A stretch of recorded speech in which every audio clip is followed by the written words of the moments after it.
guys. Hello, hello. I hope y'all can hear me. Whew. So, don't expect the outfit to match really any of the outfits we've seen for the girls. Like, I don't have whatever the fuck that is.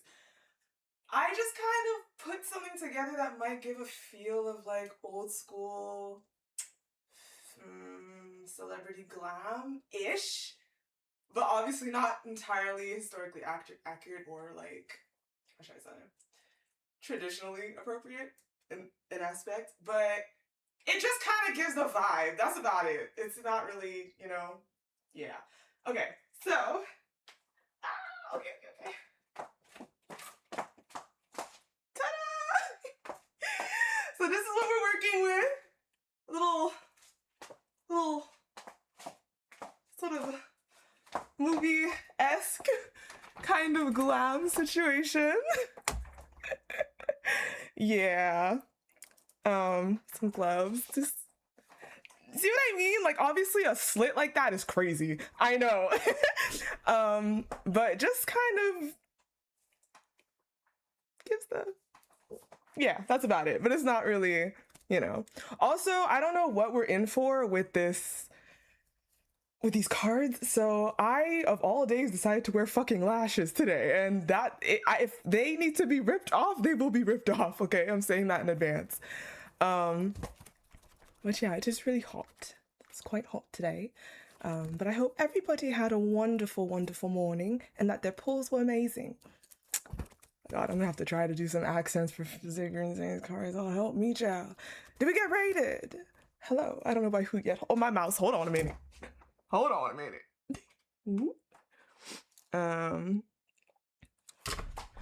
Forgive me in advance if my accent is straight up horrid, cause yeah. Hold on. I have to put my mouse down every time I do this. Okay.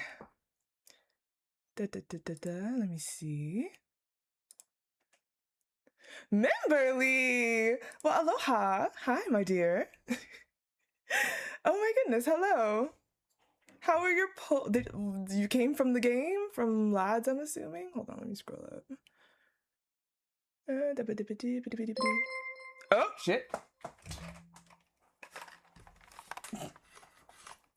Hold on.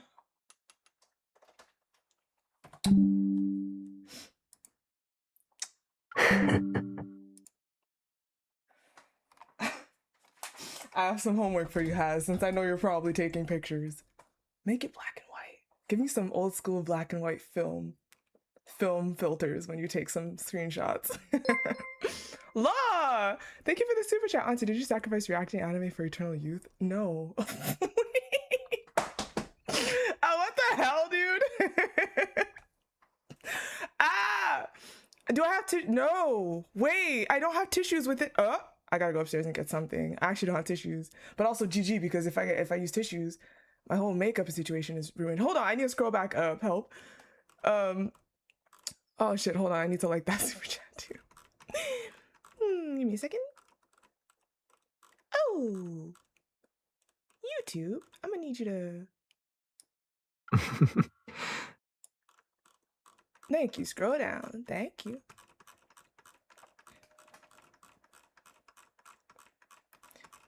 Hold on, give me a second. I just started Memberly, so I'm a little behind. 1 second. Oh my god. I gotta find the chats and everything else. Oh my goodness. Well, thank you for the raid.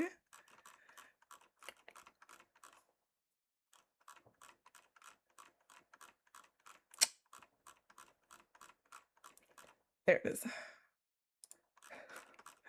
Okay. Oh la la.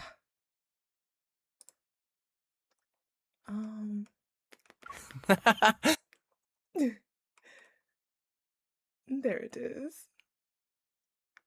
Oh, thank you.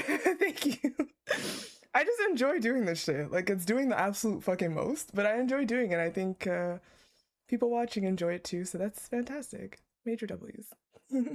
Caleb's favorite type. Please sell this card. Oh, okay. Dang. Oh, nar. Shit. So do I really need to go upstairs and get like some paper? Oh no. They're kind of heavy. I can't even lie, child. They're a little bit heavy.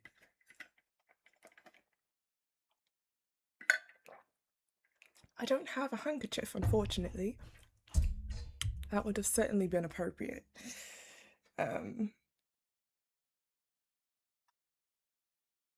Shit. Okay, let me just go upstairs and maybe yoink some.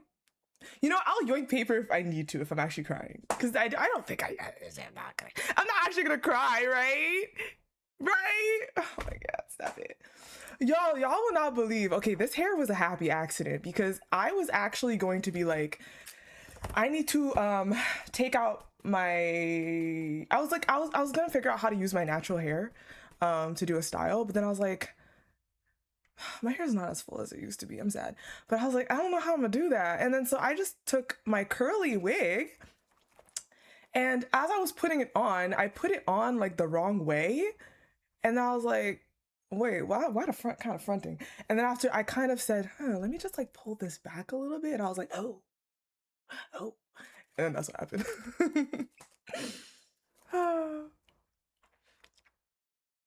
You're not, wait, I don't, you know what? Looks like disguise. I am certainly in disguise. I am in a costume. I am an actress. The magic. Yep, that's what happened. That was completely a happy accident. It is all.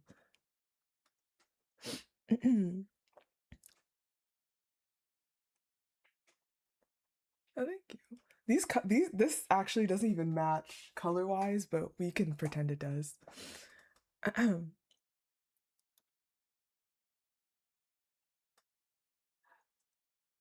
So we're doing an accent. I could try a little bit of an accent. Nothing too crazy, because I know it's going to be very, very cringe. I apologize in advance. 3 out of 5 before work? Okay. Maybe because I'll stop, but maybe too. No worries. No worries. All right. Oh god, no, don't do it! Oh my god, if you're gonna grade my accent, I'm gonna just throw myself in a ditch. Yes, exactly. But still, I might do it, I might not. I might give up. I don't know, fuck. This slit is hella high, y'all. Child, help me. Help. Okay. All right, so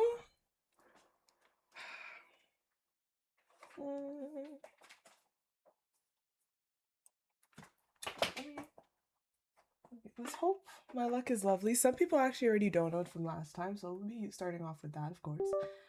Let's just hope my luck is lucking today, because this is not funny at all. This is not funny. These are my myth pulls. This is not funny. This is not a laughing matter. Oh my gosh.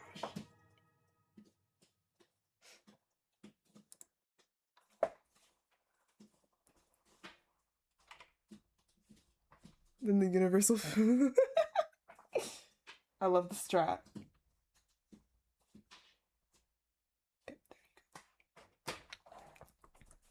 Thank you very much. I tried. Okay.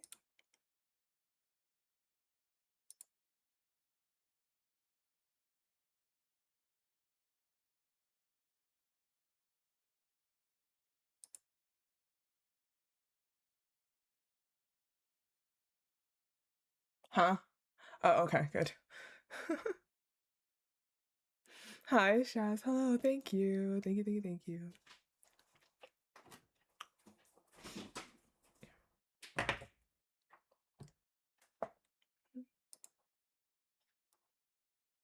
Alrighty.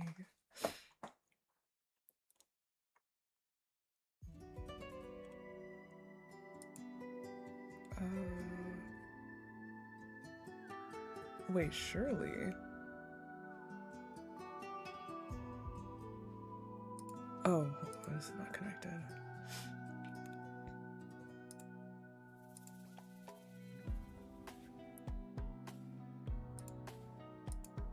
Say word, huh? I'm pretty sure I loaded this shit up already.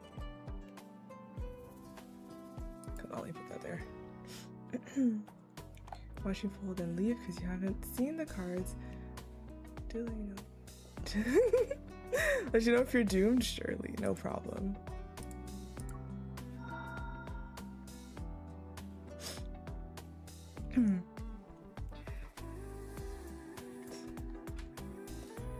Oh, did I think this through?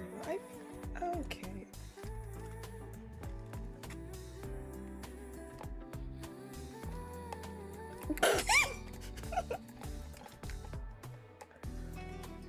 The times are colliding.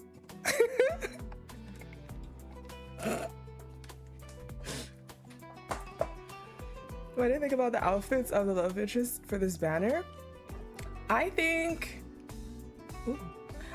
they're very lovely. I'd have to say my favorites would have to be probably Xavier's R1 and then Zayne's original R0. Like, I love those two so bad. I love Raf's the leather jacket is amazing, and I think the outfits are lovely. I think one thing I can admit to is I love me some classic suited up looks. I wish they would be a little bit more daring with the outfits. I feel like lately they've been a little bit, like, when I think of, and I don't mean Catch-22 necessarily, that was something, but I wish they could be a little bit more less traditional sometimes for the outfit. So obviously for this banner, this makes sense. So I'm just saying basically that I'm looking forward to even more diversity in the styling of the guys, you know? I'm looking forward to that. Am I saving Raph for last? No, actually, turns out I will be starting with him. So the order will be going in my main list. So it's gonna be Raph, Sylus, Xavier, Zayne, and then Caleb. Yeah, they could experiment a little more. Just hold on. Okay, thank you, Haz. I appreciate it. That I'll look into doing that. Help asleep, help. Also, okay, so they made some updates in the game, which is fantastic. This one is one that I have been putting in the survey since the jump, and I'm so glad that they finally looked into it, because this should have been done a long time ago. Like, why would I have to deselect all of them just to like go to one?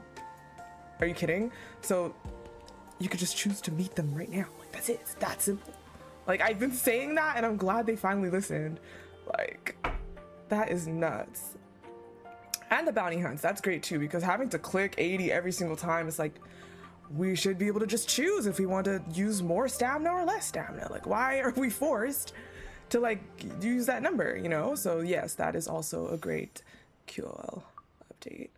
I did not mean to deselect you, honey. My apologies. Habit. Oh, I took off all the scarves, by the way. Those can skedaddle. They need to do something about that now too. Picking accessories and things like that. Sal, thank you so much for the resubscribe. Thank you. Thank you. They definitely could have done more for MC's hair for this banner. Absolutely. That's definitely a missed opportunity. Hella missed opportunity. So cute. He has his tail on too, guys. Just FYI. He put the tail on. Ugh. Adorable.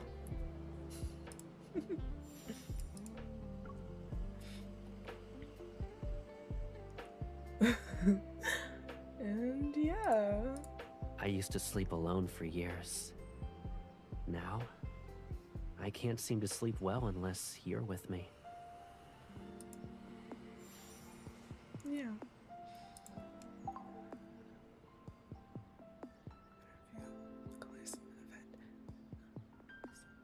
Yes, you can see that, which I will not make the mistake of saving my crate anymore if I want the outfit soon, because I am upset.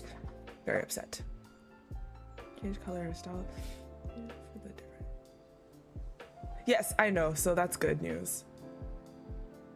The ambiance was loud. Okay, so do you guys know for a fact it was the ambience, or since you have some free time, we can revisit the plans we put on or the back music? burner. Like, do you guys know, or sound, For like the example, SFX? Like, do you guys know We still exactly have that it was the model ambience? we were working on.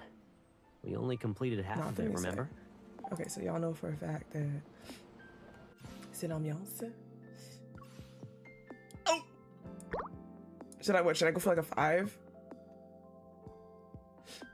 Did I lose the crate? I didn't pull yet. Huh? Lucid. 5 is cute. So just 5 or 6, okay. And SFX is fine then, as is. Maybe I should just do 8 to be honest for SFX. Just SFX. We'll see. Do like 7? Okay, we'll see. So, yeah. Okay. If I need to change it, then I can just go back and change it. Here, Emmys is fine. Okay.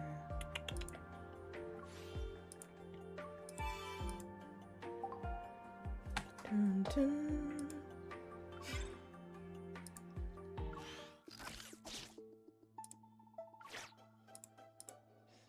All right, so I discussed this in the Discord, but I am fully expecting 6th LI to drop now in the next stream. Like, no matter how much I wanted to be in denial of it, there's just a lot pointing to it, and I think we can fully expect that to happen because, again, when Caleb dropped, there were 2 live streams. There was the New Year one, and then there was his very own live stream, and I'm understanding that they dropped this multi and everything else. You see how much shit they dropped?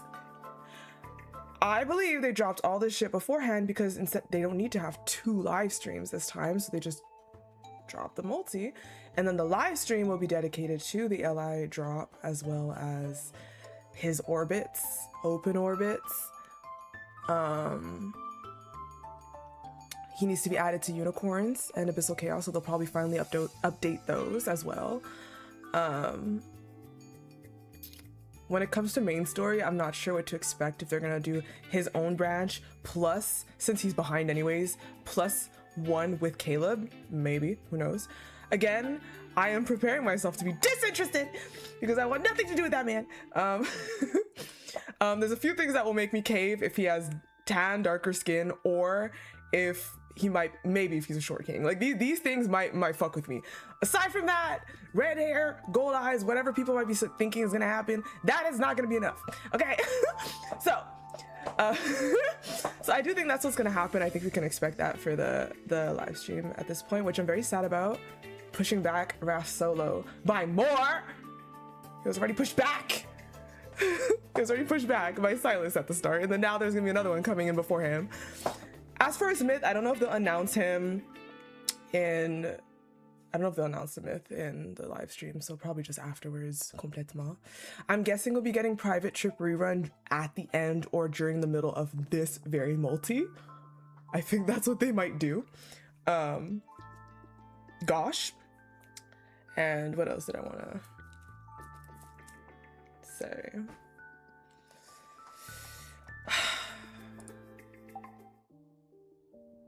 Clear space, because we're gonna need it.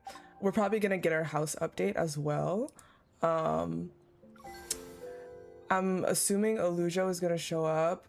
Yuki, thank you so much, Yuki, as well. Yuki donated me the outfits as well as the promise, so thank you very much. I really appreciate it, as always. Super sweet. Now we need to just have a little moment about this shit, because this shit's unacceptable at this point. Like, listen, this is, again,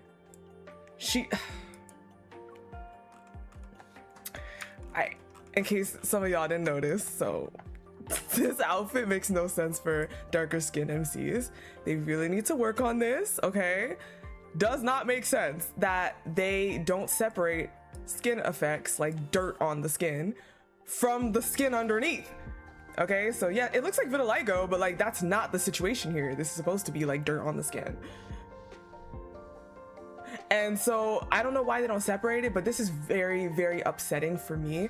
Not only as a creator that enjoys this game publicly and is a CC for the game and that promotes it and wants people to play it.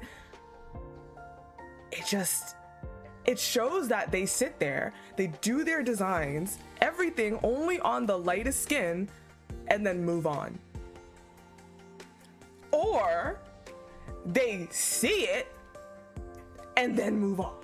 So either way, it's a problem. It's a problem because they've included not only a skin color, they included a race. They included them in the game.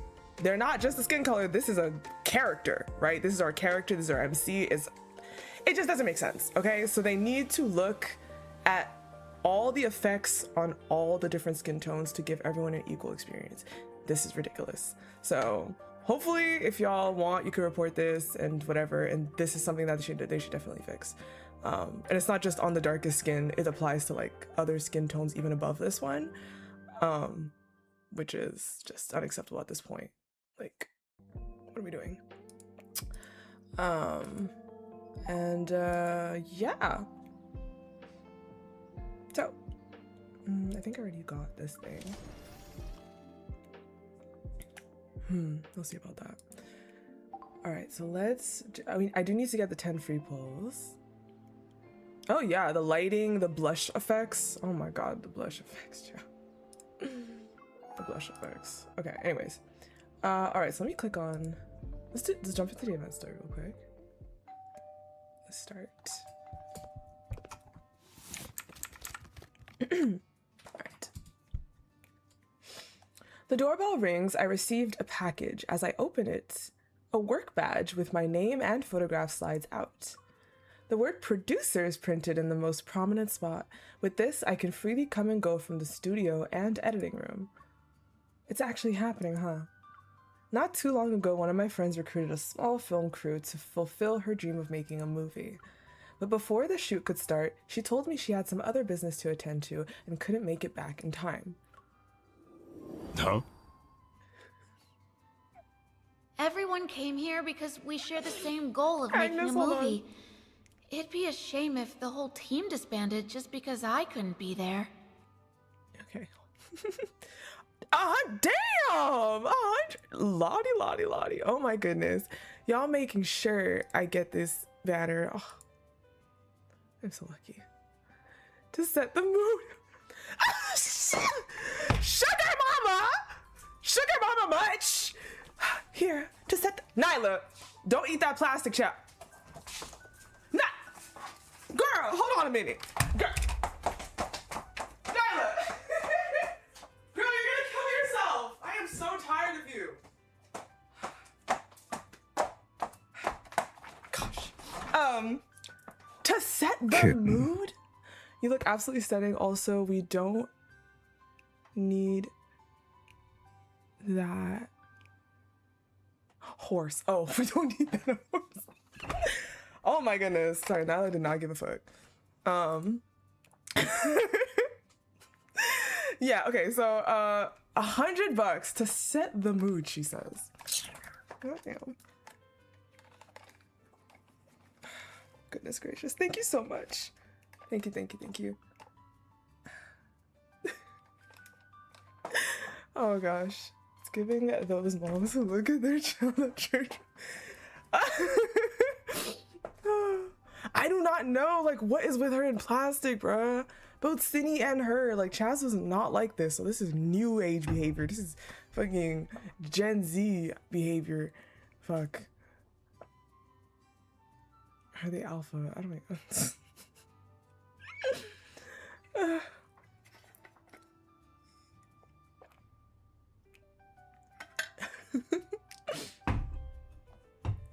Okay. And do not put your claws in this dress, honey. This is expensive. It's not.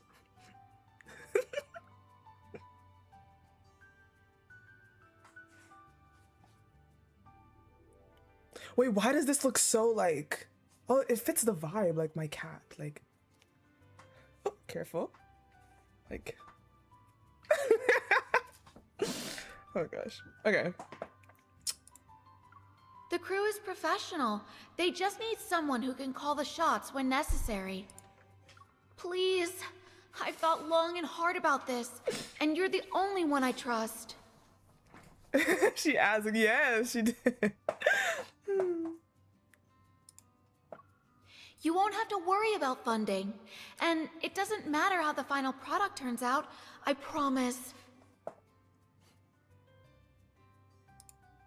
What's important is enjoying the process of creating something together. It might be a once-in-a-lifetime experience.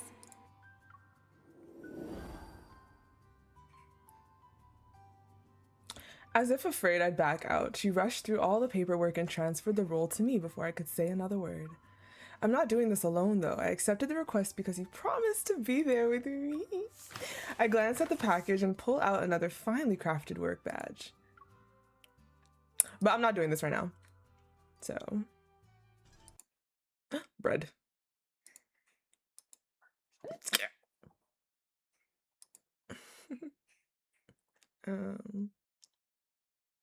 Oh shit, hold on to me. I'm just gonna do what I need to do to collect the stuff, but I'm not gonna do these right now. Okay. Twice as fast. Go away. Yes. So, how's everybody doing? I look snatch. Thank you. Thank you, dearie.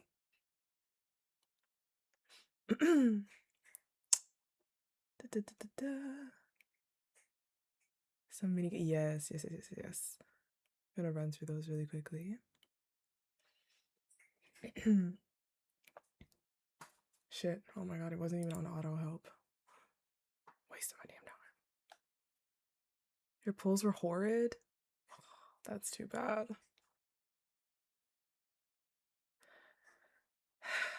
So yeah, oh, I'm so excited to see what I heard that they weren't too long as well, which is why I also started a little bit later. But I also started a little bit later because I woke up really early today, so I knew I would need to rest first, 1. And 2, it was raining with like thunder earlier, so I was like, what if my power goes out? But it's fine now, which is good. When do we think the live stream will drop? So this banner, actually, when does this banner end? Is it the 1st of July?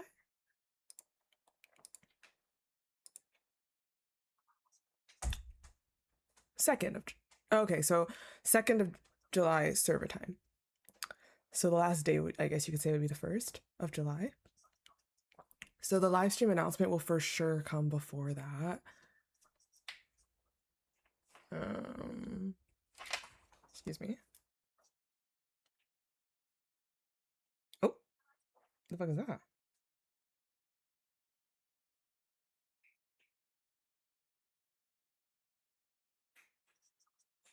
Oh.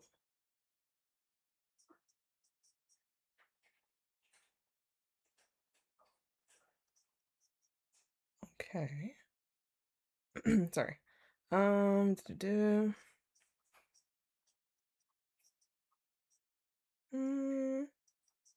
Yeah, the announcement will probably come the week of the 22nd. So next week for sure. We can expect probably some teasers and stuff. Yeah. Shit. I wonder how they're gonna start teasing it. Ooh. Okay.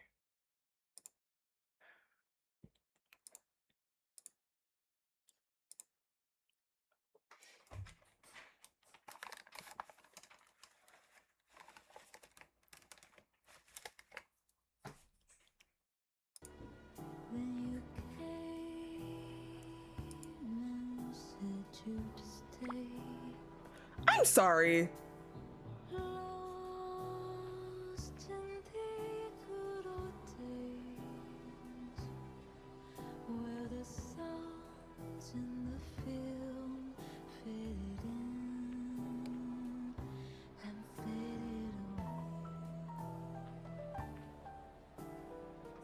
No.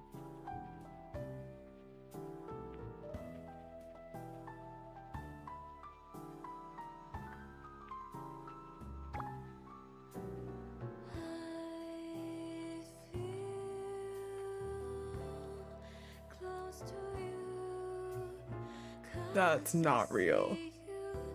We can get in the thank God. Oh!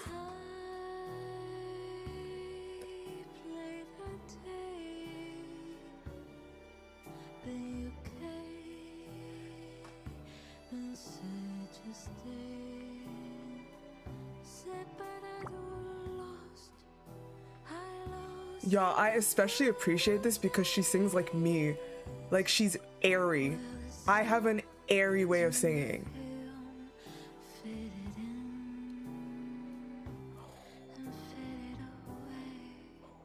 Bye. Bye. Bye. That was beautiful, Infold. What the heck?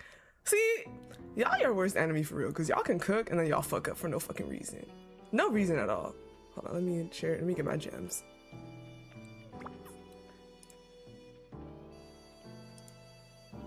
Oh, hold on. It's giving me a tiny tutorial.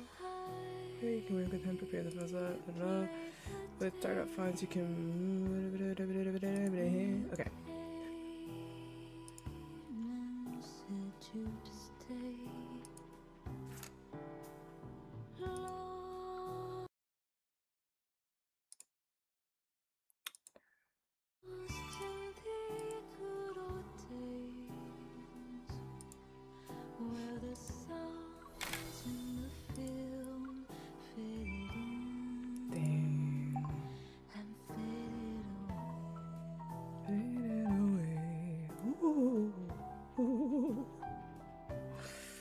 I'm guessing this is the game. Okay. Sure, we can just jump into that. And just shoot. Let's get things ready for it.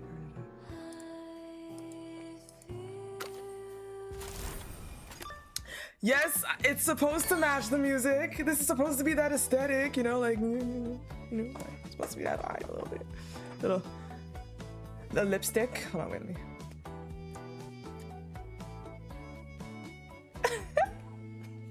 I'm so extra.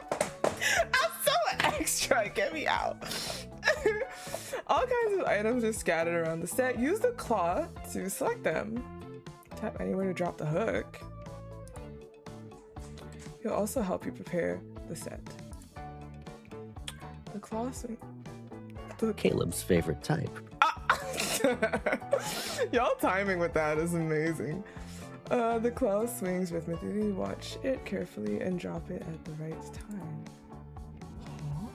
Now tap anywhere on the screen to drop the claw. Each item you grab earns you professionalism. Bigger items are heavier, and weight affects how fast the claw rises. Time is limited, so choose carefully. Oh, wait. Grab as many items as you can before time. Reach at least 1 star in professionalism to clear the stage. Max out rapport within the time limit to trigger full swing during the time limit. Okay. Oh! Wait, what is this? Huh? Wait, am I... Oh, wait, I don't think I understand how this works. Oh, I understand. It's swinging. Oh, I get it. Oh, I get it. Oh, wait, that was fucked up. That was horrible. Oh, I understand. Got you.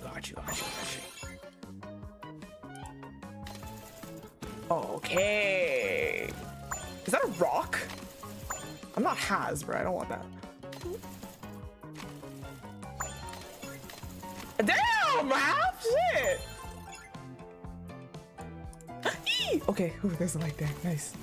Ah.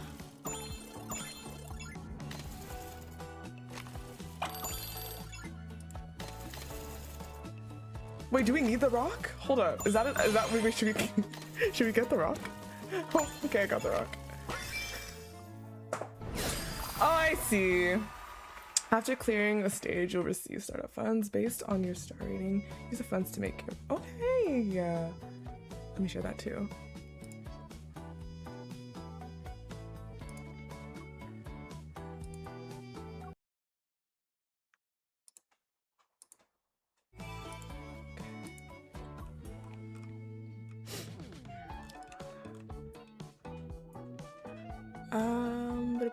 Parfait. Okay. Let's go next real quick. Hi, chicken. All right. He seems to have... Oh, it's this. Grab his special items for bonus points. Oh my gosh, they're moving now. Oh, yeah, that's tricky. Okay. My dear, no.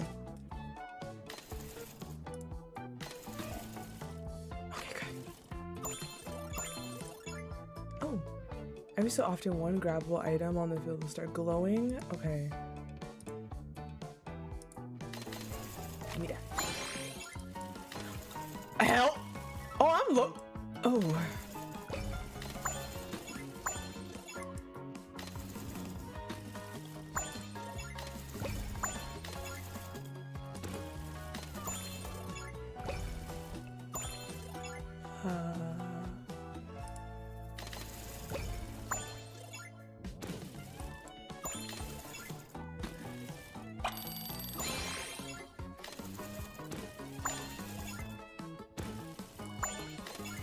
Hello, baby. You're distracting me, my love.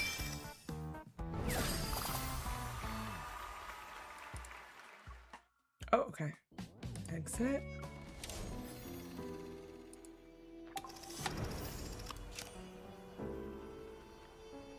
Oh, this is the... Yeah, okay. Oh. Production, planning, shooting, editing, and marketing. Please complete them in order. Your choices in each stage affect your production style, stats, and responding behind the scenes. Start your filmmaking journey with planning. Hold on.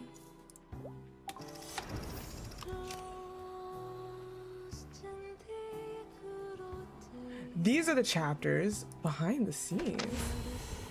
No footage yet. Go shoot some. They'll go.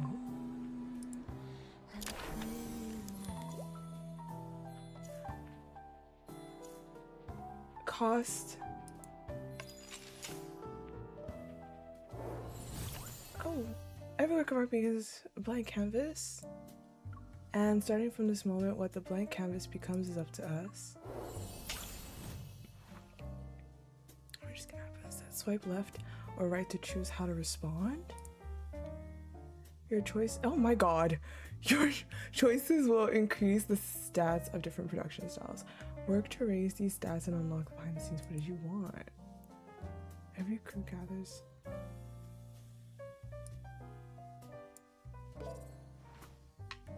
For set pieces, use for aesthetics and foam for flexibility. Use synthetic material. I am so lost. No, should I go right? I don't fucking know.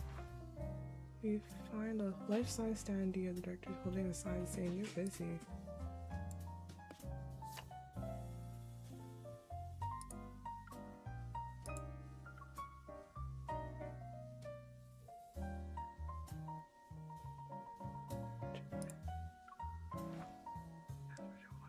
Do I value the most in my life?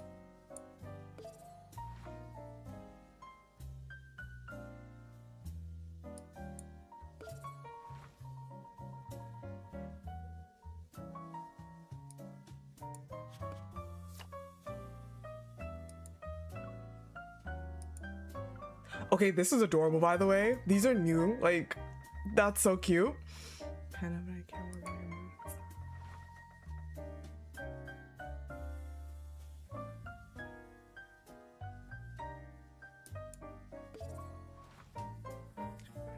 Last minute changes and says they're important.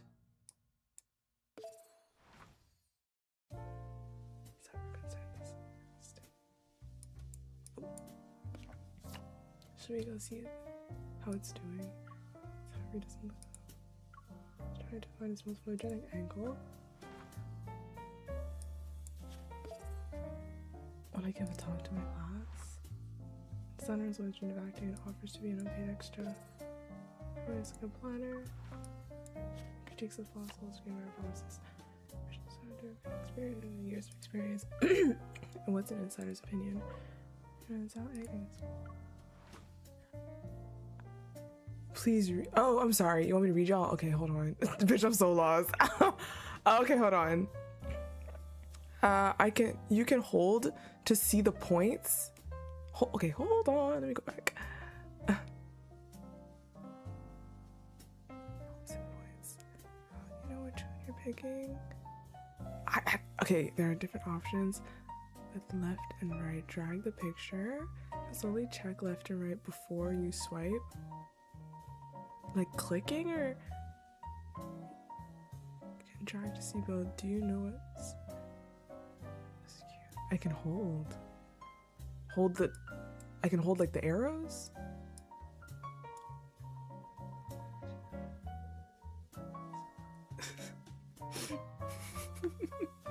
Hold on.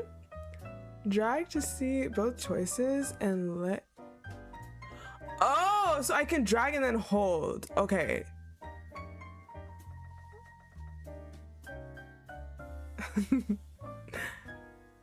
Okay. So like, okay, the proposal needs to define the project's vision. What I value more is business goal, box office, aesthetic, teamwork.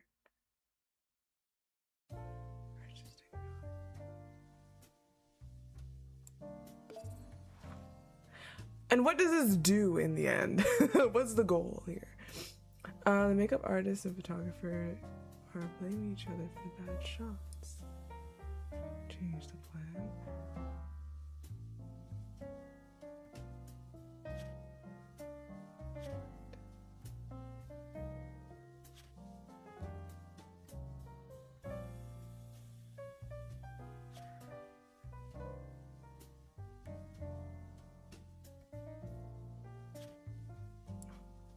Nothing actually.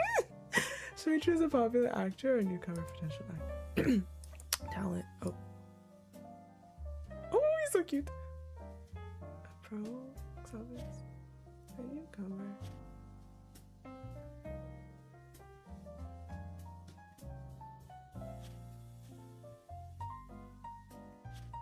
Picking new actors. If your movie's good, it's a pop off. Should we choose a popular talent? Am I talent then? I guess I'll just leave. You always have new ways to tease me.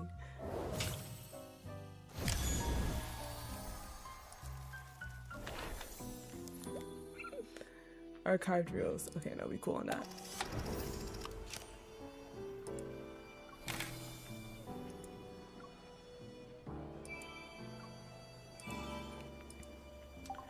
Alright, I'm gonna need to let a few more.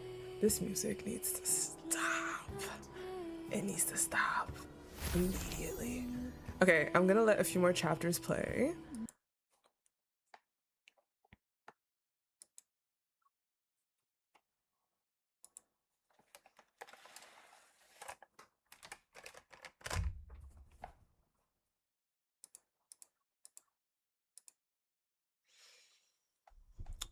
Yeah, that and the trailer song though. Like they ate with both of these. Like they no. And you know what? It's not a surprise. Like this is like I guess that time. This is that time of multi where like you know like the wedding banner and like what it's a big multi you could say. They popped off. And you know what? They tackled with the like famous films and stuff like that. Like, shit, Loki got spoiled.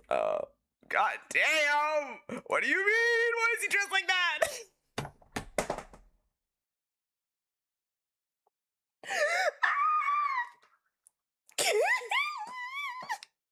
Sir!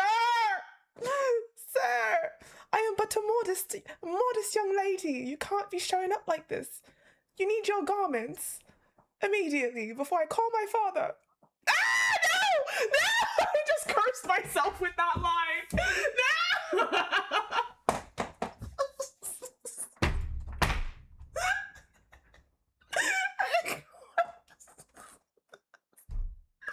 Oh no! No! No! Stop! Stop.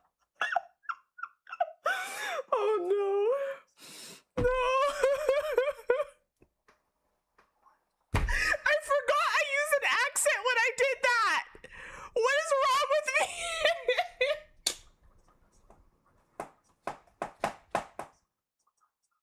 I'm crying already and I'm not even reading the fucking cards yet. Oh no! My gloves are white. I think I need to get paper because that's not okay. My gloves are white. Oh no no no no no. Oh my gosh. Shit. Oh no no. I'll be right back. I'm gonna get some paper because this is not gonna work. Let me let another chapter run. Oh, I do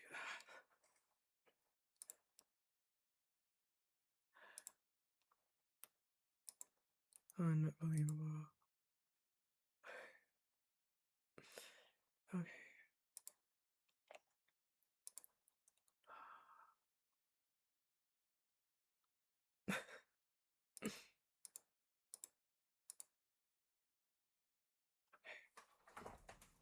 Alright, I'll be right back. I'm gonna need to get some because that's not okay. I'm muting my mic before y'all hear me stomping upstairs. No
Y'all, I brought an entire bowl because there's just something about like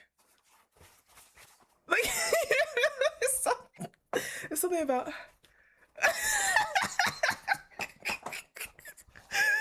I don't need it, but there's something about unrolling it, child. Y'all feel me? Y'all feel that? Like I just I'm like, hold on a minute, just like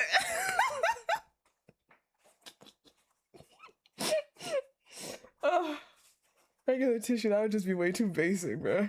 Too basic.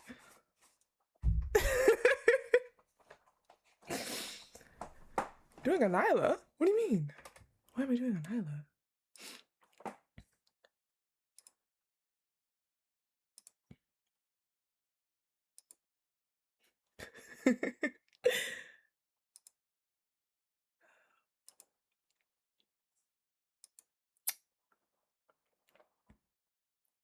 We have not pulled yet. Oh, hello. Wait, was there? Okay, no, I don't think so. No, I have not pulled yet. Oh my goodness, child. He's in a robe. I have not pulled yet. Hello, hi Watson. Hi. Hi, welcome. welcome. No, I'm just trying to get my free pulls for starters.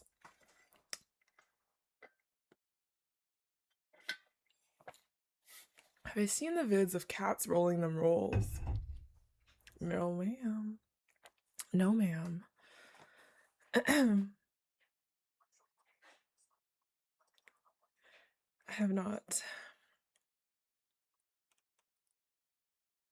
Well, have you pulled? All the cuties are here. Yes, that is an understatement. You're waiting? Oh, okay. All right. Well, good luck when you do.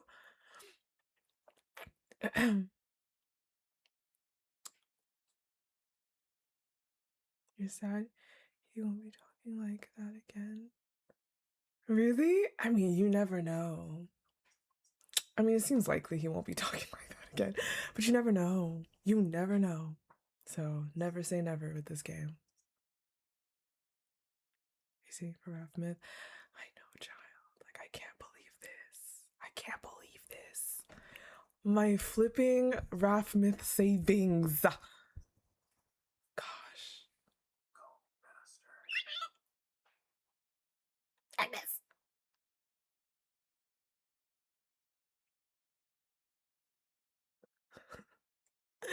Thank you, Nicole. Thank you. I tried to just fit the aesthetic a little bit. Just kind of give old school movie glam, celebrity glam, sort of. Hold on, is there something else? Cause why? Oh. Okay. I'm gonna be deathly honest with you. I don't care about this. I don't care about this.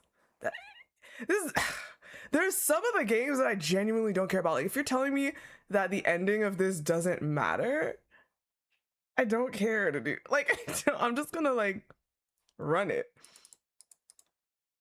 Good. Yeah, like I like, bro. I don't know. I'm just like, all right, cool.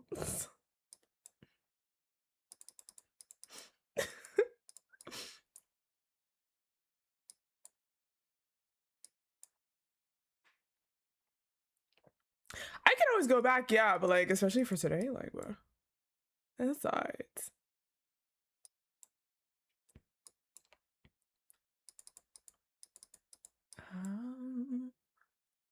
See? But I love the little arts of them. That's really cute. Oh.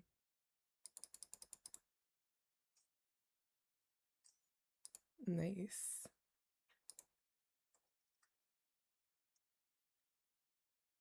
Does that not give me, bruh?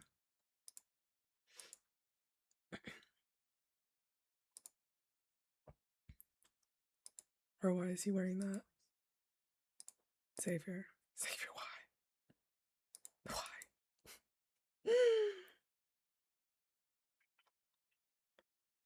Do Caleb? Why? What happened? What about it? You wanted me to do his?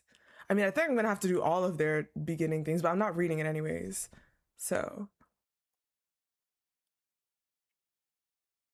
I'm just letting it go by so I can get my pulls.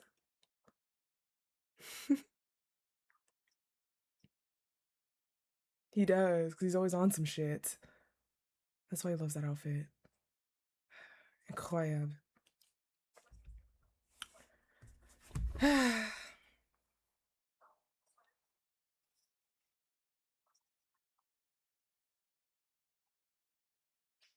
Mhm.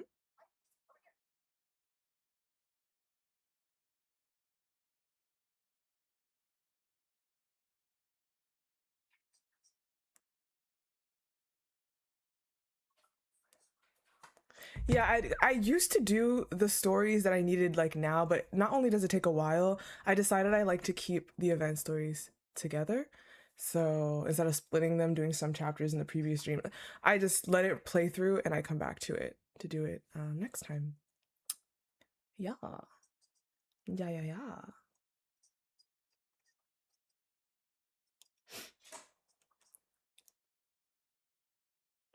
It makes sense. It makes a lot of sense.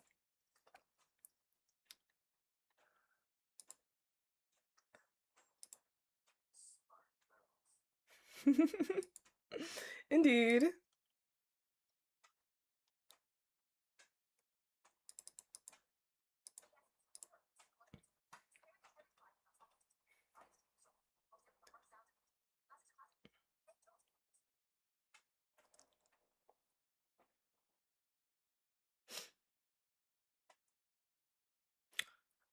Zayne's moon. Help. All 5 cards. No R1 unless it's accidental duplicate. Fair. I think all these cards are worth having, even if you can't get any R1s, but I think Raf's is for me not an exception. So yeah.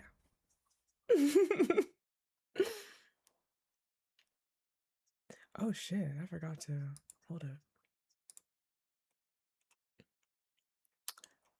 I completely forgot to change this.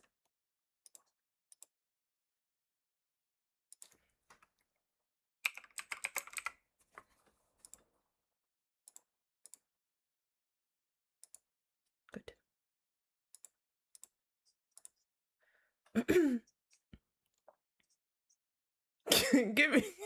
give me that fat cat. Nada's not fat. Look at her. She's not fat. Right, Nada? Oh, okay, I'm sorry. You're not a fat cat. Right? Get your claws off the fit. Okay, I'm sorry. All right. Hi, baby. There you go. She's not a fat cat. She didn't want to lie long.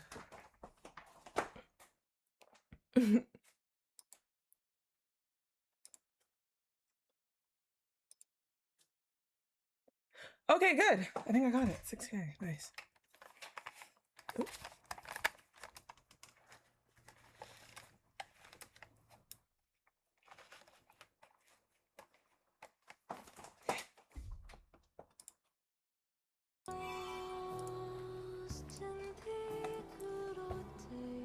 This part doesn't even sound like English, that part right there. Bro, please make that like... I need more Lemurian music, please. Please. Give me more. Ooh! Ooh! Oh, no. No.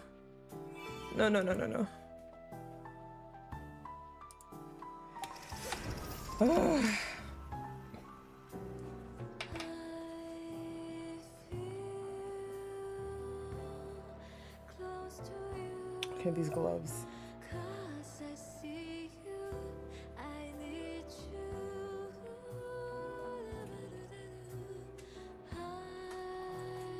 Nyla, get off the tree. Thank you.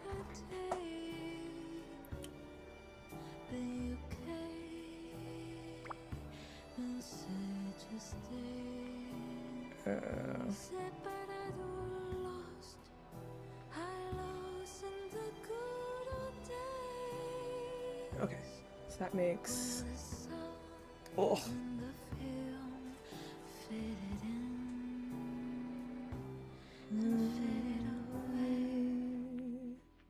Ooh-cha. Crazy. Okay. All right. Let's hope that my luck is lucking. We're gonna start pulling, y'all. Wish me the best.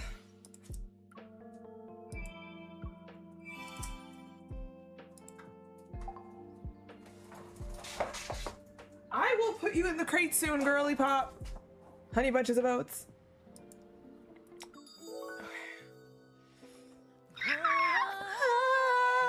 Stop! What the music? The music, cease. Oh, damn music. Okay. Oh my gosh.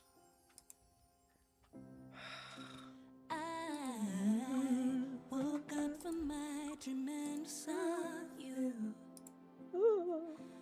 Eyes so bright. I don't want to see. Okay, I gotta block the screen. Okay, I chose my precise. My 3, everything's good to go.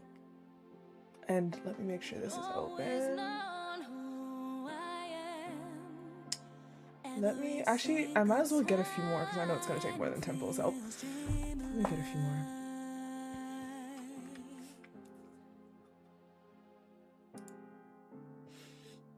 Even 1,000 miles away.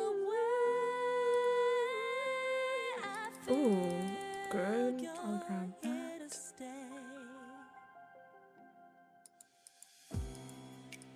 Time and time again, you show up with flowers in your hand, and when the sun fades into the sea, promise me you'll never leave. I send you my greeting through the wind. Song's gorgeous. And wish you were Okay. here with me. Let's start. Ooh, the hat.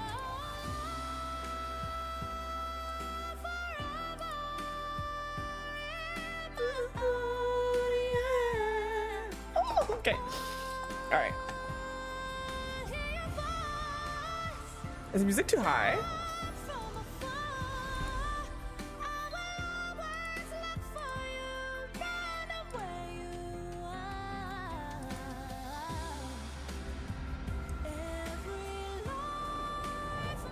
No. I think the music is a little too high. Hold up.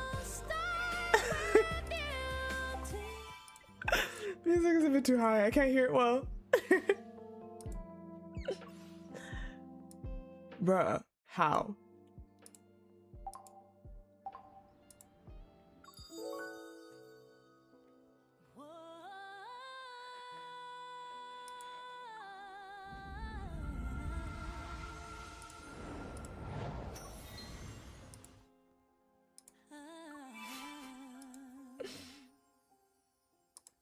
Bruh.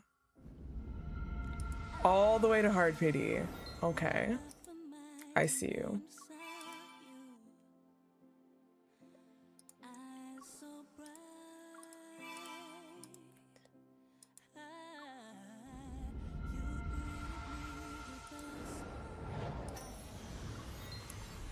I've seen a lot of people apparently didn't have the best of luck with this banner.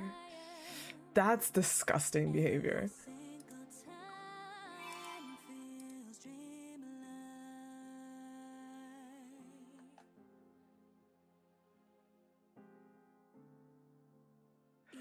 I might as well get more. I might as well get more. I could do singles, but there's no point. I might as well get more. Hold on.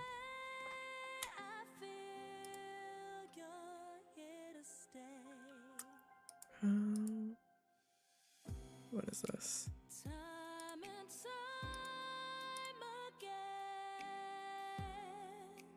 You show up with flowers in your hand, and when the sun fades into the sea, promise me you'll never leave. I send you my greeting through the wind, and wish you were here with me.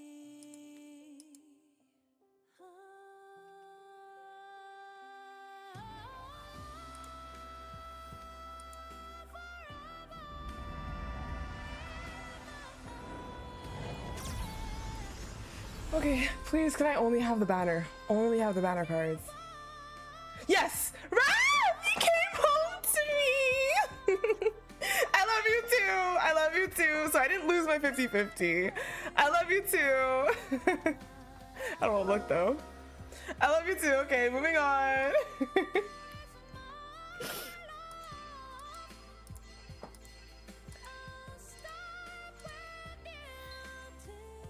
All right, brought me to hard pity though, but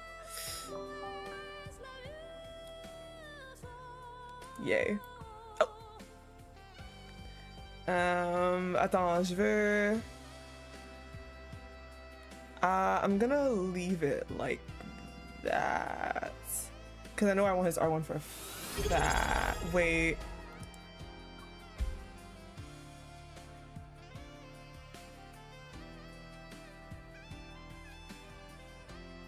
No. Yes. Yeah, I'm not changing it yet. Okay.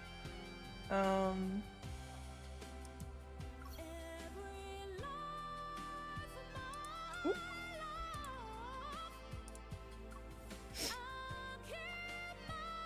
Now hopefully I lose to one of the other two, I beg.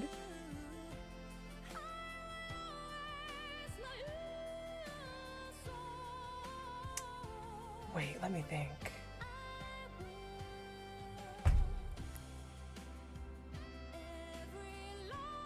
Hold on a second. Hold on, wait.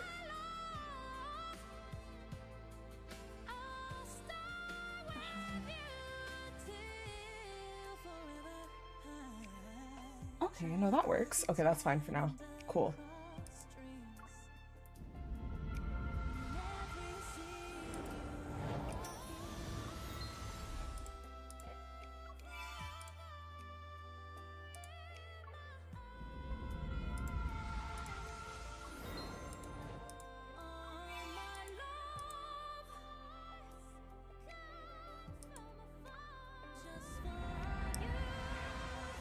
Okay. Okay. Okay.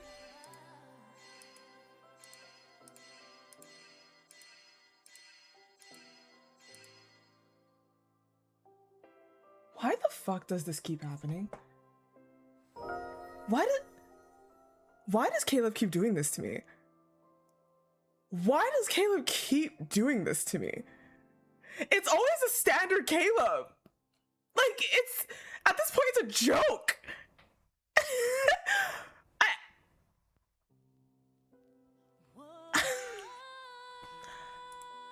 Like, at least be the... He probably is mad at me. Like, are you kidding?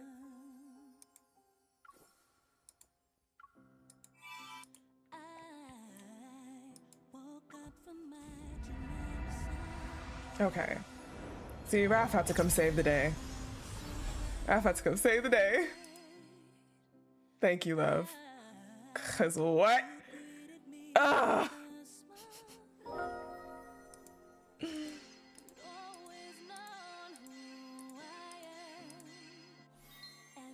Alright, so that's good. Now I can change my precise.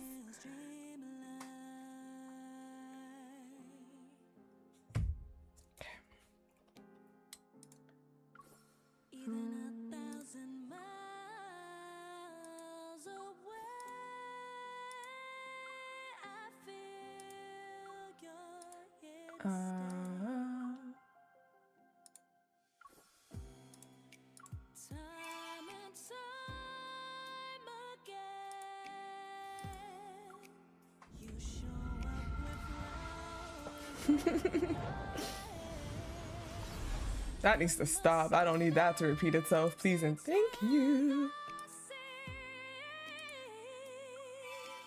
Promise me you'll never leave.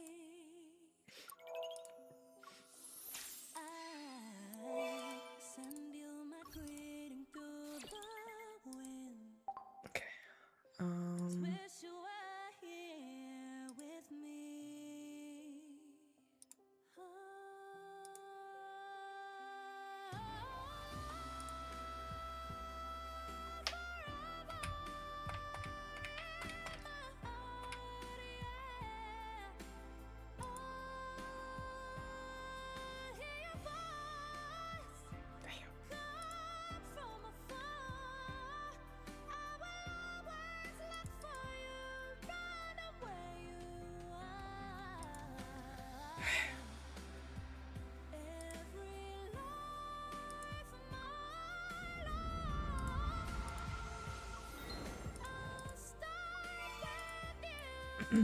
Definitely could have gone more.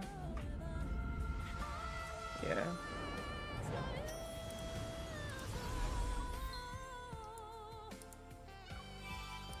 How many? Hold up. How many pulls is that so far? I only have Raf. Wait. Where's the? Here.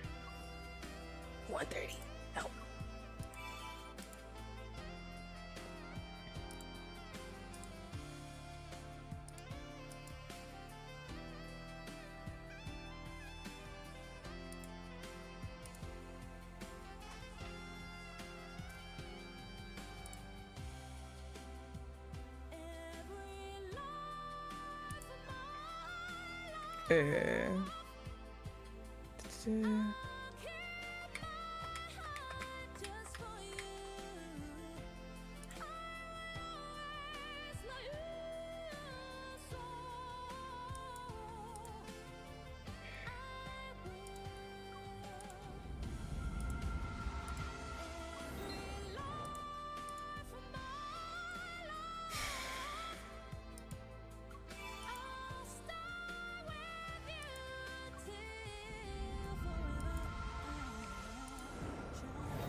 I swear, I do not want to see another standard in this banner.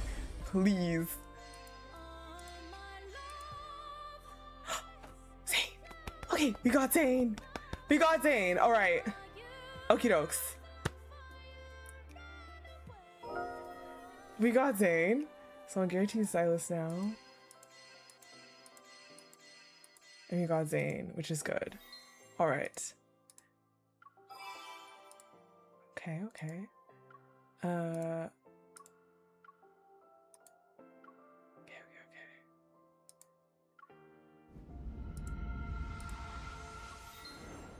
All right, so that's 2 down.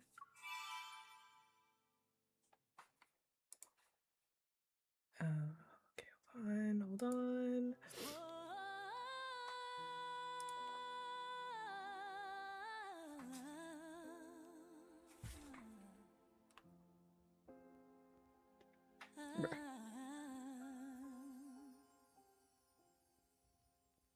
Ah, okay, good. I woke up from my dream and saw you. Eyes so bright.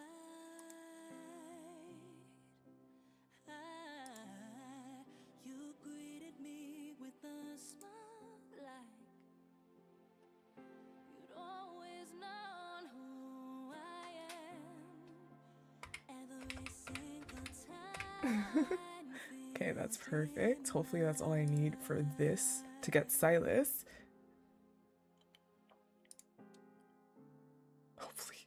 Hopefully. Okay. Alright.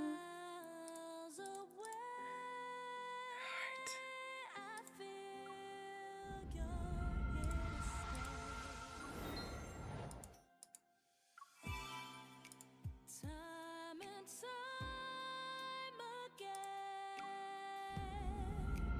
you show up with love. Yeah, this game is actually so expensive. It's crazy. Oh, hi, Emma. Hello.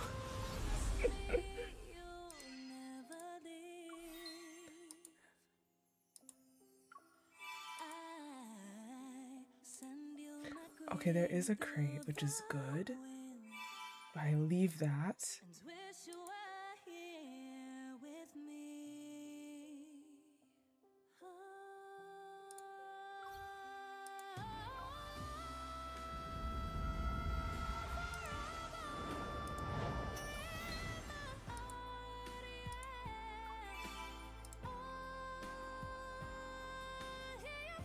Okay, hold on. I didn't want to go into... Okay, I'll use my gems for the rest of this one because I divided it into what people donated, so I don't want to go into my save funds, basically. Okay, so I'm gonna use my gems to get this because Sylus is guaranteed, so that's good. Let me use a temple. But like, ugh. Pity. Hard pity.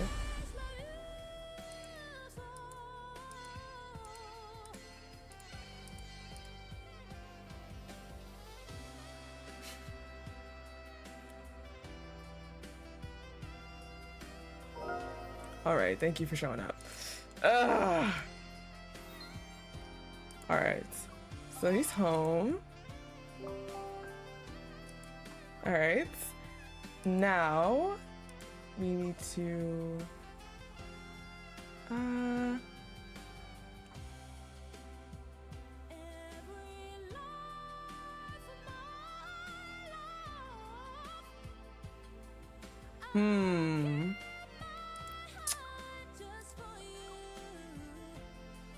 And then I'll make my precise.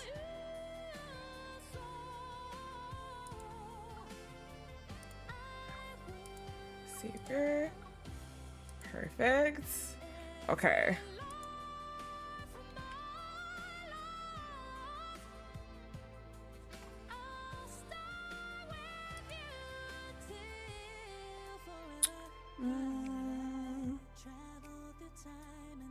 Oh, actually, that's true.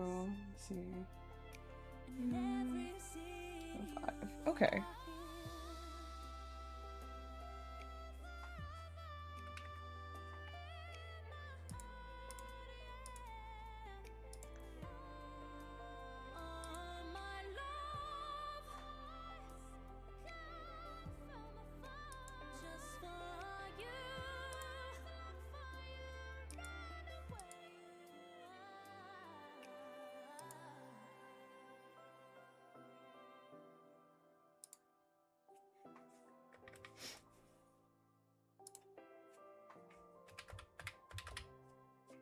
Okay.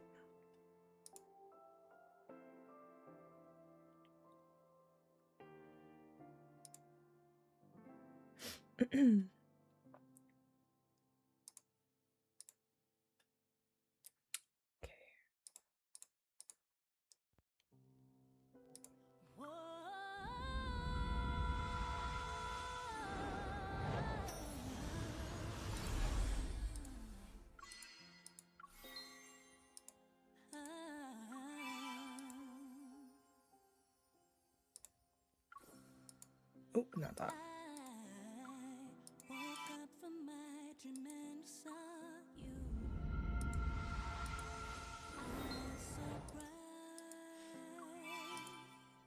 These polls are interesting.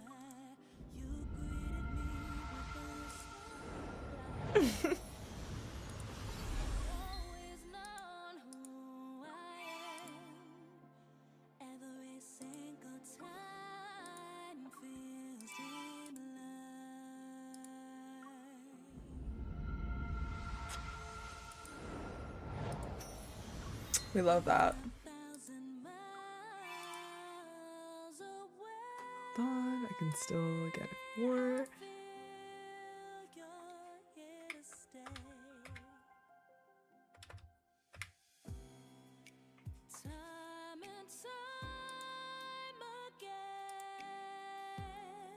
You show up with flowers in your hair.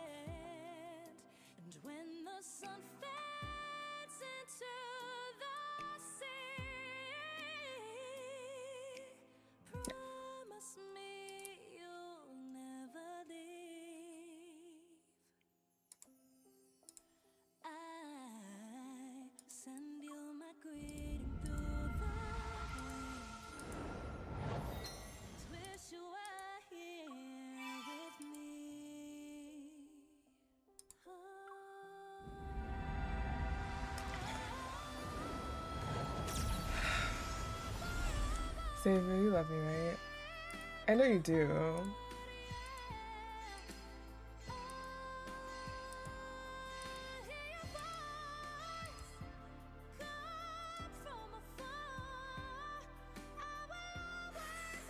Baby, I love you too, but for fuck's sake.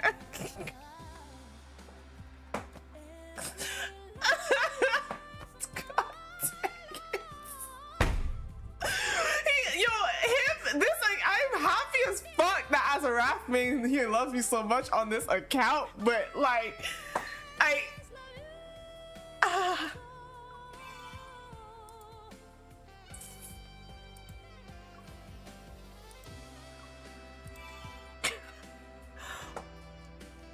okay, so that was, I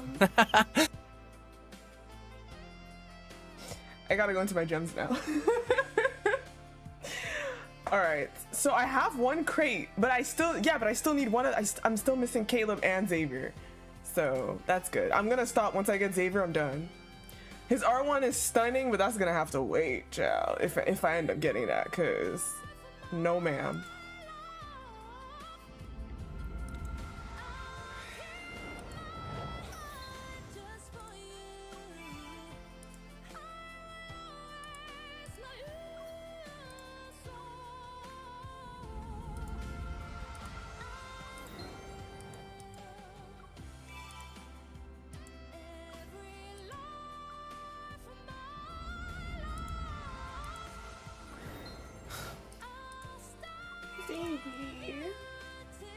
Why? Guys, these polls were so shit. these polls, a lot of people had shit polls, and these polls were in fact shit. Trash. Although, hold on, now that I think about it. No, I passed it. I don't need 320.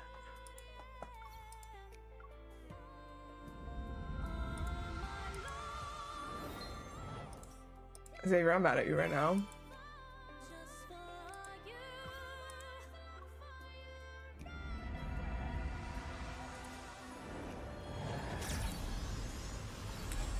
Homie has me clutching my pearls.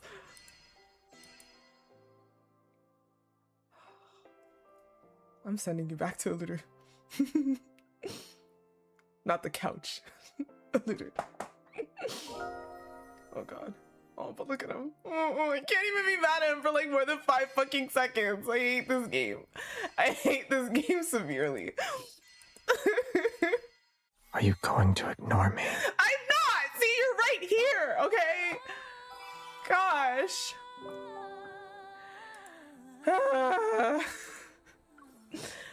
I am done.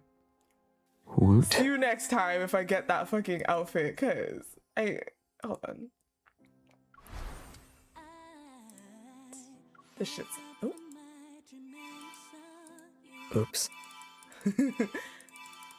This shit's nasty. No one could tell me anything. This shit's nasty. Nasty. Okay. Coolio.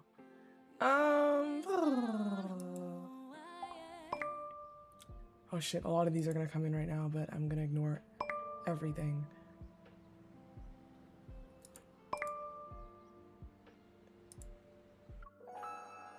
Alright. Let me do my hair. And then we'll start RAS finally. Goodness gracious.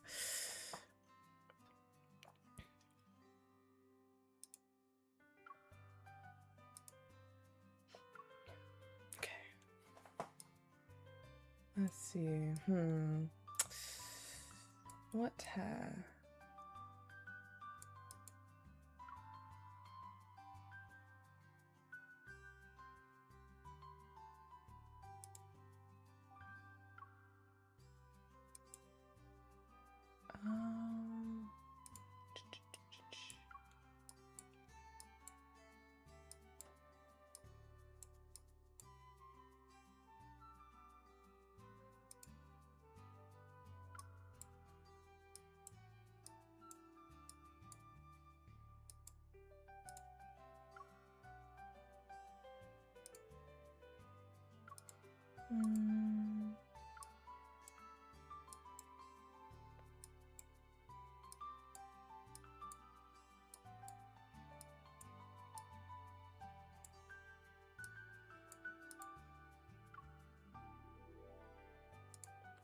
I'm trying to get a feel.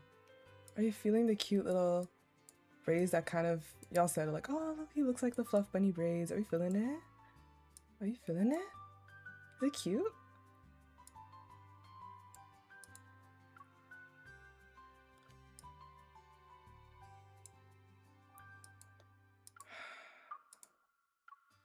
This will always win, but it's kind of like a little bit basic. His wedding hair, meh, not bad. Caleb's hair is always really nice for this.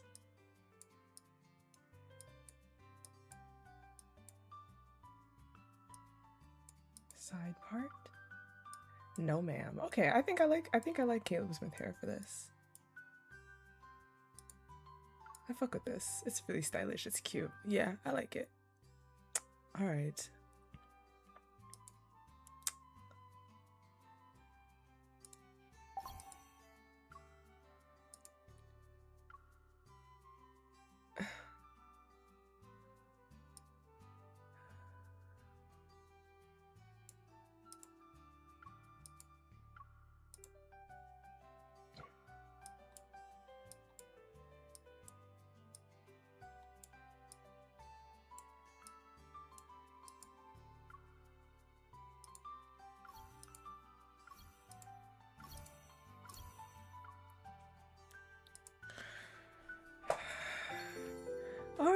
Bye, Shaz. Thank you for being here.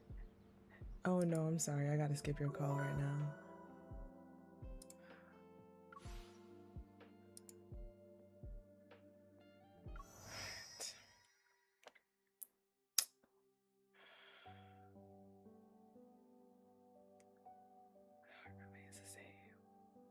My heart remains the same. I'm gonna cry. Oh my gosh, I'm gonna cry. I can't. Ah! Okay. Oh, I'm so excited. All right. Ooh, clink. All right. Oh my, let me take a little sip of my water. Ooh, wait. I lowered the music. Hold up. I gotta come back. I lowered the music and I don't know if that's a good thing for this, so let me put it up a little bit.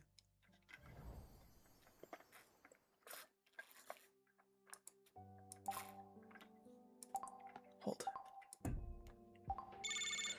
My love. Tout à l'heure. Tantôt. Je m'excuse. Now that's a safe landing. I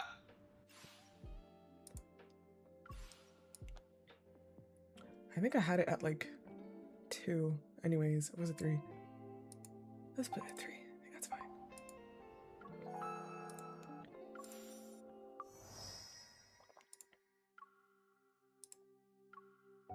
Okay.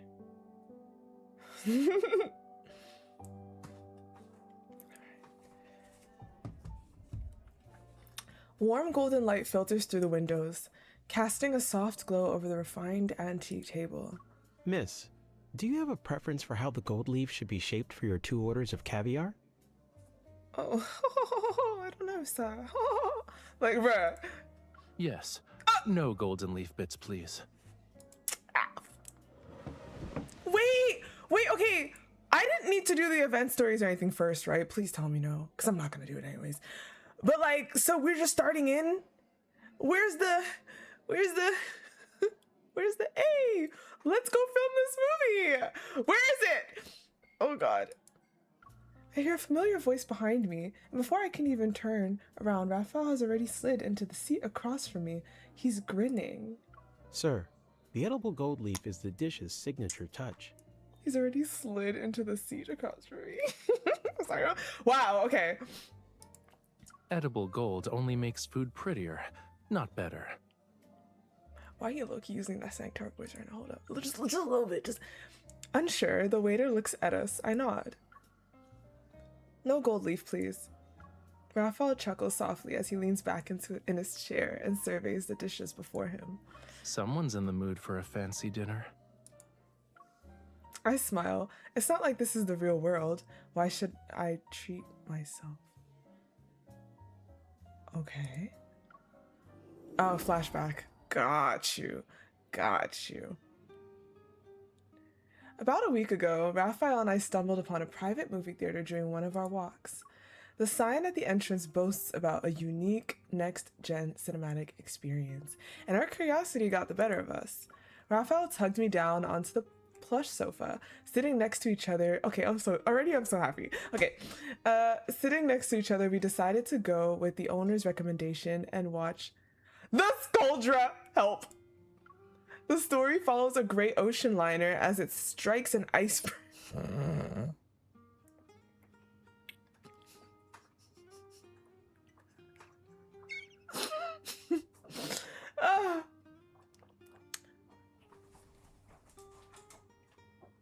Not my cat throwing up.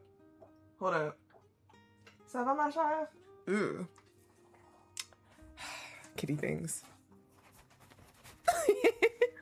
Not the Skuldra, huh?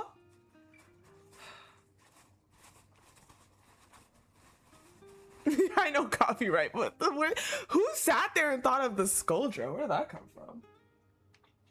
Eesh. My dear, are you okay? I'm guessing it's like an isekai banner. Or like, no, it's not. I think it's like a lot. It's an experience. Like, it's what? It's a way you can watch the movie or some shit?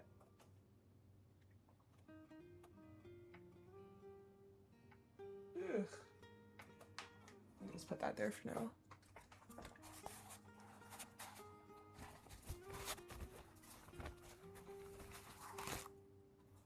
Yeah, but I'm so happy.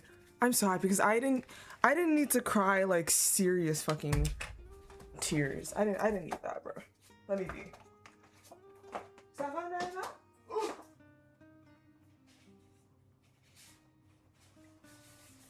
There you go. It's okay. It's okay, my dear.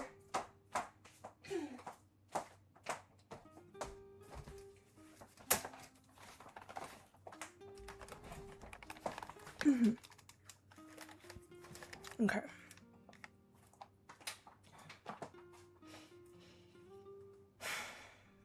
Two lovers are torn apart, a rich woman and a penniless artist.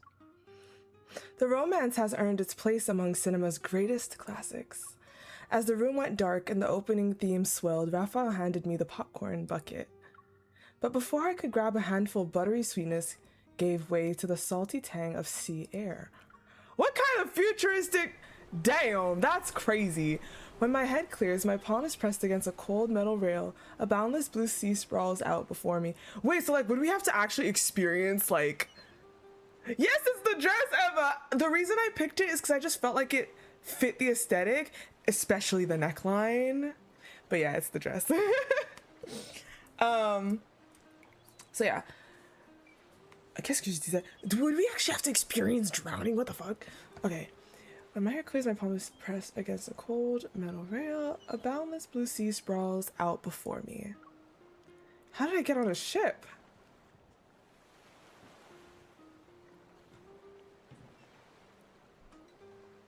I scan my surroundings, but there's no sign of Rafayel. I only see a flag with the words "The Skuldra" rippling in the wind. Miss, I'll have your luggage brought to your suite. A middle-aged woman in a suit slightly bows before collecting 2 suitcases. She then walks toward the cabin. I look down. I'm wearing an intricate ornate dress. A glittering gemstone necklace rests against my neck. Am I inside the movie? A sudden gust snatches my hat, and it sails in an arc toward the lower deck. I peer over the edge to see the back of a familiar figure deftly grabbing the falling hat with a sweep of his paintbrush. Rafayel! Without thinking much, I hitch up my voluminous dress and dash toward the lower deck. Oh! Down several flights of stairs over a threshold or two. Bro, throwing that you didn't need to put the hat on. Jack did not have his hat. Help. Oh gosh. Down several flights of stairs over a threshold or two. They might as well put the fucking apron on. And through a door labeled standard class, I finally reach him. Rafayel, why are we on a ship? Artiste. Rafayel quirks an eyebrow before revealing a courteous smile. I'm a painter, miss. The kind that are a dime a dozen with nothing to their name. More importantly, we just met. What makes you think I know why you're on this ship? Oh shit, are you in character? Damn. Baffled. I gave at him. But we were watching a movie together a few seconds ago. Rafayel shakes his head. He looks genuinely puzzled. I've been on the deck since this morning. Wait a goddamn minute. Wait, so is it like real for him but not for... Stop! Stop! Stop it right now! Stop it right now! Wait, we're gonna have a problem. We're gonna have a problem if you're saying...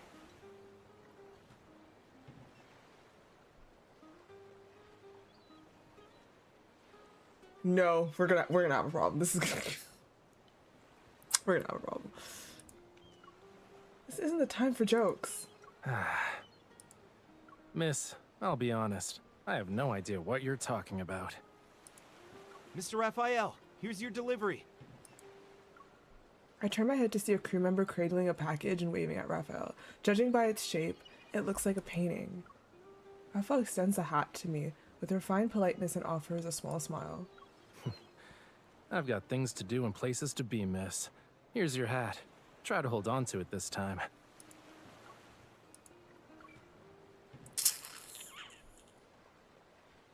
As Rafayel walks off without so much as glancing back, I finally realize that he has no idea who I am. We're gonna have a problem. That's gonna be a problem. After a week, Rafayel and I have somehow evolved from complete strangers to dining companions. The waiter arrives at our table with the final meal. Thin layers of fish fan out like a flower about to blossom. Now here's some exquisite plating. Rafayel reaches for his fork, but the waiter quickly adjusts the plate's position to stop him. Good eye, sir. Our head chef designed this after traveling the globe. It was inspired by the ocean itself. The chef is also very particular about tank temperatures, ensuring every fish reaches you at peak freshness. The grouper is kept in waters at 22 degrees Celsius, while the lobster's tank is at 17 degrees Celsius. Please enjoy each layer on its own. On the upside, I was saying I would like to experience something like this, where like they fall in love anew like this. But I mean, it's not the first time we've had it. It's not the first time we've had it actually, but this one's a bit more like, I don't know. Okay, no, this is not okay. Rafayel's gaze is on the seafood, and he nods with a feigned seriousness.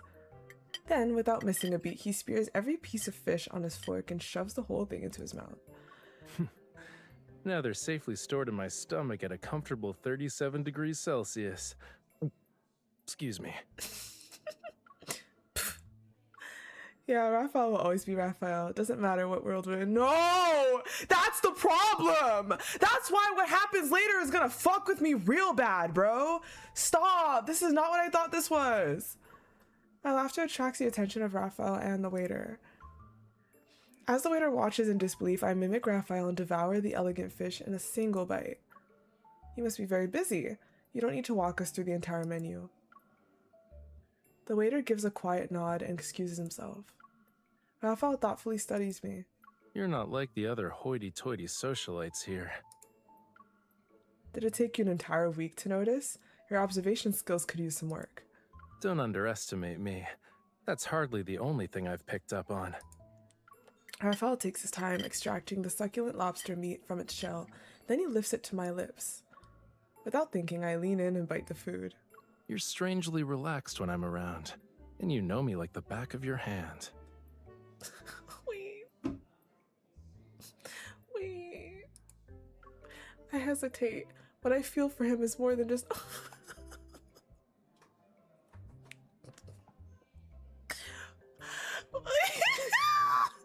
I'm sorry, this is not what I was... This is not what I was... But this Rafayel doesn't remember anything from Lincoln City, so I can't just tell him the truth. There's the fact that you knew my name when we first met. I saw you at several art salons. Other people mentioned you before. Sure. But how do you explain that you know my favorite dishes? You always order what I like. You like what I ordered? What a coincidence. We must have the same preferences. Rafayel keeps his eyes on his plate as he unhurriedly picks the bones from his fish. You're not a very convincing liar. Miss, that matter you asked me to look into. Just as I'm struggling to figure out how to explain everything or whether or not to explain anything at all, the housekeeper walks in and saves me. I'll leave you to your business. Think I'll go chase the sunset now. See if it sparks any inspiration. Rafayel gives a quick nod and makes his way toward the deck. The Skuldra doesn't allow passengers to disembark early, but I found a crew member who can arrange a private boat for us. I exhale. That takes care of my biggest worry. The movie ends with the painter drowning in the ocean. I won't let Rafayel meet the same fate. You know that's right! We know that's right! When we're near the next port, we'll be able to get you off the ship. The housekeeper excuses herself. I glance at Rafayel, who's standing outside the dining room. He's lounging against the railing and waving a piece of bread at the hungry seagulls nearby. The sun is sinking toward the horizon. Dusk paints his shoulders red, its warm light dancing across his face. How am I supposed to bring this up with Rafayel? Well, well, someone's smitten with that little artist. Little. I turn to see Miss Baker, my neighbor from the next suite over. The next suite over. She eyes me with obvious amusement. He's with you for every meal, and you just can't take your eyes off of him while he feeds the seagulls. Oh, I've been there, dear. Keeping a handsome face or two around when I was young. Keeping a handsome face or two. Bitch, I got 5. The fuck? This is getting absurd. I need to clear things up. It's not like that. The only reason I've been dining with him is because I want to invest in his art. The conviction in my eyes works. Miss Baker seems to believe that she did get it wrong. But paintings don't make much money until after the artist dies. Bruh. Rafayel's not like them. So, miss, you aren't just familiar with my tastes. You studied my paintings, too?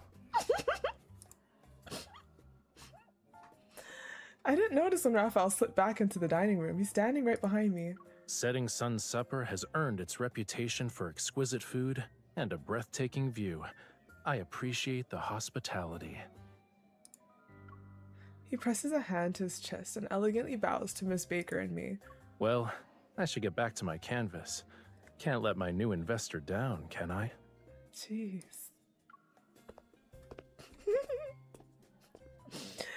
Oh my gosh, the change in his tone is hard to ignore. I groan internally. He took that the wrong way. I don't have time to worry about how it might look. I rush after Rafayel outside the dining room. Use. The path to the lower deck twists and turns, and it takes me longer than expected to reach the standard class area. By the time I make it to the passenger cabins, darkness has settled in. A cold wind swirls around me, making my dress flutter.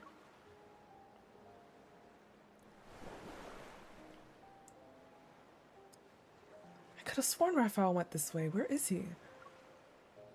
Why don't you ask him yourself?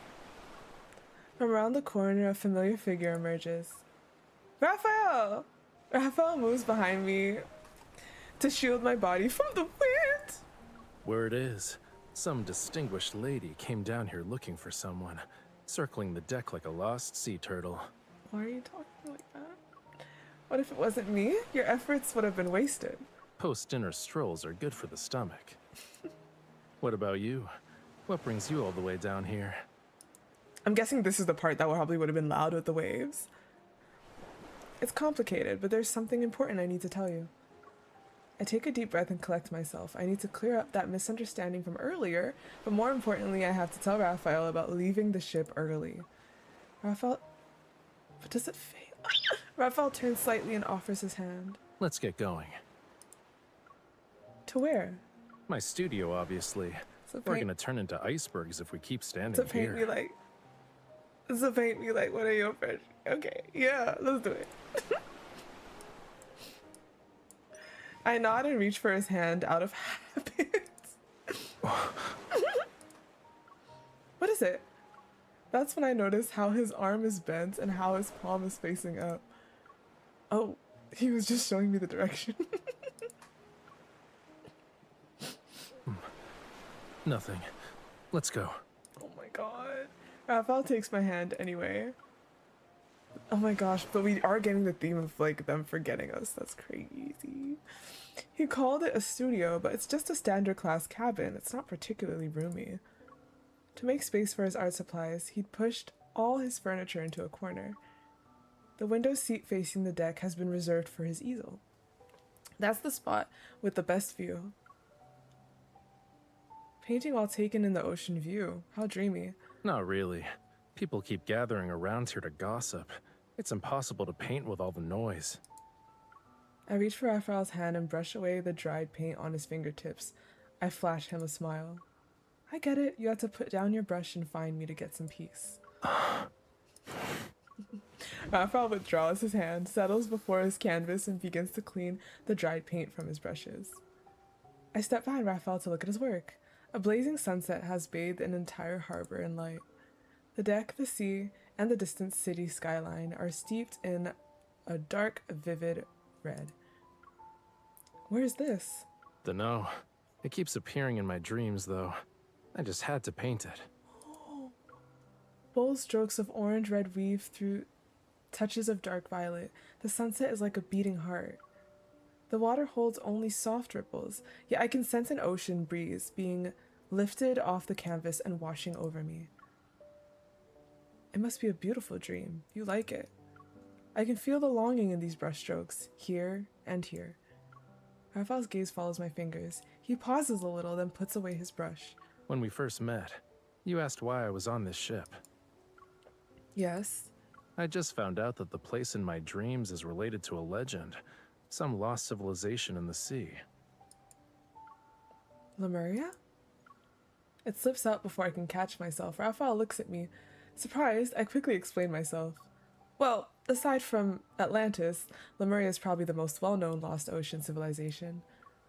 He stares into my eyes and doesn't speak for a while. Then he smiles and picks up where he left off as if nothing happened.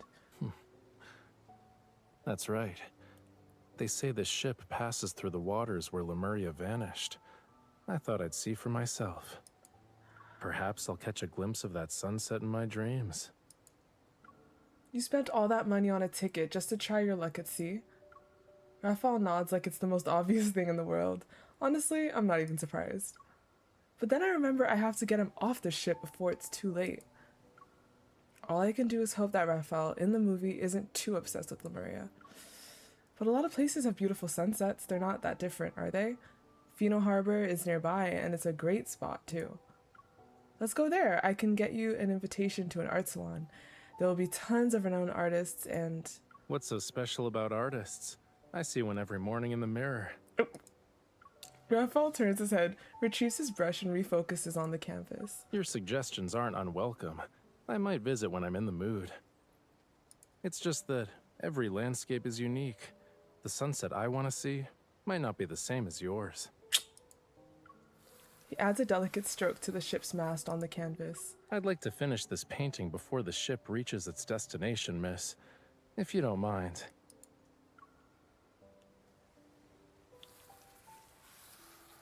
I let the subject drop and settle beside Raphael in silence, watching him work. Occasionally, I hand him the colors he reaches for. Picking out colors for me? Watching me paint? Habit. Trying to coax me into making friends with artists in some random salon? You're not actually thinking about becoming my patron, are you? I was just saying that to distract that lady. Raphael stops painting. He glances at me with a hint of curiosity. Was Raphael's not like them also part of your act to distract her? No, I meant it. You're different. Oh? Okay. Raphael narrows his eyes and moves closer, staring at me. He keeps leaning in until his face is all I can see, then he stops. Good. You're not lying this time. Raphael gently tucks a strand of my hair behind my ear. In the darkness, his warm breath washes over me. Do you dine with me because you want to see me every day?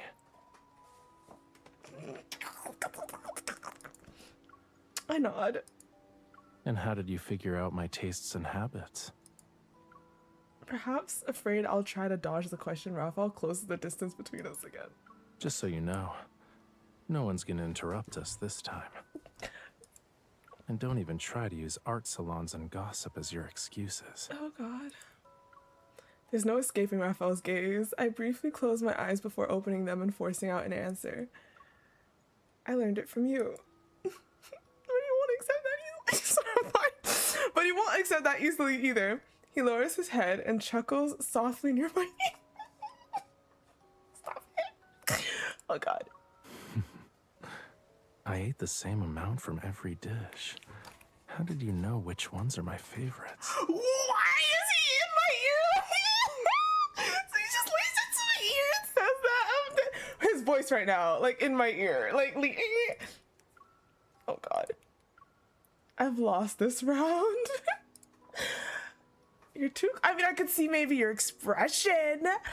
You're too clever for your own good. The fact that he's still like the same rap, like, you're too clever for your own good. And you have plenty of secrets yourself. Rafayel withdraws his hand from my cheeks. It's okay if you don't want to tell me. Give me a few more days, and I'll figure it out myself.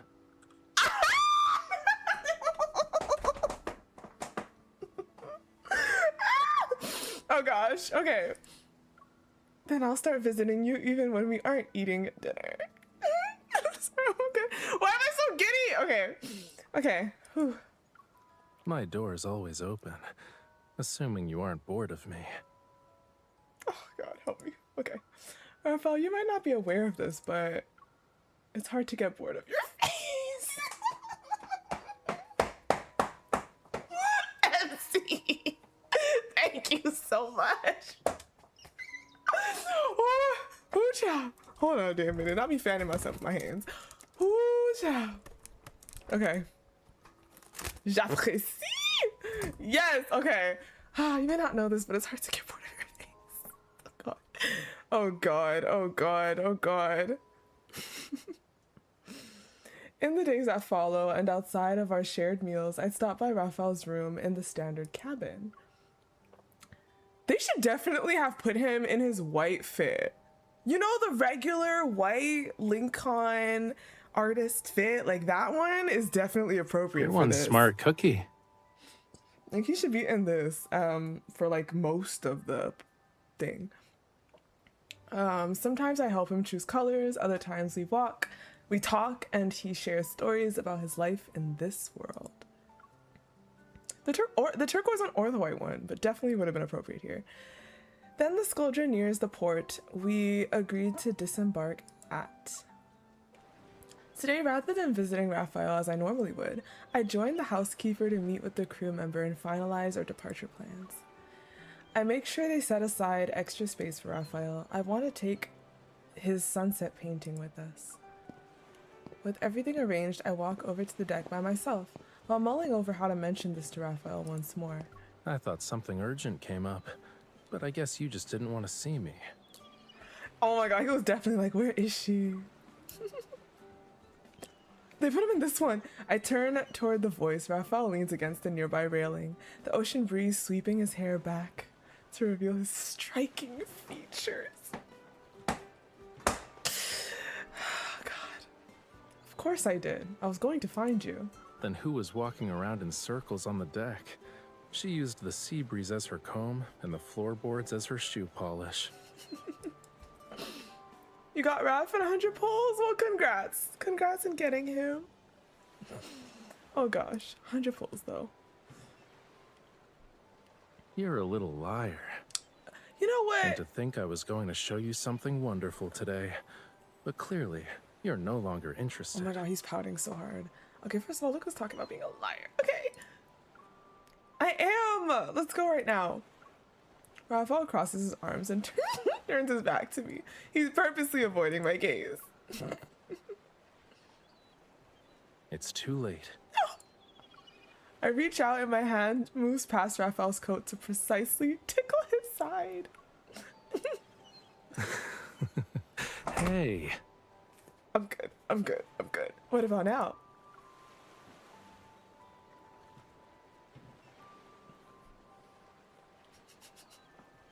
Rafayel whirls around, catching my mischievous hand and pins me against the railing!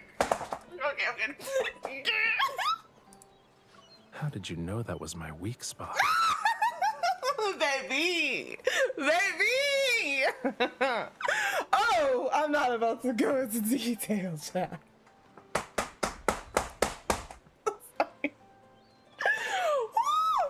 Oh my goodness. Ooh, chill. I had a hunch.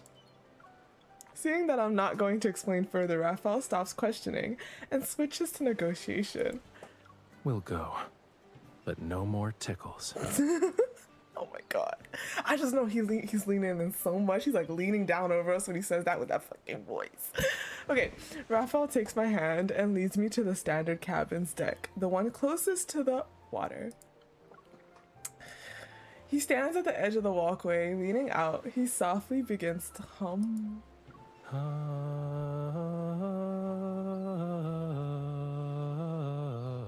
Oh no, I don't know this tune.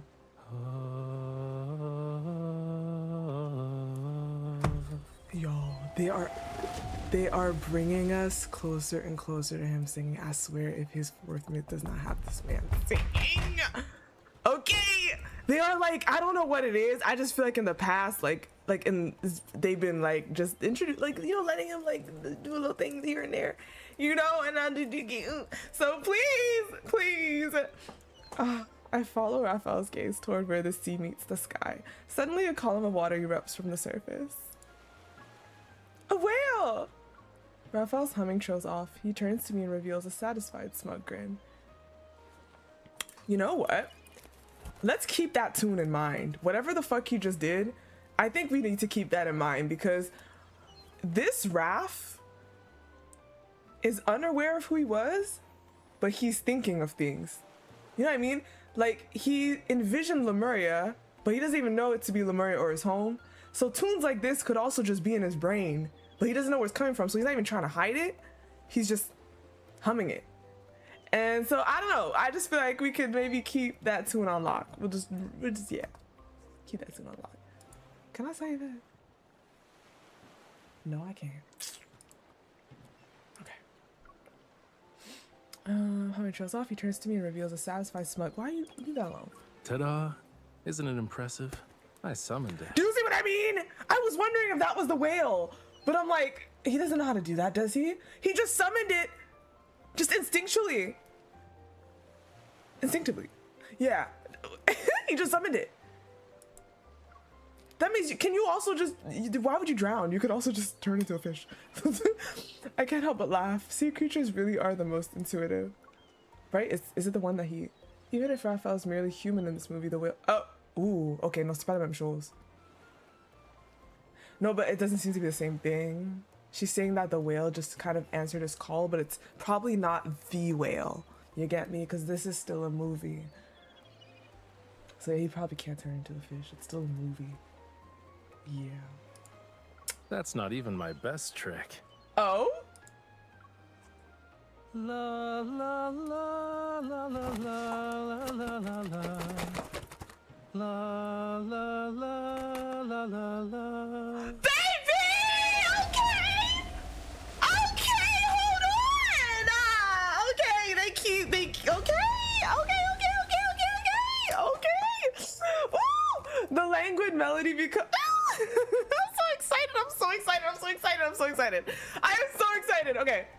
The languid melody becomes livelier as the rhythm builds. More dark shapes rise to the surface like floating islands.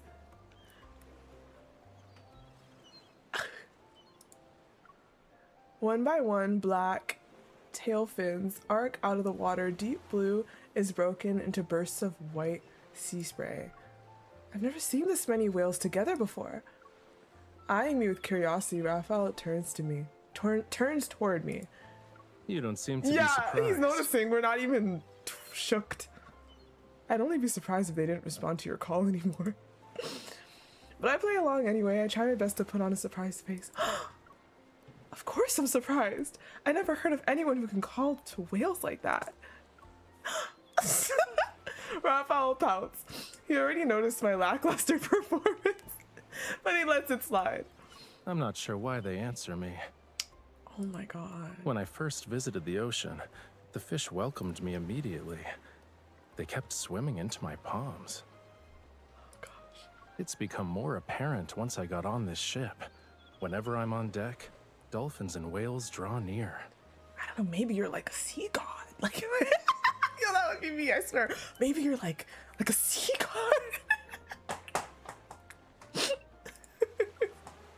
Rafayel's words breathe life into memories I almost forgotten. Actually, I once rescued a baby blue whale. The poor thing got lost and beached. I guided it back to the water and used a whale whistle to say goodbye. Your housekeeper said this was your first time at sea. No, she's the liar. I wink at Rafayel, reminiscing about our past. Oh my god, I love emceeing this. Just as you dream of legendary ports, I dream of unknown seas. In my dreams, I did more than rescue a baby blue whale. I visited the Lemurian ruins you're fascinated with, and even met the sea god. You said that like it actually happened. I'm almost starting to believe you. Oh my god, Rafayel hesitates and seems to recall something. When you asked if I'd be willing to leave the ship early, was it also because of your dreams? Yes, I dreamt the ship struck an iceberg and sank. Oh, she just out and says it. It scared me, that's why I wanted us to leave before it happened. Then we'll leave together. Ah, let's go! What? I almost think I misheard him. Rafayel looks at my incredulous expression and laughs. Or maybe we can stay? You can't back out now, you already said yes. I have no intention of going back on my word. W. Why leave things to fate on the vast ocean when I could travel with someone who knows Lemuria? Oh yes. Also, you know you can casually use your eval like that? Oh. You even met the sea god in your dreams. But didn't you say every scenery is one of a kind the other day? The scenery may be irreplaceable, but what's truly unique are the feelings in those dreams. I've tried to preserve that feeling on the canvas, but I know something important is missing in those paintings. I was hoping I could find it on this ship. 'Tis me, 'tis moi. Rafayel gently smooths my tousled hair. Now I'm starting to think that staying by your side is how I'll discover that final stroke. Yes. All the way up. Gently down. Oh, fine. Okay, the wind quiets down while the waves continue to lap against the ship. In the distance, white mist rises from the water and paints brilliant colors across the sunlight.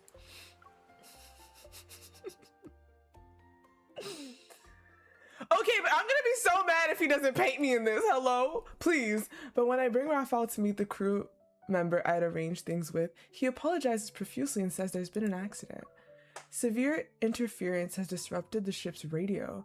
No matter how many times the crew member tries, he can't reach any private boats. Our goal of leaving early is suddenly obstructed. Back in setting sun's supper, the lavish dishes fail to whet my appetite. If we can't get off in time, what will happen to Rafayel and me when the disaster plays out?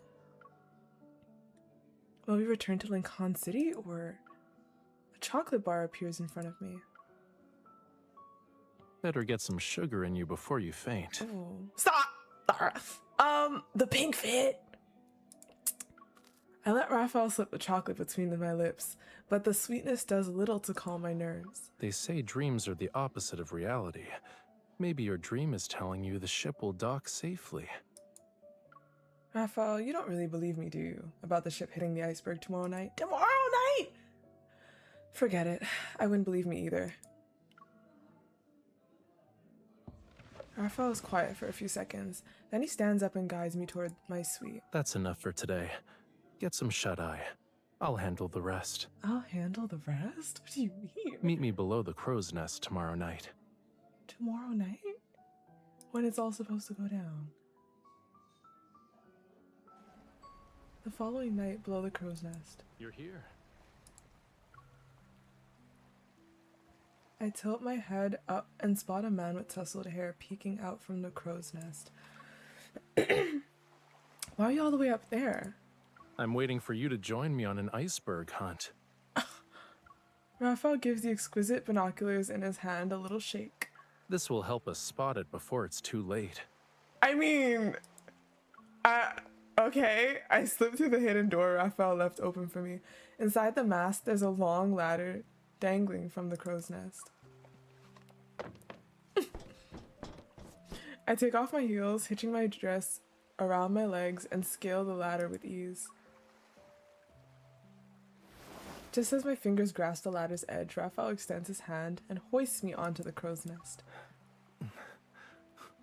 Not bad. Do you often climb around like this in your dreams? Yes. I got a 6-foot tall.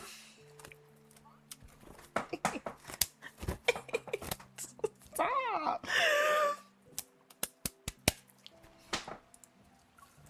I'm a Deepspace hunter in my dreams. A ladder like this is nothing. As I speak, a freezing wind hits me. I quickly hug myself to stay warm. Rafayel settles down next to me, his warm arms wrap around my waist and pulls me close. Ooh! Oh? Sir. A hunter you may be, miss, but still watch out for the cold. His deft fingers undo the knot at my legs. The dress unfurls to cover my bare feet. I shift back slightly and reach for the binoculars at his side. They're the captain's personal binoculars. They'll help us find the iceberg sooner. See, Infold, I wanted Joe to give us a scene where MC actually just got to strip down and he paints us. Like, stop. We're so robbed if this doesn't happen. Robbed, I tell you, robbed. I mean, it doesn't seem like that's what's gonna happen, so robbed. How did you get your hands on them? I painted a portrait of the captain and his daughter. He loved it so much that he lent them to me. Rafayel, is there anything you can't do? Rafayel traces the corner of my eye. I can't defeat these dark circles. They are my arch nemesis. Which is why we need to find that iceberg fast, so you can get some real rest. Didn't like the little, the little teaser with the dolls? Didn't it show him painting us? Sheesh. You actually believe me? Rafayel takes the binoculars from me and sweeps his gaze across the waters ahead. You're like an iceberg yourself. You're hiding secrets I have yet to discover. Who knows? We might unlock the mysteries of 2 icebergs in one shot tonight. Ooh. I lean my head against his shoulder and barely speak above a whisper. Actually, we've known each other for a long, long time. In the darkest hours of a still night, I reveal the secrets I've kept hidden. The waves are listening quietly. I talk about us, Lincoln City, and the movie The Skullja. Damn, she just says it all. Silence stretches between us for a while, then Rafayel slowly shakes his head. I don't remember any of that. Part of me expected this. Even so, I can't hold back a quiet sigh. However, Rafayel seems unperturbed. He raises his chin, signaling me to look at the bright night sky. Did we watch the stars together in that world too? Not always on a ship, but yes, we did a few times. Think about it. From your bedroom. The place where we watch the stars has changed, and even the sky above our heads might not be the same. But right now, as we speak, we're looking at them together. That hasn't changed.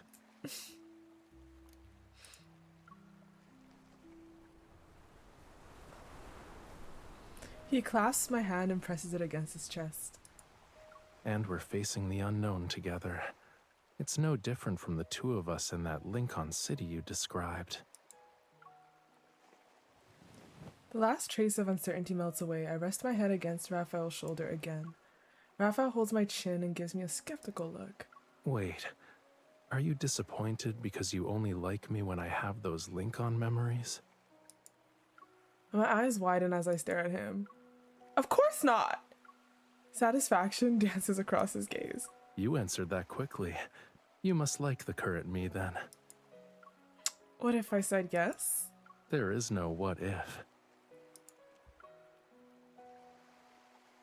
He leans in and gently kisses my forehead.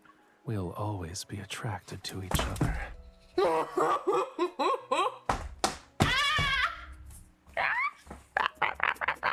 goddamn minute.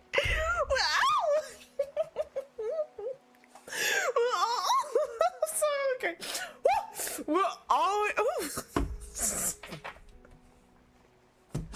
We'll always be attracted to each other. Help me. Help me. That means, bro, even if he didn't remember us, I swear it. So when he met us on this ship, he was just like, hey, yo, fine shit. He didn't know who the fuck we were.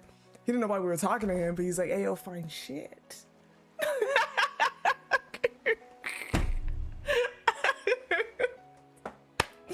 Oh, I'm good.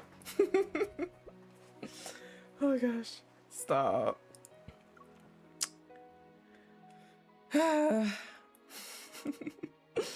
Before midnight, Raphael sees the iceberg through the binoculars. We do? We rush to wake the captain. The Skuldra veers off course just in time. Huh? That's how I feel! Like, that timing was perfect, Night Gunner! That timing was perfect! Perfect! Oh my god, no, because seriously, I'm like, huh? That's how I felt in my soul. Oh my gosh. Hold on a second. You haven't been keeping up, so you don't know what's going on. But you love it. Oh, thank you. Yes, I tried for the aesthetic. It's kind of like this card right here is based on like the Titanic, so I was going for like an old school celebrity glam vibe type of thing. Yeah, something like that.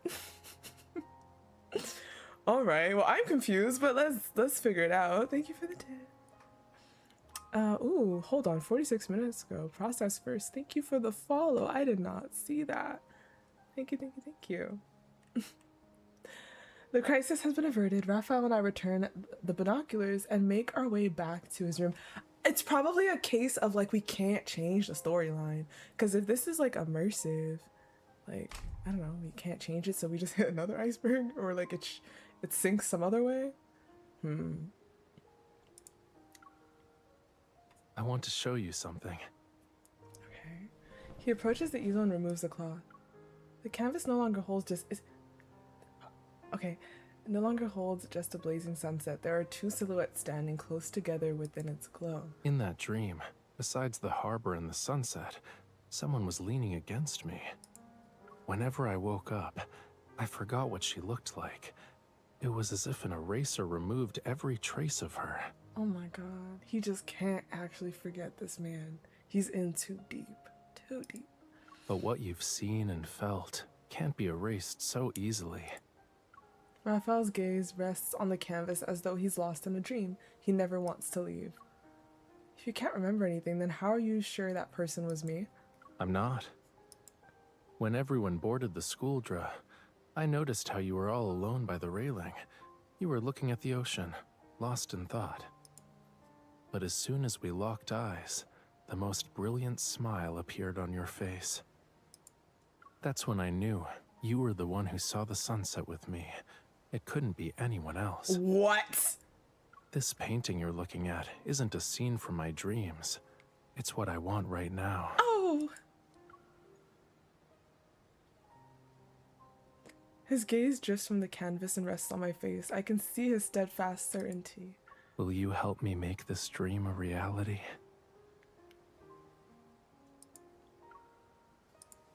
Of course, but just watching the sunset isn't enough for me.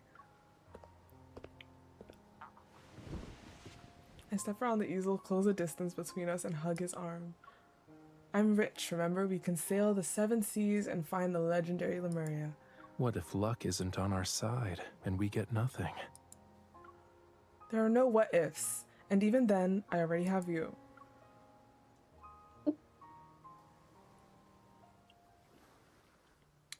In the following days, the ocean gleams like sapphires beneath the bright sunlight, while whales and dolphins frolic alongside the ship.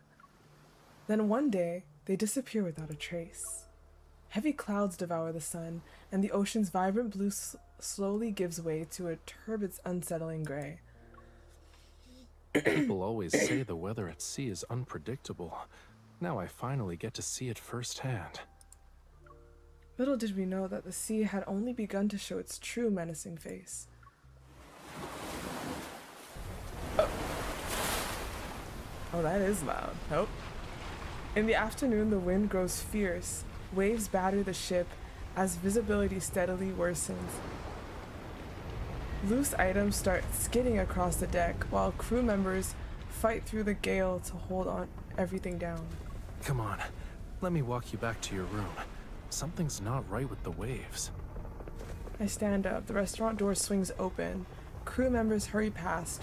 On their lips is a single word. Damn, that iceberg followed us, bro. What the fuck? The iceberg swam hella fast. Like, wait a damn minute. I'm on schedule.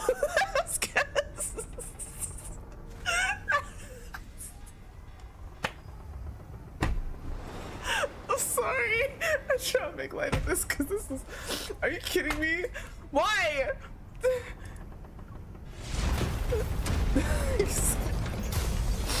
A few seconds later, there's a deafening crash. The entire ship lurches violently. Rafayel and I raise our heads at the same time to see an iceberg looming outside the window. I can't stand the fact that this is a real thing that happens to people. I'm just like, when you sit with that, it's so crazy to think about. Like, that's unreal. And the pitch darkness. Oh, no.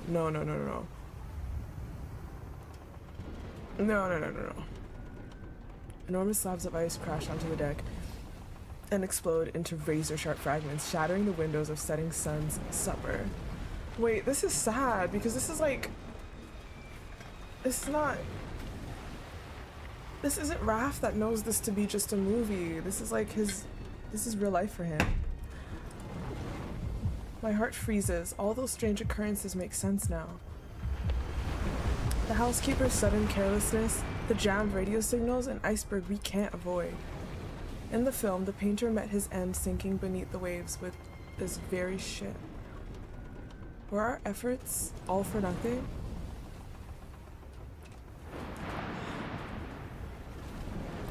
In the few minutes after the scourge strikes the iceberg, the passengers still haven't fully comprehended how dire things have become yet.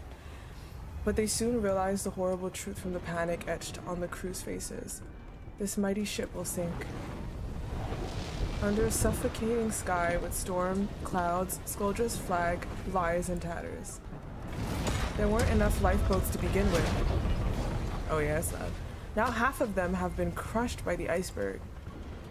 Things have somehow spiraled beyond even the disaster in the movie. A cold, relentless dread settles deep in my chest. Rafayel, was all of this my fault? Rafayel steadies himself on the slanting deck and takes my hand. None of this is your fault. Knowing what lies ahead doesn't mean you're obligated to bear the burden alone. What if you never had that dream? What if you never set foot on the ship? Rafayel sighs and gives me a playful pat on the head. What are you even talking about? If I'd never gotten on this ship, I'd regret it for the rest of my life. His face, bro. Panic's footsteps and piercing screams swell around us like waves in a tempest. Rafayel has to shout to be heard above the pandemonium. Stepping onto this ship and finding you was the greatest choice I've made in my life. No! No! Wait, this is not... Okay, wait, no, because this is real as fuck for him. Even if I'd known from the start how this would end, I'd make the same choice again. Every second I've spent with you has been worth it. I'm thankful for that. Ayo. I watch people scream, shove, and claw their way onto the lifeboats. If this is truly the end, then what kind of finale do I want?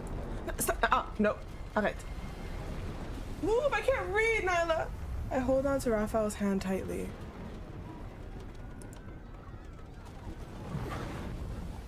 Is this your answer? Skedaddle. Then I'll never let go either. until the day we find each other again.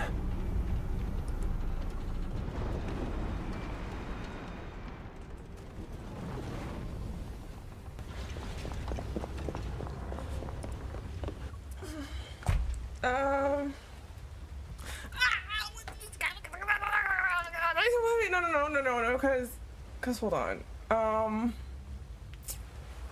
forehead. Hold on.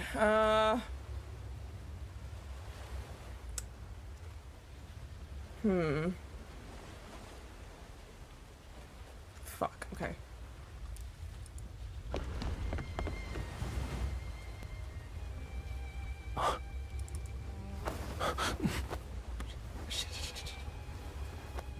Oh, it has two responses. It does. It has two.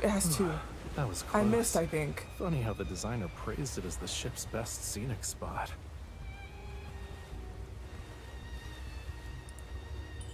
Once we escape, we'll have plenty of time to take it in the scenery.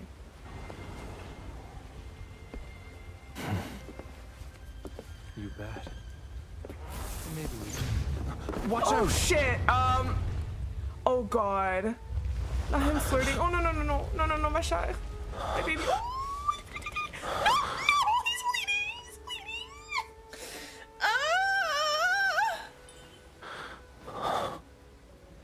I thought I could get you to a lifeboat. Oh no. See,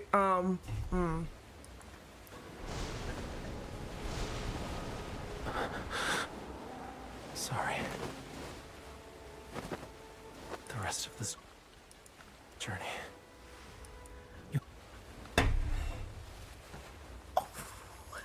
You'll have to go on without me. You're more than capable. This won't be too hard for you, right?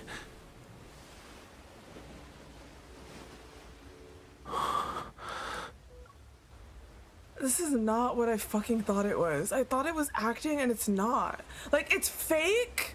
It's not an AU, it's fake, meaning that this isn't a real Rafayel. This isn't really, no, but it is. Anyways, they're in a movie, right? But I'm sorry. Like, in this story, this is real as fuck for him. Exactly. Okay.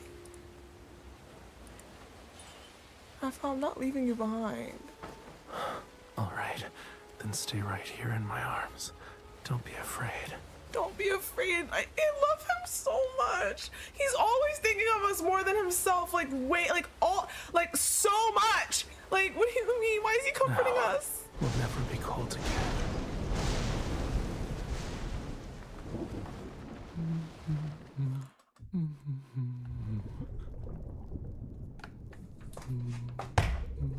No, they're not. Stop.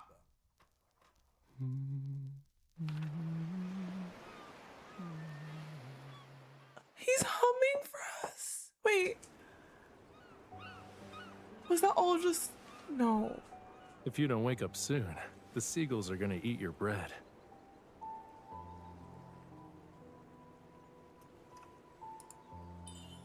Rafayel? Why are we here? You want to swim over to the next port? We're not fish, you know. We'll dock tomorrow, so where should we go first?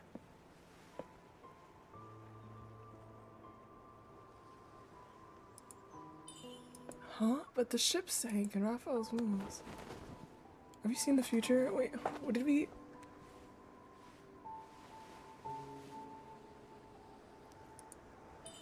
There's nothing. Eyes on the sunset, not me. This card, though. Come here. I actually saved you the best spot.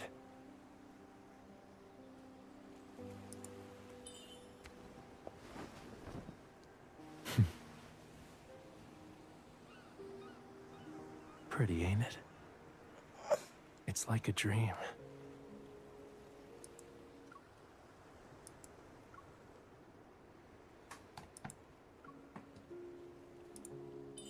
Is there anything you want to do before we wake up? I'll stay with you.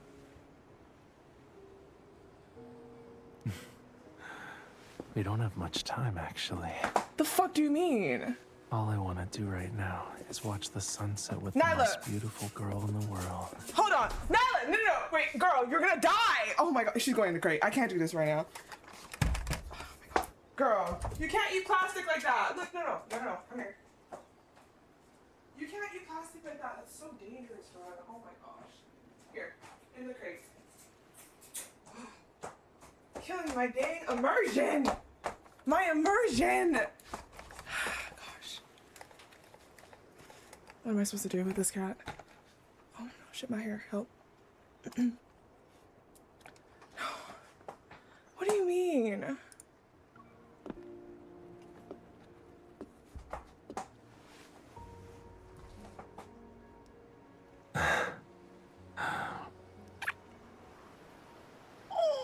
Bro, I love this hair. Oh my god.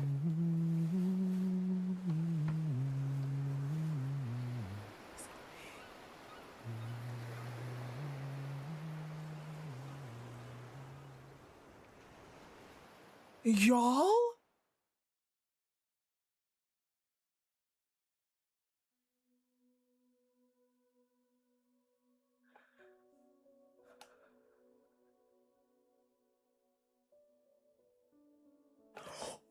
Wait, is it what I think it is? No, is it what I think it is? Wait, at the end of the story, you finally see the truth of that beautiful dream. A blazing burst of beauty ignites the path we once traveled. Only by being within it do we realize this feeling is far more intense, far more fiery than what we experienced before the silver screen. Now, as the last glow of twilight fades and the world of the film draws its curtain, everything sinks with us into the deep sea. Yet, the end of this story is not our destination. Tomorrow, when the sun rises from the horizon, it will shine upon a brand new sky. All that remains unfinished, all the buried regrets will live on in reality, in another form.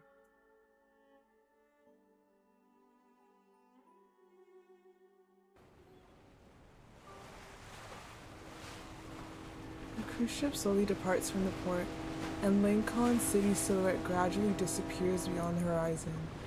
The sky is clear and the entire deck is being baked under the blazing sun. I dip my calves into the swimming pool and savor this rare coolness. A figure glides toward me from the depths and Raphael's fingers curl around my ankle.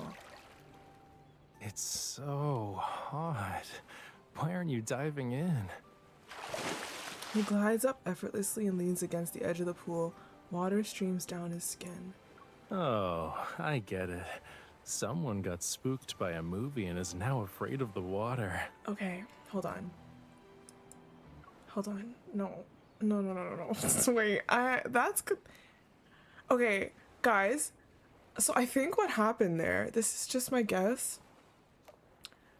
You know how I have this theory, or at least this understanding that they've repeated multiple times about how Raph is able to make us dream of things? Like, we've seen it a few times happen. Why do I feel like he subconsciously did that? Like, because they were showing us that he was discovering abilities that he can do. And why do I feel like in that moment, that was the dream he was making us see. That we were like in the sunset, whatever, but we were actually like dying, like the ship was sinking. But I think he was using that power of his where he was giving us a dream. And then the humming was sinking. See the humming that like crossed over? I feel like he was making us see a dream. Like,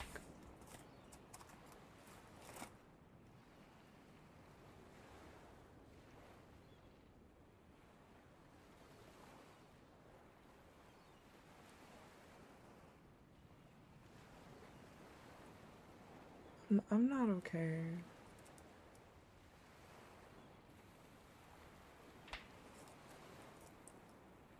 See, that's not, I mean,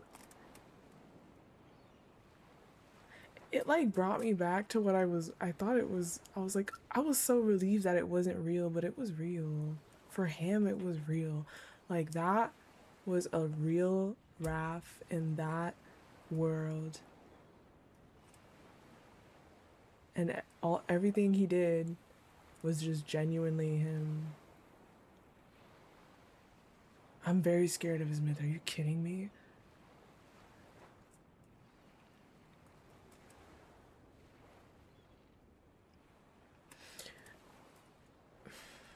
It didn't sync with me because I was very confused, but like I know that's gonna hit me a lot later. Oh. Oh. Like the way he was comforting us, even to put us into a dream.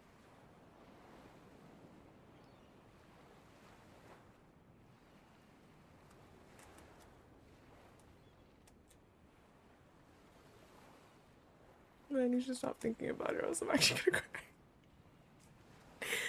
Oh no.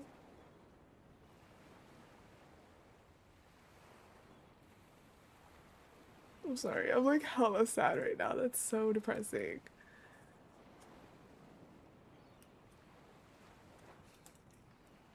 And they thought they evaded it.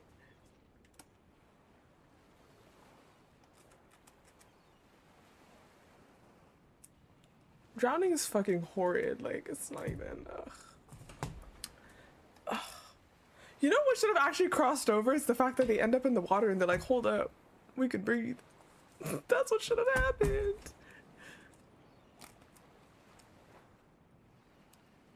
Maybe that is what happened. Maybe that is what happened.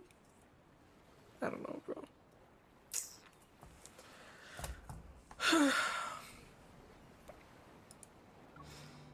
As if, do you really think I'd let a movie get to me? Then stop baking yourself like a sun-dried snack and get in. So what was his Water's experience? Did he like not get to see the movie? I know.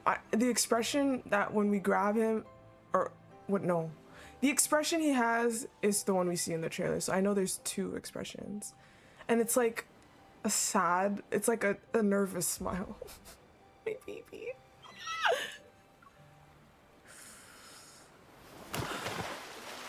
He loosens his grip on my ankle, reaches up and grabs my shoulder. I'm being dragged in before I realize it. I throw my arms out. Rafayel and I fall into... They're trying to give me that aftercare right now. Rafayel and I fall into the water. Rafayel laughs. Droplets trickle from his forehead and trace a path down his cheeks before landing onto his chest. In Lincoln City, you're a talented hunter blessed with evil. And me, a Lemurian, could never drown even if this ship split in half as we speak. That movie theater owner recommended the Schooldra to mess with me. I look at Rafayel's sulky face and can't help but laugh. If I knew that special eval projector would literally pull us into the film, I definitely would have chosen a different one. Remembering how the movie theater appeared out of thin air and vanished just as quickly, I hesitate. Whatever, I still don't know what that place was. I won't let myself be dragged into another story without warning again. The water ripples between us. Rafayel's damp hands cradle my face. It's okay. Our memories are part of what makes us who we are today. But stepping away from them once in a while and losing yourself in a new tale is also a unique experience. Besides, I believe that in every story, no matter how it begins or ends, I'll always choose you again and again. Oh, that makes me so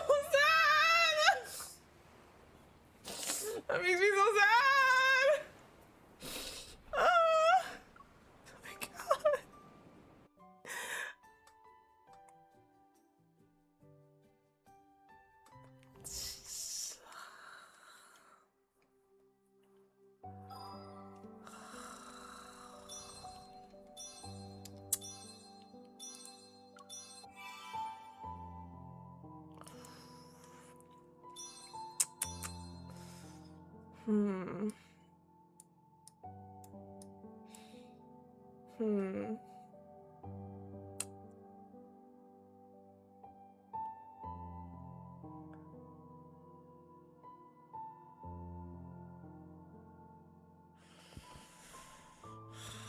Gosh.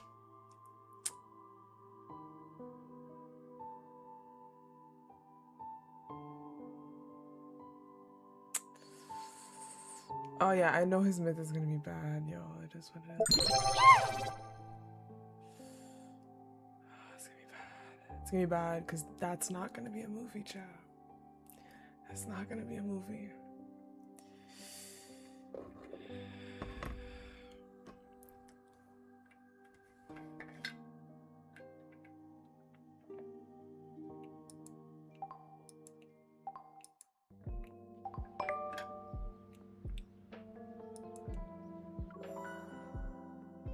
Is it when you grab him?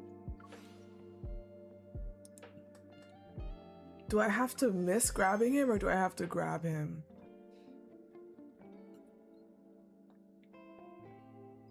Oh gosh, why am I watching this again right now? For fuck's sake.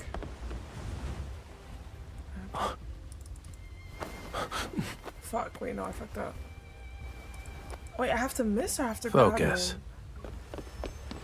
So I didn't click in time? Okay, hold on. Yeah, I know it's just the other expression. It's not gonna be like a big difference or anything. I was gonna watch them again after, but I just want to get it out of the way because my emotions.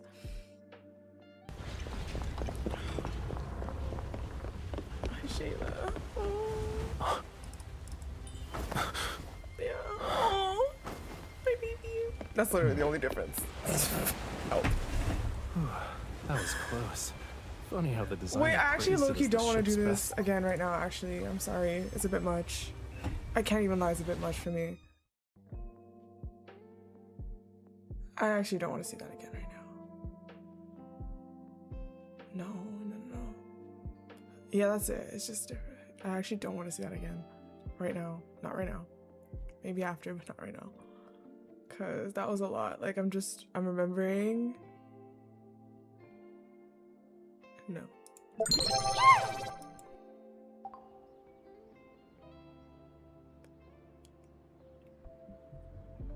Yeah, no, the humming. Cause that, like, watch that, like, I swear if that's the Toomey hums, like, the Toonie hums, like, in the myth or something, and that's why he was humming it there, cause, like, if it's a parallel, like, I'm just gonna be so sick. All these messages from Fleet are hard on the eyes. I need to look at you more. What? Sylus, are you gonna hurt me or not?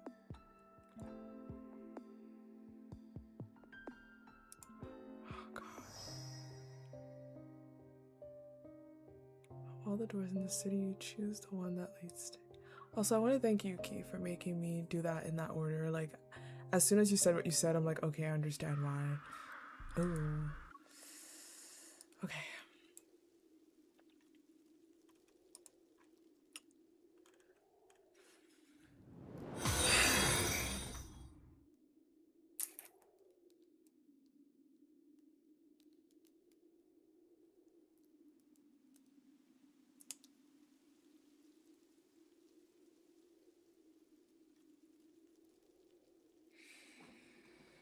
It wasn't acting like I wanted it to be.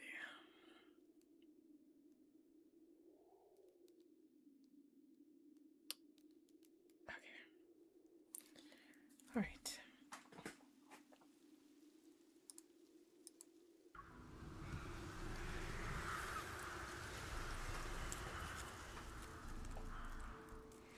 Where am I? The blood-red sunset pierces my eyes. I look down to find the ground covered with withered plants. I lift my long skirt, freeing the hem from the sharp thorns. Weird, these aren't my clothes. Trudging over the dead branches with unsteady steps, I soon reach the only building in sight. It's a villa with a crumbling facade. The intricate patterns on the gate and the towering stone pillars on either side speak of the owner's former prestige and glory. But now the estate has clearly fallen on hard times. Even the brass plaque bearing the address is somehow blackened, making it hard to read. I feel like I've seen this place before. Suddenly, an image identical to the scene flashes through my mind. Isn't this a scene from the movie? Miss! Also, this one doesn't start off with like us going to watch a movie, I guess. Well, it makes sense. Imagine they all started that way. I turn around to see a young girl running toward me excitedly. You're back! Oh, this is wonderful. There may still be hope for Casa Winery yet. Before I can say anything, she opens the gate and pulls me inside. I listen to her tearful, fragmented explanation while taking in the damaged leather sofas and velvet curtains.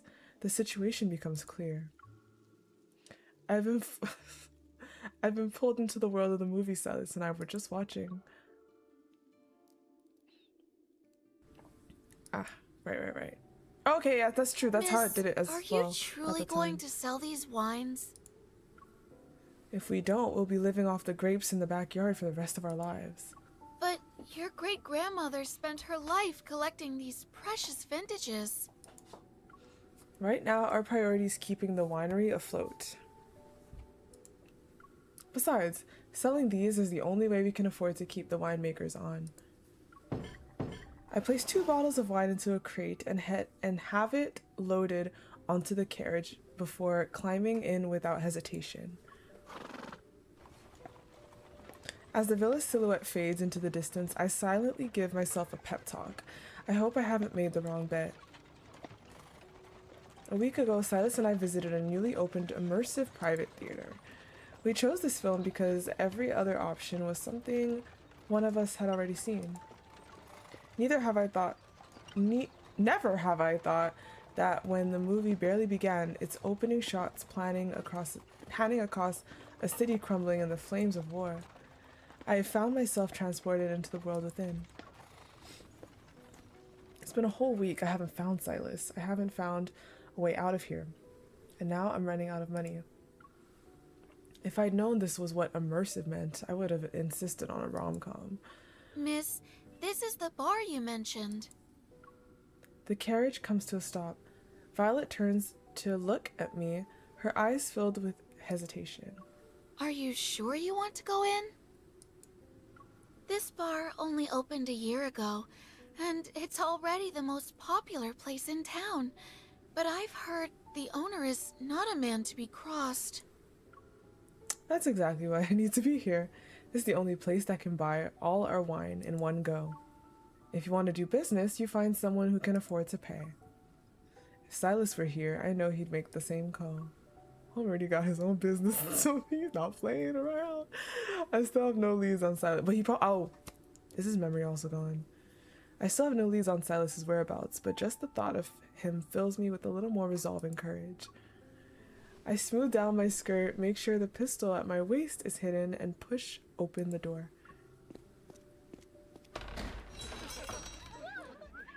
Night has barely fallen, yet the bar is already buzzing with life. I weave through the crowd only to find the very person I've been dreaming of standing right there at the bar. Sylus! Sylus, dressed in a velvet suit, leans against the bar. Hearing my voice, he slowly raises his hand. You looking for something? He also don't remember me. I've been looking for you ever since we got here, for a whole week. And here you are, relaxing with a drink this whole time. I reach out to grab— whoa, goddamn, I'm fucking sorry. I reach out to grab Sylus's arm, but before I can reach his sleeve, he seizes my wrist and effortlessly pins it behind my back. I don't care to be manhandled, least of all by drunks. Oh, the way he said that. Sylus lifts his chin, and 2 men in black coats standing in the corner immediately approach with defiance. Get her out of here before she causes a scene. I'm not drunk. No, you sound as though you are. I stare at Sylus in disbelief, struggling to break free, but I can't budge him an inch. The cloak draped over my shoulders slips during the struggle. As he reaches for it, his gaze suddenly falls to my neck. I'm still wearing the heirloom necklace I dug out before leaving, hoping it would help me make an impression. Casa Winery? Yes, I'm staying there now.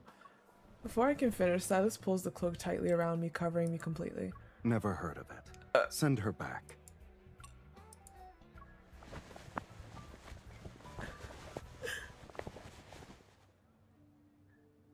After much struggle, I finally managed to convince Sylus that I actually have business to attend to, narrowly avoiding being shipped back to the winery along with the wine. In the VIP room on the second floor of the bar, Sylus lowers his gaze to the wine case laid open before me.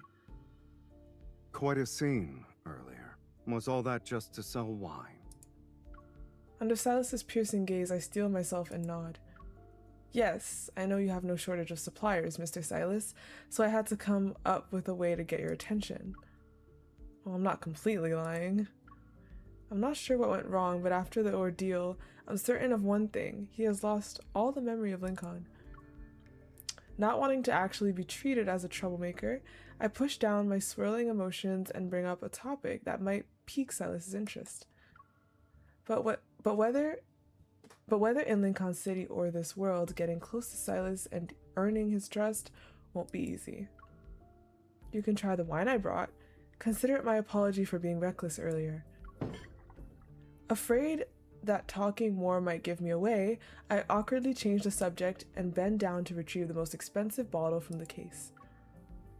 Ooh, also, Kit Kat Waffle. Thank you for following on Twitch. Welcome, welcome. Anyway, let's see if this can help turn Sylus's impression of me around.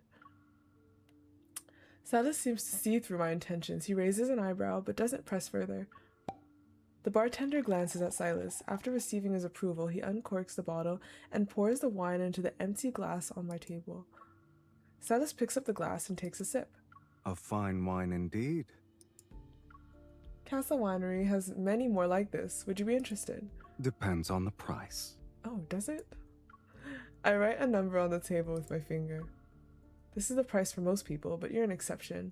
I can give you 50% off. A reckless way to do business, isn't it? You risk losing everything. If I want something from you, I have to be willing to pay the price first. I'm just skipping the unnecessary back and forth, laying my cards on the table. Sylus responds with a non-committal smile and signals the bartender to retrieve a bottle from the cabinet behind him. A glass is poured and handed to me. I raise the glass to my lips and take a sip. It's every bit as good as what I brought. You have it all planned out, I see. Then I'm sure you know a small discount is hardly an incentive for me. I feel like for him, the voice is a little lower. I have a better idea. Care to guess what it is? His slender fingers brush across the leather case on the table. They linger a few seconds longer on the Casa Winery engraving. This reminds me of why I chose this bar in the first place. Besides selling wine, I have another deal to make. Though I didn't get to finish the movie, I remember the synopsis mentioning that the bar's owner secretly deals in intelligence. My original plan was to use this intel to strike a deal with the owner, have them keep an ear out for any news related to Sylus. I never expected the owner to be Sylus himself. However, it seems he's thinking the exact same thing. The vineyard may have been destroyed, but the transport channels Casa Winery established are still intact. I can guarantee these channels are discreet and secure enough for you to safely relay any messages you want delivered. This way I can also learn more about Sylus in this world. And maybe I can find some excuses to drop by the bar and see him more often. The amusement in Sylus's eyes deepens, yet he stays silent, his gaze fixed on me as if contemplating something. Everything around us seems to fall silent, leaving only the sound of his fingers tapping against the tabletop, each one echoing in my heart. Fine wine deserves to be in the hands of someone who truly appreciates it. Wouldn't you agree? Sylus's fingers come to a stop. A faint, almost imperceptible smile tugs at the corner of his lips as he gently raises his glass. Lady from Casa Winery, I find you far more interesting than the wine you brought. I pick up my glass as well. Here's to a fruitful partnership. Not fruitful, help. Sylus purchases every last bottle from Casa Winery just as promised, and the winery finally resumes operations. I even have some extra money now, enough to continue attending the parties hosted by the city's elite. I heard Sylus accepted the invitation too, but I haven't spotted him anywhere. Never mind, I'll just hide out here for a bit before the banquet starts. I close the lounge door behind me and glance around the room.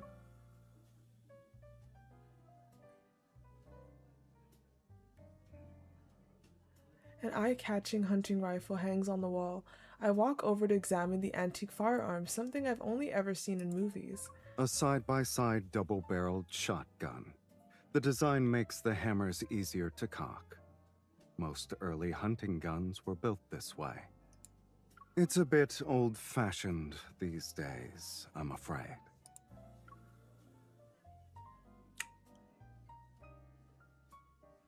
I turn to see Sylus in an elegant suit, leaning against the doorframe and watching me with obvious interest. Sylus, you're here too. It's been a while.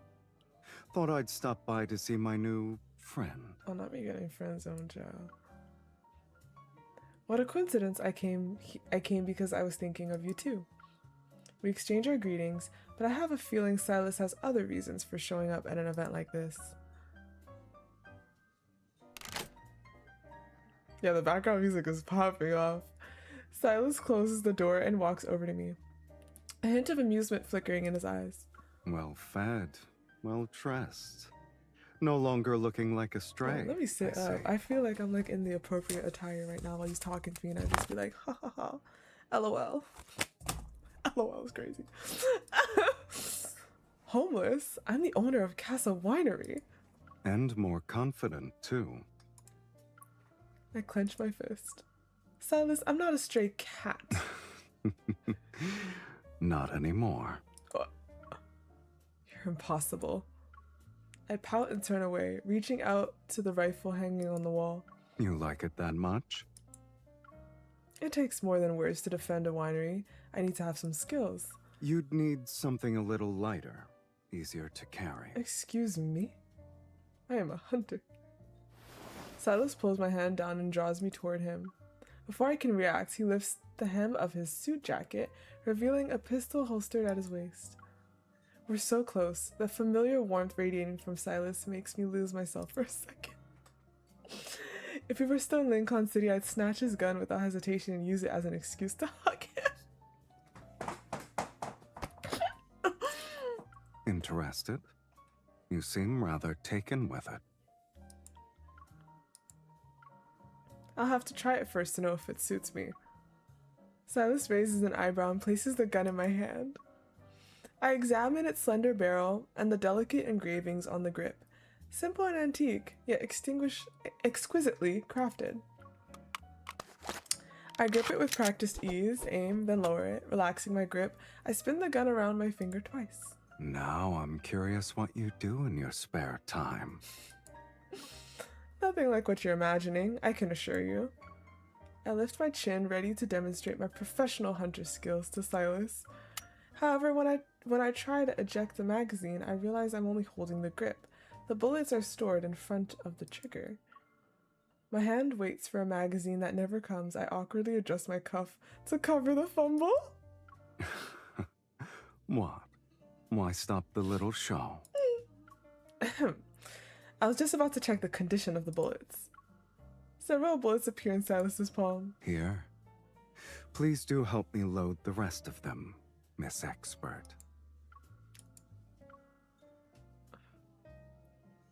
Sylus steps closer and leans down, his gaze fixed on me as if he's watching my reaction carefully. This one is a bit more difficult, isn't it? His teasing smile instantly ignites my competitive spirit.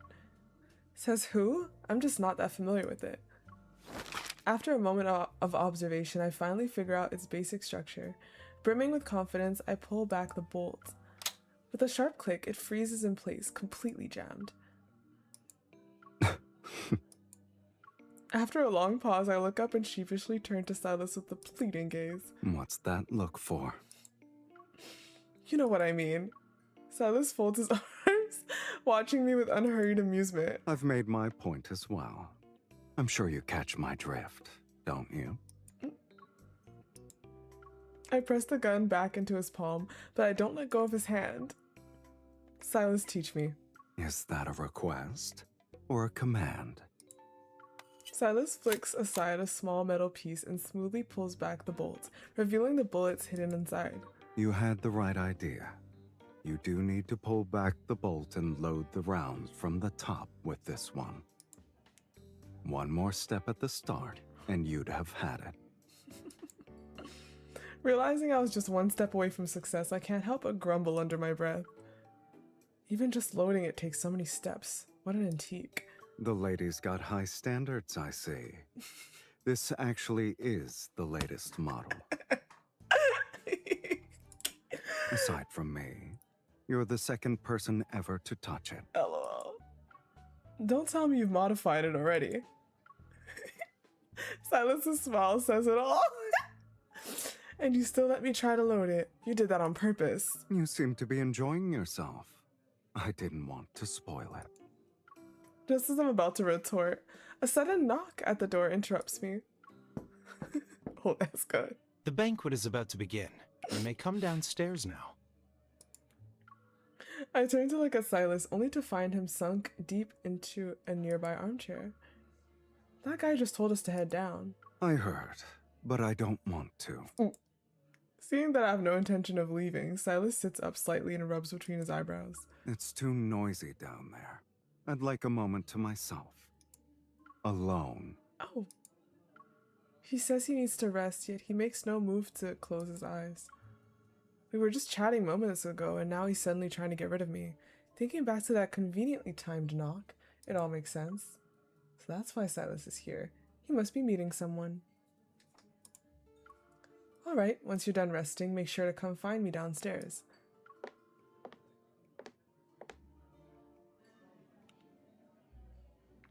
Inside the banquet hall, men loudly debate over the war, adding a layer of tedium to the already noisy atmosphere. Out of the corner of my eye, I spot a young man in a uniform, slipping quietly up to the second floor. His destination is clearly the lounge where Sylus is waiting. Is that who Sylus plans to meet? I keep one eye on the staircase while making idle conversation with the ladies nearby. Then one of them suddenly brings up the hunting rifle in the lounge. That hunting rifle is said to be Lady Lisa's personal favorite. Apparently the handle is studded with diamonds. Come along and have a look. Leave the men to their dreary business. Remembering that Sylus is likely still discussing business in the very room they mentioned, I steel myself and loosen my grip on the wine glass. In an instant, the dark liquid trails down my dress. Oh, look at your dress. Here, use my shawl to cover the stain. I'm fine, I just got a little distracted. Seeing that their attention has been successfully diverted, I fidget with the hem of my skirt and deliberately put on a sorrowful expression. But you do look pale, my dear. Is something the matter? Actually... Stealing my resolve, I improvise a tale of unrequited love for a certain bar owner. By the time I finish my scattered, disjointed tale, everyone has completely forgotten about the hunting rifle and is now looking at me with complicated expressions. Oh, how unfortunate. I heard he associates with all sorts of unsavory characters. He has a rather complicated background. If I were you, my dear, I would be careful with my assets if I had to do business with him. Indeed. My father says the military has been after him for quite some time. Who knows how he made his money? Committed to seeing this act through, I continue to wear an expression of unwavering devotion. But he's the one who helped me when my winery was at its lowest. Though that was the result of my persuasion. He's shrewd and capable He's shrewd and capable in business, and he never takes advantage of anyone. Though he never lets me get the upper hand either. Anyway, to me, Sylus is truly better than anyone else. Oh god, he heard that, didn't he? The other ladies exchanged glances, judging by the expressions they probably think I'm beyond saving. But at least I accomplished my goal. I breathe a sigh of relief, only for a low chuckle to sound from behind me. Am I really that wonderful?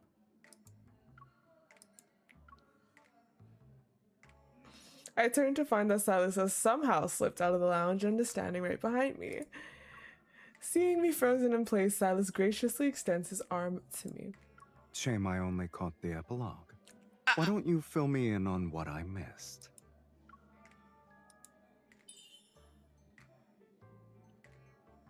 I nod with feigned bashfulness and walk out of the banquet hall with Sylus, the worried gazes of the ladies following us.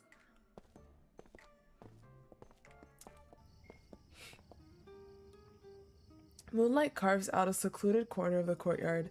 I let go of Sylus's arm and take a few deep breaths of fresh air. How did things go? Sylus raises an eyebrow but says nothing. You sent me away. Don't tell me you actually wanted to take a nap on someone else's couch. Quick on the uptake, aren't you? If you really wanted to keep it from me, you wouldn't have used such a flimsy excuse. The negotiations fell through. They're even more calculating than a businessman like me. They only care to drag out the war for as long as it profits them. Sylus walks over to a meticulously maintained car parked in the courtyard. He opens the passenger door and holds out his hand to me. Isn't it impolite to leave early without notice? Not everyone deserves courtesy. Some deserve to be ignored. Unless you'd rather stay and listen to them drone on until midnight. Remembering the people at the table who treated war like a wager, I get in without hesitation. Fine by me, I don't want to come back to a place like this anyway. The car starts and Sylus floors the gas pedal. The engine's roar shatters the courtyard's silence. The brightly lit villa quickly fades from sight. In the pitch-black night, only the headlights cast a warm glow. When Casa Winery's latest batch is ready, I'll place my order. Surprised, I look at Sylus. I really didn't expect you to offer help like this. So, all those praises earlier were merely for show. How could it be? I meant every single word. See, you're lending me a hand again. That proves I wasn't lying. The channels you provide are useful. I see no reason not to continue this arrangement. Congrats! The car slows down. Sylus turns to look at me, a hint of curiosity in his eyes. You, on the other hand, you know exactly what I do, yet you've never asked where my information goes or to whom. You sure you want to place that much trust in me? Because I know how good you are. Sylus smiles and looks away, his expression clearly showing he doesn't believe a word I said. I let out a sigh. It seems like in this world, I have to give Sylus a reasonable explanation every time before he'll let his guard down. Times are turbulent. Sooner or later, the flames of war will reach everyone, no matter how much wealth or status they once had. Right? Yeah. I think I was talking about how we needed a kind of approach like that and that it would be interesting. I think it would be interesting to have different versions of this.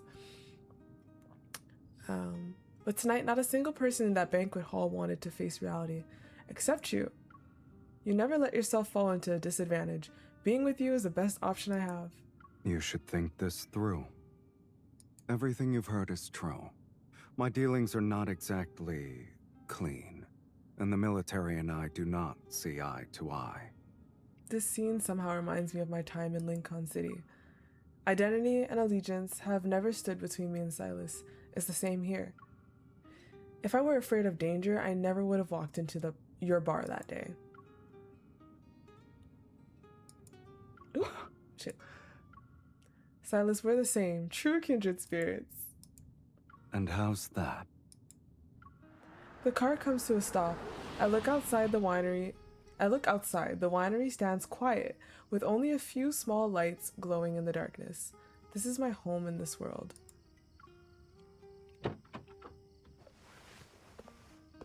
Sylus opens the car door, takes my hand and helps me out. This is the road that leads to your world. But that doesn't mean I can't go on a path that leads me to your bar, right? A cool breeze drifts through the night as we stroll along the path outside the winery. I don't let go of his hand, and he seems to have forgotten about it too. Sylus and I savor this undisturbed peace until Violet opens the front door and steps out with a lantern to greet me. You haven't seen the half of my bar. Oh shit. Then if I want to drop by more often to get to know another side of your life, would you be okay with that? Come whenever you like.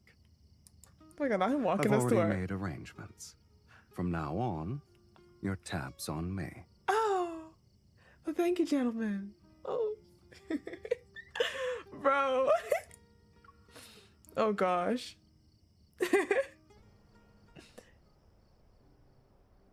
In the months that follow, the winemaking goes smoothly. I even hire people to restore an undamaged section of the vineyard for a new batch of grapes. Sylus reserves the entire first batch of wine, giving me the perfect excuse to drop by his bar every few days. Everything seems to be heading in the right direction. One ordinary night, I accept Sylus's invitation and head to the bar with the order forms and contracts in hand. But when I see the silent alley, the closed doors, and the closed sign hanging outside, I freeze. Since arriving in this world, this is the first time I've seen the place so quiet. Ooh, didn't we agree to meet tonight? That doesn't mean the They bar took has off to the be choker. open. Which I get, fair, but that's lol. Oh damn, oh gosh.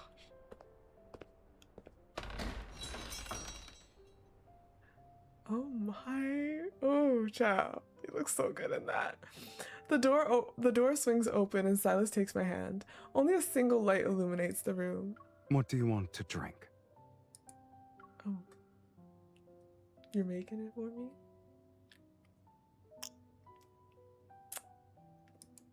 There's no one else around to do it. In that case, I'll have a Ramos Gin Fizz. It's also a drink Sylus often ordered back in Lincoln City. Good choice. Sylus smiles and tosses the gin and other ingredients into the shaker with practice ease. He picks up the shaker and begins to shake. At first I watch with amusement, searching for any hint of strain on his face. But even after 12 full minutes of shaking, he doesn't so much as furrow his brow. If anything, there's a hint of pleasure in his focus. He seems even more relaxed than usual. The cocktail flows into the glass, meeting the sparkling water at the bottom with a soft fizz. Dense foam rises from the rim like lava, yet it holds its shape perfectly. Not a single drop spills over. Arms tired yet? I teasingly poke Sylus's arm, then give his firm muscles a squeeze. Sylus pulls my hand down and presses the glass into it. What's with the 5-star service tonight? I eye him suspiciously as I bite down on the straw. Sweet, tangy freshness floods my mouth. At the same time, a compact pistol slides across the counter toward me. Latest model. Compact and lightweight. You got me again. Perfect for you. Oh. What's wrong? I thought you liked guns. Okay, I think this is the second time I heard a little audio thing in his. A little bit of an audio, like, issue or a little, like, thing. I don't know if anyone else noticed, but... A faint bitterness seeps into my cocktail. My fingers trace the sleek, new gift before me, but my earlier excitement fades. Where are you going? You caught on quickly. Things haven't exactly been peaceful lately, and besides, you smell like gunpowder. A nose as sharp as a kitten's. The bar will be closed for 5 days, but it won't affect your next batch of orders. He raises his glass, offering no further explanation. So that's what the cocktail and the gun were for. You're planning to leave me here all by myself. Just handling some business out of town. What kind of business needs you to shut down the bar and take everyone with you? Exactly the kind you've heard about and guessed at. I'm coming with you. This is no place for you. Sylus, I'm not some helpless little winery heiress. I never said you were. You don't trust me then. Sylus doesn't answer. He steps out from behind the bar and tucks the compact gun beneath the hem of my skirt. Keep it handy. You might need it while I'm gone. And stay away from the bar. I take the gun, letting out a heavy sigh in my heart. I can't deny that I'm still completely in the dark. Once Sylus makes up his mind, no one can change it. Yeah. 5 days later. The bar reopens, but Sylus is nowhere to be seen. My glass has long been empty. Condensation trails down its surface, pooling on the bar counter before slowly evaporating with the passing hours. The last customer settles their tab and leaves. The 2 bartenders nod at me before heading to the warehouse to tidy up. When is he coming back?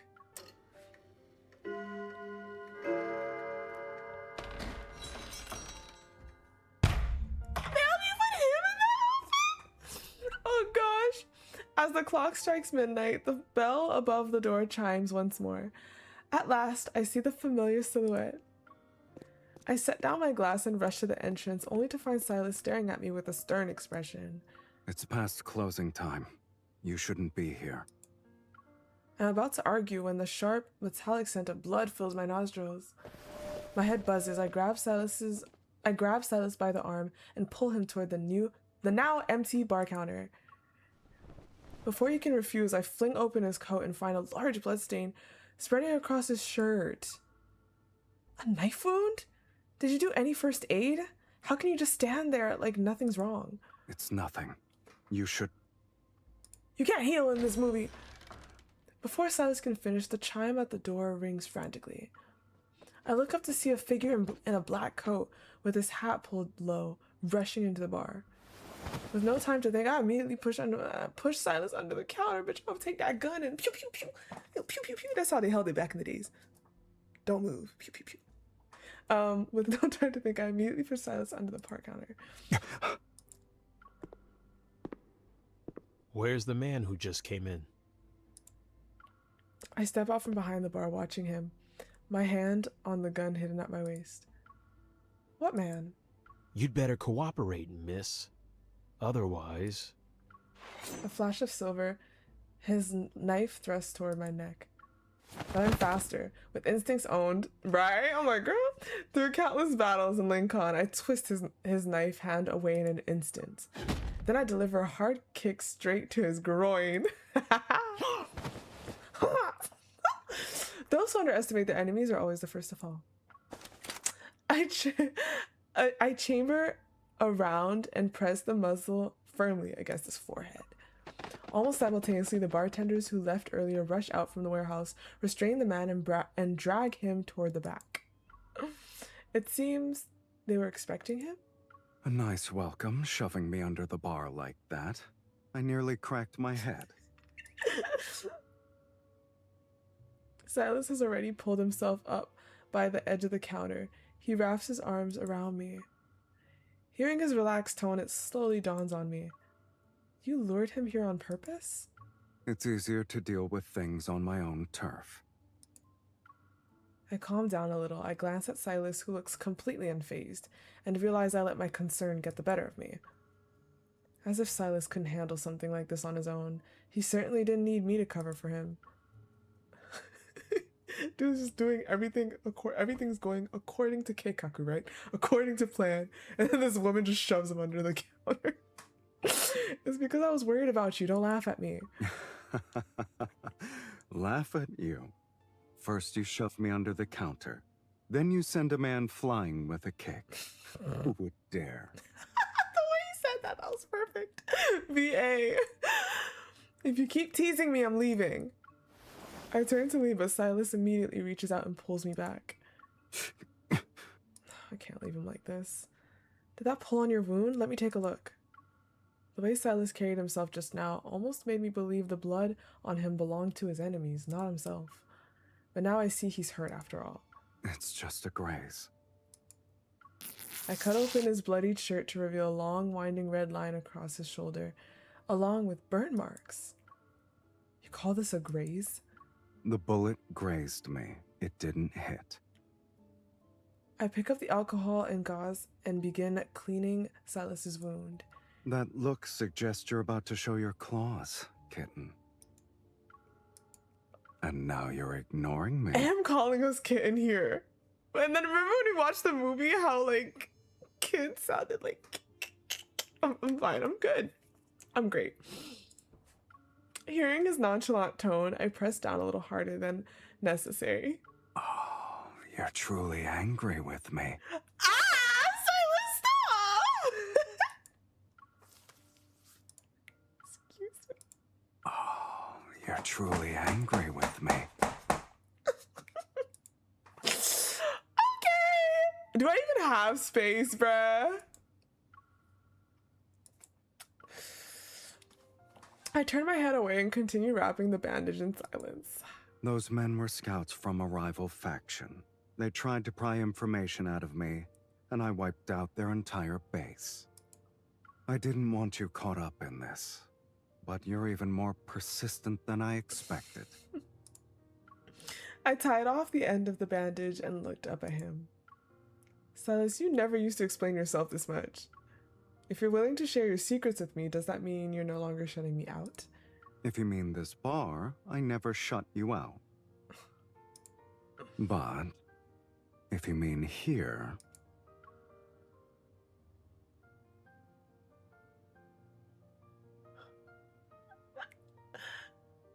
Sylus takes my hand and presses it against his chest.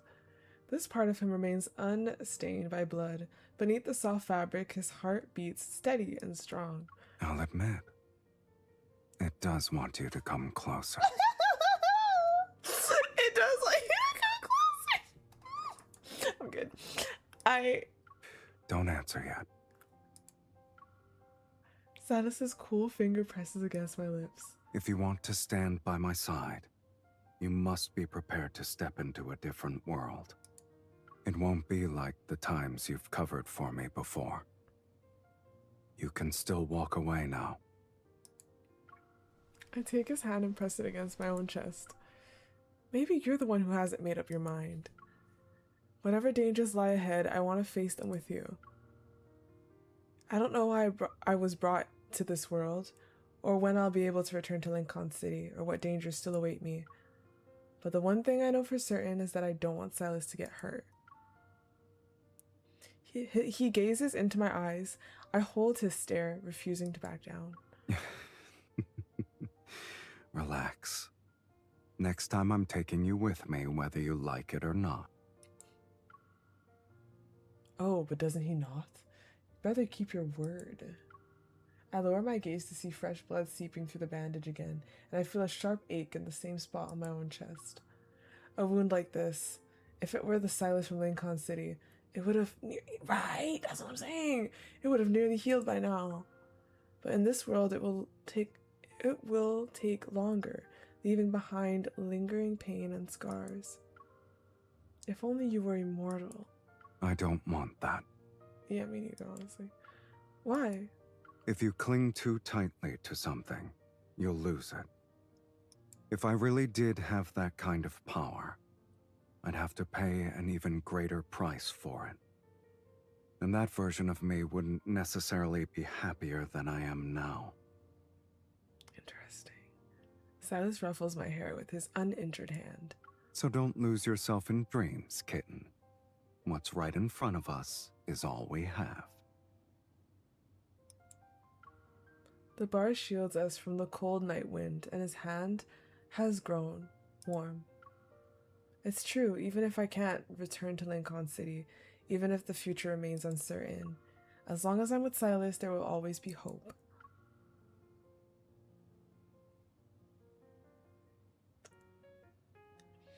A few days later, Sylus asks me to meet him at a photo studio, saying he wants to take a picture together. Sir, could you smile a little more, please? Is that the picture that, like... Oh gosh, okay. I don't know, let's see. Sir, please relax. Maybe just try a little smile? He wanted to do this, but he did not want to do this. You know what? Let's try something else. Please move a little closer. It'll look more intimate. Sylus doesn't object. He leans in close and rests his hand on my shoulder. Now what? He's so cute. Honey? It's okay, just say what's on your mind. The photo studio owner hesitates, but eventually voices his concern in a hushed tone. Miss, this gentleman, it looks as though he's holding you hostage. I rest my forehead against Silas's shoulder, my body trembling with laughter. The man beside me takes a deep breath, holding it for a long moment before slowly letting it out. Is it truly so amusing? I look up and wipe the tears of laughter from the corners of my eyes. Don't worry about his expression, sir. Just count to 3, then hit the shutter. All right.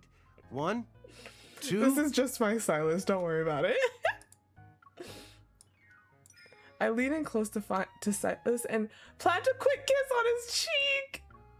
Sylus looks at me in surprise, his gaze meeting my beaming smile. 3. Yes.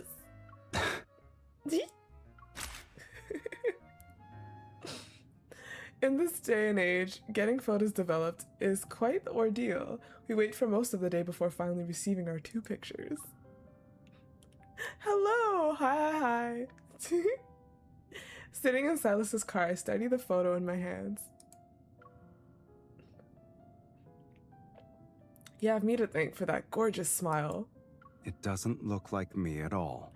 So he had like a genuine smile pop on it. Ah, so cute. Despite his words, Sylus carefully tucks his photo away, slipping it into the inner pocket of his coat, close to his chest. What made you want to take a photo together?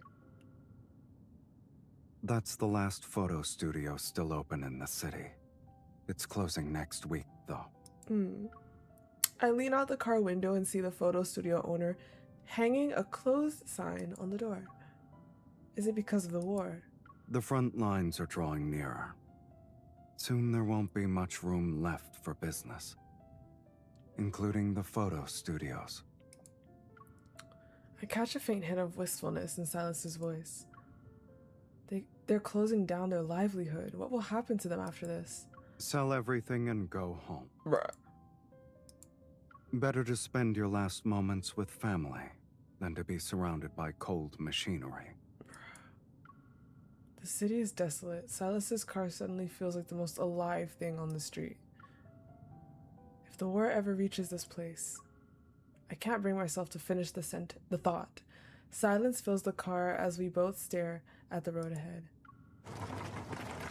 A young couple driving a horse-drawn cart slowly pass from the other end of the road. Their luggage is neatly tied down. They must be leaving too. Sylus slows down, giving them more room on the road. I don't have a home.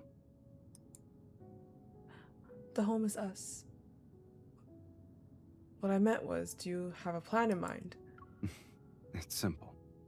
The only person I want to see lives in this city.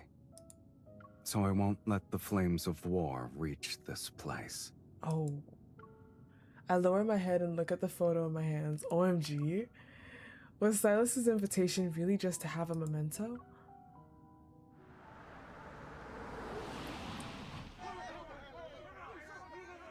The moment the car pulls up to the winery entrance, I sense something is wrong.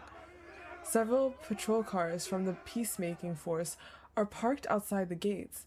The sound of arguing drifts over from the courtyard. Sylus and I follow the commotion and find 2 sheriffs heading our way, a stranger in their grip. Mr. Sylus, we meet again. One of the sheriffs offers Sylus a smile before turning to me. Miss, a thief broke into the vineyard, but don't worry, he didn't cause any damage. We'll be patrolling the winery from now on. If you need anything, send for us, and we'll come at once. The patrol cars start up, and the sheriffs drive off with the thief in tow. I turn to look at Sylus, already piecing things together.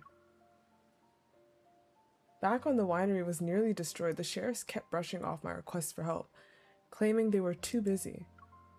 But they're so eager to help today. I have a feeling I know who to thank for that. How'd you pull that off? I thought you weren't exactly on good terms. The man we caught in the bar wasn't some ordinary criminal. I handed him over to the military. It was only fair they returned the favor. Doesn't that mean your business dealings are now exposed to? They've known all along. They just never had any proof. So they had to move against me quietly. But it's all out in the open now. The war is growing worse. And they know there is information they can only get through me. Wait, I just realized he's wearing the birthday outfit. Holy cow. I didn't peep that it switched yet. Oh, wow. That's so perfect, too, for this. And I'd rather not see the contract I signed turn into a pile of wood chips and fertilizer. Sylus smiles and reaches out, casually running his fingers along the lush vines and broad green leaves on the wooden trellis. Clusters of tiny flower spikes peek out from between the green branches. The delicate white blossoms sway with the breeze, looking as if they might scatter at any moment. This is your home. It shouldn't be destroyed by war. I look at Sylus thinking about the photo invitation and all these safeguards he's put in place. It all feels like a replay of that farewell at the bar. Unease lingers in my heart. Perhaps before long he'll leave again. The happiness I feel now is as small and fragile as these flowers blooming in the vineyard. This vineyard wouldn't be what it is today without you. If you ever want it to be, this place can be your home too. If someone had said that And to then me he before, comes to our door. I'd have told them not to trouble themselves over something so unnecessary. And now? What is he? Sylus wraps his arm around my waist and pulls me into his embrace. I like the idea of having a place to call home. Yay! Oh gosh.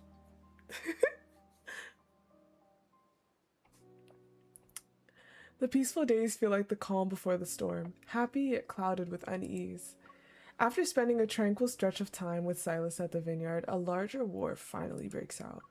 The town hasn't been affected yet, but many soldiers have arrived and patrols now circle the vineyard.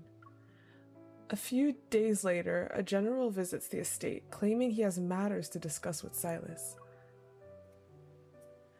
When Sylus comes to find me, I'm standing in the vineyard helping Violet harvest this year's final batch of grapes.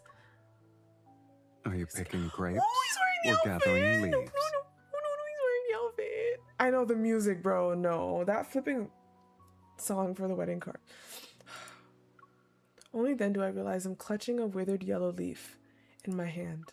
Mr. Sylus, the lady has been worried about you the whole time. I've already picked out dozens of leaves she tossed into the basket. Give it to me. Oh. Sylus takes the scissors from my hand. Violet lets out a sigh of relief and quietly retreats behind a more distant section of the grape trellis. You're frowning. What's on your mind?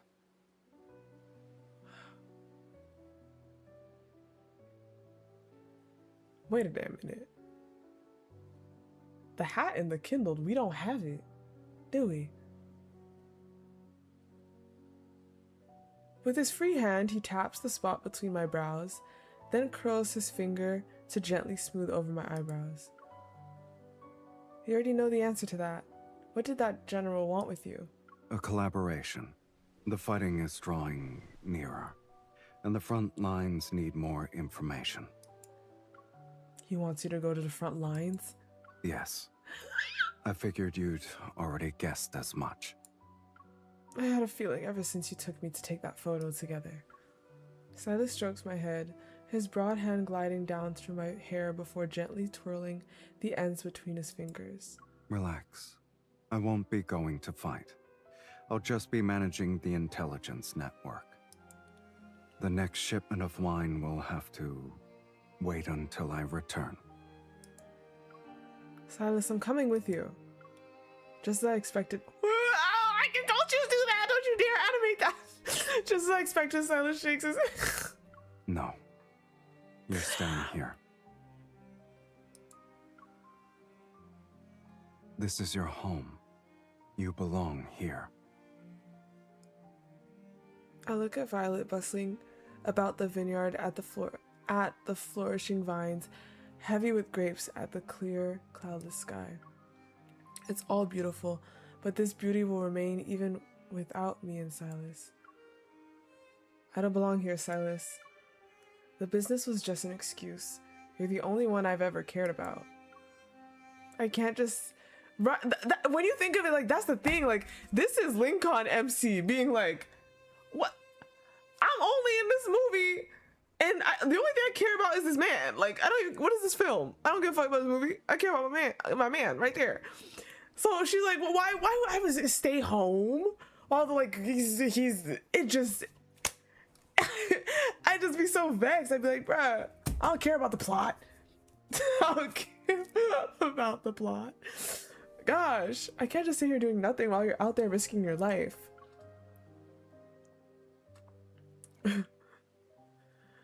Sylus raises his hand and gently brushes my cheek.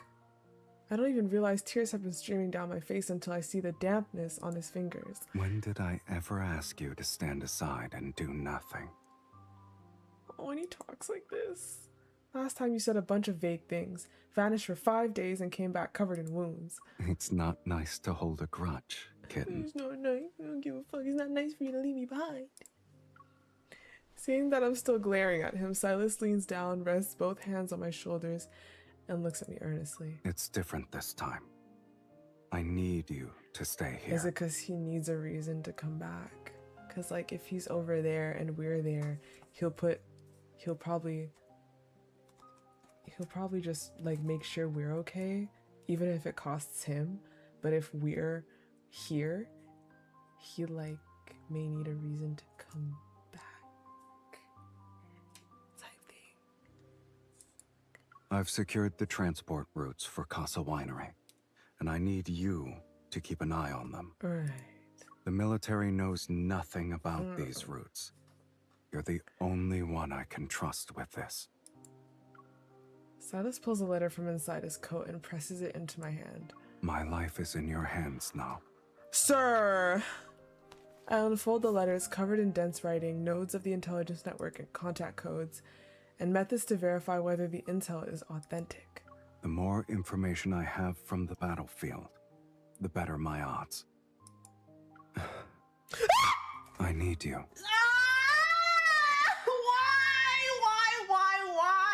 Why is the nickname here? Why? God damn. I fold the letter and rest my head against his chest. When are you leaving? Tomorrow. Oh, tomorrow. Early. Oh God. Sylus's voice reaches my ears, muffled through his chest. While I'm gone, remember to look at our photo every day. Do not forget me. Oh, I won't. Are you fucking kidding me? Do not forget me. He said do not forget me. He said don't forget me, bro. He said don't forget me. For the rest of that day, we never let go of each other's hands. From the vineyard to the sofa in the villa, we savor every second before our goodbye.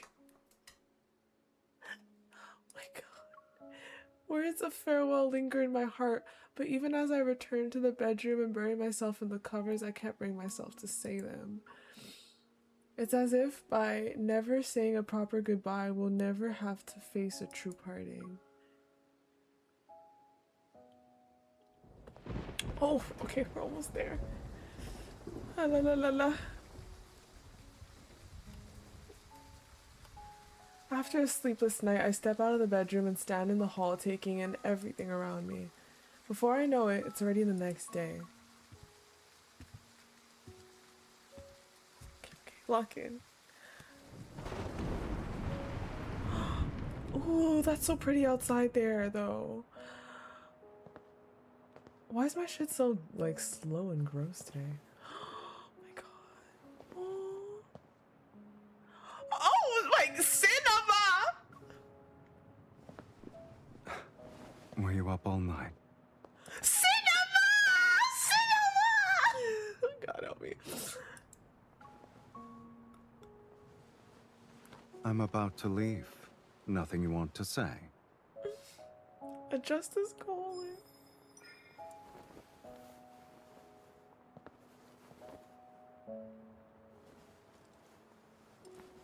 Bruh. Barely adjusted anything at all. Okay. Bro, you're okay. Move behind him. Oh, to hug him? Is that the hug from behind? Oh my, wait, no, this scene. This scene. This scene. The longing in this scene. Oh my god, cinema. Okay, help. You're making me miss my only train, kitten. Good. Then we won't have to say goodbye today. I'm doing this so we can have something more lasting. Oh my god, baby! Oh my god!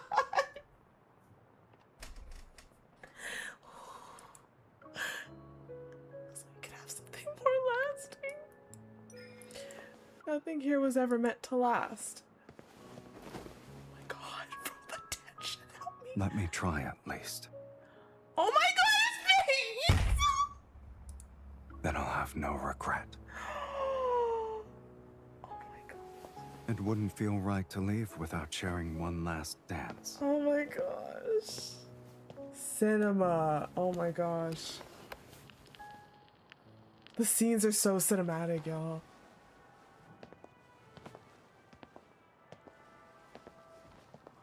Oh gosh. The song from when we first met at the bar. Oh god, the movie. You still remember it. Their song. Oh god. Some people. The moment they appear in your life, you know you'll remember them and miss them. Oh my gosh. Oh my gosh. Shit.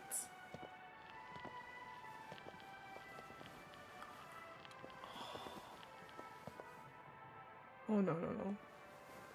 Oh my gosh. Sylus, don't get hurt. Don't die. Oh god. Oh, my hair. Help. Help. You once said you Helicopter, wished you were helicopter. immortal. So sorry. Be serious! No. I believe I am. Bro, and then he doesn't fucking kiss me, bro. I'm so sick. I'll take a rain check on that kiss. I just realized I did not get a kiss in Titanic. Help. When we meet again.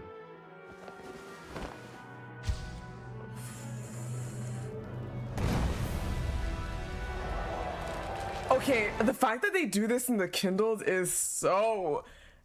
wow.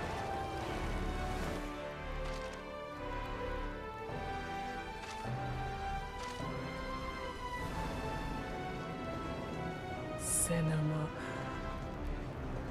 Okay, about this though. That is, no, it doesn't really happen, right? It doesn't really happen. It doesn't really happen. Half a year. What do you mean? Half a year later.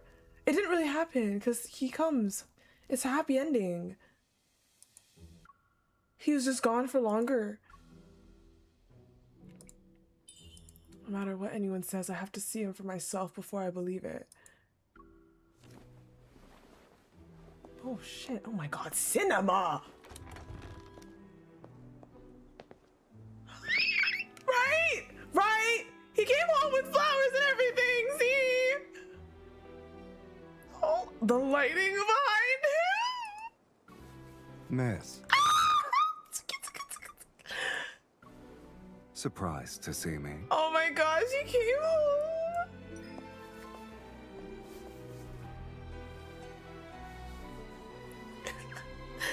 Hug. Yes. Oh my god! Stop! Stop, bro. Wow.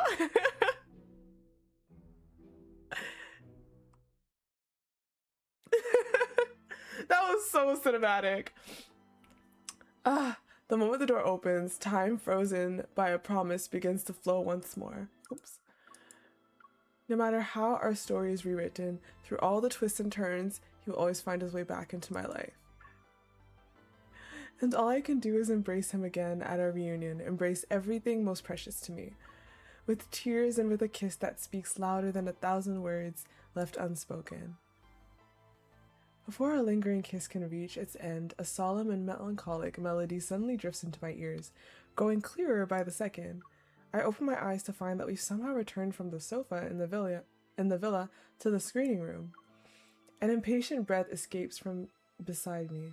Sylus rubs his temples, seemingly still adjusting to the memories flooding his mind. Then he turns, scoops me up from where I'm sitting. So, okay, so for them, it's like while they're in the movie, they don't have memories, but when they come back, they remember. But so, did Raph remember as well? Did he actually, like, did he hear from us, or did he actually remember as well? Except for MC, hold on. Drops his temple, seemingly still adjusting to the memories flooding into his brain. Then he turns, scoops me up from where I'm sitting, and walks off.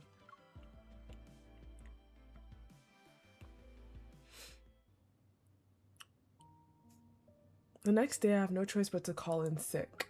Are you really okay? You sound so weak and your voice is all hoarse.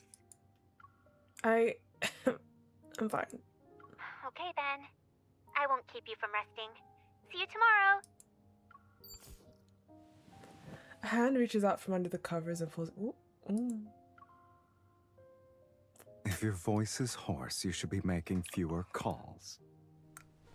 That's why I called in sick. Got you. Got you. I just want to silence his embrace, but I can't help giving him a poke to his chest. And whose fault is that? The movie? For being too immersive. That was a movie you picked out. I'm trying to make it up to you, aren't I? If you really want to make it up to me, take me to a comedy next time. Then you'll be waiting a while. After you told Luke about this yesterday, he dragged Kieran and Mephisto there, saying they'd put on an even better show. What the fuck? When they got there, the place was already deserted. They couldn't find so much as a kernel of popcorn. Hey, yo. Sylus takes out his phone. In the chat history, Kieran had sent him a photo earlier this morning. The street looks exactly the same. How did it just...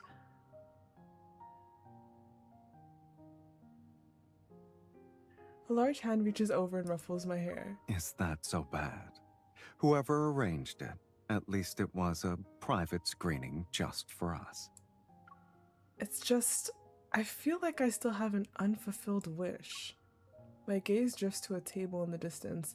On it sits an antique record player, one of Sylus's collectibles. Of course, its design differs slightly from the one at Castle Winery, and the sound quality is better too. Back then I thought that if you came back safe, we'd be able to dance together again. I still remember the melody from that day.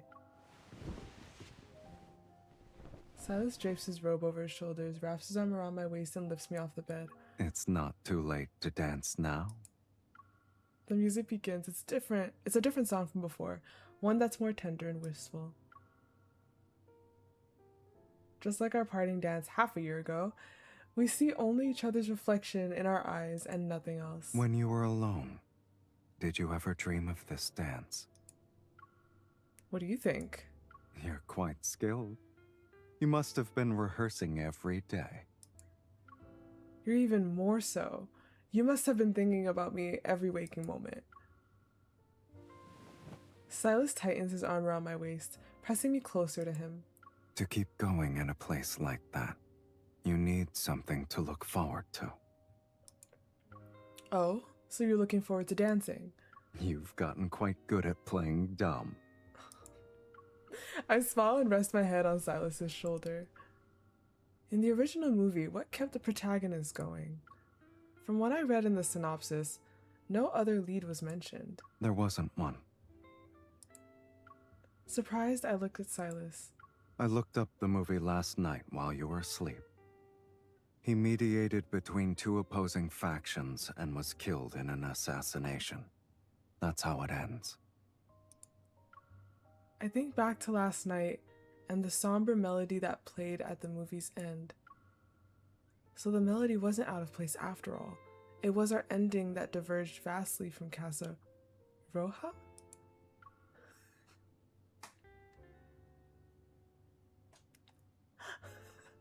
If you didn't come back half a year later. That won't happen, sweetie. Sylus holds me in his arms. His low chuckle and the strong beat of his heart reverberate against my ear. Of all the bars in all the towns in all the world, you walk into mine. From that moment on, our story was already headed for a different ending. Hold on. Am I...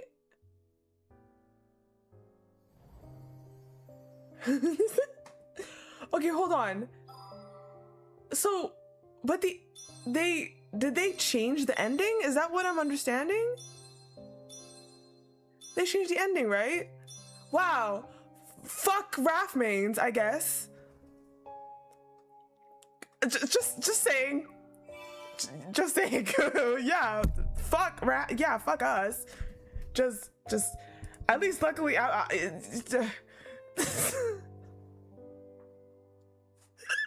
no, cause dead ass. Oh, but that was nice. Holy cow, these cars though. Cinema. Oh, nice. Really good. Really good. It's not what I expected. They're not as I expected at all. Which I have some mixed feelings about. Like, because parts of me, like, I guess I can say specifically for Rafts, because there were some scenes in the movie that I obviously wanted to, like, I just wanted to explore more of the Titanic aspect in the card. But at the same time, we could save that for another card. But yeah, these are nice. These are really nice. Like, I'd want to do them again, because they're like little they are like little movies in a way. I'd want to do them again. Yeah, we have Xavier's now. That one's gonna be sad, I'm pretty sure. But yeah, fuck Raf mains, I guess. GG. Woot. Oh, I can't wait to see this part. Get me out. So cute. Climb over the wall with me. Let's see the world beyond the garden. Oh gosh. Okay, hold on. Does anyone need a minute? Do we need a moment? Are you doomed?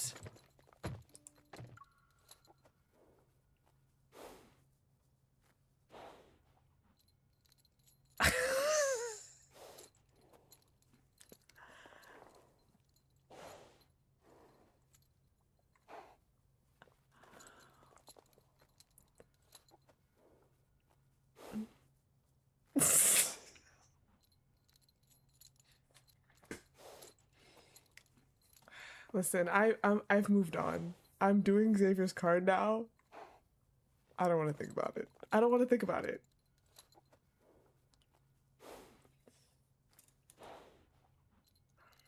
The horse sounds. No, fuck 6th, bro. Get the fuck out of my garden. Homie's already huffing and puffing.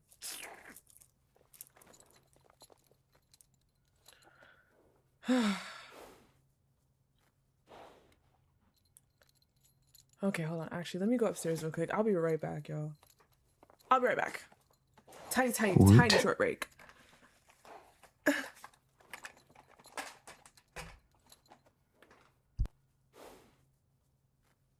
Oh shit, I fucked up my camera. Oh, hold on. Hold on a damn minute. Let's fix that.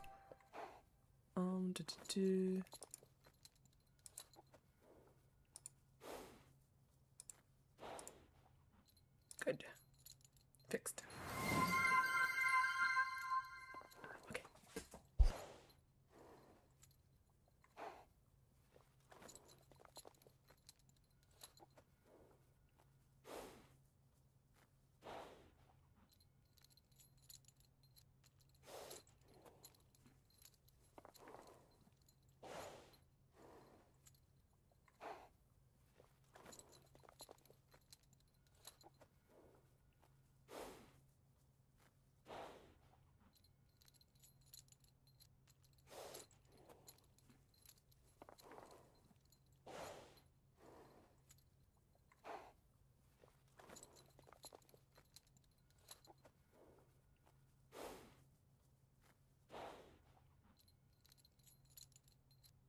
Earth shall be ours.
Is she back? Had a little snacky quick and brought my little cinnamon sauce. Oh, y'all had to hear this horse the whole fucking time. Shit, my fault. Okay.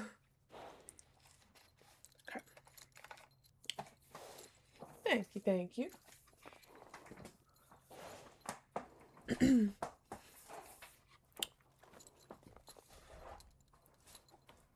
Woot. I can remove the gloves if you, of course I can. Yeah, yeah. Oh no, I will. Last time y'all saw me strip the whole fit. I don't mind doing that. If these are uncomfortable, I will take them off. So for now they're okay. It's not too bad, but obviously I can't eat with them on. Was that the horses? What?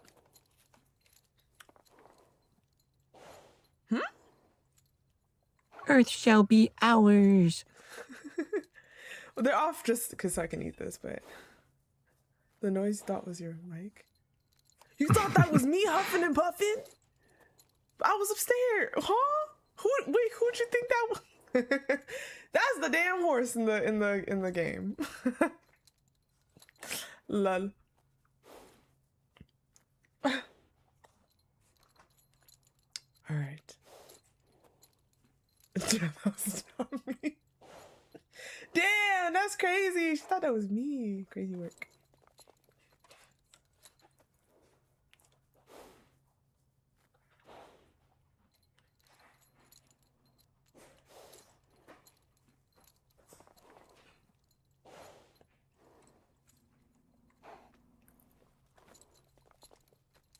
Oh, excuse me. The frick?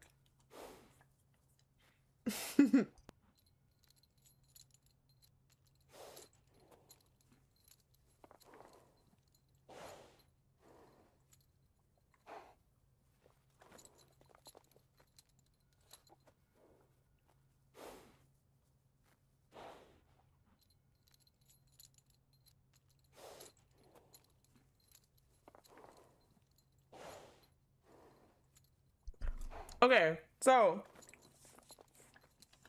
technically, her being isekai, she doesn't actually need to have an accent. Hold up. She doesn't actually need to. It's just link on us. We're not. You know what I'm saying?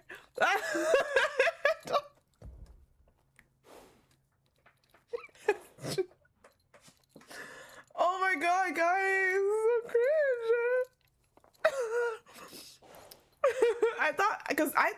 Initially I thought I was acting.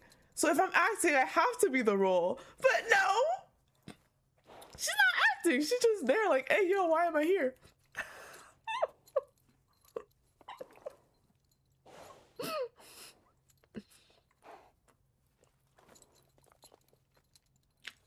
You know what, Lori? Shut up.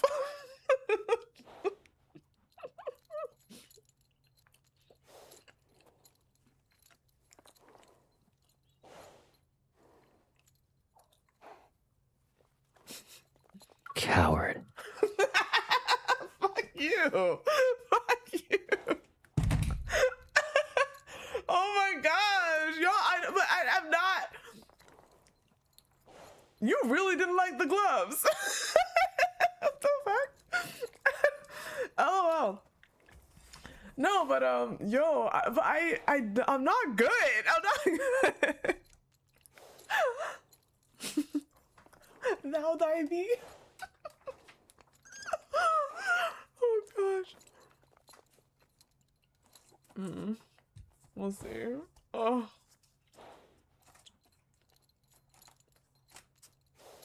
No. In MC's defense, no accent was real explanation. No. Sakura, no. I did not try to do anything like that. I just looked at my wardrobe and I was like, what can we do here? Because I don't have clothes like what they got going on. No, I didn't try to do anything.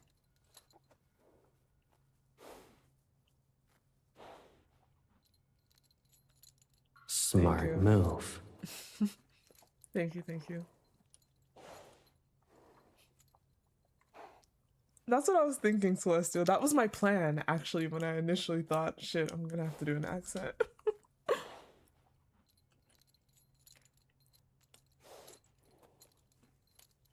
You think so? Raph MC's outfit was cute. It was cute.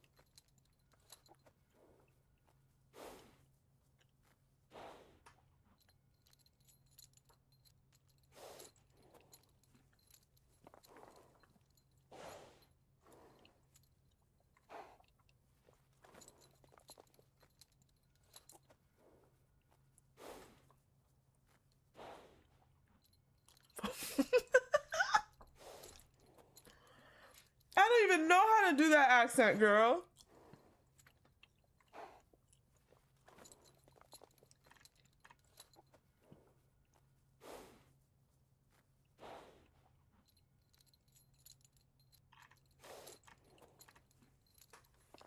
I actually don't.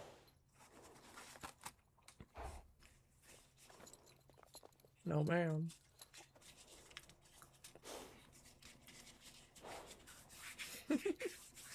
All right. Now, Nahid, I know you don't like the gloves. Okay, I know you don't like the gloves. But they're coming back on, okay? So look away if you must. They got a hole in them too. Goddamn. Look away. I'm sorry.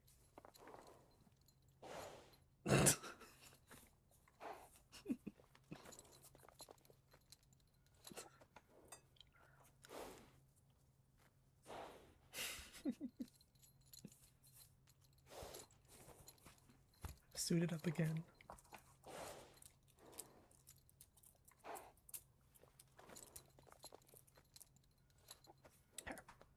All right, good. Nice little refresher. I'm good to go. All right. Why are these wardens here guarding the stables when we have not enough helping hands at the grandstand? So quiet. The heirs of House Ice and House Laylet shall be riding their steeds today. Where else ought the wardens to be? Shit. That's why hold on. So now we have suddenly we have talented voice actors, right? Suddenly, like, why are they going off for? Like, who are these people? Like, what? Huh? I heard the heirs are to duel next month. What if they should cross paths today and come to blows on the spot? Be not so inquisitive. Steady that tray and see that not a drop of tea is spilled. What the fuck? Outside preparations for the race are underway. Voices and footsteps create a loud, chaotic cacophony.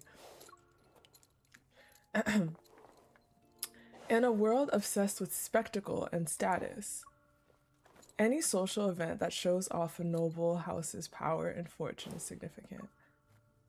But in the stables, it's so quiet that I can hear my heartbeat. It has nothing to do with the race or the duel, or the fact that I'm suddenly one of these supposed heirs with an important part to play. It's because I'll finally have a chance to talk privately with Xavier. Oh god, something stirs behind me. I pull out the last half of my pumpkin and offer it to the tall white horse. As it eats, I run my fingers through its beautiful mane. Tall white horse. Horse is horsing.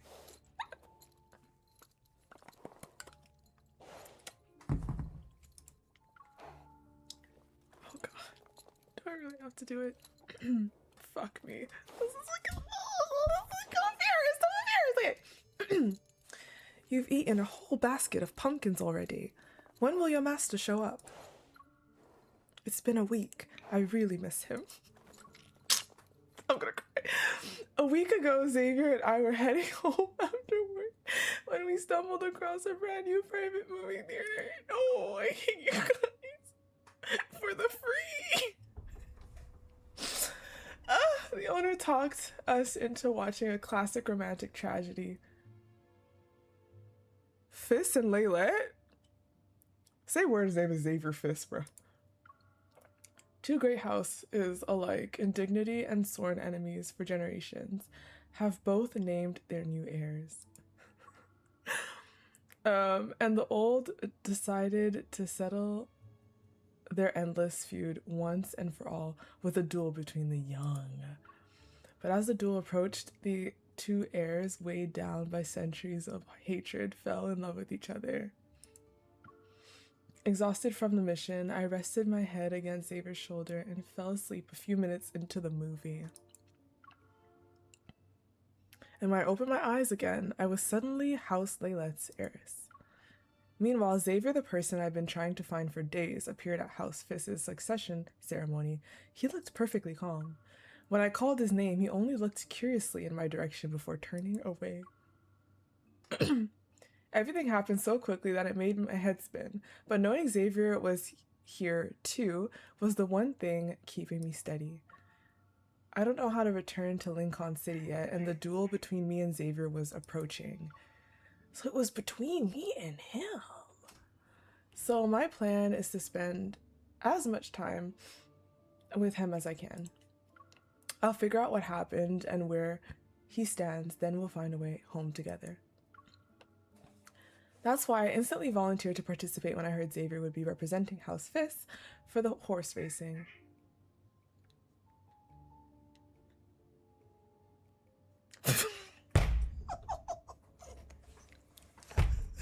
Turquoise wasn't that bad. Oh god, I'm not doing it anymore. I'm not doing it anymore. That's all I needed. That's all. That's My it. lady, I believe you have no cause to set foot within these stables of mine. No, I just needed one reason. I just needed that reason. It's like, oh, I'm all for her not doing it. Oh, that's it. That's all I needed, bitch. Are you kidding me? Are you kidding me? I'm petrified right now. Okay, listen to this man though. Enjoy him. Anyways. Look at him. I'd recognize that voice anywhere. I turn around immediately. Guys, please. Xavier! Smiling, I walk toward him, yet his expression only shows a hint of surprise. It's the look that questions why I'm talking to him at all. I've seen it whenever we've crossed paths this week. It's not because I was bad? Are you sure about that? No, I can't do it. I can't do it. Oh god. Oh no! No! I'm so sure. Huh? Stop! Wait, no. No, you didn't. Did you seriously? Hold on. Are you for real?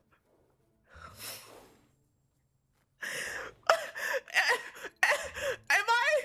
No, I'm not gonna say that.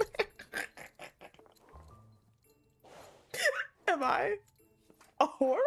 This bitch just paid me. Do the voice.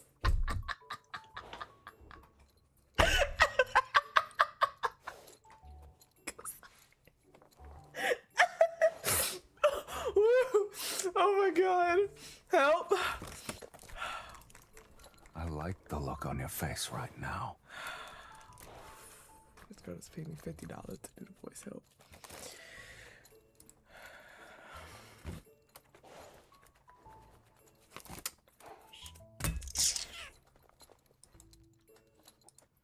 Oh, whoops.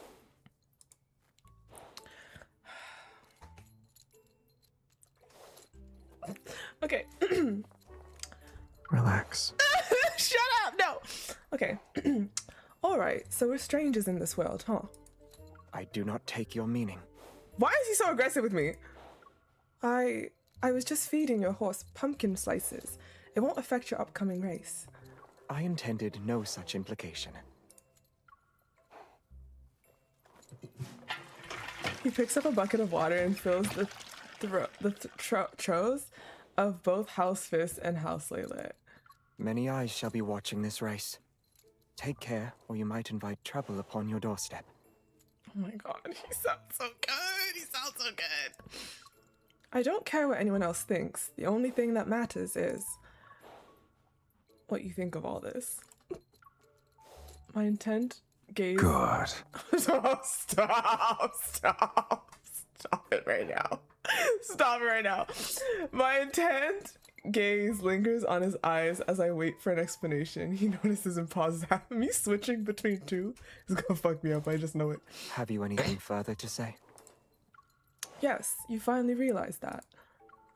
This is going to sound strange, but if anything I say sounds familiar to you, stop me. I take a deep breath. Lincoln City, Wanderer, Hunters Association, neighbors. Our houses have not been neighbors for 70 years. Oh my god, that's true. I even forgot about. Oh, that's so funny. I knew it. He doesn't remember anything.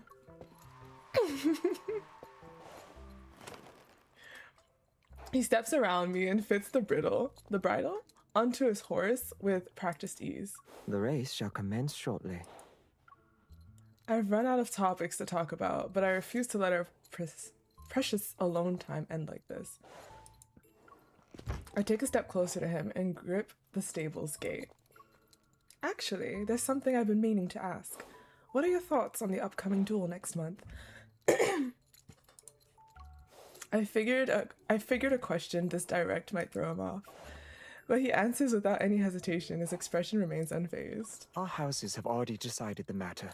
Avoiding this duel is out of the question. He adjusts the bridle, pats his horse's back, and then looks at me. Yet the quarrel lies between the houses of Feis and Layla. Feis. I was wondering if I was saying it wrong. I can't even lie to you. Not between the two of us.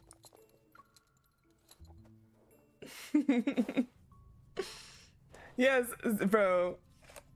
Harem girlies, but yes, Xavier mains and Zayne mains definitely got a little treat, an extra little oomph with their cards. I can't remember if House Feis's heir in the movie was good at horseback riding, but I know Xavier is skilled. If I want to keep up, I'll have to give it my all. If I embarrass myself trying to persuade House Laylet again, will be impossible. We cross the finish line neck and neck. In Xavier's eyes, there's unmistakable surprise and a flicker of admiration he can't hide. You have quite exceeded my expectations. To be honest, you're better than I expected too. Back in the rest area, I start to feel the soreness in my legs and arms as the adrenaline fades. Xavier walks over with a plate of cookies, sits beside me, and sets it on the low table between us. Would you care for one? We're eating here? Our families won't be happy if they see us. After a week of being lectured about important conduct, I'm trying to avoid trouble. Maybe. Oh my god. He nudges the plate toward me and takes a cookie for himself. He eats it in one go. Nevertheless, those who stand upon formalities are otherwise occupied at present. Oh god, there's no way this is real right now. Why did they? Oh my god, no way, Unfold, I hate you. Yes, honestly, English or eating, or yes. Ian people got a little, and stop. Behind Xavier, members of both houses have cornered the race course manager. A dead heat. Such a thing has never happened before. We will not accept such a farce. Though seldom do we find agreement, House Laylet can no more accept such an outcome. I understand your concerns, gentlemen. Yet both steeds did cross the line at the very same moment. Declaring either party the winner would be unjust. Then the race must be run again. I groan inwardly at their impulsive, reckless demand. Family honor means nothing to me, but this result would have given me a certain level of freedom and leverage in House Laylet. My horse's old leg injury flared up again after the race, and I lost my glove. My hand has been scraped. If they forced us to have a rematch, I would lose, and everything I earned so far would be lost too. How fortuitous. They are of one mind for once. Exactly. Remember what they said when they shoved us into this race? The heir must stand with the family. It's funny how they aren't asking their precious heirs what they think now. Hearing the criticism in Xavier's comment, I drop the politeness and speak more plainly. But Xavier stares at the ground and doesn't look at me. What are your thoughts on the matter? Your steed's old wound was stirred anew, and your hands were hurt. Oh my god. A second race would not favor you. Xavier, shut up. You're not wrong. Thank you for reminding me. Might I presume that you are unwilling? I freeze. Xavier has said everything I was thinking. I give up hiding my thoughts and nod. How merry, for I am of the same mind. His nonchalant tone is almost gentle. It's as if we're talking about the weather. Wait, even if you knew you'd win the rematch, you'd still say no. Indeed I would. His gaze follows a pigeon taking off nearby. It soars in the sky. Going back to some British.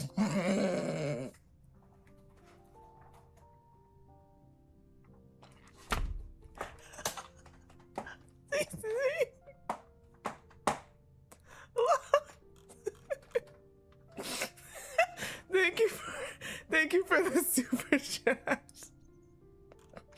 Oh gosh. Bruh.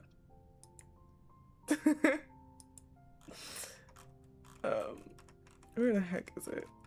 Is it not here? Bruh. This thing needs to flipping load up.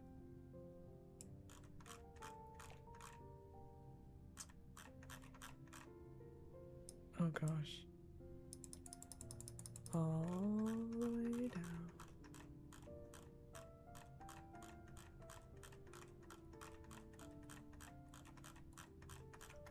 Bruh, I'm sorry. I don't know why my YouTube thing is always so behind. I gotta scroll all the way. Oh, thank you. Okay, there it is. God dang. Thank you for the super chat. Oh gosh. His gaze follows the pigeon take it off. I learned to ride for my own enjoyment. This day has pleased me well. There is no need for another race. You are a talented rider. I should be glad to ride with you again. He doesn't care about empty traditions or honor that's defined by others. He treats friends and rivals with the same respect. I'm certain this is the Xavier I've always known. We share a smile, then we both take a cookie. I tap mine against his as if we're toasting. We shall meet again. His gaze lingers on my injured hand for a moment before he takes out a neatly folded handkerchief from his pocket. These grazes may fester. It is best we treat them with care. It's a little hard to do that with one hand. Could you? I take this chance to offer him my injured hand. He hesitates for a second before steadying my wrist. My bandaging skill is wanting. Forgive me, my lady. How do I explain this? Oh my god! Oh. Okay. I try to be expressionless, but my heart is doing cartwheels already. Oh gosh. Of course. Very well, my lords. We shall follow your counsel. They actually agreed on something. And so did we. They cannot force us back on the race course, as long as we stand our ground firmly. You're right. He wraps the handkerchief around my palm and ties a neat, secure knot on the back of my hand. Thanks. I pull my hand back and hold out the other. I extend my pinky. Then let's agree that, regardless of the strategy they use against us, we won't tell on each other. Xavier hooks his pinky around mine. I give you my word.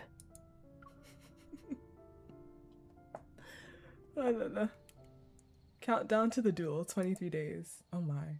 Our time at the race course left me feeling more confident about persuading Xavier to leave here together. I relax a little. With the help of my reliable ally, my standing in House Laylet has also increased.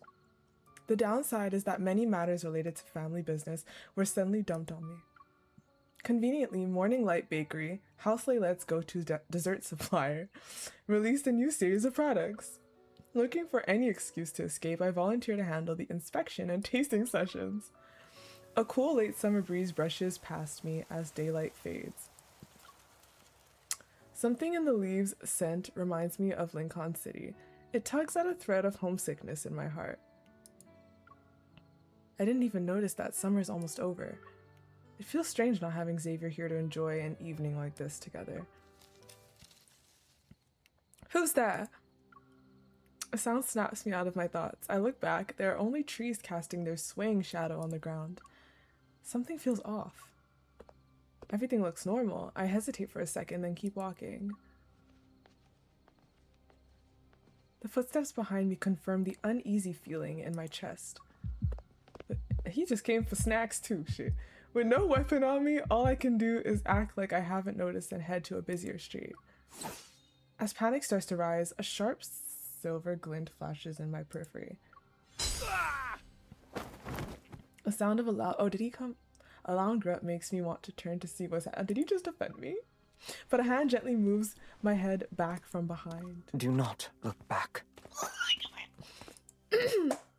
Peace returns to the alley. Only a faint scent of blood lingers. Oh, he will stay, Xavier.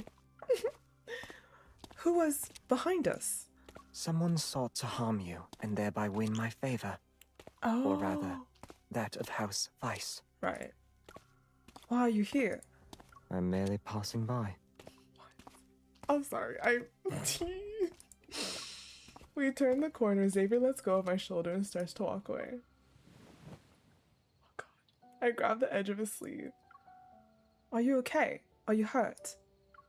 I am unscathed. But the blood on your face.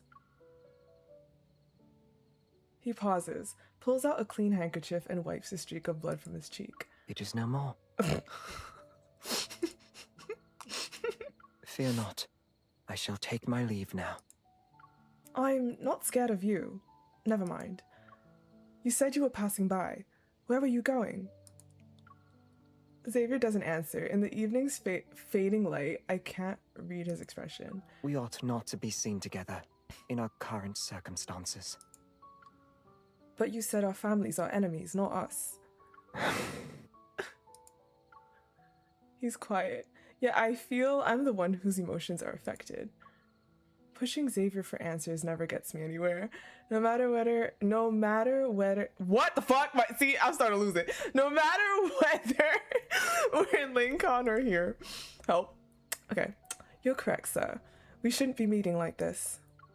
I take out the handkerchief I kept in my purse and hand it to Xavier. And holding onto one of your belongings is an example of improper conduct. I should have known. Our agreement has ended with that race. For a moment, he looks surprised. Then he accepts the handkerchief.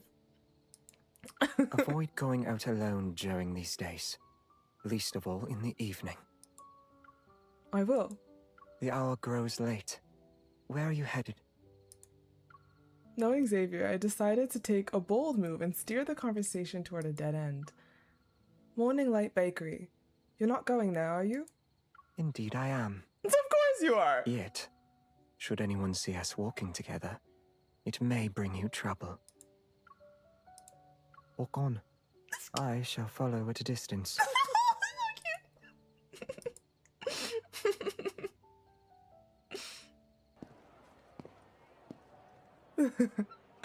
I hold a batch of warm egg tarts as I leave the bakery. I'm pretty sure Xavier already left. But when I open the door, I see his tall figure leaning— oh my god, well, look at him. I see his tall figure leaning against a wall some distance away. When he sees me, he straightens his posture and watches me navigate through the crowd. I walk across the grass and stop in front of him. Here, they're for you. He opens the bag without any hesitation. How do you know these are to my liking? Lucky guess. Anyway, thanks for helping me back there. I patrol A patrol rounds the corner at the edge of the plaza. Knowing our families are watching, I take several steps back. I'll prepare a proper thank you gift and give it to you next time. As a token of your thanks, He lifts the bag. this will suffice. Another patrol approaches. I slip into the shadows and gesture behind him. I need to head back. We'll be saying goodbye this time. Very well. And can we forget what I said earlier? Like how we shouldn't meet privately. I do not recall you saying anything like that. Seeing my expression, he gives me a smug smile. We shall meet. Excuse me, I did not mean to cut him off. Help. We shall meet again. Bye. Bye. No, they can't. They better not give Raph an accent ever, I swear. Maybe the laws of attraction apply no matter what world you're in. After Xavier rescued me, our run-ins spiraled out of anyone's control. When I took flower arrangement classes at Gold Lily Manor, Xavier would appear on his white horse, claiming it was the horse that was attracted by the fragrance. That's so cute.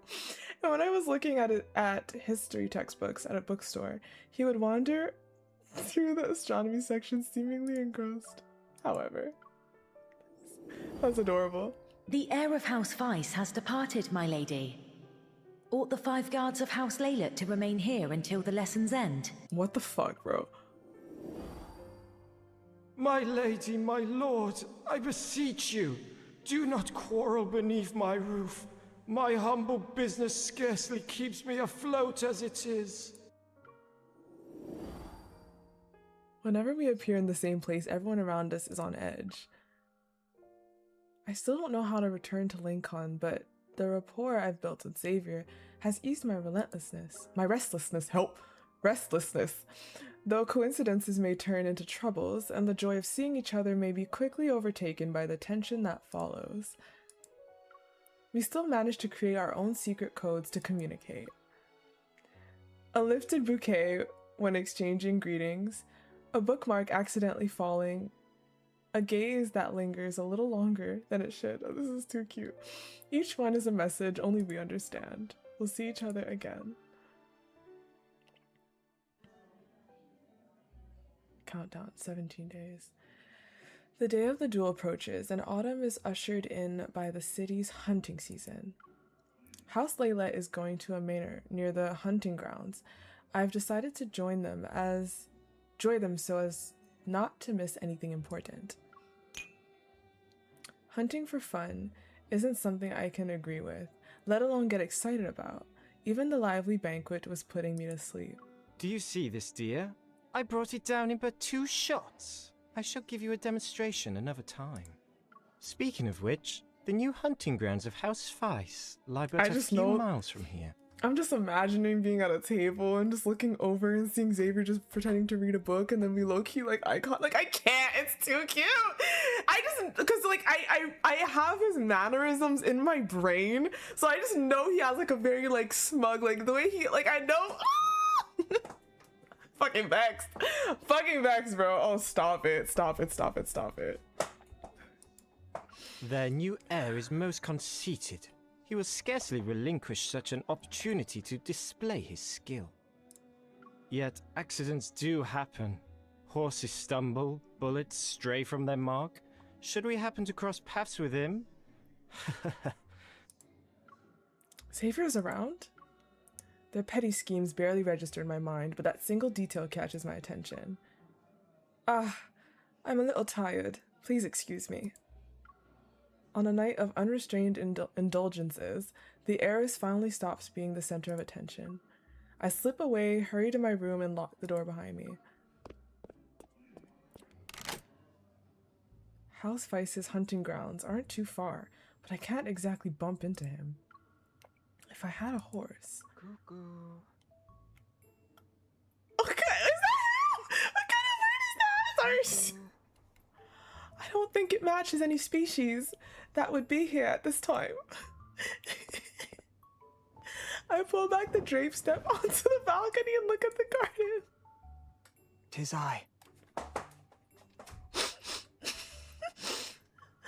Xavier? What are you doing here? Do you wish me to explain myself from down here? Right. Quick, get up here. Help. Luckily, my room's on the second floor. Xavier finds footing on a nearby tree and leaps onto the balcony with ease. Be careful. And just like that, the one I've been dreaming of stands before me. I wonder if you can actually hear what my heart's been trying to say.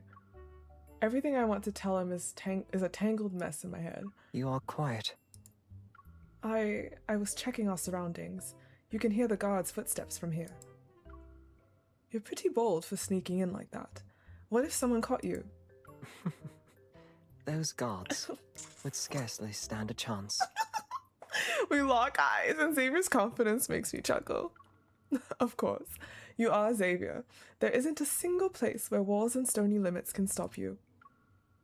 I talked to him casually before I realized I might have let on too much. Where else have I shown such skill before this day? He doesn't sound puzzled. He sounds intrigued. In Lincoln City, with the Wanderers and the Hunters Association you spoke of? Bro, he did not forget that shit. I only mentioned those once. Your memory is too good. You sounded as though you hoped I would remember them. Damn. He caught the fuck on. Have we crossed paths before? Oh god. Explaining everything will be too difficult and confusing. I'm sorry. Listen, the 2 cards that we've done after Raph so far are hilarious, but I feel like in the one with Raph, MC wasn't even trying to really blend in with the vibes. And then at some point she just tells him everything. But Sylus and this one so far, I feel like MC is kind of integrating more into her situation, if that makes sense. Whereas Raph's, it felt more like she was just there and she's like, LOL, I shouldn't be here, but hey. Like, oh gosh. Oh, okay. I decided to go with the simplest answer. Yes, I had seen you before I became House Laylet's heiress, and I know a thing or two about you. But don't overthink. The other things I mentioned were just nonsense I made up. I see. If you do not wish to tell me more, I shall not pry. Ugh, he never fails. He never falls for any tricks. He rests against the balcony railings and look at the stars. If there is indeed another world, it would not be so unwelcome a thing. This place wearies me in any case. Aww. Stay here. I'll grab something to eat. No need to trouble yourself. He pulls out a bundle from his clothes and unwraps it. Moonlight falls onto the wax paper. I took these from the banquet as I departed. The wrapping is most crude, I confess. Oh my, I confess! Help me! Oh, not ready for Zayne's either. Stop, bruh. He will be Xavier. Cookies, bread, cheese. Why do you have these with you? The heiress of House Laylet has neither taste nor skill for the hunt. Can you believe she brought down nothing all day? Ah! Oh my god, he sounds so good! Like, he's just smooth with it, though. Do not underestimate how swiftly rumors spread here. That tale of yours had already reached every corner of House Vice before the banquet. I can already imagine how unflattering that version must have been. You can laugh at me, but hunting really is not my thing. I had no wish to mock you. With a small silver knife, he slices off a bit of cheese, sets it on a piece of bread, and offers it to me. At hunters' feasts, one is served only what has been caught. Thus, upon hearing that tale, I thought you might go hungry this eve.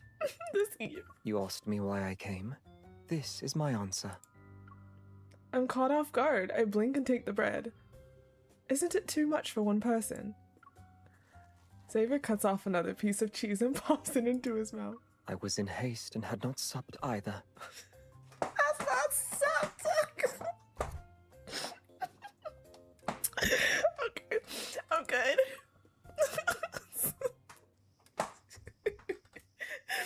Time blurs. A few slices of bread later, the moon has drifted from one side of the sky to the other. After slowly cleaning up the last crumbs, I run out of excuses to keep Xavier here. This group of guards is larger than the previous ones. Let us wait till they have finished this round before I go down. Our gazes meet and we can't help but laugh. The dread of saying goodbye fades. It seems I'm not the only one who's reluctant. I'll visit the bookstore again next week. I shall go there too. I asked the keeper to fetch some new volumes for me. I think my gods are scared my flower arrangement teacher last time. Wait, I think my gods scared... Oh, okay. I think my god scared my flower arrangement teacher last time, so I won't have any lessons for a while. Indeed. I have seldom gone there of late either. Our words drift into the night air, and I find myself holding on to the brief silence. We shall meet again next week.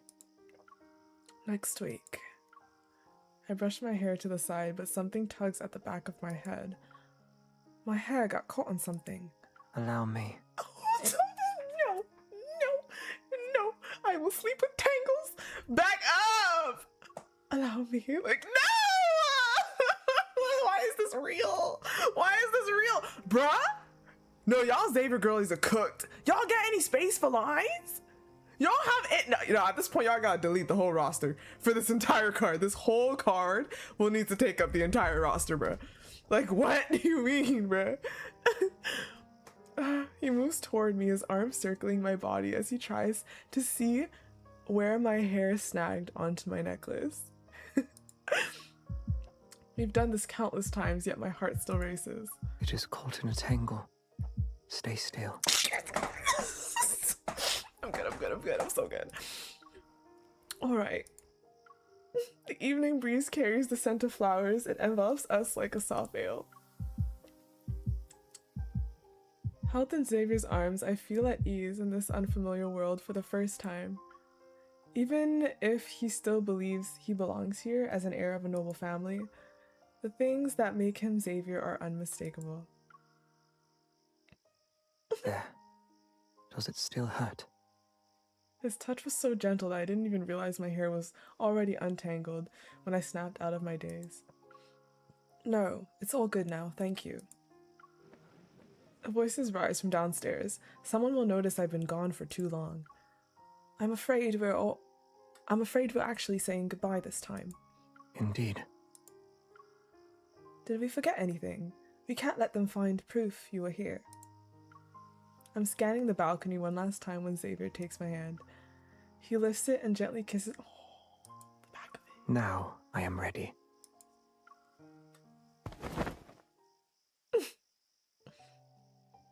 As Xavier's figure jumps gracefully over the garden wall, his words from earlier echo in my mind.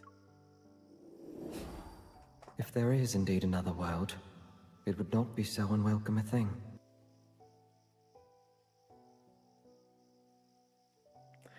If you think of Lightseeker, this kind of rings to Lightseeker a little bit, you know, like him leaving Philos to go to Earth is kind of like him seeking that other world that would not be an unwelcome thing. Kind of, a little bit. This place wearies me in any case. A daring thought begins to take shape in my mind. I haven't told him the truth about Lincoln City or this strange movie world to avoid complicating things. But what if leaving is exactly what this world's Xavier wants the most?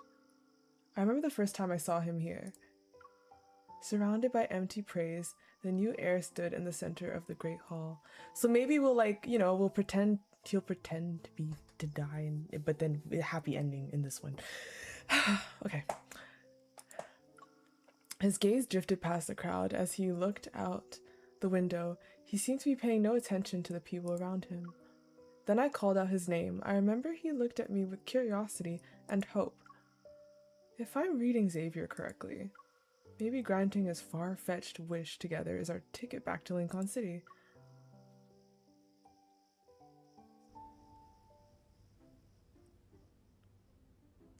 After that night at the manor, the duties expected of an heiress swallow up my time. I even failed to meet him at the bookstore. The memory of Xavier's kiss on my hand never leaves me, but the days keep passing, and I haven't seen him since. Fortunately, there's always another event waiting in a world obsessed with indulgence. Before I can even think of an excuse to slip away, the city hosts a new festival. A lot of young people will be at tonight's masquerade. Running into Xavier shouldn't be difficult. The real problem is, how do I let him know where to find me? Distracted, I reach for a cookie. The maid beside me immediately offers a napkin. These came from Morning Light Bakery this very morning, my lady. An extra delivery. They wish to know if the flavour is to your liking. I take a bite. It's crisp and delicious, but my tongue feels something odd. I curl my fingers around the rest of the cookie. Can you get me another cup of tea, please? Was there a note in the cookie? Stop. Inside the cookie is a folded piece of paper. The handwriting is unmistakably his. Yo, what if I, dunked it in some milk and like shoved it all in my mouth and just started chewing away, sir? Excuse me? Tonight at 8, I shall wait by the fountain in the town square. My lady, would you grant me the honor of a... Would you grant me the... My lady Lara, would you grant me the honor of... Oh, what? Did I eat the other half? Fuck. I guess the word dance was in my... was in my mouth then. Thankfully, I didn't eat from the other end. Sir. I hurry back to my room, open the wardrobe and start to pick out the perfect dress. The fountain is near Stargazer's Cliff. The fountain is birthday card. The fountain, y'all. Dancing by the fountain, y'all. After being, oh my god, Alujo, we need to put him in his outfit for Alujo. Oh, yo, does the MC thing, changing MC's fit still work? No, huh? Damn. After being here for almost a month, I've learned about a few of the city's famous spots. Locals say couples who kiss on Stargazer's Cliff when the celebratory bells ring will stay together for all eternity. It's a charming piece of trivia. I feel a quiet thrill. Alright, time to blend in with the locals.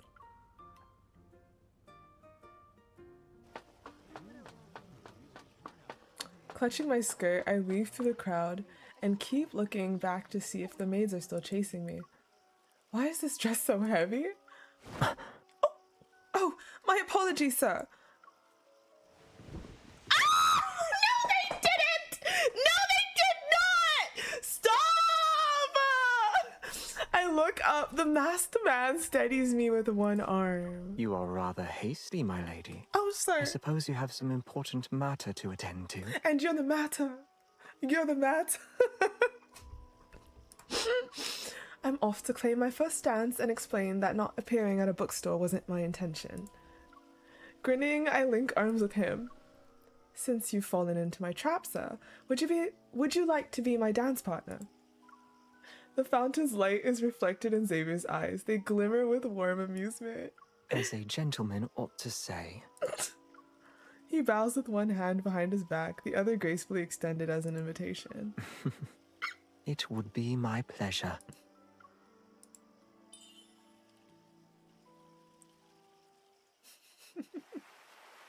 That's what I'm saying. It's exactly like the B-Day card. On the hour, the music swells. Mist drifts from the fountain and catches the lights. A golden night unfolds. A golden night. Stop! The scene before me feels so familiar that I feel like I'm dreaming. I steady myself, place my hand on his, and let him lead our dance. What if I missed that note? Xavier lifts his arm and effortlessly spins me in time with the melody. I am sure you are clever enough to know who sent that extra delivery from the bakery.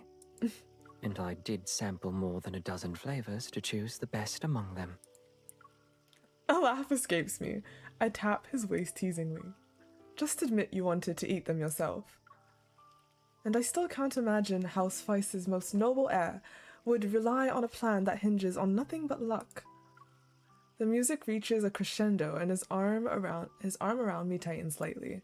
Most noble heir. And yet thou readest my mind as though it were writ upon the palm of thy hand. Oh no, I'm sorry. God damn it. Most noble heir. And yet thou readest my mind as though it were writ upon the palm of thy hand. Oh god, get me out, get me out. His breath brushes against the stray strands of my hair. Beside my ear, it's warm. Yet I had another course in mind. Hadst thou not come, I would have slipped among the crowd beneath the cloak of night, and climbed unto thy balcony. And then... Xavier, while you're cooking, his VA is cooking so hard. No, because, like, clap it up for this man. He's in the booth putting in work right now, for real. Like, what? I would have stolen thee away with me. Tender golden lights blur around him. The urge to hold him close is overwhelming. I hug him. I also had a plan. Even if I didn't have an invitation, I would have found my way to you. How would you know where to find me? His voice is so soft. God, it feels so cinema. Oh, Purple, thank you so much for the resubscribe. Thank you. No matter where you are, I will find you. The echo of my words hangs in the air. I freeze as the meaning hits me a second too late. I am sure you will. Those familiar arms pull me closer. The distance between us shrinks. Neither of us speaks for quite some time. Then I hear a faint sigh. Wherefore must I be, Xavier?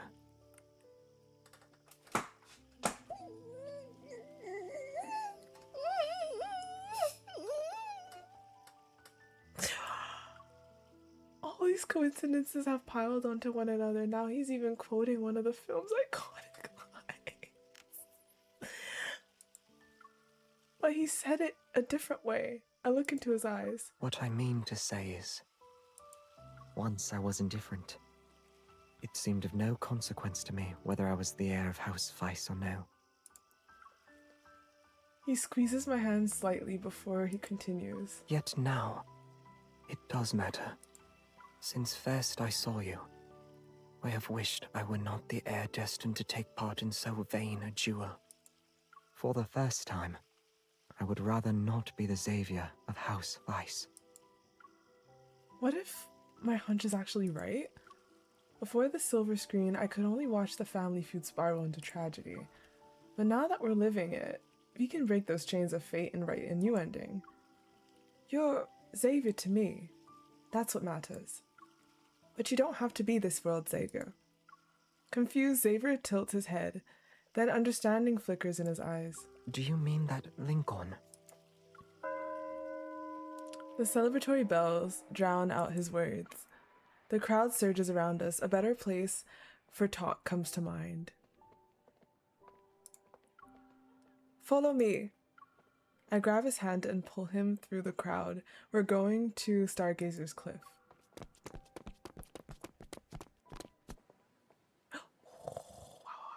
We reach the stone steps just as the last toll fades. I see you are familiar as well with the old tale told of this place. Lovers who kiss here stay together for all eternity. Still catching my breath, I turn to Xavier. Do you believe in it? 'Tis not too late to begin believing, I trust. No, it's the perfect timing. Something shifts in his expression. Maybe he's thinking about what we were talking about. Were you speaking of that Lincoln? I won't keep Xavier guessing. I didn't intend to spend a beautiful night introducing Lincoln, but I nod. Pretend I'm a prophet for a moment. In a distant place called Lincoln City, you and I are meant to be together. That's our fate. A light dances in his eyes. I promise I'm not spouting nonsense. Do you believe me? This night has taught me to place my faith in many a new wonder. I shall gladly believe yet another. I fucking can't. I can't! We lock eyes, then we laugh. It feels like my bold assumption is slowly coming to truth.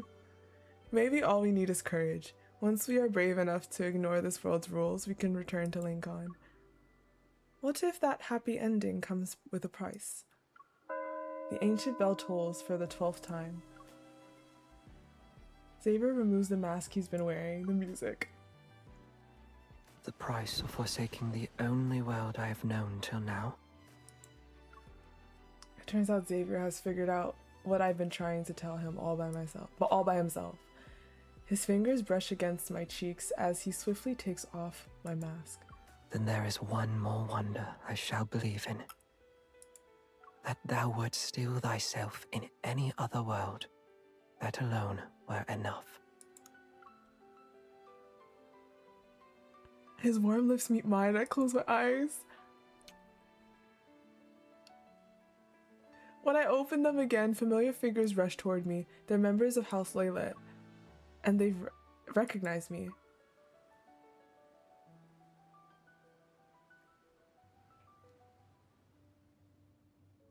Oh, we knew this moment would come, but our secret was revealed sooner. They got yoinked. Fortunately, these individuals are aristocrats in every sense of the word. They don't have time to make things difficult for me. They're too busy adjusting the dual strategy. To keep our real plan hidden, I play the dutiful heiress well and sit through every meeting. Come, let us vote. The chosen shall face Xavier instead. Honestly, I'm even starting to find the stubbornness of these people quite amusing. Silence settles over the table. Slowly, I raise my hand. I can go myself. Neither of you stands a chance against him anyway. That may be so. Yet, if we prepare beforehand...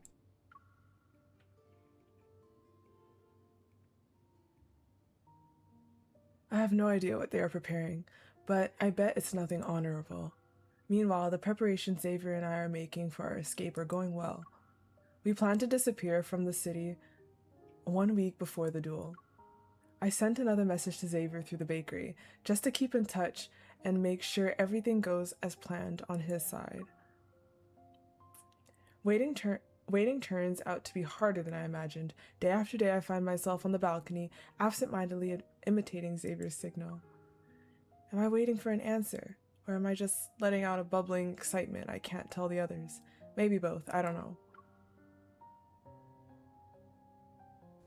Kindle? Oh my god, it's cuckoo, stop!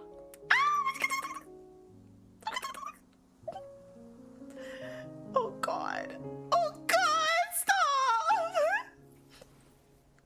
A lovely night. Oh, Xavier! The memes, leave that boy. The memes that way. This. Quickly now, they're watching us like hawks.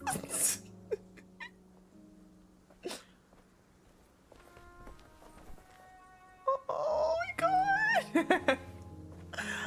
Oh my god. Okay, I'm sorry. I genuinely, like, I know some of y'all said that. Oh, like her hair looks like the braids, but like, I really do love putting this on her, so I get it. Oh my gosh, it's so good. It's fun. I love this hair. It's really fun. I shall do what I will regardless. Oh my gosh, you shall do. Yes, you will regardless. Oh, also, we don't really have braided hairstyles like that, so it's really nice. Oh gosh. He said yeah and. Oh, help me! Help me! Help me! Help me! I'm good. I'm so good. I'm so good. Oh my no. Oh gosh. Oh yeah. Wow. They're here. Scarce have I arrived, and already you would send me away. Hide him. Too late. You're stuck here now. Oh wait, no. Did you guys see that? Why did he have that like lean in his hand? Like, did y'all like see that? Y'all see? Okay, did y'all see? Did y'all like absorb that little instance right there? Like, it was so subtle, but like getting busy. I see. Thank you for the super chat, a lot, please. But did y'all absorb like, I don't know, how the moment that the mannerism or something? Okay. Oh god. Dude. Indeed, 'tis most difficult to escape your embrace. Oh god.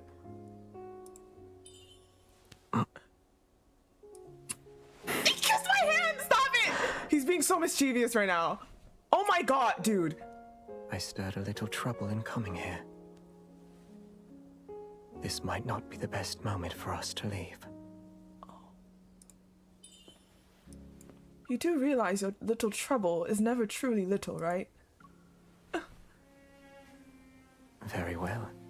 You may see for yourself. Hey, yo! What the fuck? Look at him! Guys, look at him, though! My goodness! Oh, let's fucking go!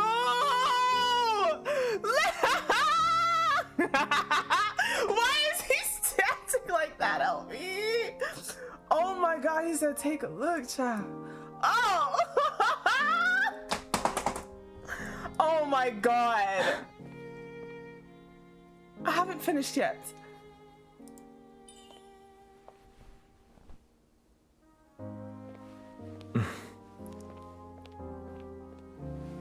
This fair flower in bloom caught my eye. I wish to bring it to you. Why is he being a little shit? Before its petals fade, I shall resolve all obstacles in our way.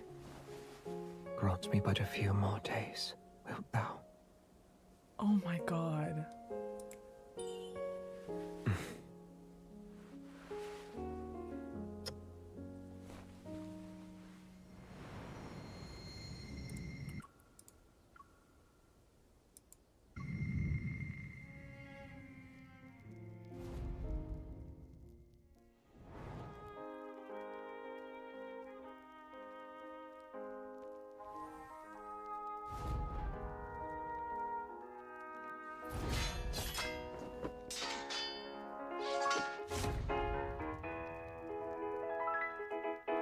So someone else fought him.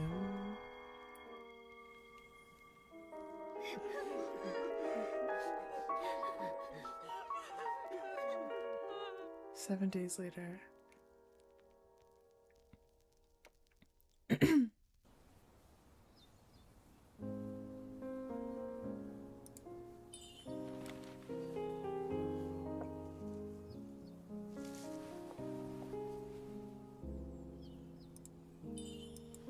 He's not here. Something must be holding him up. So it is a happy ending for him, right?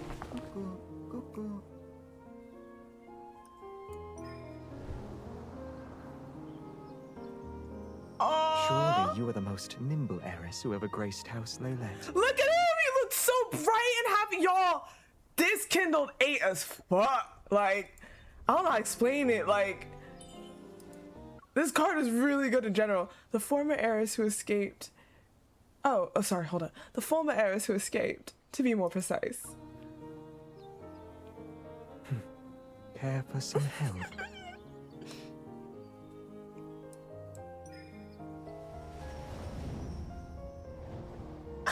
Please. The day I ever leap like that, ever. No, thank you.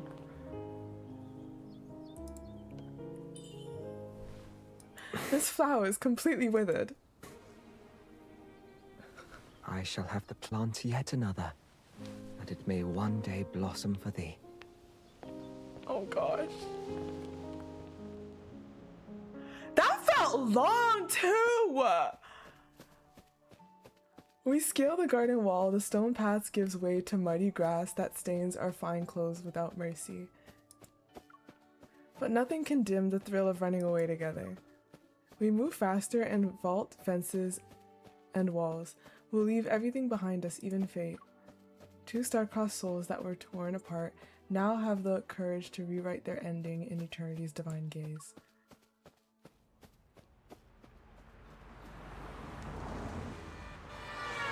The last traces of night fade as the familiar hum of city traffic rises with the morning light. A new day begins. We no longer have to use "we shall meet again" to say how much we've missed each other.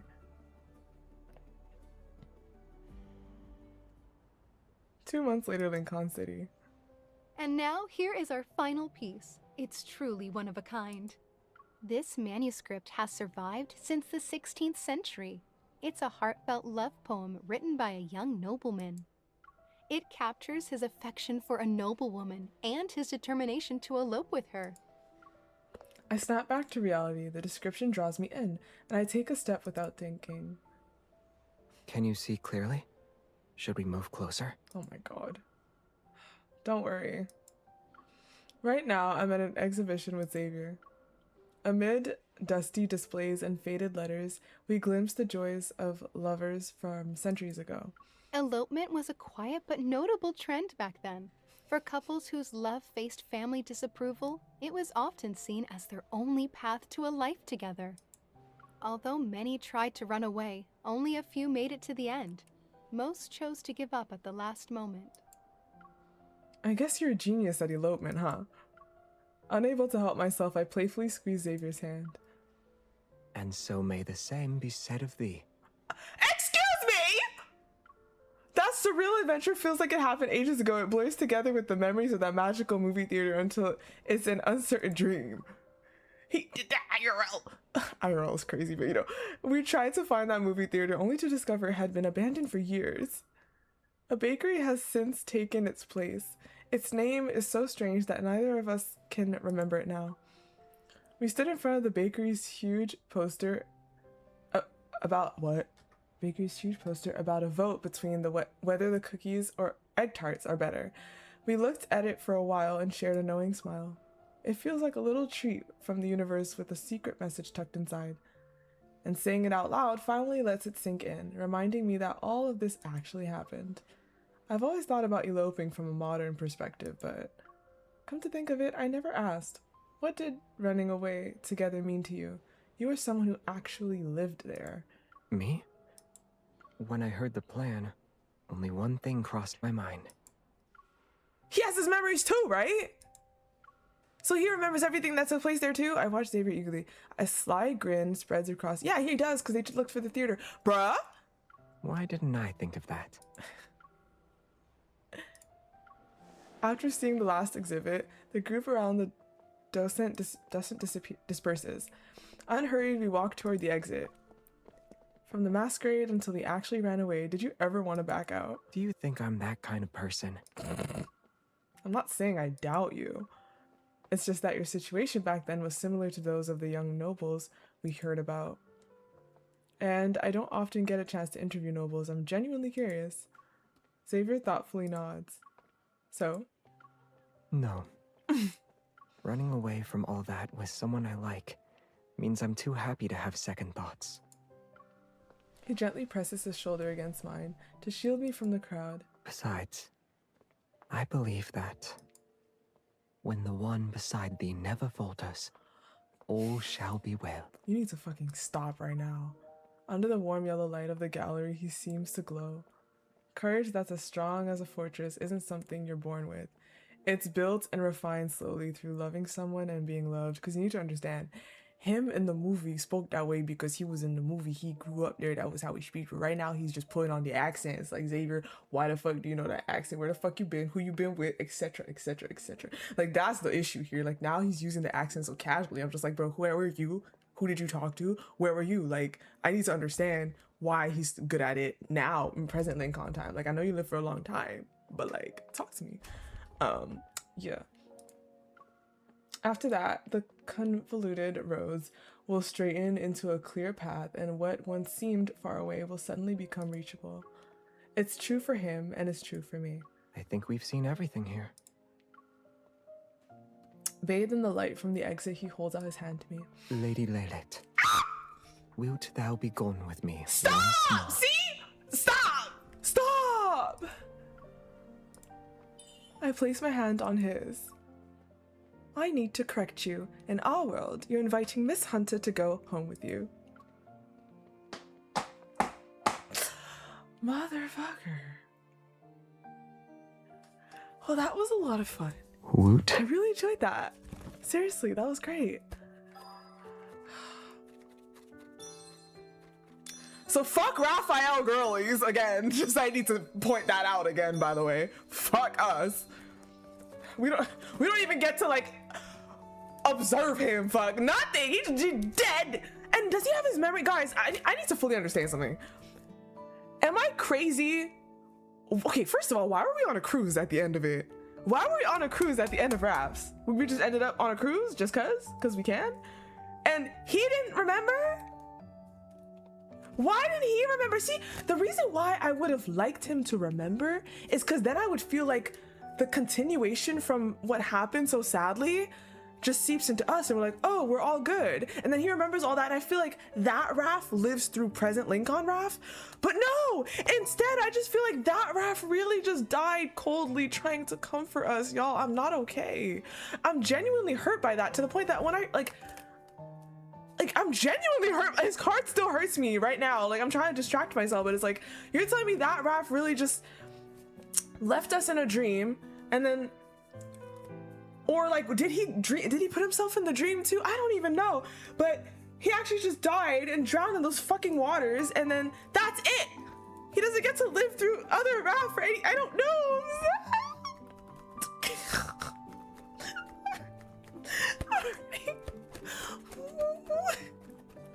Ooh la la. No. What the heck, bro?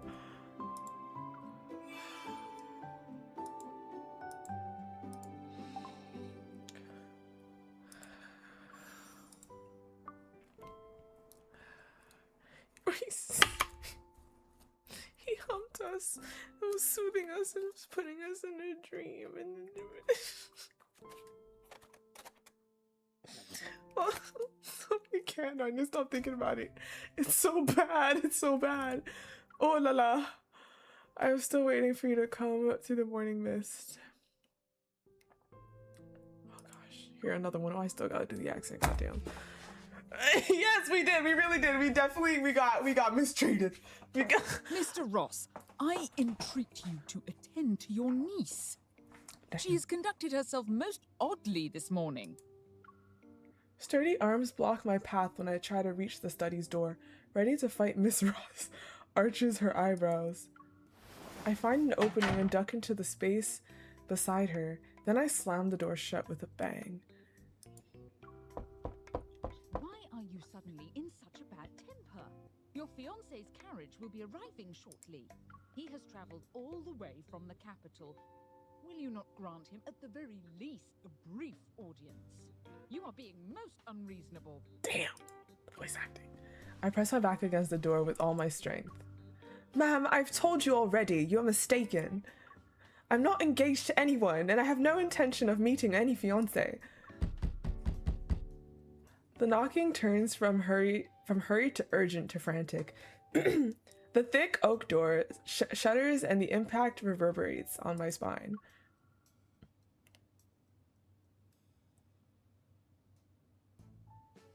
What a beautiful picture, by the way. Hold up. I'm just realizing, look, it's gorgeous. I quickly look around the room and my gaze lands on a long leather sofa.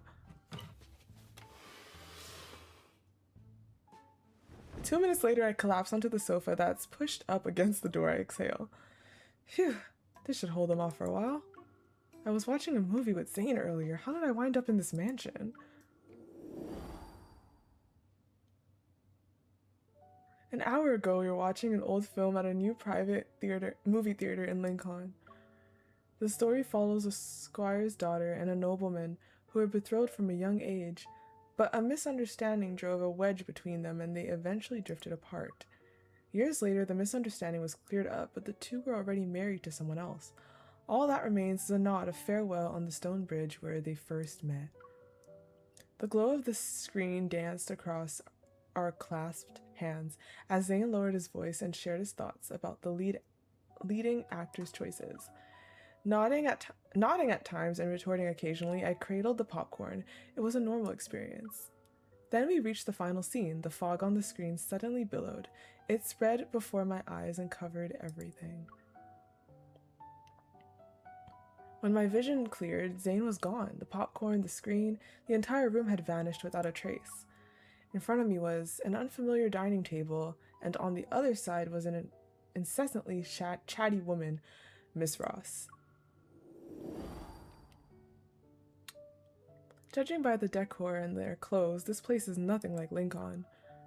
If anything, it reminds me of that movie we're watching. I still remember how another hand held mine a few seconds ago. I lift my hand. Zayne, where is he now? 1,000 possibilities rush into my head and tangle up into a messy ball of yarn. I have no idea how to unravel it. I stare up at the unfamiliar ceiling, feeling lost. Sensing a faint metaflux fluctuation from the bookshelf, I sit up. I think for a bit before walking over and pulling out the book. I open the heavy cover. On the title page, decorated with an intricate pattern, several lines of dark ink slowly appear. Hello, Miss Lara.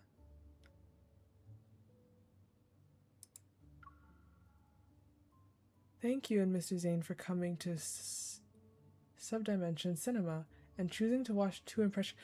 Why do they keep doing different things? This movie world exists for the two of you. We invite you to cast aside your worries and enjoy the story. Movie world? Where's Zayne? How do we get out of here? Silence. Then there's a crisp clasp as the book closes. When I open it again, the words on the title page are gone. Refusing to give up, I flip through dozens more pages, but all of them are blank. I have no choice but to set it aside for now. At least I know for sure that Zayne is somewhere in this world too. I just need to find him, then we can figure out a way to leave together. I walk slowly to the window, my gaze wandering to the world outside the glass pane. The way I wish this were real, like imagine you could just jump into worlds. That one, thank you. Like, that'd be so good. That'd be so good. Although the morning rain has left a veil of mist over the distant meadows, I can still see a stone bridge in the distance. It's the bridge where the protagonists first met and where they said goodbye for the last time. I guess I'm the leading actress in this movie now. In that case, could my fiancé be... My thoughts are interrupted by a measured knock on the door, then a familiar voice speaks from the other side. Miss, may I request a private word with you? I can't. I can't. He's gonna be dressed in that outfit. As I shove the sofa out the way, I mentally kick myself for choosing the heaviest one to block the door. Look at him! Look at him! At last, the study door opens slightly. There's a young, elegant face of a man. Zayne! I was wondering where I could find you.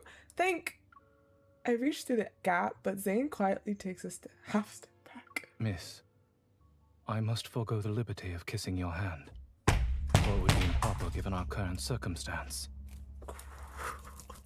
God, yeah. Oh, no. Do allow me to introduce myself. I am Zayne. Oh my god, this voice. In the parlor, I sit at the opposite end of a long table from Zayne, trying to make sense of the situation. Okay, let me get through everything again. Your name is Zayne. He seems slightly bewildered, but he nods. You live in the Imperial Ring district. You're a cardiac surgeon at XOXo Hospital in Lincoln City. A flicker of confusion crosses his face, but I'm not going to stop just yet. Macarons are your favorite desserts, and you hate carrots. Miss, we share the same desire. I am here to annul our engagement. Well, fuck you for that, number one. Number two, the pants look so good on you, sir. Look at this design right here, bro. You need not affect displays of disorderly conduct in hopes of giving me a negative impression. And now I know for sure. Zayne before me doesn't remember anything about Lincoln City. At this moment, he is the noble, wealthy young bachelor from the movie. He's also under the impression that I'm desperately trying to break off the engagement, and he has no plans to change my mind. So, the Zayne in the movie who also wants to break off the engagement? If there are no objections to annulling the engagement, we should settle the matter of compensation. Huh? I intend to hand you Morley Manor, one of my estates. For the next few minutes, Zayne briefly explains the elements of one of my estates. I know he's wealthy in this movie, but the sheer generosity of this offer still leaves me flabbergasted. Hold on, wasn't I the one trying to break our engagement? Why are you giving me all this? Morley Manor belonged to your grandfather prior to being sold. One could say I am merely returning it to its rightful owner. Oh god. You will thus be spared the inconvenience of residing in a small, dreary abode together with distant relatives.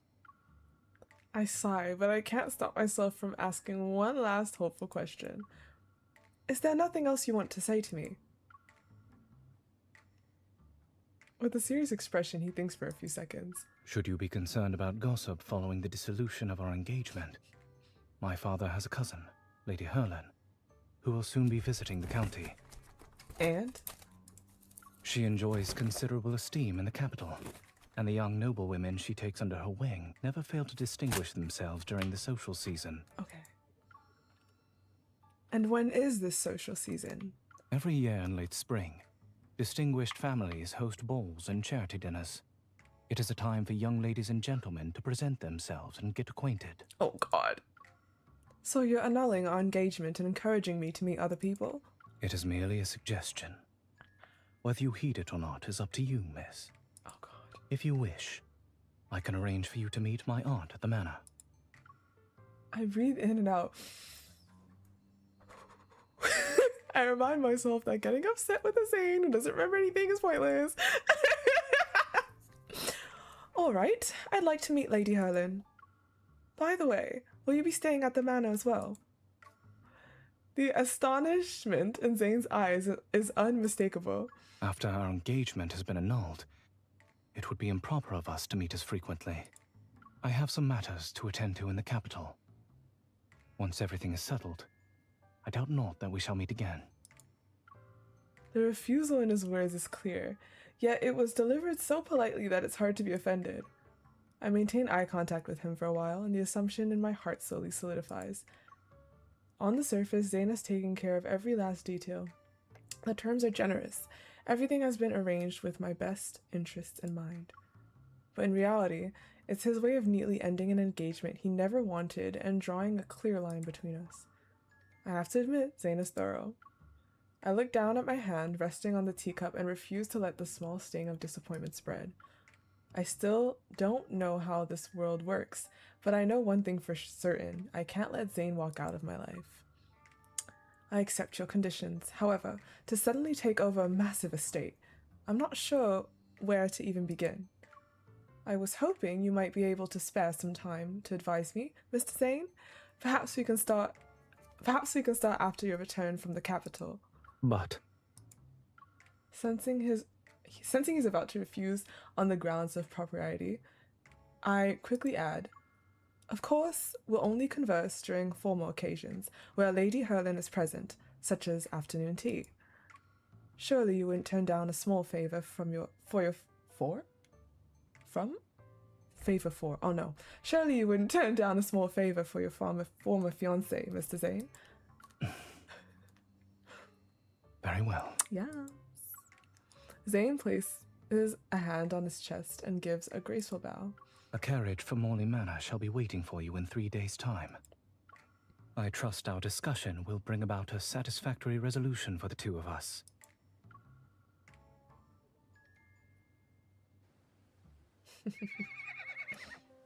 It's been 2 weeks since I arrived at Morley Manor. Following Zayne's arrangements, Lady Herlin and I have had several pleasant meetings at the manor, and things are going well. The only catch is that Zayne hasn't shown his face again after he introduced us on the first day. If I knew he'd vanish like this, I would have made up some excuse to join him in the capital. I haven't taken a sip of water in a hot minute. Hello.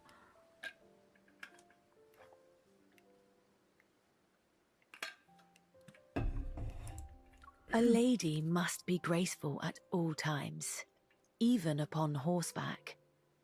To properly ride side saddle is to display. Concerned the pony might buck the noblewoman off her saddle, I carefully maintain a tight grip on the reins.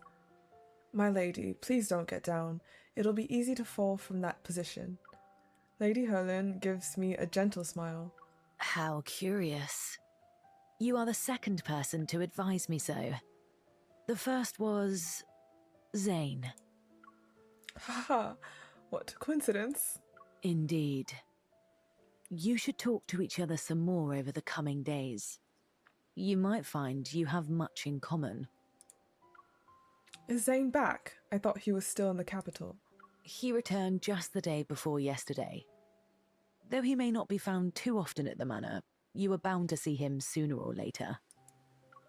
He returned, but hasn't notified me. I haven't even seen him during mealtime. It looks like Zayne is trying to avoid me. Sensing my dejection, Lady Herlin leans in and pats the back of my hand reassuringly. Miss, the young are apt to let first impressions cloud their judgment, and fail to inquire further.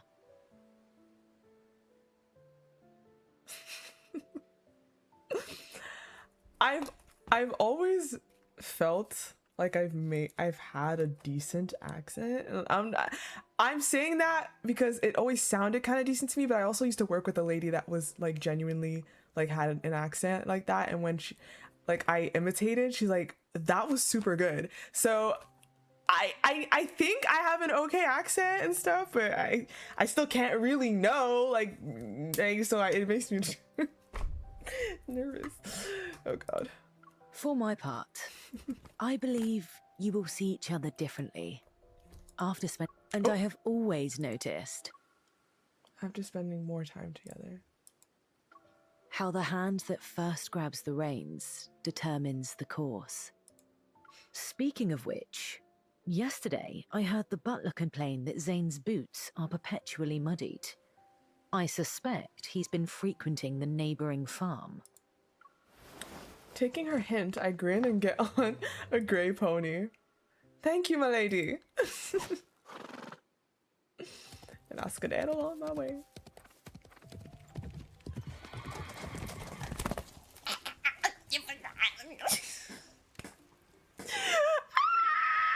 Look at that, brought back. Following Lady Erlin's suggestions, I see a familiar figure at the edge of the farm. Oh god. I pull my pony to a stop. Damn! I lead it by the reins and quietly creep up to him. I tap Zayne on his left shoulder while standing to his right. He turns, shifting his briefcase further behind his back. If you hadn't tried to hide that briefcase, I wouldn't have wondered what's inside. Do you often pry into the affairs of others? We were engaged for half a day. Isn't it cold to use the phrase others? Is your briefcase heavy? My pony can carry it for you. I am obliged to you for the offer, yet I fear your pony would not bear us both. Oh, you want to ride with me? Bro, he's so smooth with it too, help. He's so smooth with the accent too, oh my gosh. Before you can say no, I grab the briefcase and hoist it onto the pony. It's heavier than I thought. It's heavier than I thought. Let's walk the rest of the way together. The manor isn't far away. Miss, you ought not to be here. Oh, you? Why is it the tone? The tone. And you should still be in the capital. You took care of everything? Without missing a beat, Zayne steps out of the field. I quicken my pace to keep up. Your curiosity regarding me knows no bounds. That's because you've been acting mysterious. I was almost going to talk to your portrait and ask, Zayne, on the wall, why have you returned only to watch others? Fuck! Why have you returned only to watch other people's vegetables instead of seeing me at all? If portraits were able to talk, I fear I would have more troubling matters to worry about. I'm sorry, I can't stop looking at his outfit. Oh my god. This farm forms part of my property in Keratin County. I have neither the time nor the inclination to manage someone else's estate. I look across the field, bright splashes of orange-red peek out from under the lush green leaves.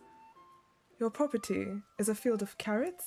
It is only proper that I patronize our local produce. How did he say it?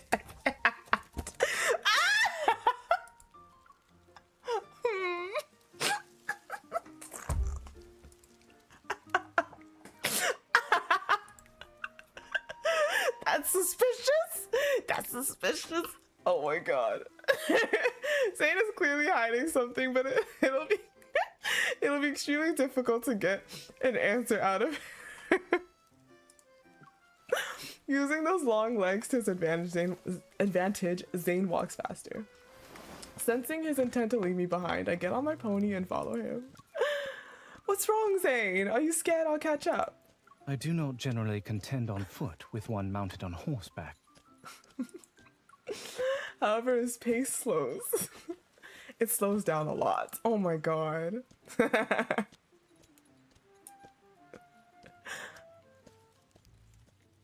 Wow.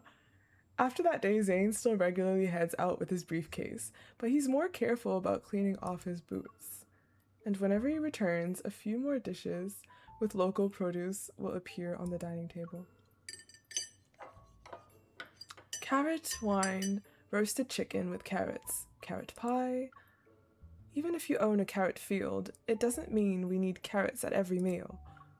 Zayne keeps his eyes on his plate and calmly cuts a slice of honey carrot pie.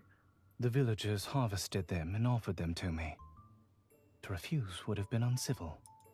If this does not suit your taste, we may dine apart. That's not the point. I was trying to ask. Wait, did his preferences change because we're in a movie? Zayne, do you even like carrots? That was a deep ass exhale. That was a deep ass inhale exhale, bro. He just said, that was literally what that was. His silence tells me everything. It's a no. Strangely relieved, I toss table manners aside and snatch the carrot pie from him. Carrots are in season for months. You'll get sick of them at this rate. If you're really going to eat all of them, at least let me share the burden. Zayne, still holding the knife, pauses. To my surprise, his face, which has been expressionless since we arrived in this world, now reveals the faintest hint of a smile. This fucking loser! He slides an untouched plate of carrot stew toward me. If it pleases you, you may have mine. Oh, shit. I do not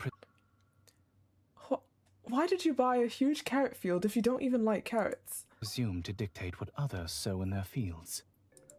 You, however, do ask a great many questions, yet without ever disclosing your purpose. Oh gosh, oh my gosh. Zayne's gaze is fixated on me as if he already knows what I'm thinking. But if I want to find out what he's up to, I need to keep asking. I don't have any ulterior motives. The manor is too big and I'm bored by myself. I need someone to talk to. So I am merely your novel pastime. That's not what I meant. Think of it as us helping each other. Take me with you when you go out, and I'll help you deal with the carrots. A most generous offer. I am to take you sightseeing, and in exchange, you are to unburden me of my harvest. If there were a course on how to say no without being rude, Zayne could teach.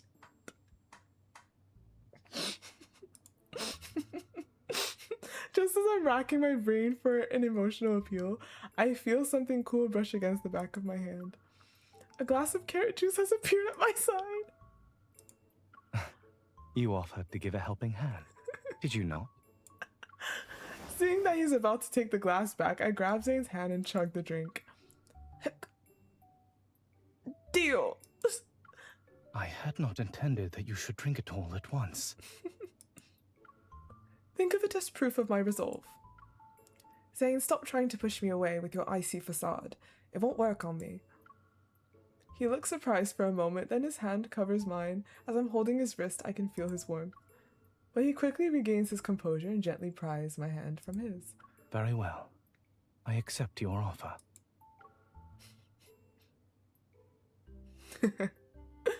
Dang, all these new backgrounds, you guys. They said, look, we're doing a movie banner. We need to cook. We need to cook with the settings, with the scenes, because what? Zayne kept his word. For the past few days, he has brought me along to all the places he visits. He hasn't gone back to the farm, though. Instead, he does what nobles typically do, horseback riding, archery, and drinking tea. The only routine activity he never misses is visiting the library. In the Discord, I said, put that shit on! Oh my gosh, bro. Sunlight glides over the gilded crests on the book spines, trying to look nonchalant. I tiptoe past the shelves and pluck out a book. Through the gap between the books, I can see Zayne at the desk. Wearing a monocle, he writes with utter concentration. He looks really handsome while wearing that. Yes, MC! My admiring gaze lingers for too long. Suddenly, the eye behind the lens looks at me. If you would avoid attracting notice, I advise picking a slimmer volume. This is the one I want to read.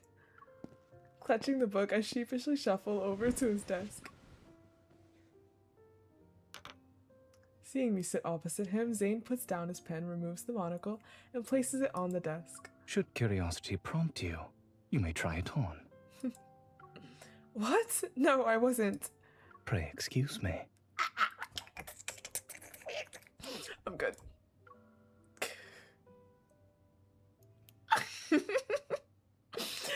His fingers shield my right eye, and a gentle warmth brushes against my brow. Something cool presses against my eye. The world is hazy for a moment. Only the warmth from Zayne comes into focus. It draws me in and makes me want to move closer. Do not open your eyes too hastily.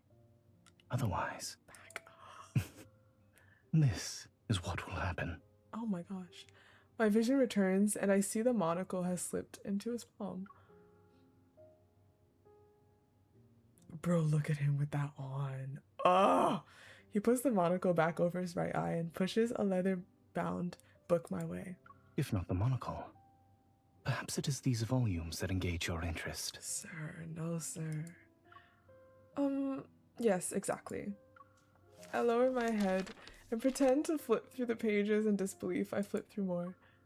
Wait, what language is this?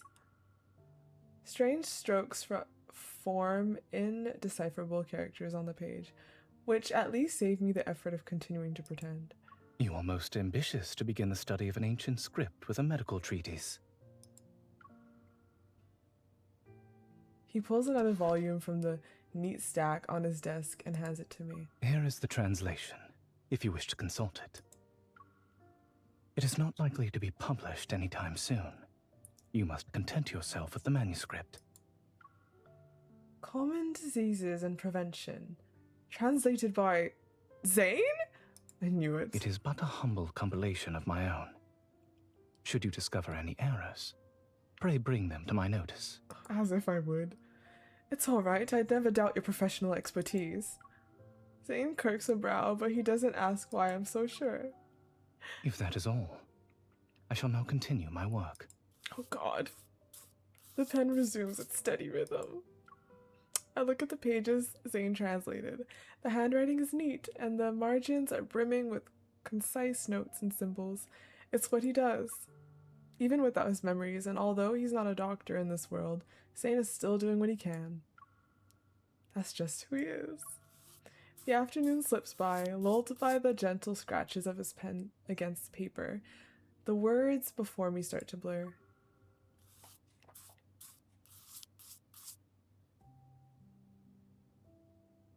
When I look up again, we're sharing an ordinary afternoon in Lincoln.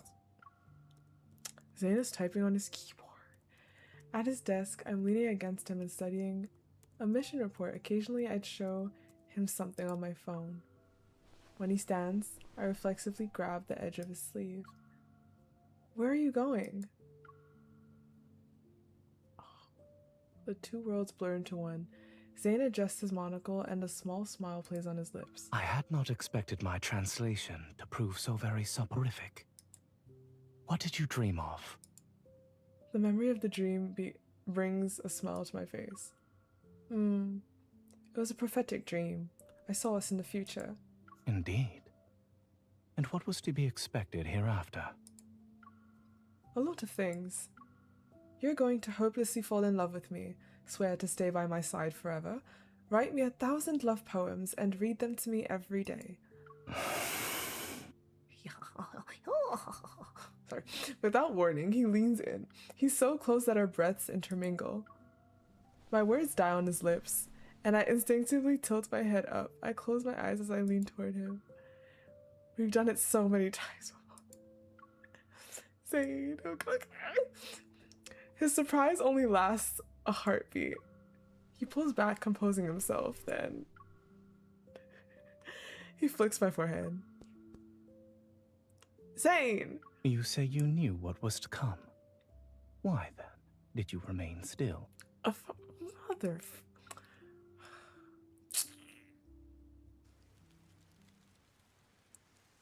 Life settles into a peaceful rhythm, and the quiet undercurrents between Zayne and me continue unspoken. We set out together again today. I notice Zayne has his briefcase in hand. Under the bright midday sun, the small cottage by the field smells like fresh grass. Inside, Zayne packs away the bandages and scissors. Then he places a bottle of medicinal powder on the table. Keep out of the rain. Should you develop a fever, infuse this powder of willow bark in water and drink it. Mr. Zayne, we have little with which to repay your kindness. Pray accept these sweet cakes. Very well. But do take greater care with that sickle. I shall not attend you a second time. We spent the afternoon visiting houses. Zayne treats each patient with the same care and patience. After treating the last patient, he closes his briefcase and leads me out of the cottage. A warm breeze drifts across the fields. He casually deposits a basket full of grateful offerings into my arms. So this is your field research? You may say so. The subjects of my research happen to be remarkably talkative. Bro, I'm sorry, like, Xavier and Zayne, y'all ate that. Zayne, has anyone ever told you that you'd make a great doctor? You have. I wait for him to continue. He doesn't. Am I the only one? Whence arises this sudden interest? Because, look at you. You're wealthy enough to buy a manor and give it to me like it's a head of lettuce. You can do whatever you want or nothing at all.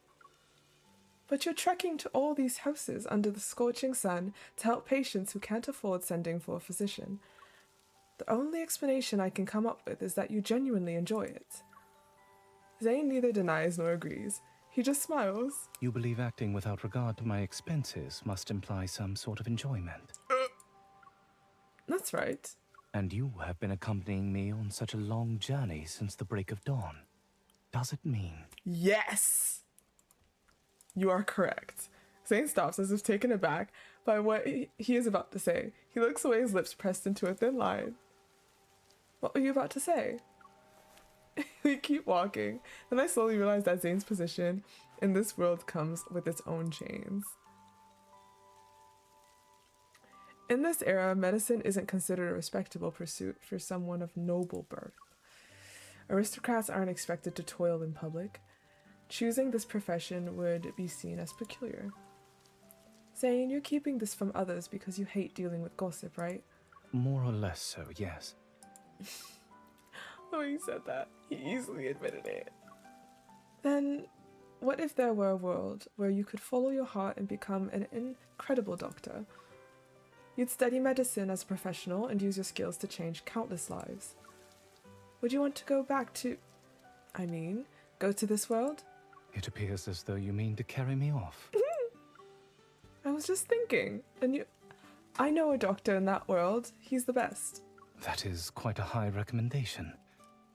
I should very much like to make his acquaintance. Aww. I laugh, the basket wobbling in my arms. I'm sure you will someday.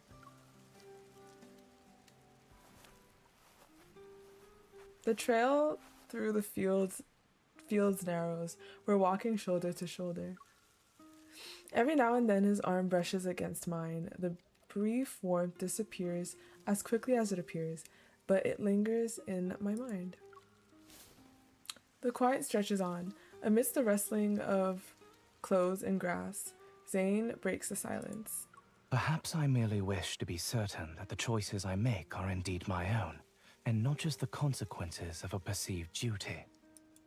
Whether it be in tending the sick, in translating old volumes, or even in the matter of our engagement at first. What? I have reflected upon it for some time, and I believe you ought to know. He slows his pace and turns to me, his expression solemn. I will speak plainly. I now see you in a different light. Yet, I do not regret annulling our engagement. I'm gonna make you regret clever, that shit. Excuse me. Witty, and exceedingly fair. Such qualities as these might win a heart with uncommon expedition. You possess a vision and a path manifestly different from those who see marriage as the main purpose of this earthly life. Damn! It is meet that you choose the right person for yourself, rather than letting another determine what is best for you. His words sound like compliments, but I can sense the distance he's creating. Feeling uneasy, I blurt out a rebuttal. How would you know what's right for me? The words are barely out before I wish I could take them back. I know it's not the right way of asking a question if I truly want an answer. I lower my gaze and see Zayne has clenched his hand as if he's holding himself back. I know because I saw how your eyes lit up when you spoke of that physician. Oh my god, baby, that physician is you! Oh my god! No! My eyes did not light up for another man, child. They lit up for you! No! No! Oh my god! If only you knew, sir. That is why your future ought not to be bound by an engagement made for you beforehand. But I never had those thoughts you speak of. My words make Zayne's steps falter for a moment, but he doesn't stop. All these things you say seem to be for my own sake. No. The same as how you broke off my engagement. But do you know what I want now? A breeze rolls through the field, rippling the grass between us. I cannot answer that with certainty, miss. Yet I do attempt to use my discernment.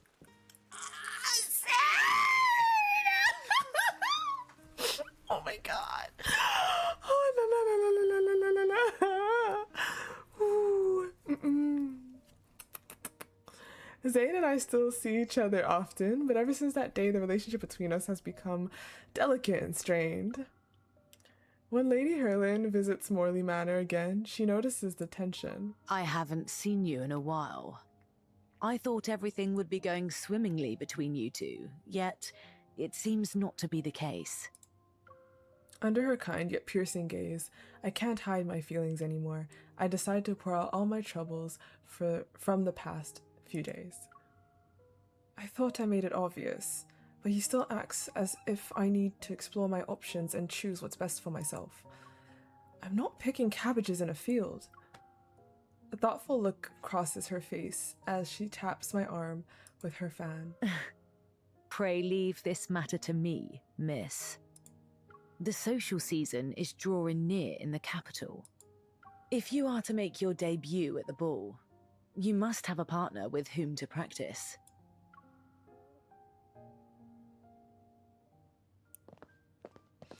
Oh my god, him in this background and lighting. Our palms meet, our steps intertwine, and the unspoken tension between us rises and falls with the rhythm.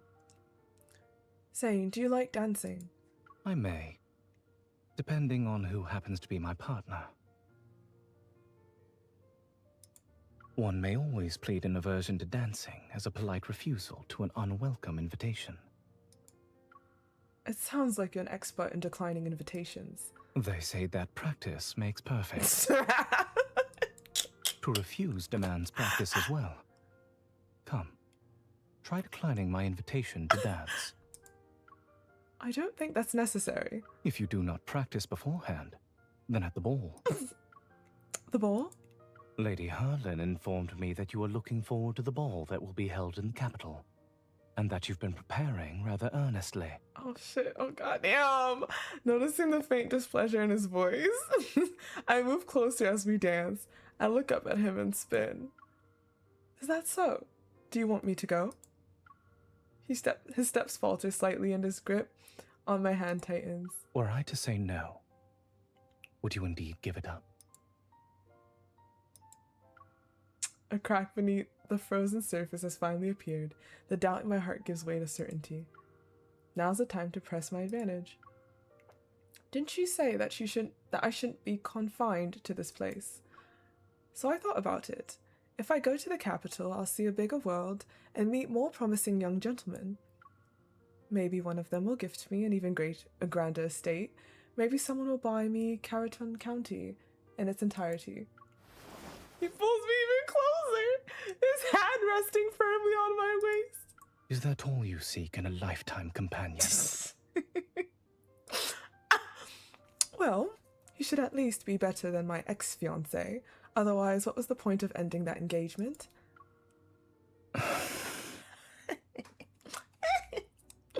The music fills the sudden silence.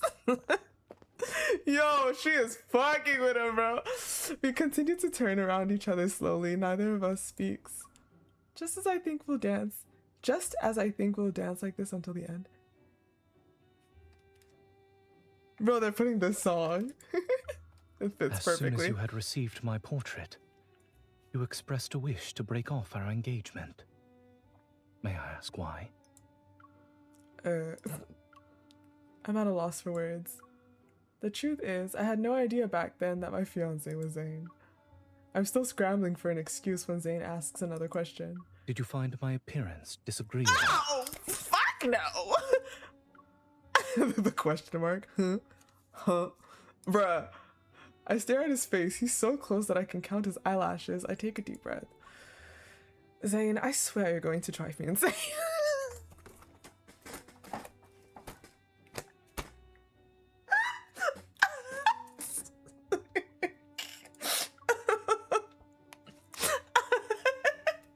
He's like, did you find my appearance disagreeable? She's like, Zayne, I swear. I step down from the carriage and look back at Zayne. He doesn't move.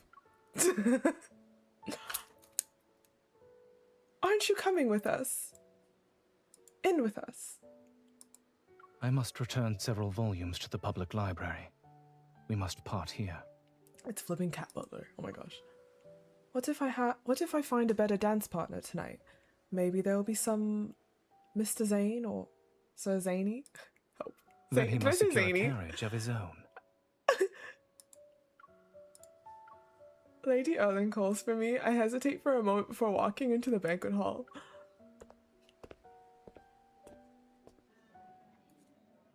Banquets in the capital are nothing like the ones in Carrollton County.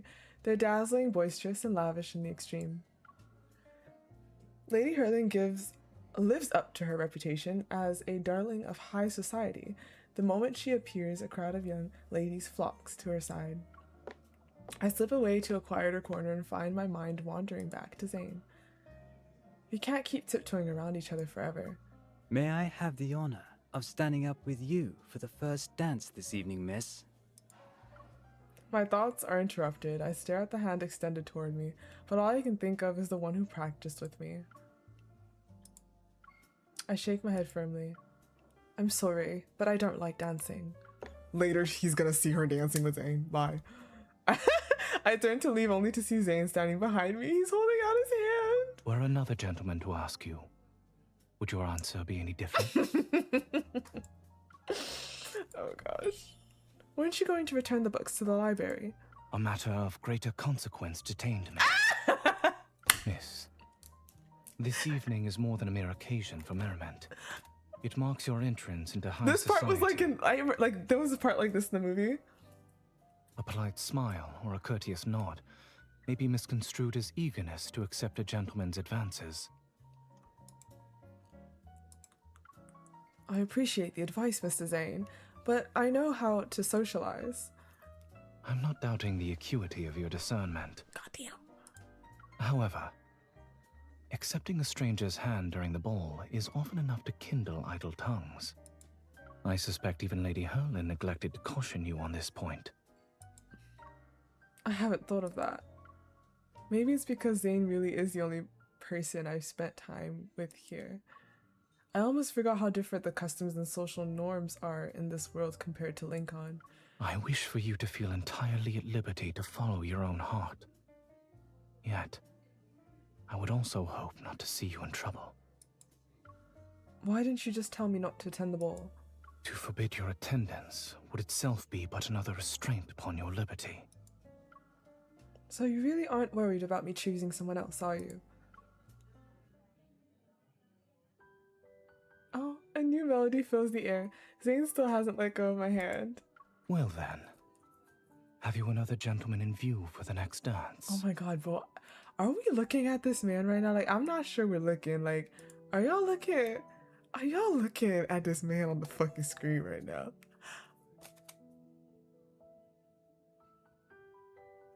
Are we looking, bro?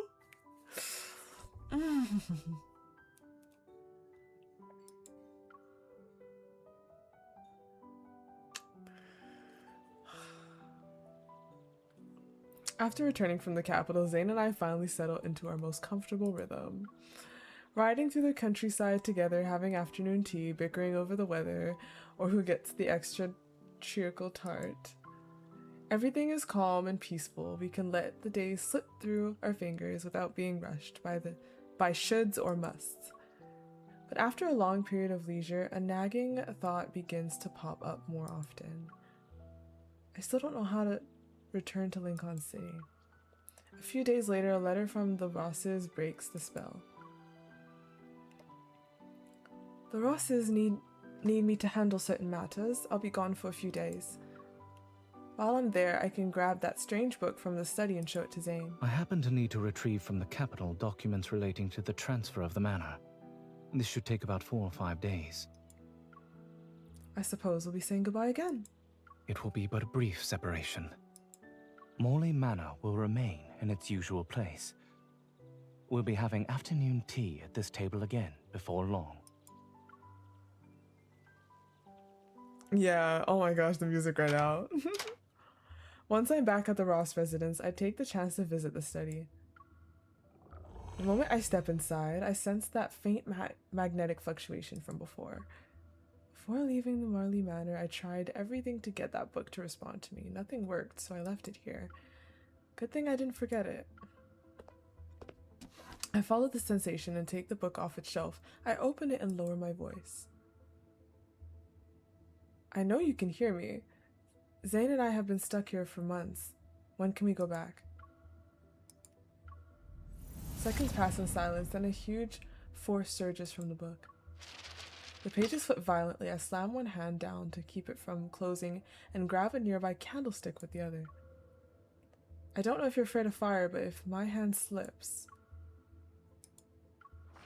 The pages shudder even harder. Ink bleeds across the blank paper, slowly weaving itself into words. The story ends with you completely, when you completely change it. Completely change it? What does that mean? Stunned, I stand there. The ending of the movie replays in my mind. 2 people passed each other by, married someone else, and said their final goodbye on a misty morning. Does that mean the story will end if we make completely different choices from the characters in the movie?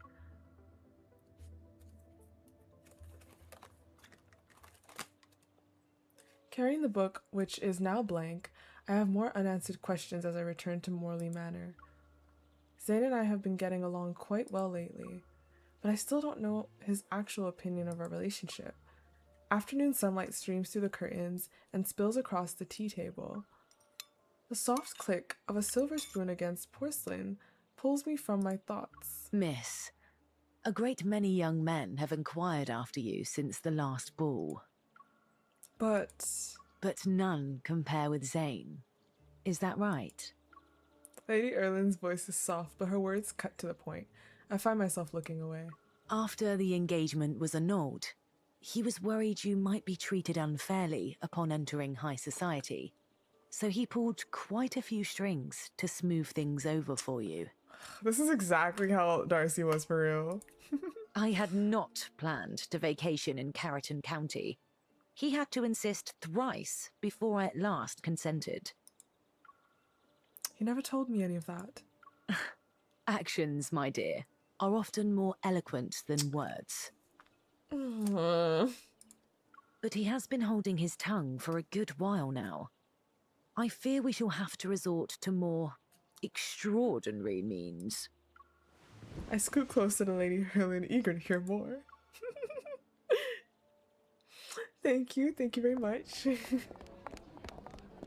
The next day, the manor is already bustling at dawn. The loud neighing of horses outside wakes me up. After quickly freshening up, I hurry downstairs and run toward the portico.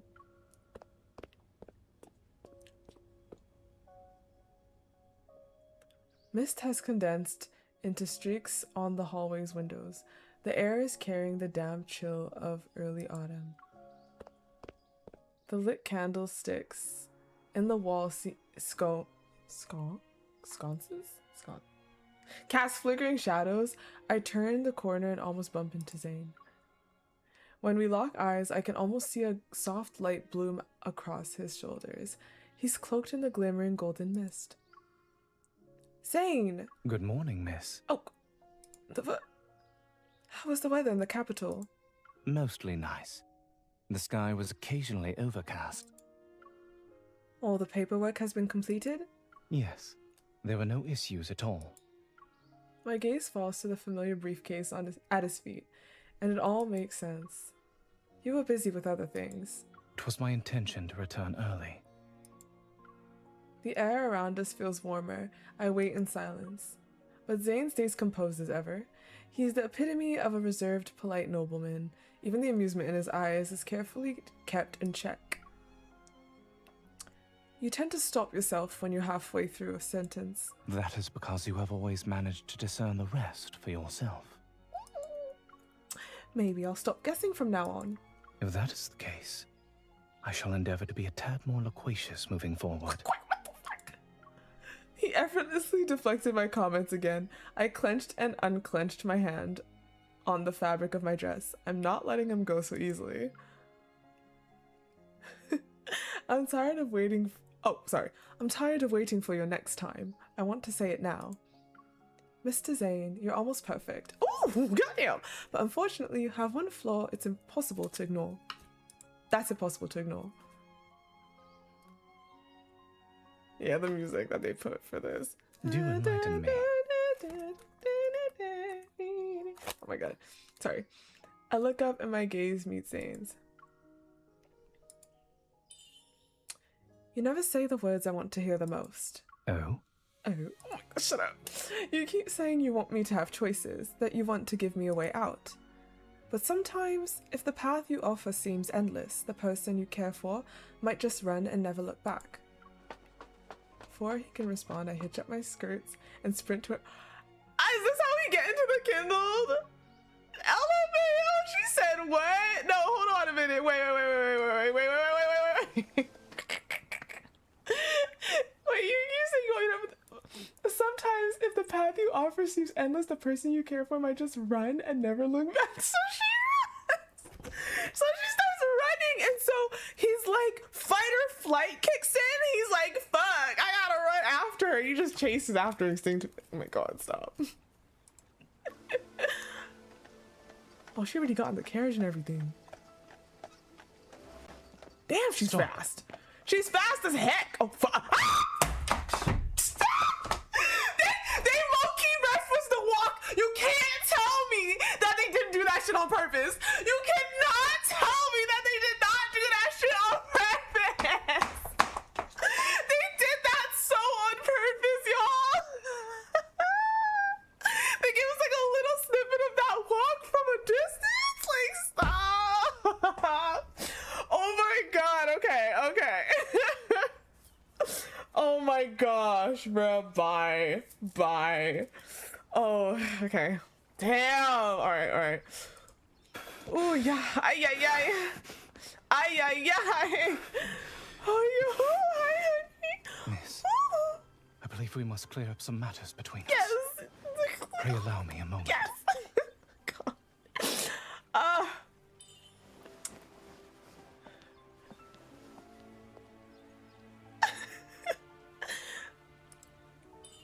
Mr. Zayne, you can let go now. I beg your pardon. I have been too hasty.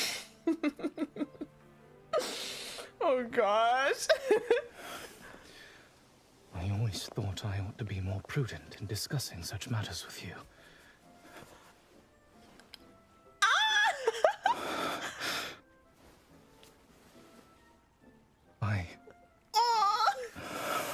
Now let me observe you while you're nervous, child. Oh, he seems a little nervous. He seems a little nervous. Can we zoom out a little bit? Oh, we can! Oh my god, wait. Excuse me, let me zoom out. It's not letting me. Oh, he's so cute. It's not letting me zoom out anymore. Bruh. Wait, if I go this way? Bro, it's being annoying. Okay, fine, too bad. Oh my gosh.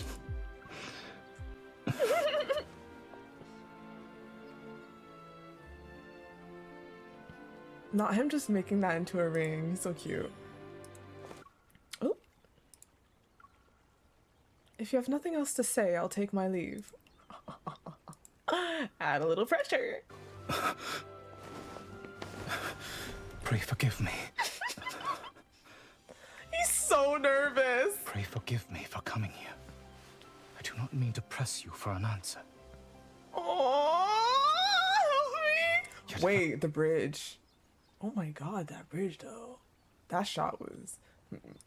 I were not to speak up now, I would risk losing the most precious opportunity of my life. I hastened to conclude my business and returned earlier than I had intended because... Zayne, why are you eating like that? Because I...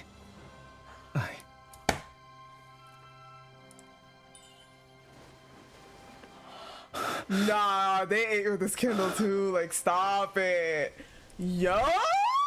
His VA was... and, bro... Stop. No. The reference... No.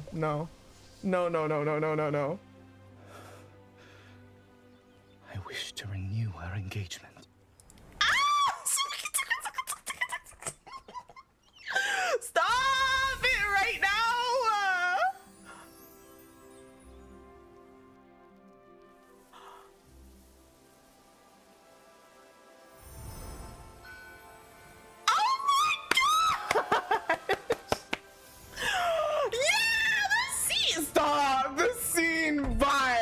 Bye. No, people that grew up loving this movie were really treated 5 months later. Like, I only saw it upon, you know, because of this really, but people that grew up on this, like, you know, that's crazy. That's really a treat for y'all, seriously. Good thing the rain cleared up in time. The weather has been very favorable on our first outing.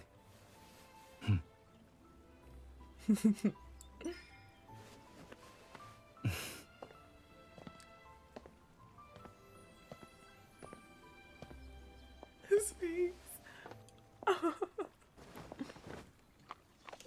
Oh, stop! Oh my god, so cute. Oh my god. I would rather sit beside you today. I can't believe it still didn't wait for you. Wait, I can't believe it still didn't wait for you. Consider it a reminder to a certain married lady.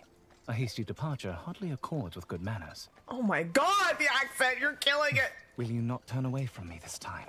Oh my god. I'll be following my heart. Bye. Bye. Bye. I am honored, my lady. No, guys, this banner ate as fuck. OMG, this banner though. It's so special. At some point, the mist gathers once more. It washes away the colors before me until everything melts into white. The sound of the wind, the creaking of the wheels, Zayne's soft whispers in my heart. They fade away one at a time. The movie's world has reached its conclusion. A page turns to welcome a reality. Some stories end here, while others are just beginning. And I know for a fact that even if destiny pulls two souls apart, a determined heart will chart a course that circles back, guiding them to each other time and again.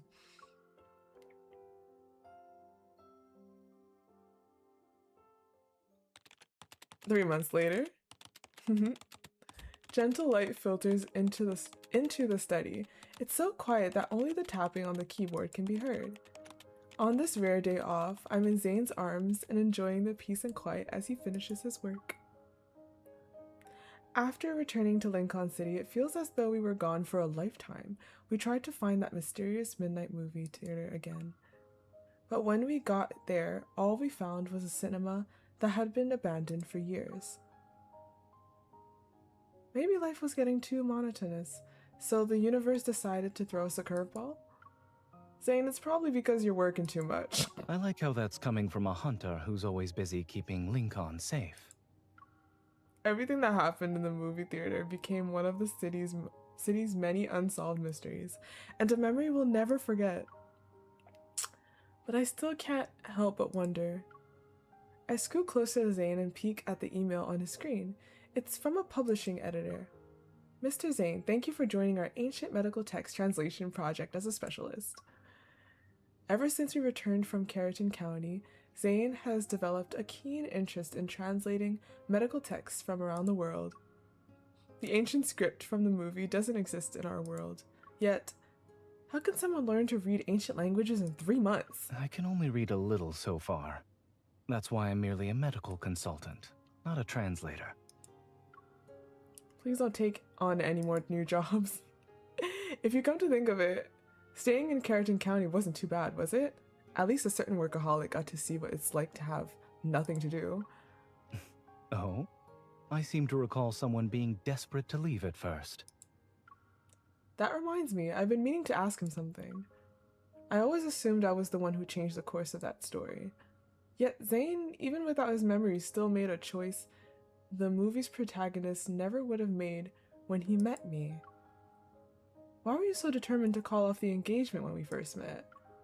Did I leave a terrible first impression? It was the opposite, actually. He said, "You're too fucking good for me." His strong arms hold me as he leans in.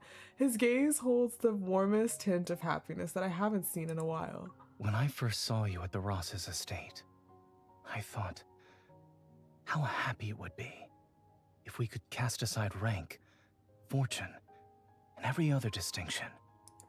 And if this young lady might choose me entirely of her own accord. Oh my gosh, get me out. That's lovely. That's beautiful. Fuck Raf girlies. I'm gonna say that at the end of every single one.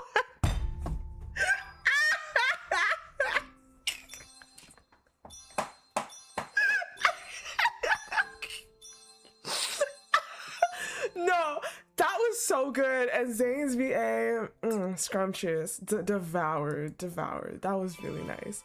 That was fun. Listen, it's 4th time and I still could say it. So yeah, now we're gonna do Caleb's. I mean, I don't wish you to suffer, Caleb. That's not the point here. But depending on how that ends, I might say it again.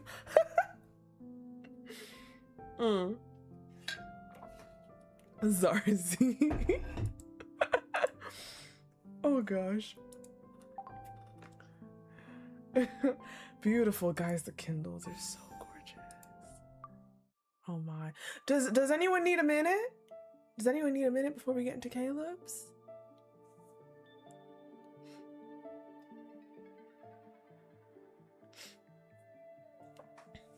Oh, of course they're getting better. They better be getting better.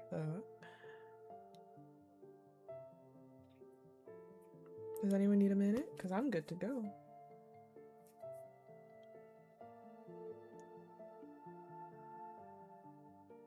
Zayne's moon, get some sleep. Good night.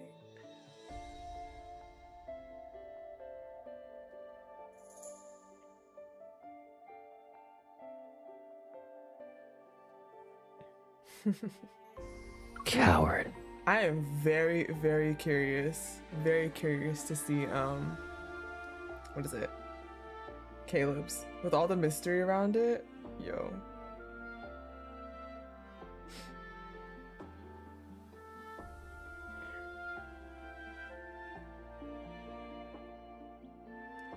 Very curious about this one.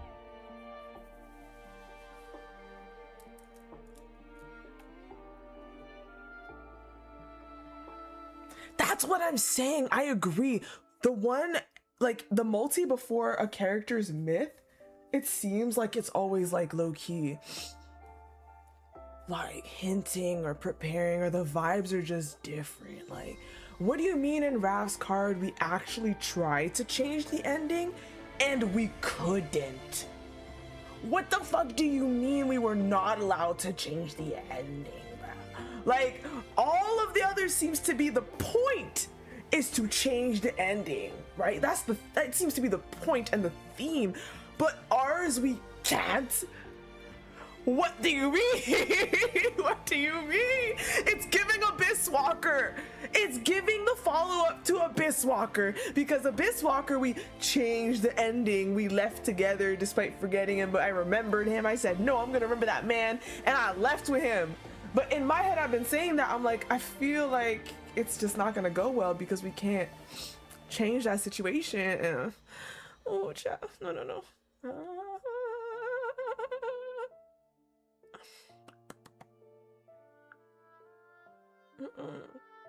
Me no like. And we had to witness, like, what the fuck now? It must be because of the myth, because what do you mean in our card we witnessed this man protect us, right? He protects us, so he gets freaking like bonked in the head and he's bleeding. At this point, I don't even know if he died from that or the drowning. I don't even know. And then he's come. Oh, I don't want to think about it.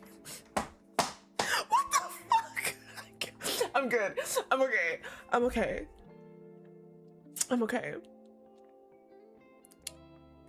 Yo, he was bleeding a lot, fam.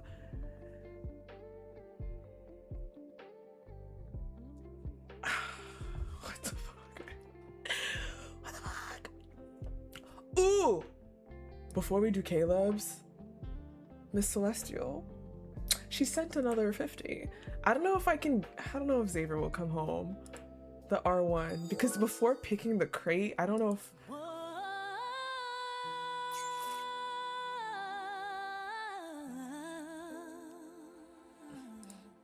let me see some.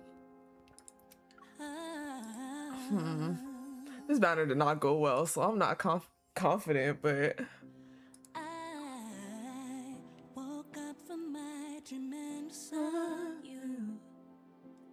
okay.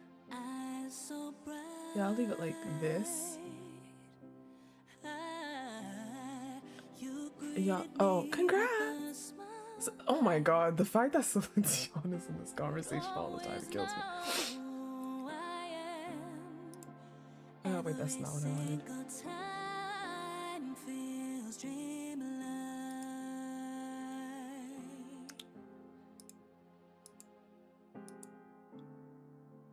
Even 1,000 miles away, I feel you're here to stay.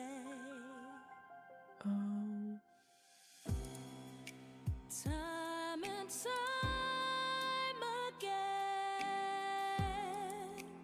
you show up with flowers in your hands, and when the sun fades into the sea, sing it, girl.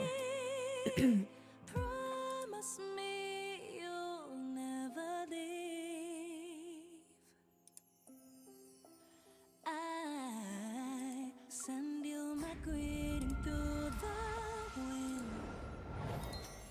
and wish you were here with me.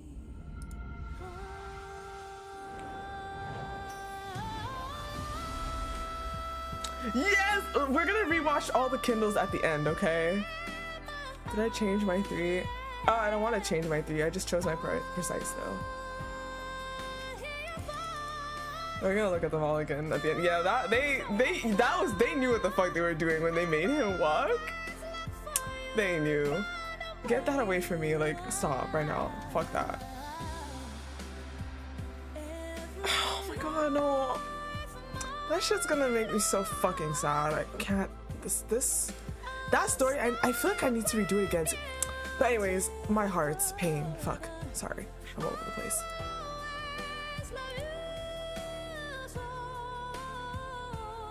What is this? Oh no.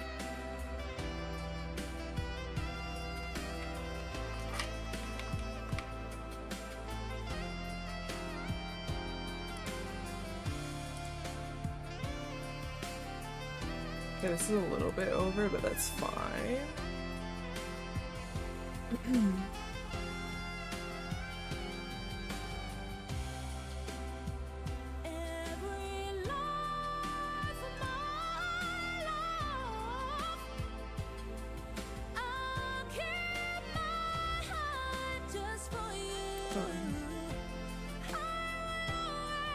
Go off, girl. She is singing.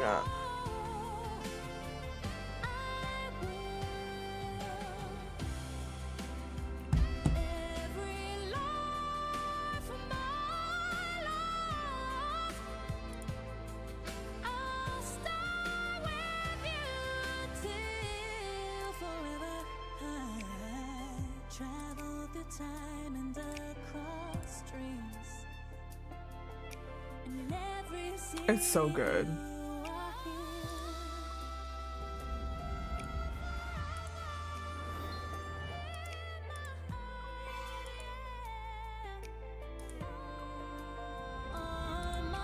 He didn't come home, Nar.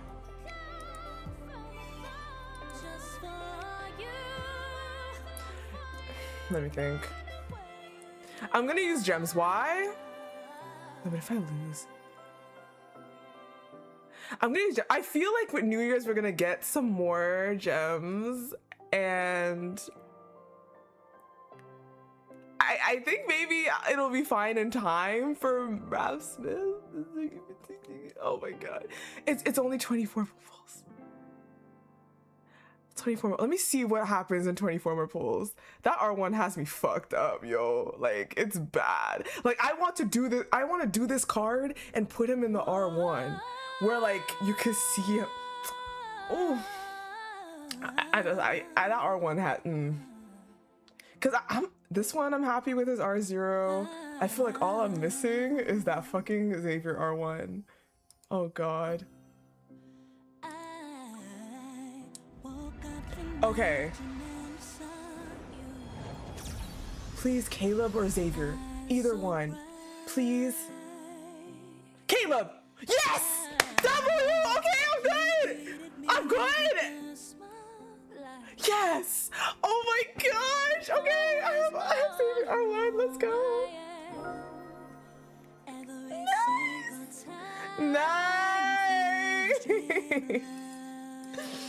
Yippee! Okay, good. Fine. You finally came exactly when you were supposed to, although you technically made me lose my 50-50, but that's fine. Wait, that's actually really good. Oh my god, that's perfect! That means I'm guaranteed for next batter. Whatever it is. Because this was a loss. Let's go. W. Time and time again. You should. Not right now. Okay, first of all, I need to collect a lot of shit. I need to collect all the outfits.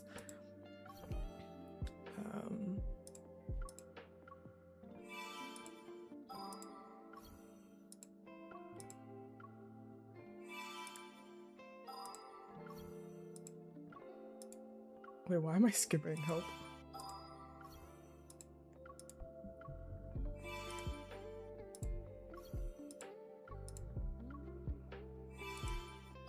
Alright. To make sure I don't mess up. Xavier. That is Xavier's, right? Yes, 1, 2, 3. Yes, yes, give me that, give me that, give me that, give me that. Yes, good.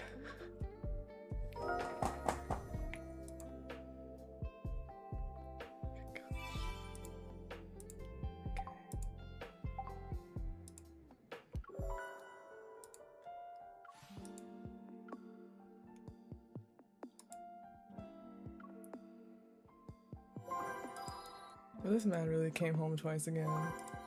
Unbelievable.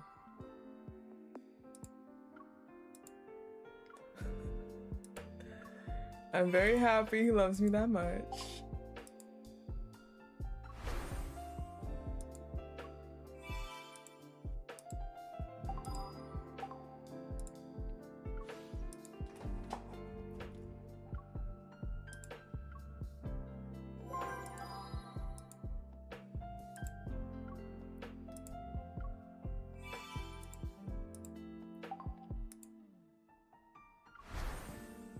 Oh, it's so good.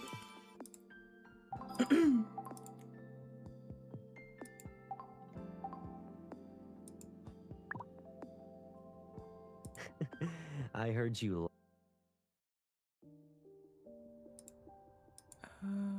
Oh, but ooh. Oh, you know what? Stay like that. With the glasses, it's perfect. I recommend. Okay.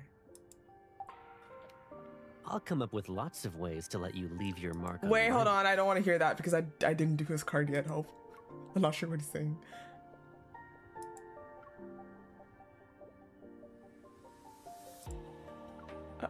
Should I leave the ears?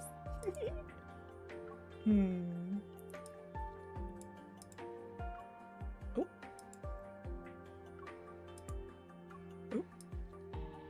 Oh wait, wait, these can come off. Oh.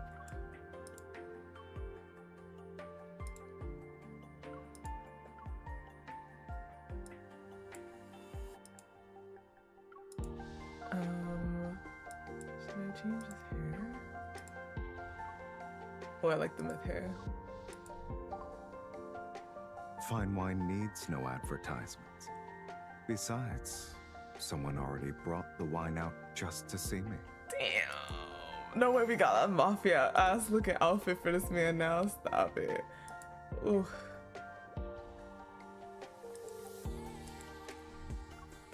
Oh, you know what? You can stay like that.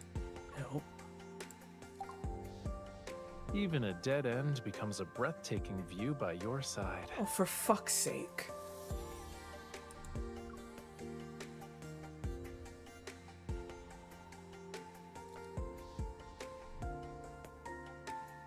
He's so fucking for real right now.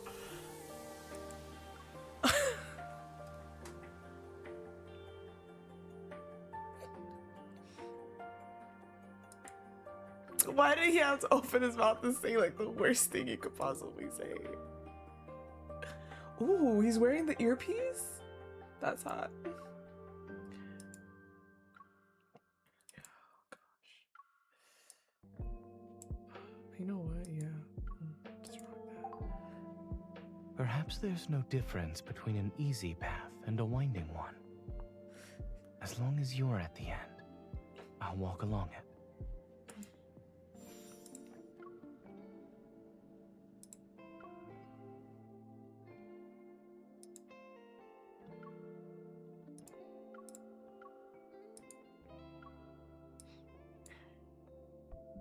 I love this one, but do you like the myth one? Let's put the myth one. No, help. Wait, no, take it off.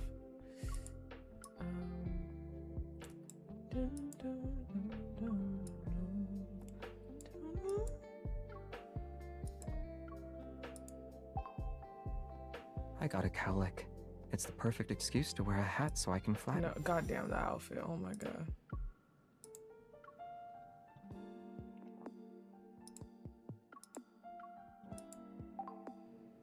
The patterns on the pants' legs.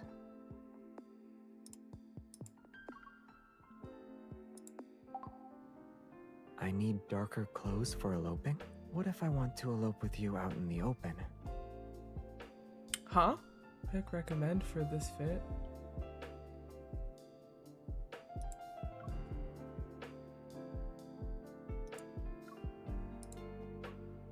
Oh, do I have to do it back? Hold on.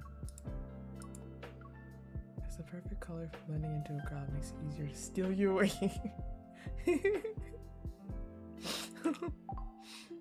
Now I can receive your calls at any time. I'm sorry. I don't know if y'all see the fit on that man right now.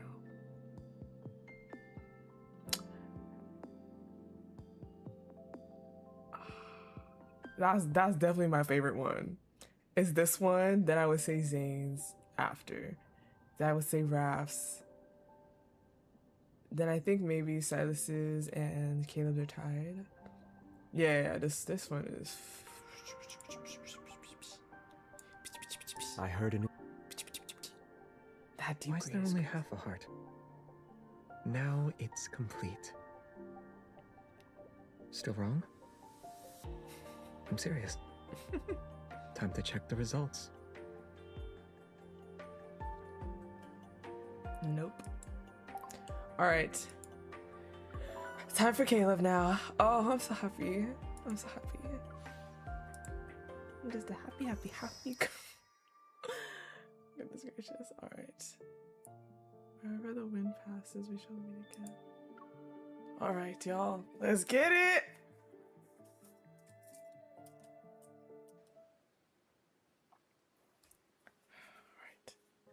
At 42 Sky Blue Road, a small house sits under the sun. At 6:59 a.m., I hover over the second floor balcony to water the plants while counting down to the start of the day.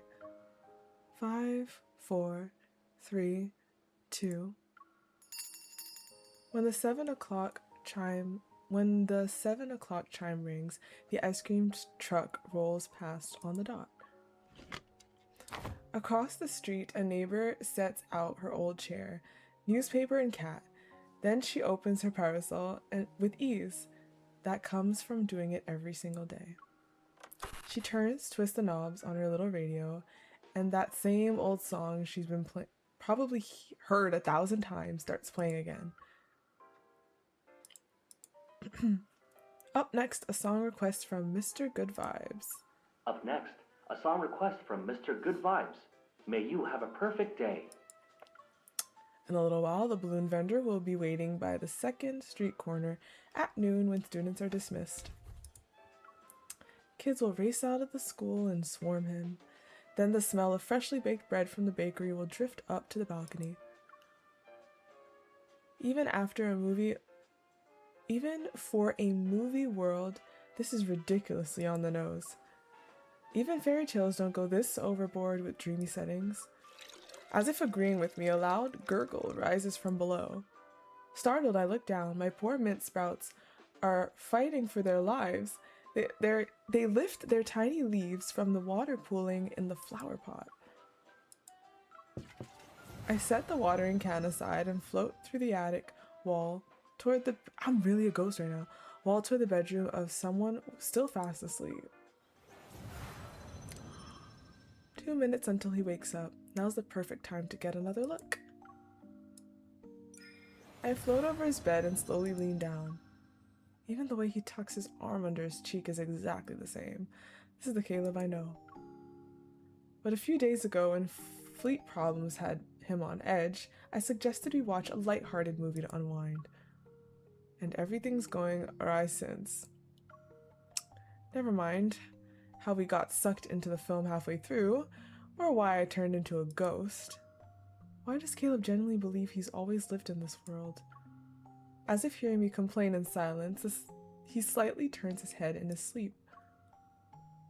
The movie version of Caleb is a pilot too, but he's currently suspended pending an investigation.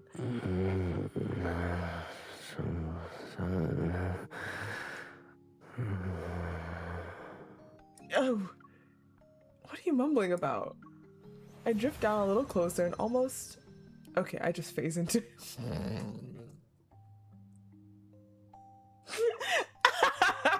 What the hell? Alright, not having a physical body makes it hard to judge a safe distance. I start to pull back and suddenly find myself staring into his sleepy eyes. The last traces of grogginess disappear when he sees how the lower half of our bodies are overlapped. He could see me? Miss Ghost, we've only known each other for 5 days. Maybe we should have some, you know. Our lower half. Wait, why, Infold? Why the fuck? Why? Personal space. He said, wait, hold on. What the heck? Hold on. Lower this. Bruh. Bro. I can explain. Your room is connected to the balcony. This is the fastest route. If it bothers you that much, I'll take the long way next time. I don't want you thinking I'm a shameless person. Shameless ghost. Oh wait, you don't even believe I'm an actual person, right? At the sink, Caleb spits out his toothpaste and glances at the left side of the mirror. There's only an empty towel rack where my reflection should be. Of course I believe you. You're a hunter from Lincoln City who entered a movie world and wants to go home. As for the part about me being your... Here we go again. I sigh and float behind him. My lips are almost touching his ear. How many times do I have to say it? You're my Caleb! We've known each other since childhood. Caleb dries his face, grabs the shirt that's hanging nearby, and smooths it out. He's unfazed. And I've told you that I've lived here for over 20 years. I went to school, graduated from college, got a job. Everything was fine until last weekend. Damn, I'm fucking sorry. Now a ghost girl is floating around and claiming we've known each other since childhood. And that everything I've known is a lie. Wouldn't it be weirder if I just accepted all of that immediately? Not really. You accepted the ghost part surprisingly fast. Retorting, I know Caleb is the reasonable one here. Thanks for subscribing, Brayla. Thank you, thank you, thank you. What we are to each other now and how to go home, those things take time to figure out. Besides, after living with this version of Caleb, who thinks everything is fine, I've become a little more selfish. It's nice that we don't have to worry about fleet problems for a while. It's almost like we're on vacation in a movie world. But then I realized something. If Caleb doesn't remember anything about Lincoln City, you just let a random ghost move into your house? Don't you know what boundaries are? Who says I don't? When you were going to crawl out of my TV for the first time, I turned it off. I give up. Just go get dressed already. I was about to do that. Oh my god. He turns his head, glancing from me to the bathroom door. He's polite and painfully reasonable. Not the attic. It's not like I haven't seen your body before. Do you think I really want to stay here that badly? Oh my god, it's not like I haven't seen you. Besides, in my current form, a door won't. Inside the bathroom, Caleb stands with his arms folded and eyebrows raised like he's been expecting me. For MC to say, you know what, let me just...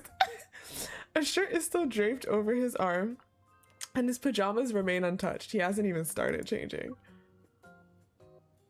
I'm guessing my bathroom is part of the quickest shortcut too?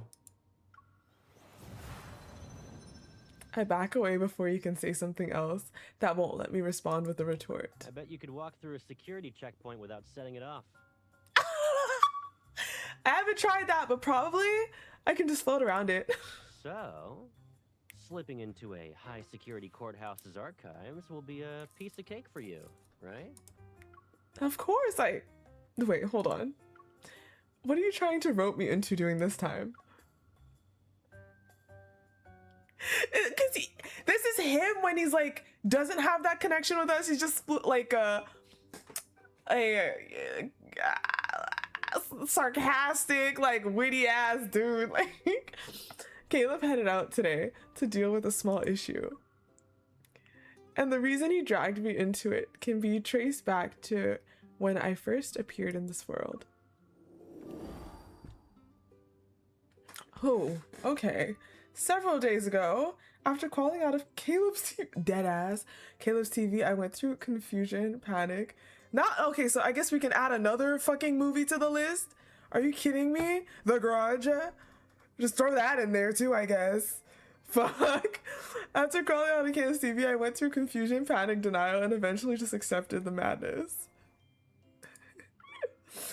Trying to explain how he entered a movie world halfway through sounded more like rambling than an actual explanation. Fortunately, he was sharp enough to understand the important bits. Let me get this straight. You need to go home, and take me with you? That's the plan. But even if you're telling the truth, that Lincoln City doesn't sound so amazing. It just has more advanced technology. Why do I have to leave with you and not the other way around? Can't you just stay here? Okay, I'm sorry, but the body in that outfit, child. Yeah, what? The conversation has taken an unexpected turn. I stare at him blankly, hovering on top of the fridge. This world's just fine. It's even safer and simpler. You don't need to worry about anything here. Ghosts don't eat or sleep, right? A different form of existence, technically speaking. Oh, can you stand in the sunlight? Watching him already start to figure out how to live with a ghost, I clench my fist in disbelief. If I had a solid fist right now, I'd knock some sense into you. That's an easy fix. Let's play a game.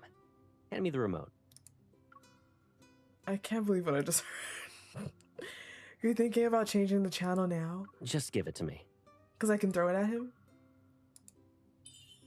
A second passes in silence, then I pick up the remote and hand it over like it's nothing. See?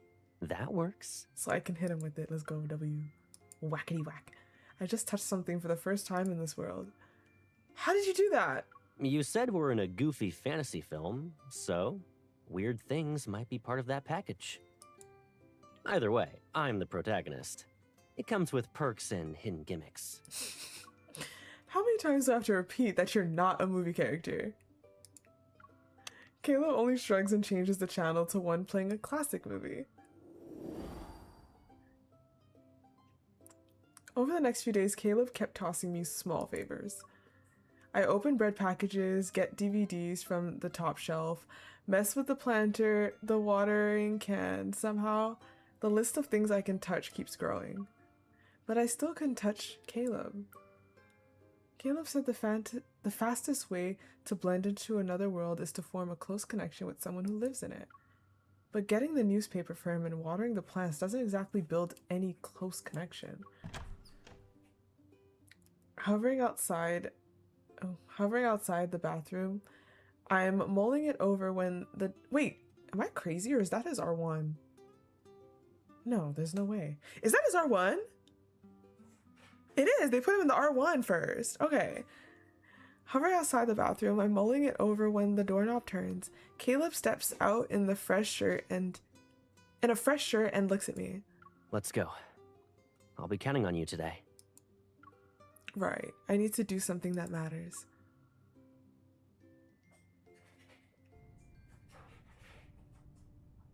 The favor Caleb needs this time has to do with the investigation on him. Today's hearing will decide whether he loses his pilot license for good. My job is to sneak in early, review the documents, and make sure the key numbers line up. These documents are for the pilot, right? The one everyone was crowding around outside? He's pretty good looking. Why would he break the rules? I've never heard of him doing anything like that. I have no idea. It's fine to be doing that. I mean, just keep the files. Don't overthink it. Okay, yeah, tired is right. Did you leave a window open? I feel like there's a draft. The papers are all over the place. My hand freezes in midair. Guilty, I glance around and confirm that neither archivist can see me. The fluttering pages settle neatly on the last one, Caleb's flight log. It's just as I thought. This doesn't match what Caleb remembers. I memorize the suspicious entries, close the file, and pass through the archives walls. This background. During the hearing, Caleb challenges those entries. His arguments are strong enough that the panel has no choice but to temporarily halt the session. When it ends, I float to the entrance and wait for him. From a distance, I spot his fluffy hair emerging from the crowd. Its tips have taken on the sunlight's golden hue. A few guys walk beside him. One gives him a congratulatory shoulder tap. When you recited those numbers calmly, some people looked like they saw a ghost.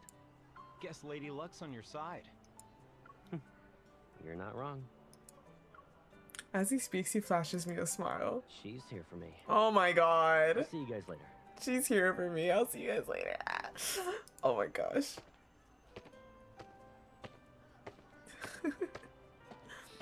Suddenly quickening his relaxed pace, he weaves through the crowd until he reaches me. Were you waiting long? Do you want to walk around for a bit? So he's like, so people just are looking over and homie's just like this talking to nothing. Got you. You really helped me out back there. I would have been grounded for life.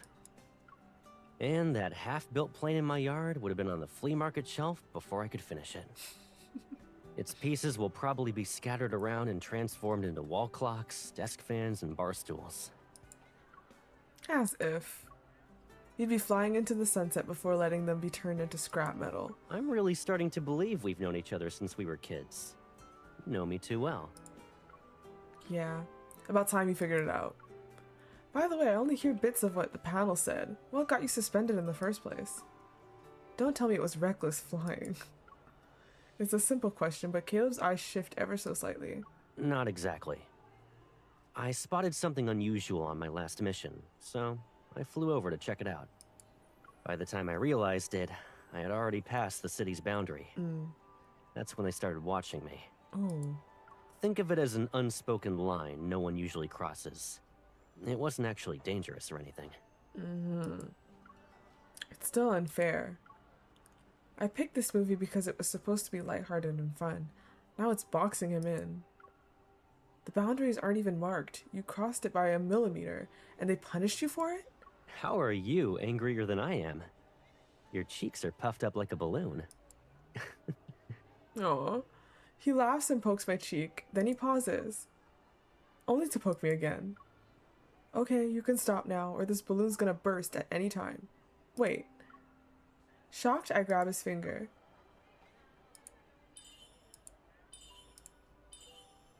My hand travels from his finger to his arm, shoulder, and cheek. Caleb, I can touch you! Caleb stops for a moment, then he raises his hand toward mine as it rests on his cheek. He takes my hand and gently guides me back down until I'm standing on solid ground. See?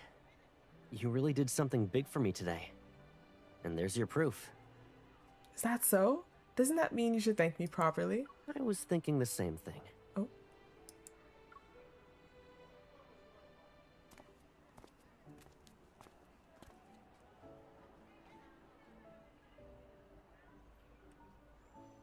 Truman Show.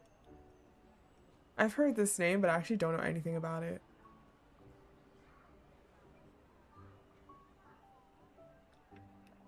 The lights turn green, and Caleb takes my hand. He's leading me to the balloon vendor across the street.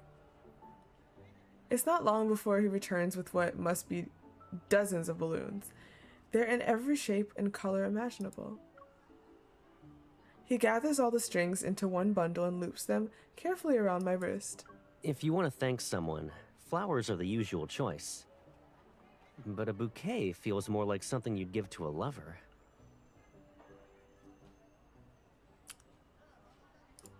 Since we've known each other so long and well, this seems more fitting.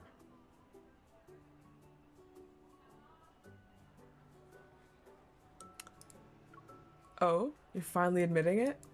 What can I say? Life's been great with you looking out for me. Hello. Hi, Brad. Hello. You finally realized it.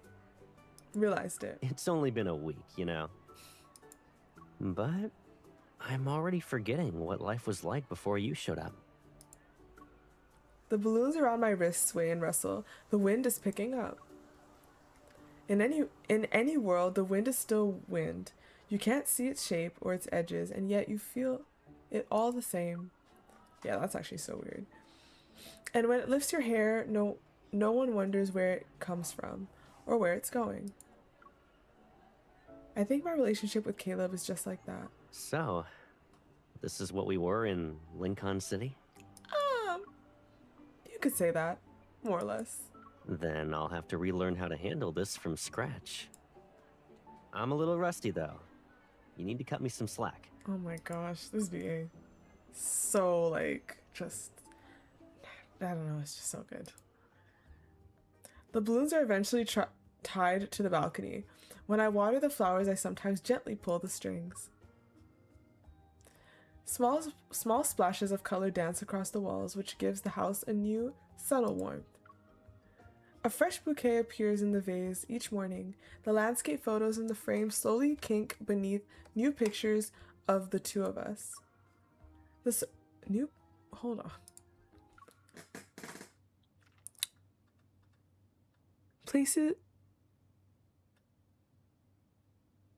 The landscape photos in the frames slowly sink beneath new pictures of the two of us? I appear in photos? Did I say, wait, huh?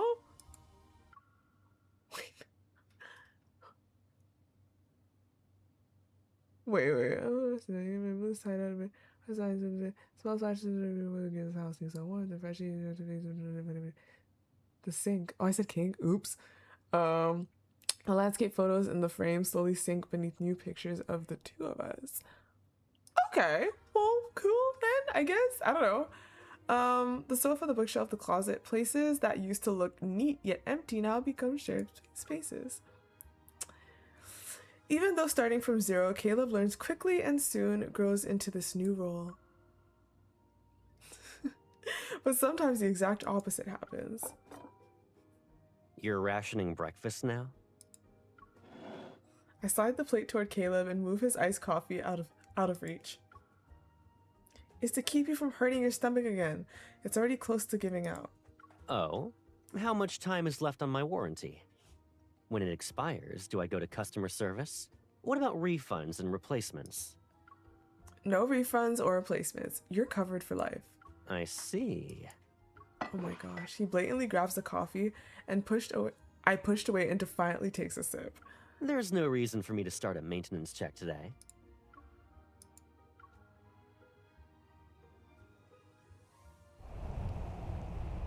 The wind is so strong and your hands are freezing. Maybe we should go home and grab a coat? Caleb keeps walking against the wind, his coat sash fluttering before me. He turns and gives me a puzzled expression. You remind me of a saying. Sometimes you feel cold because someone says you are. He probably doesn't know that he said almost the exact same words to me not long ago. In any world, Caleb has the same set of twisted logic.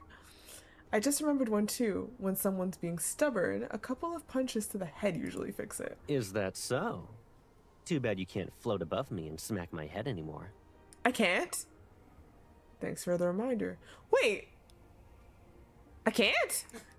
Why can't I? I latch onto Caleb's arm and pivot us. Wait, am I becoming, like, not a ghost? She has moments when she has moments when she is solid.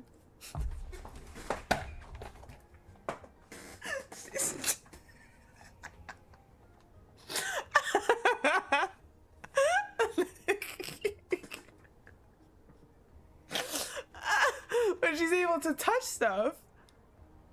No, but what does that mean? When she can touch things, she can't float anymore?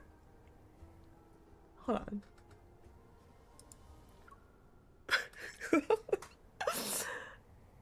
Too bad she can't float above me and smack my head anymore. I latch onto Caleb's arm and pivot us toward the house before he can protest. I might have forgotten to tell you I'm a Deepspace hunter and a pretty strong one. What? She manifested to be real. Charlotte, let me take them shoes off. Why am I still wearing them shoes?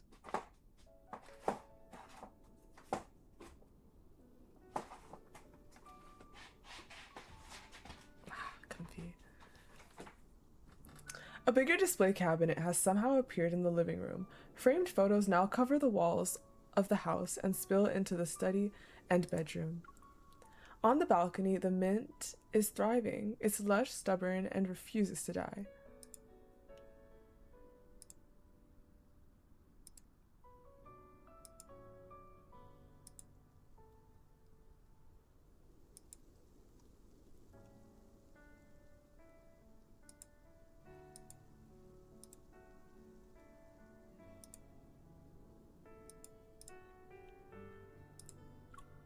Summer is so loud and lively that I can almost believe it might last forever.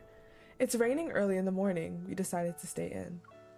Caleb is curled up on the sofa. He's reviewing flight routes and scribbling symbols along the margins of the documents.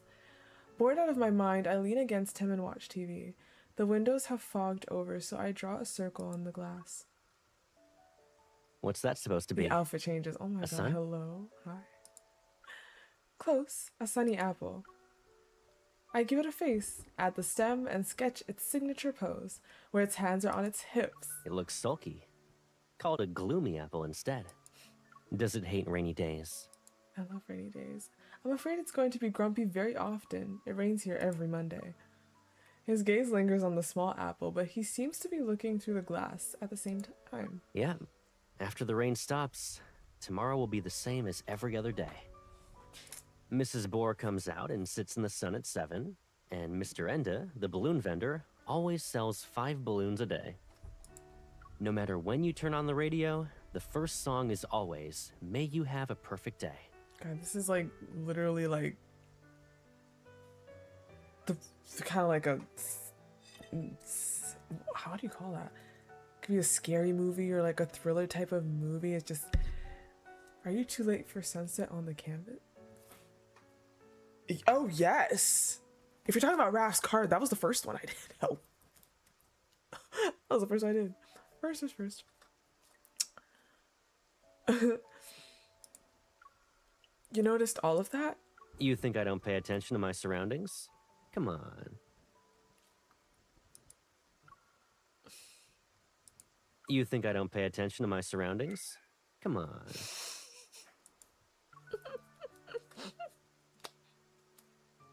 Caleb ruffles my hair, his hand lingering there as if he forgets to move it. Doesn't it feel repetitive? The world's perfect, yet nothing changes. Sometimes. But the truth is, we never really know what kind of lives the people around us are living. The neighbors might be thinking I'm the one who's predictable and boring. Vanishing during missions, sleeping until it's 10 o'clock on my days off, drinking the same black coffee every morning. Oh, shit. Let me correct you. Your mornings include at least 1 serving of bacon and eggs now. Oh, true. He leans back against the sofa again, and this time his head moves toward the crook of my neck. His idle breaths are warm. I've lived alone for so long that I've gotten used to keeping myself at a distance. A little space between me and the world. It felt safer that way. I agree. I grab a cushion and gently smack his chest with it. So move over, you're squishing me. Nah, you wedged yourself in my one-seater. Is my lap comfier than the chair? You're such a meanie. You won't even let me sit here for a bit, before you used to. I tilt my head up toward him a bit, out of habit, only to see him turn away with an uneasy expression. Why did you move away? I'm trying to protect my nose, in case you get mad and headbutt me later.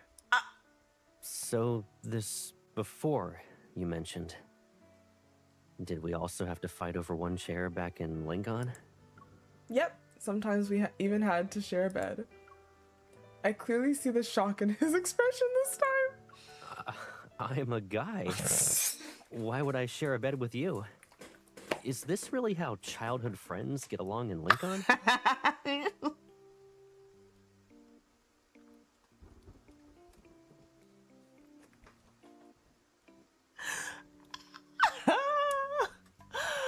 Well, about that.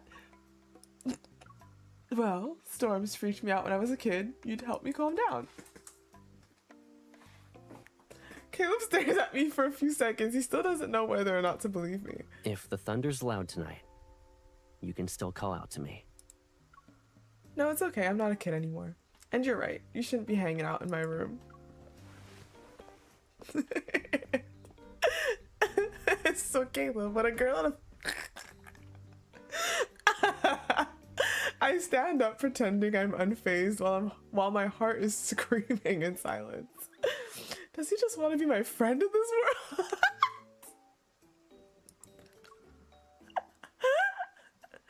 Oh gosh. 2 weeks later. Ever since that rainy day, that question has been bugging me. This world stays perfect by never changing. Changes are seen as risks and dangers. Everything moves smoothly and predictably here, as if life is on autopilot. Before all of this, it never even crossed my mind that, what if Caleb actually prefers our current relationship? But we're way past the point of being just friends. Even if he wants that, I don't. Anyway, I'll get an answer out of him one way or another today. Your toast is gonna become a fossil in 5 minutes. It'll be Monday again tomorrow. You're still watering the plants? I come to my senses and pull the watering can away before the liquid spills over. Mint needs water every day. Plus, it's summer, remember? Is that why you turned my flower pot into a bathtub? I've got just one I've got just one last pot to go. As I lift my hand again, the watering can slips out of my grip. It dumps water all over the floor. Thanks for jinxing it, Caleb. Now the balcony's a bathtub. I bend down to pick it up, but my fingers pass through the handle. They're transparent again. What? My heart sinks. I try touching the shears, the planter. My hands phase through each one. It feels like the thin threads that tied me to this world finally snapped this morning. In this world pushing me out because I want to change? Is this world pushing me out because I want to change? Caleb went through this too. He barely crossed a line and almost lost his pilot's license forever. But if he figured out how to connect to this world, then maybe he knows what to do. I turn around and see Caleb standing there with a breakfast tray. Judging by his expression, it's obvious he saw my desperate attempt. Turn that frown upside down. You're fine. Eat first. Let me worry about everything else. Spring fit. Over the next few days, Caleb throws himself into trying every method he can think of, anything that might let me touch objects again. But the more he tries, the more obvious my connection to this world is fading. Caleb peels off another sticky note and places it on the fridge. It lists a few new ideas he thought of last night. Beside it are more than a dozen similar notes. Each one is crossed out. At this rate, we'll run out of space on the fridge. Then we can get a bigger one. I can stock up on the food you like. I peel off a sticky note. I can't hold back anymore. Caleb, we never truly belonged to this world. We were always going to leave eventually. My connection to it is disappearing. Maybe we'll be going home soon. Caleb pauses, his hand resting on the fridge door. He pulls back the pen and spins it between his fingers. His expression remains calm. You haven't talked about Lincoln for a while now. Why would they put the nickname here? What was I like there? The question is abrupt, and I can only give a vague response. Well, a summary won't do you justice. You're complicated, and people probably have different opinions about you. You have too many secrets. I can't say I really understand what you really want or the life you wish to have. I thought we were close to Lincoln. About that, I still have more to say. And you've been keeping your distance from me lately, haven't you? We can't even sit together on the sofa.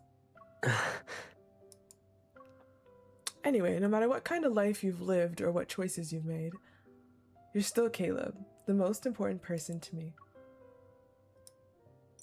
Without thinking, I fold the note into a small paper plane and send it gliding toward Caleb. I've also been wondering, do you really want us to just live together like this? Like we're close, but we never cross any boundaries? MC's like, we never cross any boundaries. Caleb smiles but doesn't answer. Instead, he picks up the paper plane and unfolds it. You can unfold a sheet of paper, but the creases always stay. If I follow them and use a bit of imagination, I can figure out what it used to be. I don't have the memories of folding it, but I can understand the feeling of holding it.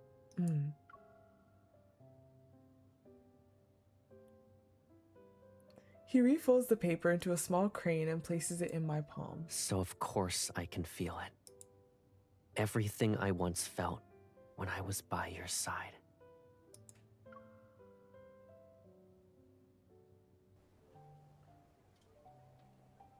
The notes on the fridge stop multiplying. Life seems to return to its usual rhythm. Soon after the second hearing ends, the chairperson announces that Caleb is reinstated and it's effective immediately. Got hair on my tongue. Hello. Goodness gracious.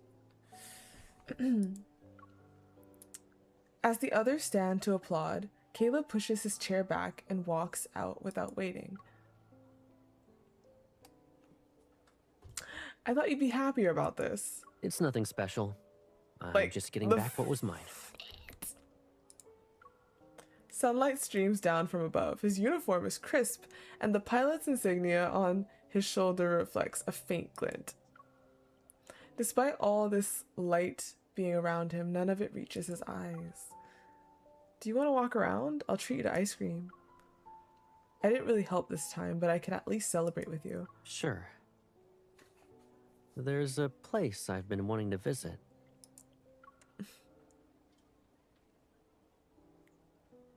I can fly you there myself now. Caleb reaches out for my hand, like he always does, but this time our palms begin to overlap. He pauses before slightly relaxing his grip. Let's get going. Here's to a perfect day. Sunlight fills every corner possible. It's the same clear sky as always. That's so pretty. Following the route Caleb marked earlier, we fly south in a plane he modified himself. For some reason, he brought the DV camera from home. It has all the photos we've taken recently. The city's outline disappears below us, and it's replaced by drifting clouds and a wide expanse of blossoms. I've never seen a sea of flowers that huge. It's beautiful. But if you look closely, the colors are all arranged in almost the same way. It feels like we're flying through the movie's Flower Field Asset Library. Maybe no one expected someone to fly out this far. It saves them the trouble of adding details. Our laughter mixes with the wind blowing outside the window. When the plane's fuel is about to be depleted, I see a flicker at the place where the mountains meet the sky.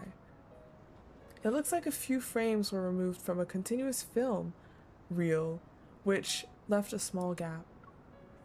Caleb, over there! Yeah, that's the boundary I wanted to check out last time.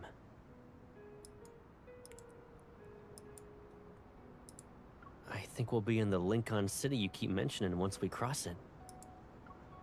What makes you say that? You saw that flicker, right? I've seen that flickering pattern more than once.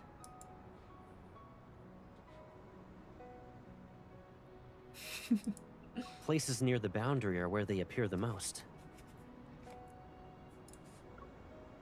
Caleb turns his head and looks at me with a serious expression. I saw the same flickering on you when we first met. That's why I said I believed you came from another world. I'm surprised, but then more questions follow. If you knew about all of this, then why didn't you tell me? You never asked. I mean, if you had told me sooner, we might have returned to Lincoln on the first day. My feelings become complicated. Seconds pass, and I can't resist punching his thigh. You're unbelievable. Alrighty. The exit you're looking for is up ahead. If you want to leave, the remaining fuel will be enough to carry us through. Do you want to leave with me right now, though? The plane remains steady among the clouds, yet my mind returns to the question I couldn't answer a few days ago. I don't know the Truman Show. I'm not familiar. I've heard the name, but I'm not familiar with the film or whatever. So, yeah, this seems to be a mashup of stuff, I guess, because people are just seeing all kinds of different things in this. What kind of life does Caleb really want? Lincoln City isn't a calm or isn't as calm or carefree as this place. There's a lot to deal with. We'll run into danger and take on heavy responsibilities. You'll have an endless stack of reports to review. Wait, you don't want me to go back? It sounds like you're trying to make me stay. I don't know, Paul. It is what it is. Oh, wait, I saw a clip of that. It was him being all like, look, and there's the bicycle guy. And he was in the car with the woman. I saw a clip of that. Is that what it is? Uh-huh. I've actually been wanting to watch that movie. It's a movie, right? I've actually, ever since I saw that, I was like, that seems like an interesting movie. Okay. Yeah. And he was on a show, right? Like, that's what it was. It was a show, like, and he thought that was his reality until he realized, like,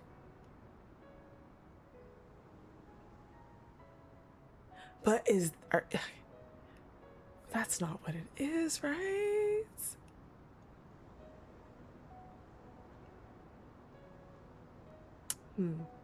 Now, and then he has to, like,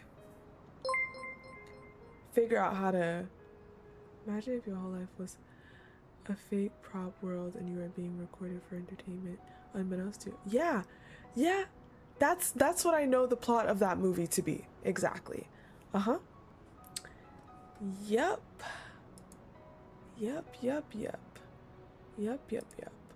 That's crazy. What was entertaining about that? That's what I'm curious about. It's like, if they really made that the thing, like, oh, we're filming this person's life for entertainment, like it repeats every single day the same shit, like what's even entertaining about that?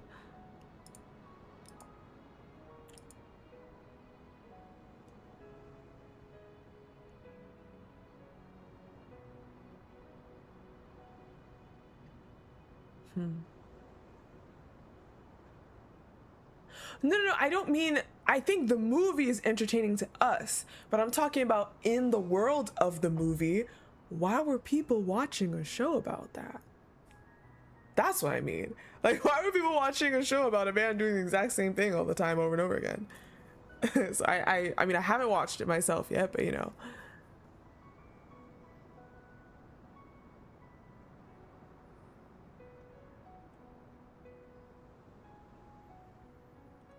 They made this too. They made this a little different. They made this quite different, you know, from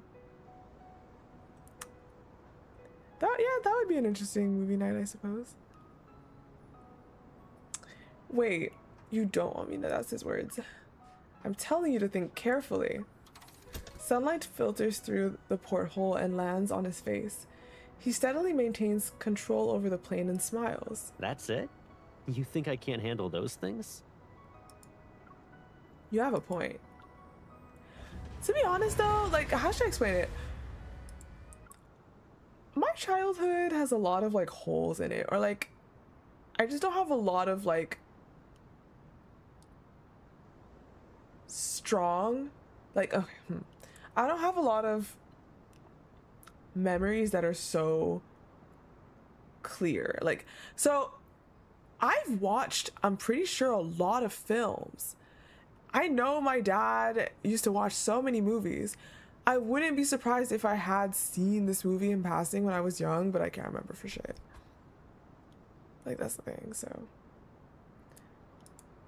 The engine roars and the route to come home appears.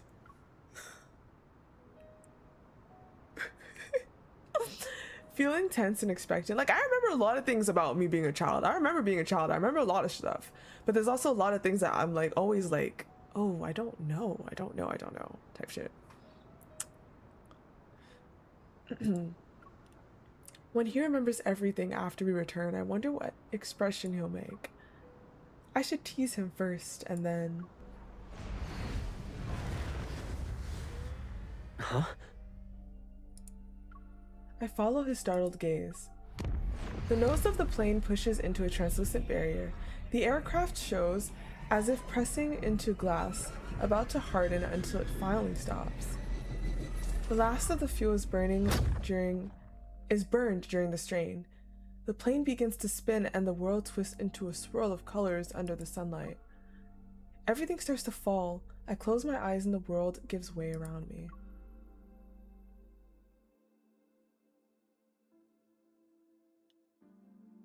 After returning from those flower fields, Caleb takes me to several other places he marked as boundaries.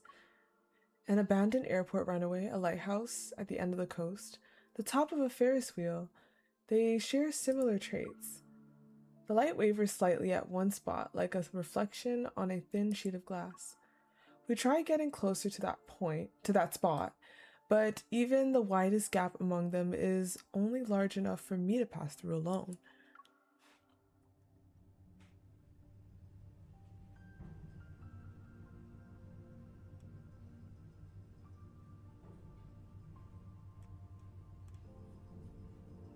The Ferris wheel completes another rotation.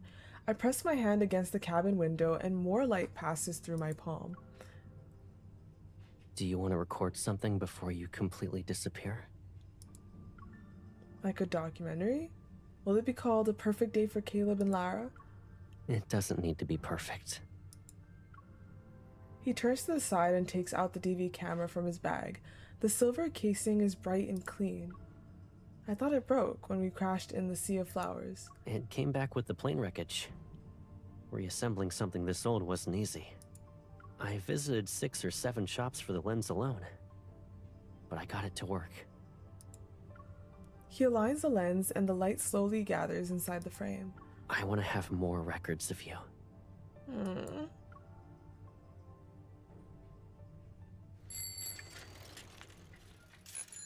After leaving the amusement park, I hold the DV camera while Caleb pedals a bicycle. He's carrying me at the slowest pace he can get. The wind nudges us from behind. In the viewfinder, the street moves slowly in reverse. You said you'd bring me to that cafe to try the worst drink on the menu. The cilantro latte. It's still open. Do you want to try it? We'll probably scare the staff. Pass. We can film ourselves and pretend we tried it. You can get a sip at another time. Though. The camera keeps moving as we pretend to do all the things we planned. Pretending to sip lattes and go on a movie date, we act as though we won't run out of time or watch the battery die. I film a cat sleeping in a flower pot, an exaggerated graffiti-covered sign, and a plane leaving a contrail across the sky. Sometimes Caleb takes the camera. He points it at me and at the street's shop windows we've passed together. Now that I'm looking at them, I guess I never really knew these streets, even though they were always next to me. There are still so many corners I've yet to explore. And boundaries I haven't recorded. One day, I'll figure out a way through one of them and find you. Oh my gosh. Even the thing about his netherlord myth with like the how they ended up parting in the two worlds and shit, and like, bruh. Yeah, I know. Yeah, people saying the breaking the fourth wall thing. Exactly. That's crazy. Everything around.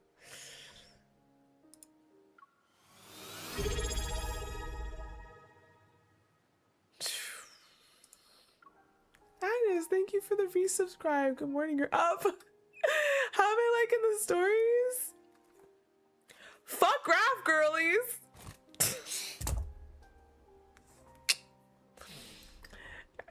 Everything around us is quiet. Light filters through the leaves and flickers around the lens.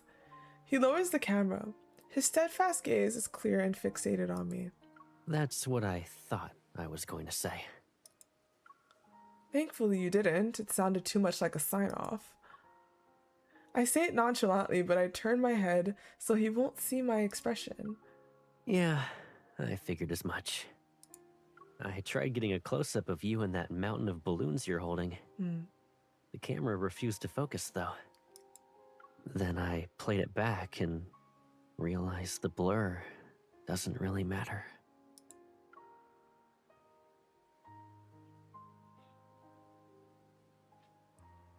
He turns the camera around to show me the blurry clips he recorded.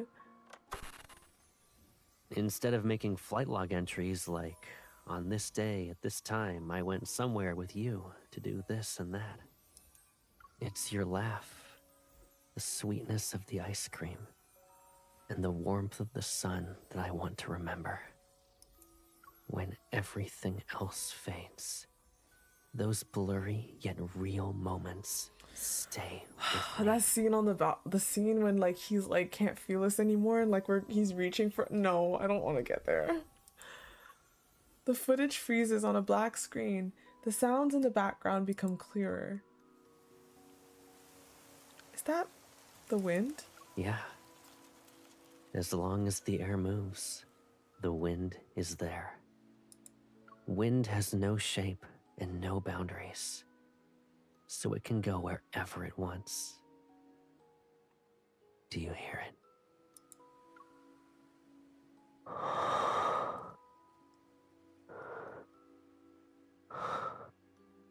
This is the closest wind to you right now. And it's saying... I hold my breath. Caleb suddenly hits the pause button and reveals an easygoing smile. Stay tuned. Dude! I'll save the sentimental lines for later. As you've said, we haven't reached the finale. The way he's talking. I need to keep a few lines for next time, you know? Then you'll have a reason to think about me. Hey, yo, sir! What the fuck? I need to keep a few lines for next time, you know? Then you'll have a reason to think about me. Bro. Oh gosh. Okay, I think we're getting there. It's evening when we return home. The camera's battery is almost dead. Caleb ties the balloons we brought back on the balcony. I look out the window as the entire city slowly sinks into dusk. Maybe this world will flicker like a device that's turning off in just a few seconds, and then I'll return to Lincoln. Despite knowing we'll meet again, I still feel sad that the moment is approaching. Before I leave, I should probably say goodbye to this version of Caleb. I think before picking up the sticky notes on the table.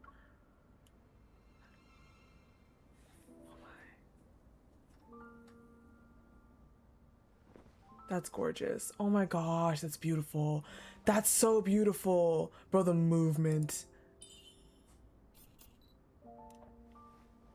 Aww.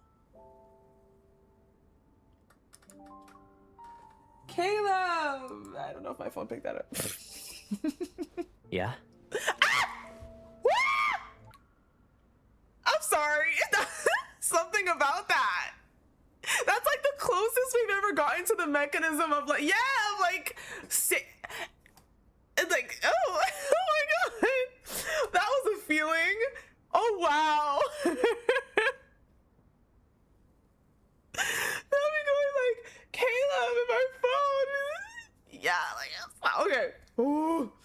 They need to give us that feature in the game. I want to be able to be in the cafe, like, and Caleb, and then he just, oh, my camera died, and then he just responds, yeah, like, come on now. Come on now. I don't even think that's difficult. It's not even difficult. Gosh. My battery died. Hold on.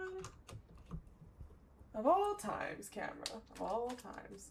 It is a long stream though, so.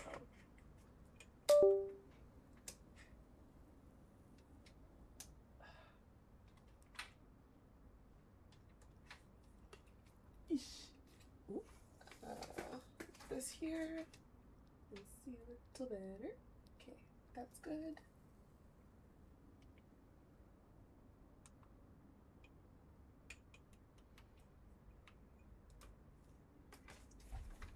Let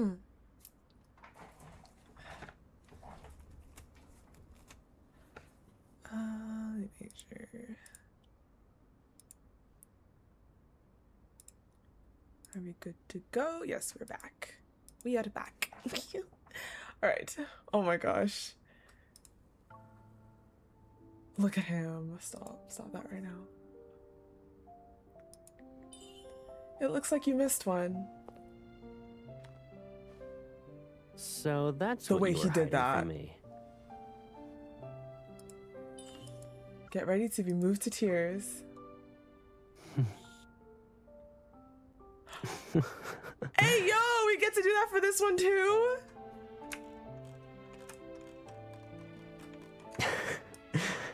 That's so cute. Oh.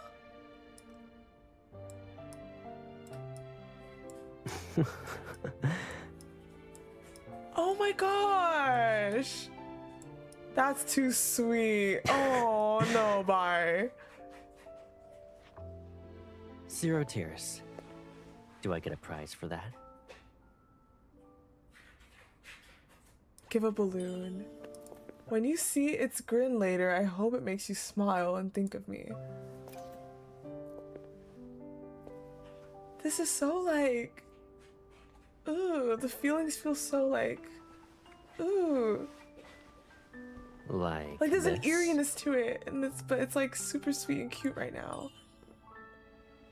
Then, this one's yours. Let it hold And they're putting this damn song here. your hand for me until I find you again. You better be quick. That it did say quick, right? Because it went by so fast. Yeah. I'll fly to you. Bro's being dead ass.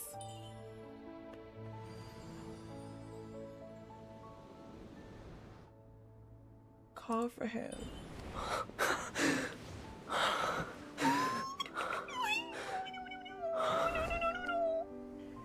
No.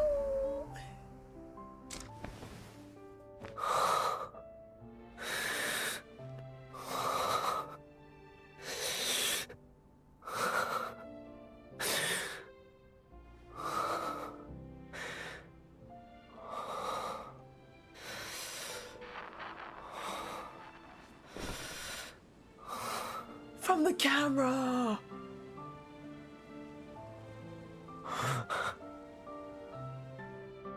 The balloon.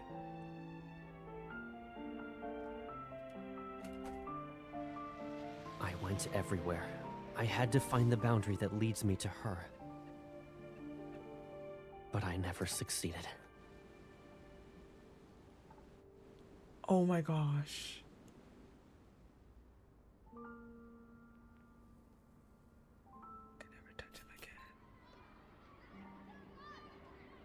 Did this world even exist before you came to me?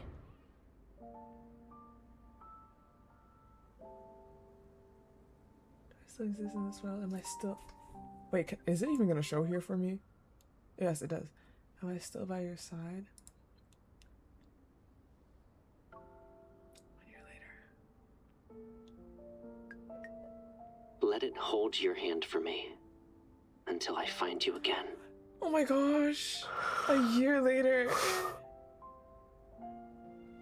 I can't let him go on like this.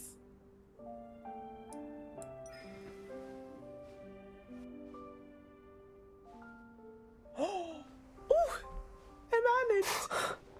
Oh, Is that you?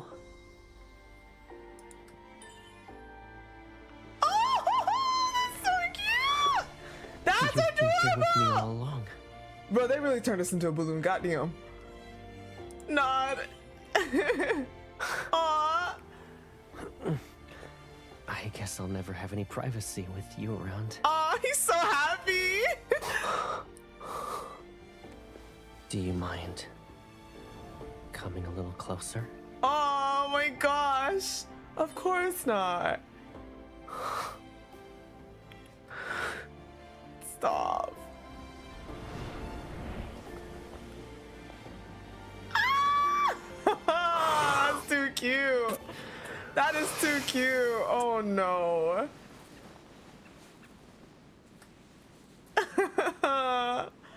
That's adorable.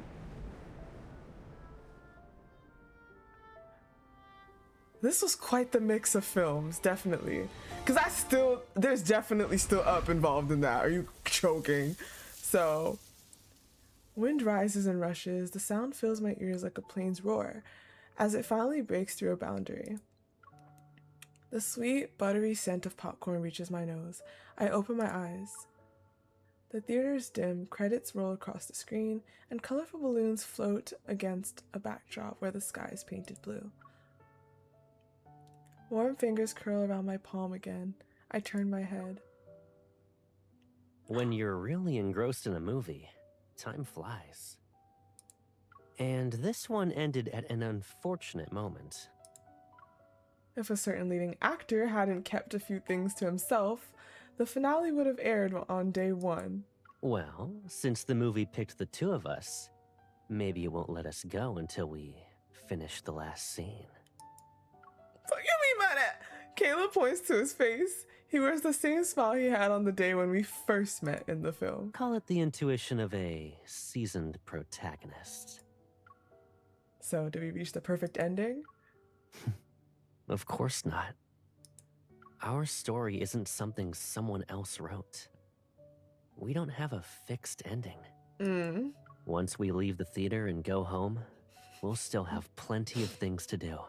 Wow. And I can already see you're ready to... Did I accidentally cut him off? And lots of stuff to talk about. Once we leave the theater and go home, we'll still have plenty of things to do. And lots of stuff to talk about. Interrogate me. What he said was true. Many things come to mind, yet emotion always arrives before reason. My heart feels like an overfilled balloon. Light, stubborn, certain, it floats past every boundary as it floats toward Caleb. You said you had saved some lines for me. I didn't forget. You owe me an answer since you made me wait a long time. Oh, that. I thought I already answered your questions with actions. Like right now.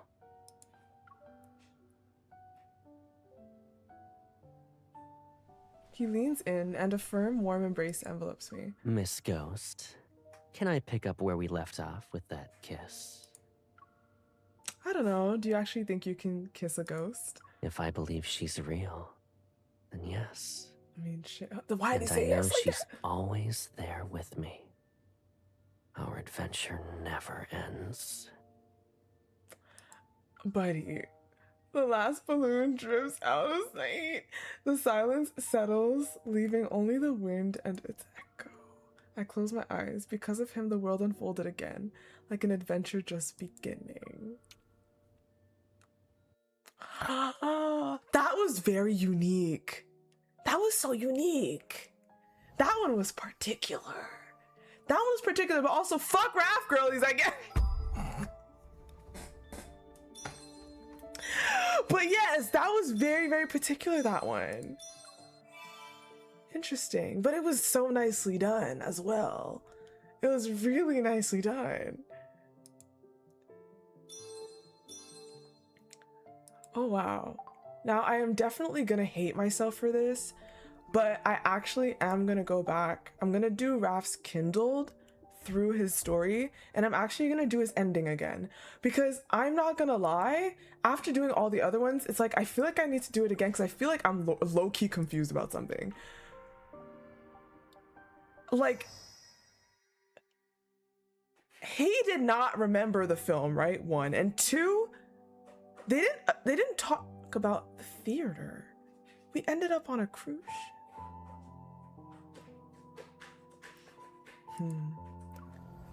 I literally just want to do the Kindled and the ending part again, to be honest.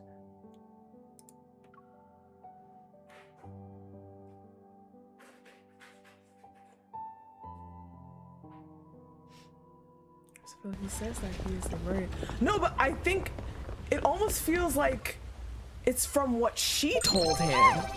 He remembered the film, or was it her telling him like what she told him about it? I guess. Or maybe so I misunderstood. I thought maybe she told him what happened, and he's like, please girl, like I'm not gonna drown, like I'm alone. You know what I mean? That's what I thought it was. Because I feel like the others worded it in a more direct way where I was like, oh, they remember. But his, I was like, okay, wait, let's do this again, but doesn't remember afterwards.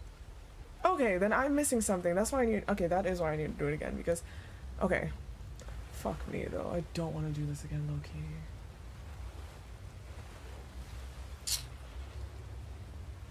Hi, Night Gunner. Thank you for being here. Bye. Okay. Oh, it's fine. I don't mind missing it. Oh no, my baby. I don't want to do this shit again. Oh, for fuck's sake.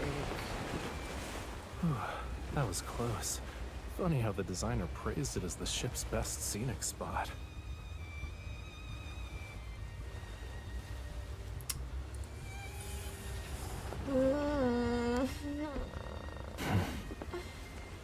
You bet. Maybe we... Watch out!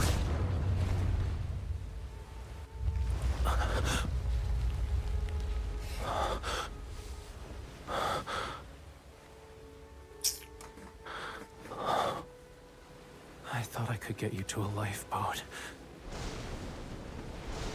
Yeah, the song. Sorry. The rest of this journey, you'll have to go on without me. Yeah, seriously, You're the more than bleeding. capable. This won't be too hard The for whole you. side of his face is Right. fucking red.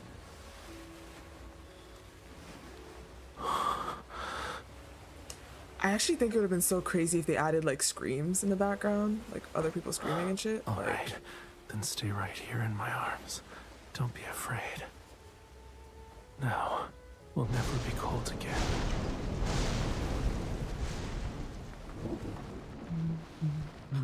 What the fuck did they put me through? What is this? Are you for real right now?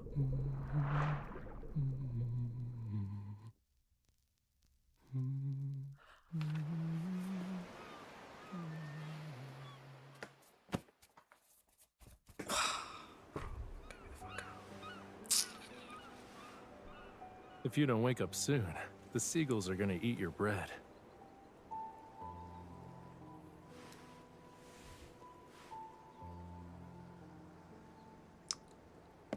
You want to swim over to the next port? We're not fish, you know. We'll dock tomorrow, so where should we go first? Yeah, fucking heck.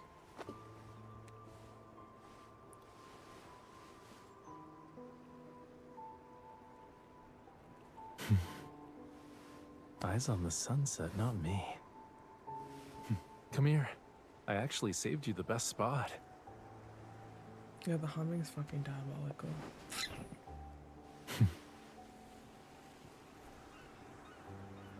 Pretty, ain't it? It's like a dream. It's like a dream. You see what he oh yeah, he definitely. Oh my god. Oh my god, bro. He loves us so bad. He loves us so bad. We don't have much time, actually. All I want to do right now is watch the sunset with the most beautiful Bro. girl in the world. He loves her so fucking bad. Like, what do you mean?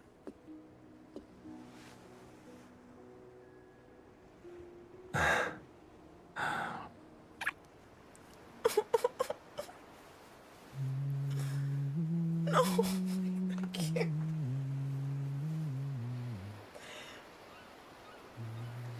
When I think of this being his way of comforting her and that he's giving her that, like, I can't. I really can't. Okay, let me read. No, no crying, no crying, no crying, no crying. Okay. It hurts, bro.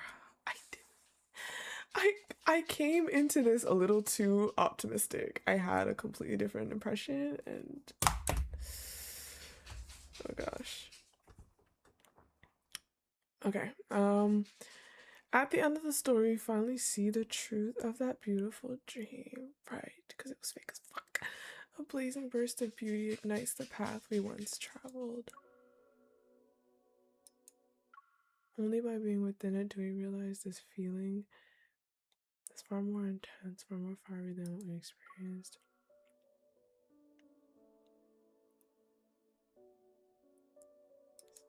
Twilight fades and the world of the film draws green. Everything's at the end of the story is not our destination. Tomorrow when the sun rises, when the rises.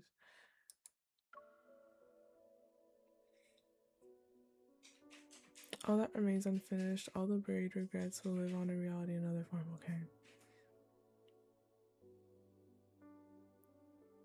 So we, a month later, we're on a cruise.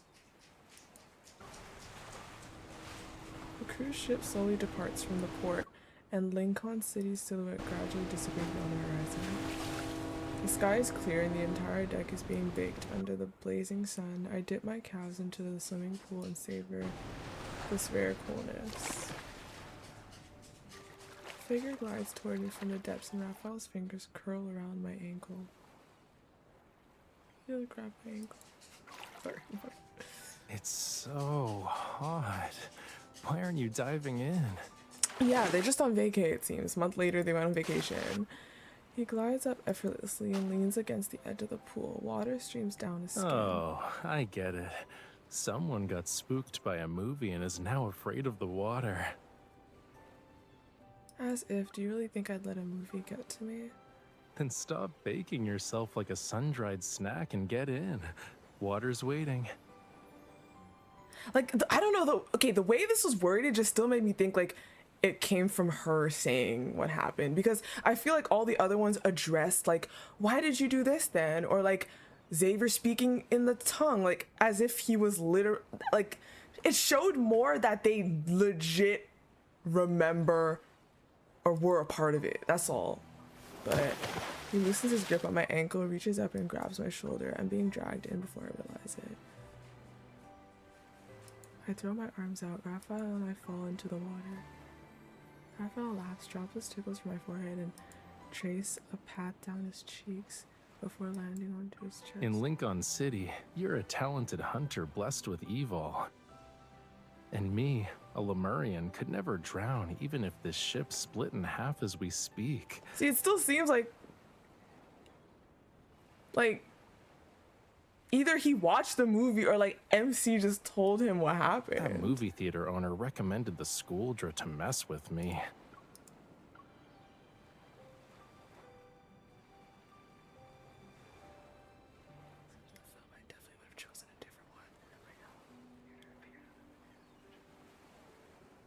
Whatever, I still don't know what the place was. I won't let myself be dragged into a knife. It's okay. Our memories are part of what makes us who we are today. Is that what he means by saying our memories here? But stepping away from them once in a while and losing yourself in a new tale is also a unique experience. I guess we would say here. No, even that for me, it still seems like, because he was in the theater, so to me, maybe we were like in the movie, but maybe he was like watching it normally. I think that's where my head was at. Like he watched the movie, like the movie is a classic, right? So they know the movie, like it's a class. So, but him, it's true. He said, you're right. He did, the way he said it, yeah. I guess he does then, but he's like not addressing it, if that makes sense. Like he's not addressing what happened. Like they're not addressing what happened. I think that's where I felt like it wasn't like he didn't have memories. They did not talk about it. They did not address that shit. They didn't really address what happened. What happened there? Like what happened was pretty crazy. Like what do you mean?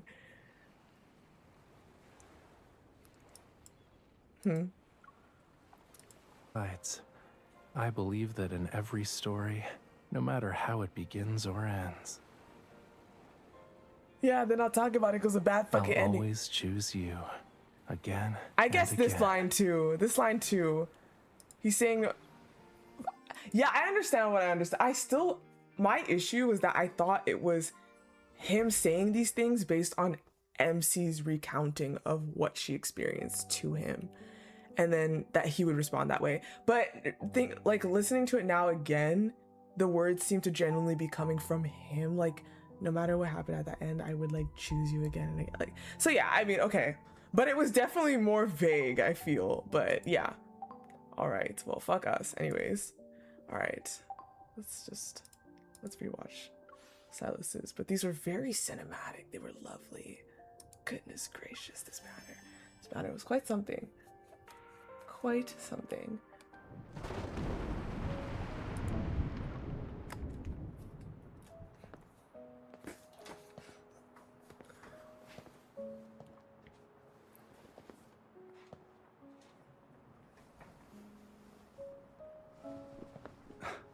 Were you up all night? The thunder was thundering, yeah. I'm about to leave. The way you Nothing grabbed you her want to say? hand.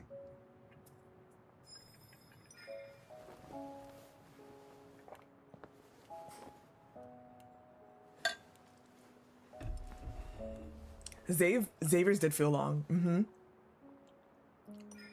Raph's low-key felt like maybe the shortest too, but that's fucking fine because it was just fucking pain.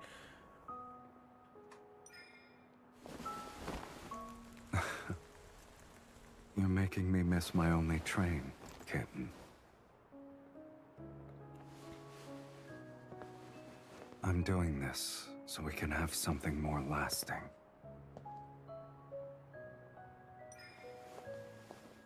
The tie with his red eyes. Oh my gosh. Let me try at least. Then I'll have no regret. It wouldn't feel right to leave without sharing one last dance. I need to go back and listen to the part where Raph was like making the loud statement in that moment, being like, I would choose you again and again. Like, I need to go listen to that part again. It was so beautiful. My heart.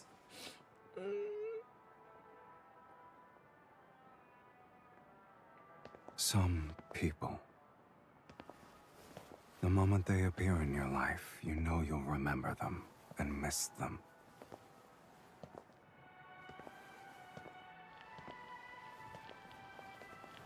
Exactly, Arino, exactly. I love that shot. This angle's gorgeous.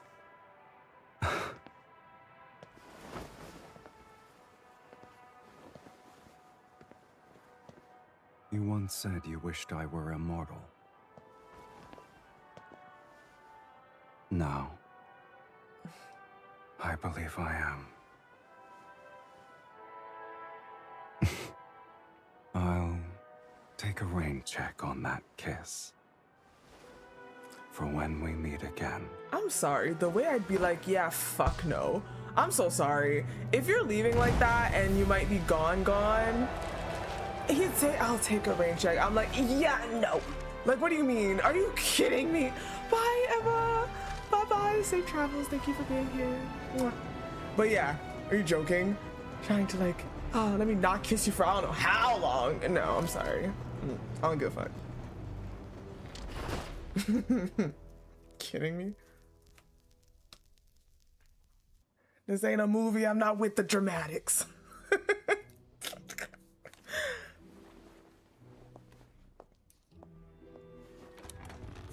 That's a big ass door, by the way.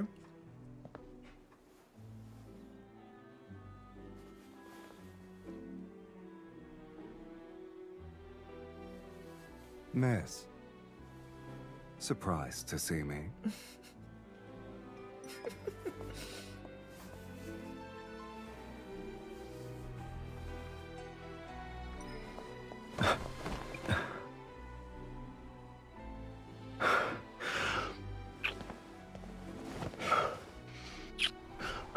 Wow, what a beautiful shot. That's gorgeous.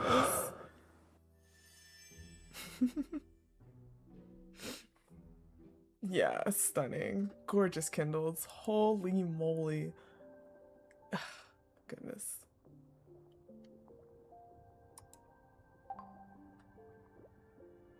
I feel like putting his Silver Fiend, like that myth is gonna look really nice in that too.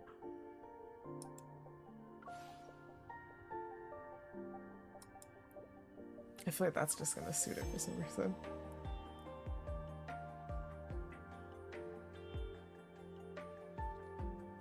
Yeah, she had to wait for that.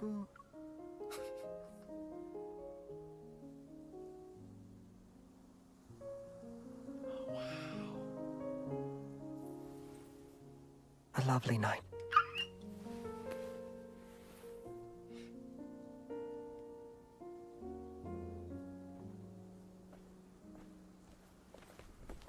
I can't wait to put R1 in this. Oof.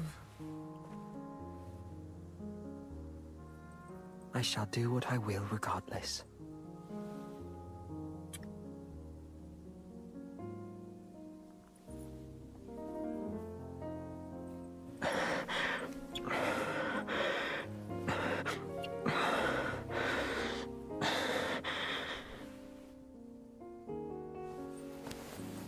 Scarce have I Pouty arrived, face. and already you would send me away.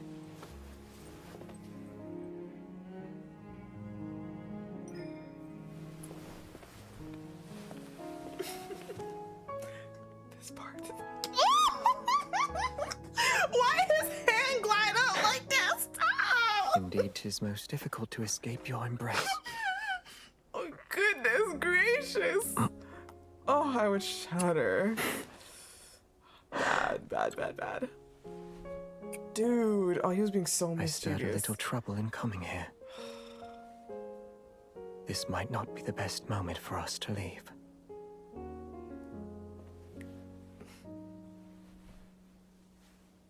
Very well.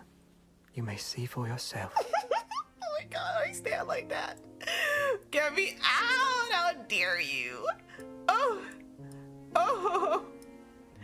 Oh! Oh! Wait, did I not go far enough? Oh, okay.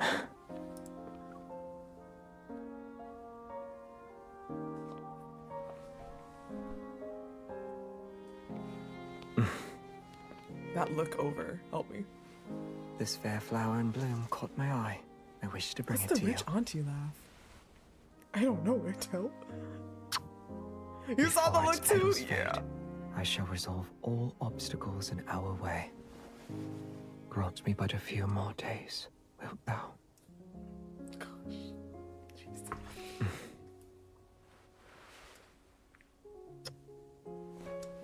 Damn, I changed my flipping hair, so he kissing air. Nope.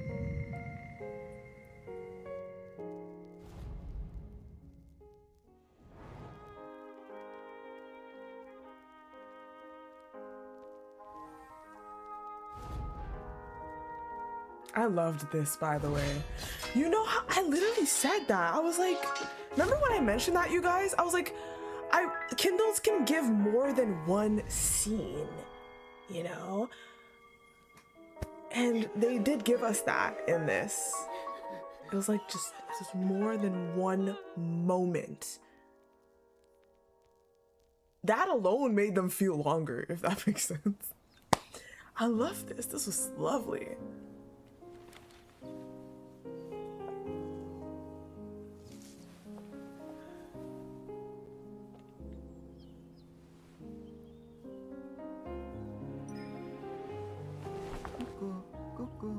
And with the art, like the little art moment in the middle too. Surely you are the most nimble heiress who ever graced House Lolette. His face here, he looks so like, he's like glowing. Care for some help?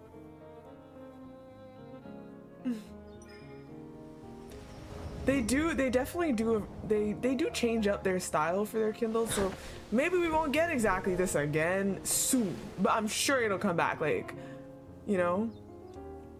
But it's definitely super nice. I shall have to plant yet another, that it may one day blossom for thee. Or sometimes, in my opinion, I think they can make Kindles, like in the entirety of a card, they can make the one Kindle that we pull for can still be divided. Like, let's say there's one scene while we're doing the date, and then the other scene is later. They could still divide it, in my opinion, but then when we click on Kindle here, for example, it'll show one and then do the second one right away. Like, it's in one thing when you look at it here, sure, back to back. But I do think that they could easily like divide Kindleds when you're doing the actual date, you know? Oh, thank you very much. Thank you. I appreciate it. Thank you. Yeah, they could do that. It would be nice to show I think different scenes is nice, you know?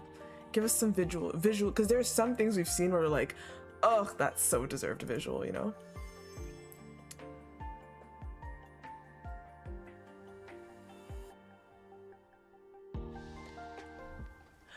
I think we were Raf girlies in the fucking MS. Oh, they hate us.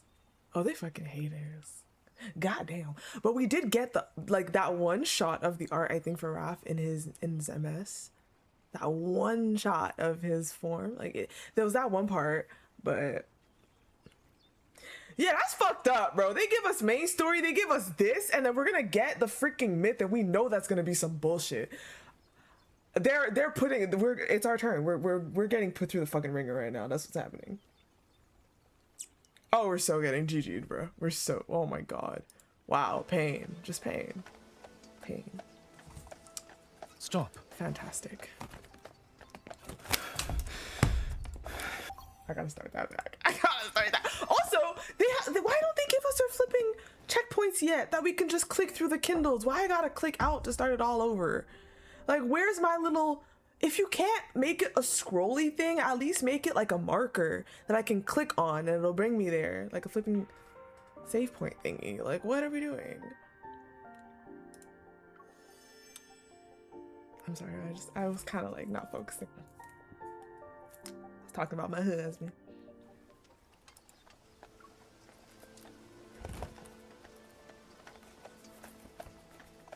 Stop.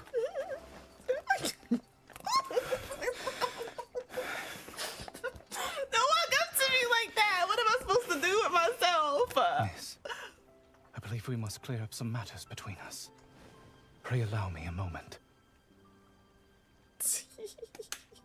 You know they did that. That was definitely a flipping homage. That was a reference for sure. I beg your pardon. I have been too hasty. I think in this one they took the liberty the most to make it reference the movie quite a bit in like discussing such matters with you. Flavor. That makes sense.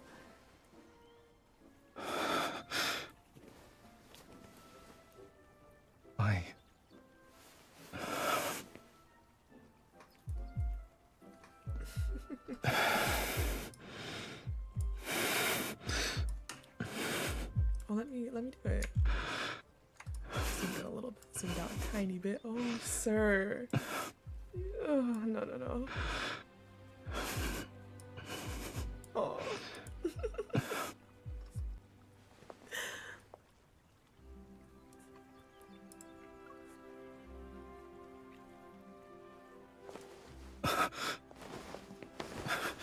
Pray forgive me. Pray forgive me for coming here. I do not mean to press you for an answer. Yet if I were not to speak up now, I would risk losing the most precious opportunity of my life. I hastened to conclude my business and returned earlier than I had intended because... The flipping ring. Because I... Oh my god.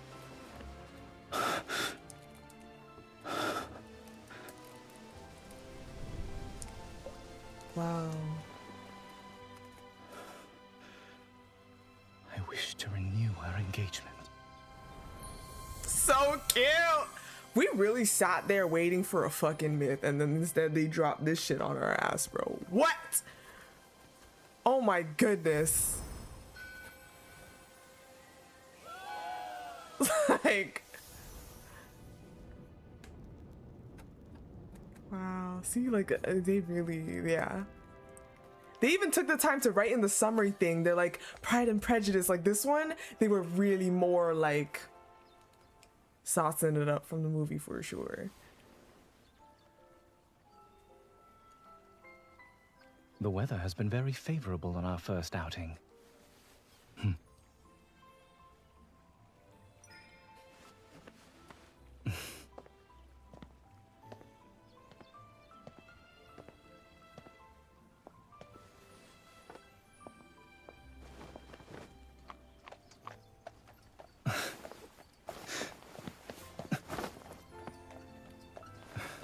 I would rather sit beside you today. The jump in the carriage. Consider it a reminder to a certain married lady. A hasty departure hardly accords with good manners. To a certain married lady. Will you not turn away from me this time? So when y'all went back to the real world, like, you remember that I willingly married you, sir. So you better be searching for that ring ASAP. I am honored, my lady.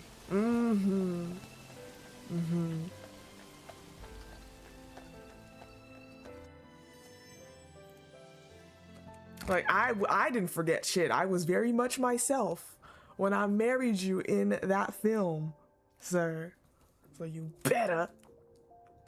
No, he didn't get a kiss. Raph and him did not get a kiss. But the other three did. Right.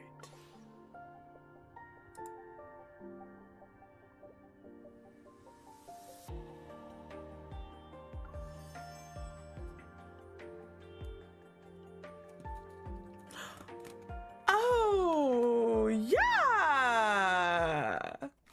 Like the full Kindle, we can totally do that. Yes.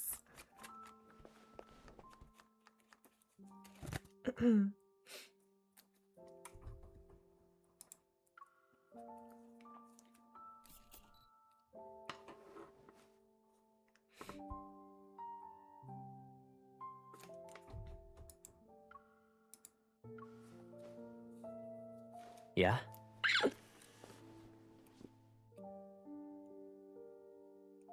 Oh, it didn't. Oh, I gotta click it again.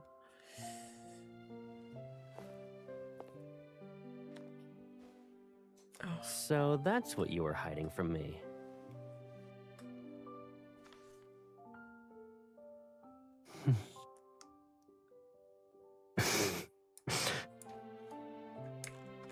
Can I zoom out a little bit? Maybe I can, but my thing isn't working. Oop. It's not working.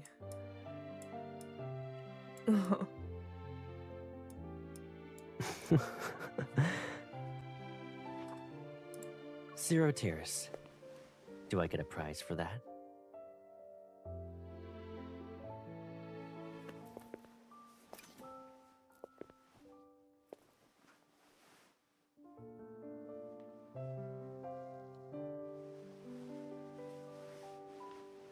Like this.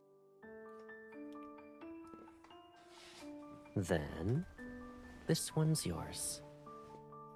Let it hold your hand for me until I find you again. Shit, my shit's lagging. Sorry about that.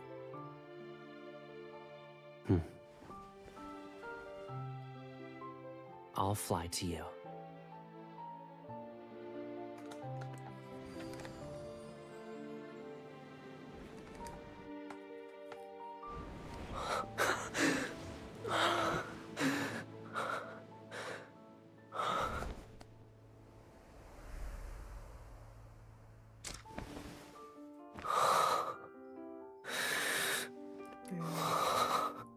Bro, his hand on his heart. Goodbye.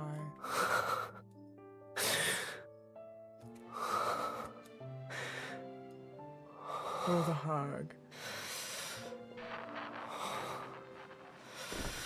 The shot from the camera was so sick. That was like really cool.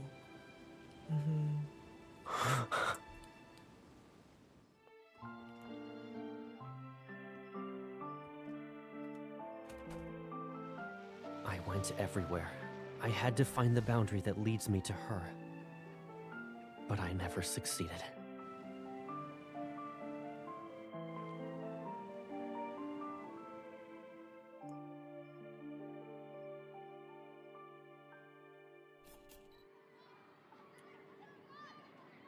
Did this world even exist before you came to me?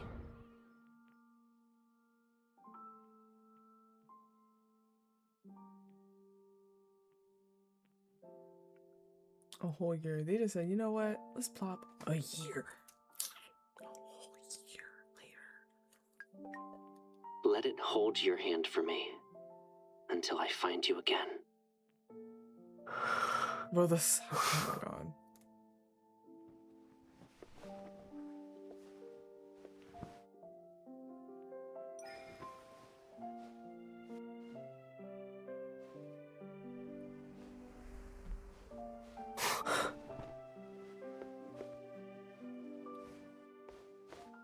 Is that you?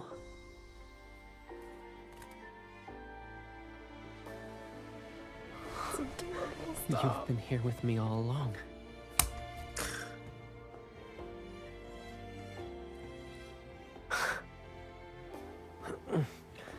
I guess I'll never have any privacy. Trying to play it cool again.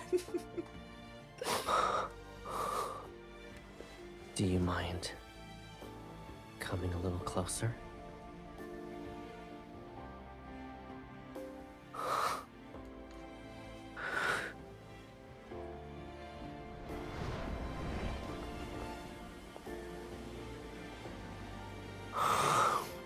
Gosh.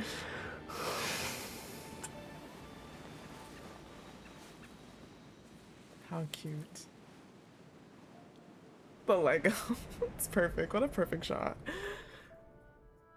Okay,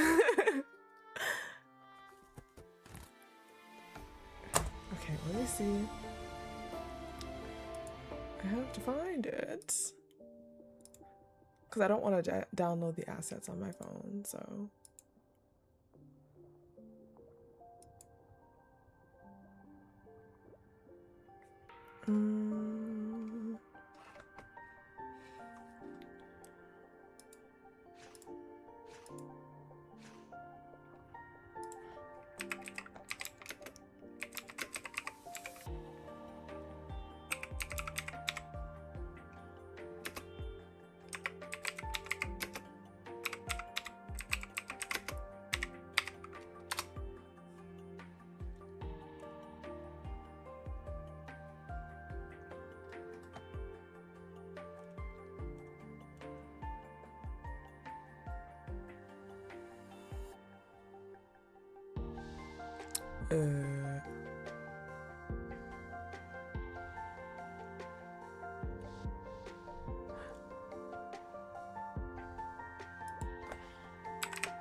Is it not yet online? I can't find it, guys.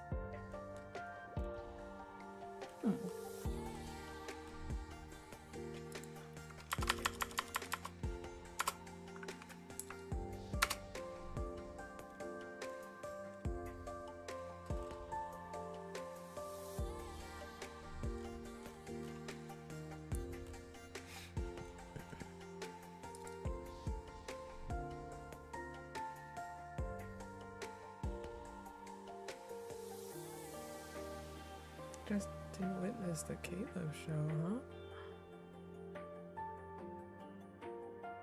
Wait, what?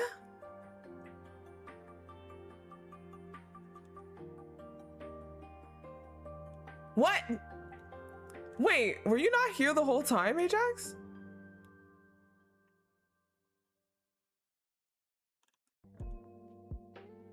Oh, okay.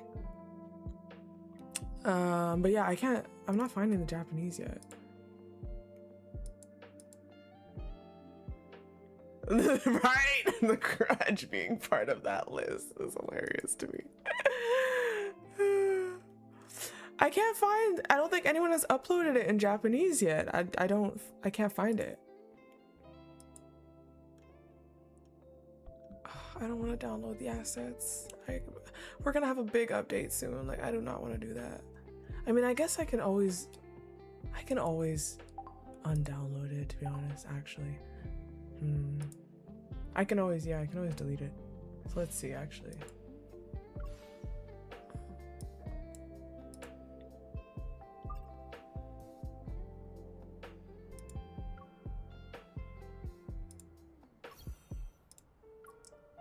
Let's hope there's enough space for that.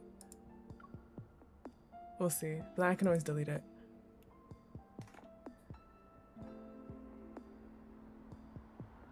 Yeah, I don't, and that, you know what? And that, with that being the case, like, Caleb's must have a lot more significance than we might be catching on to just from the start. Must have a lot of significance because that's a choice. Like, they clearly wanted to, like, they were doing something there because they did not need to do all that if they were just mixing a bunch of stuff. There's a reason why they needed to do all that to deliver his, because I mean, that's my guess, huh?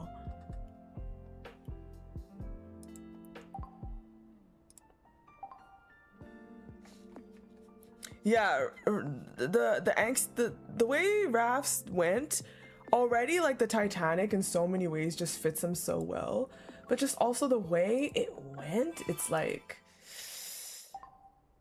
I have a feeling about you, type shit.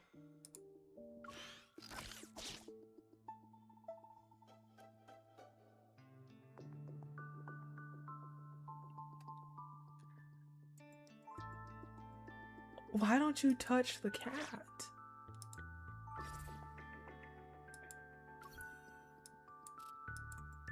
You can move the cat. Is it not a friendly cat? No, I didn't. Well, it's downloading.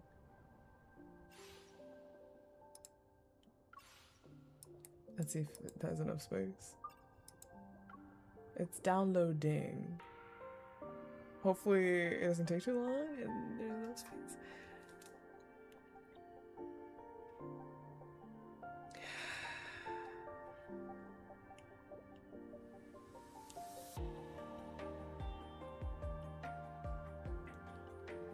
Oh, you'll end up taking it with you.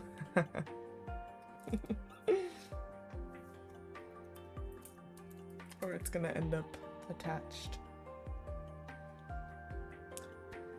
Oh, it's okay. I already started downloading it, so I might as well just let it.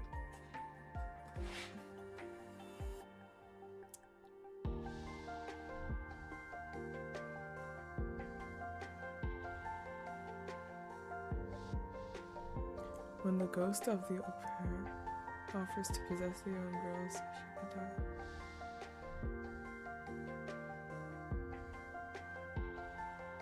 Oh wait, where did that come from? Rafayel's ending reminds you of the haunting of Black. Oh, I see. Interesting. Yeah, and it's just crazy to see that, considering how I've noticed over different stories or things of his. I'm like, he kind of, everything I'm about to tell you is only but a dream. Like, he tends to kind of put us under this like dreamlike state, and like where we don't remember it after.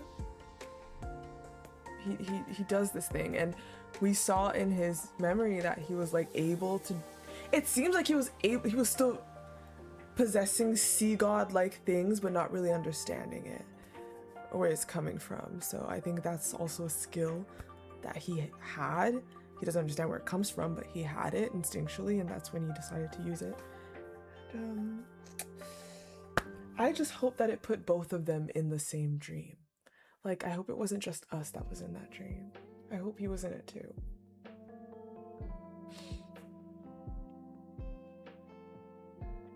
Romeo and Juliet is such a huge irk to you? Oh.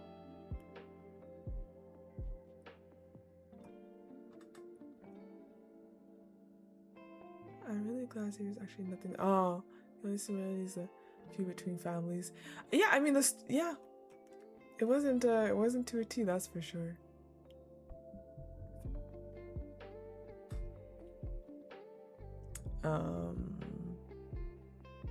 That's a lot of language.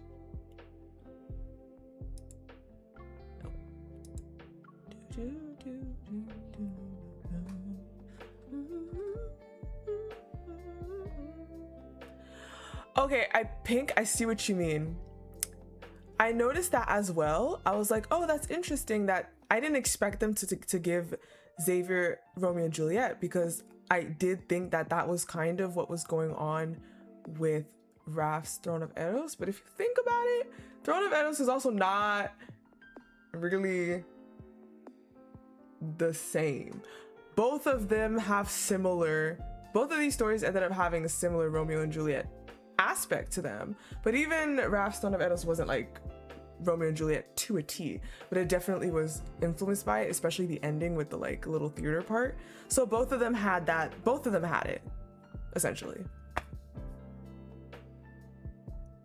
Yes, it did. Okay, so Raph's was Romeo and Juliet, like that was the play on there, which is why I was also surprised to see that Xavier had as well. But the theme also applies to Xavier's. Like if you think about Xavier's concept with like him being from where he is and then him falling in love with what, it's not the enemy, but it's like what his family wishes to use. So it's still kind of like an op concept, a forbidden love thing that like he would throw everything away for type shit.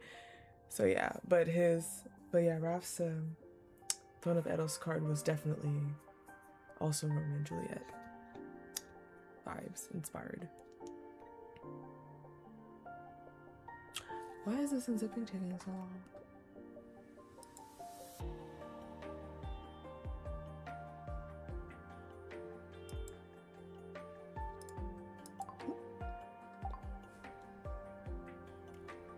Look at his legs. Am I down bad or am I down bad? Girl.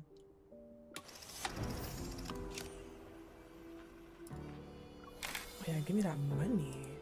Hello? Oh, 10,000.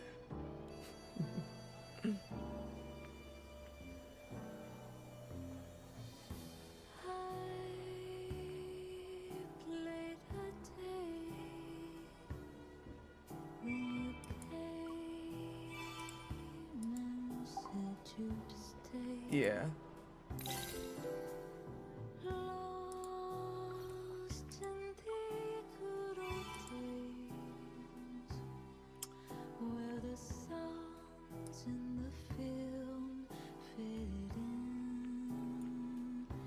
Which song is it, by the way, guys?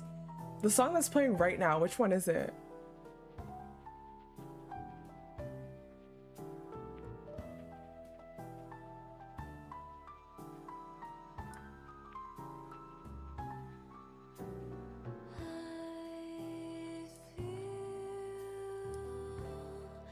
Yeah, I can get all of them, I guess, yeah. Just right now. I have enough.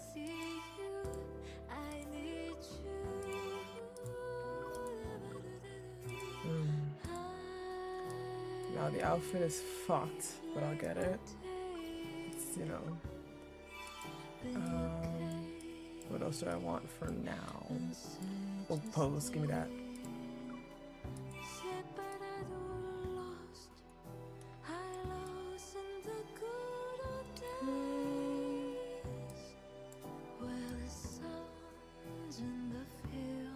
Glasses.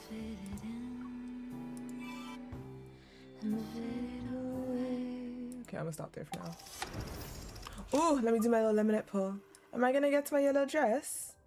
My yellow dress? Ooh, wait, that is not what I meant to do. Oh, hold on a damn minute. Wait. I'm that close already for him? What the fuck? Didn't I get 205 today?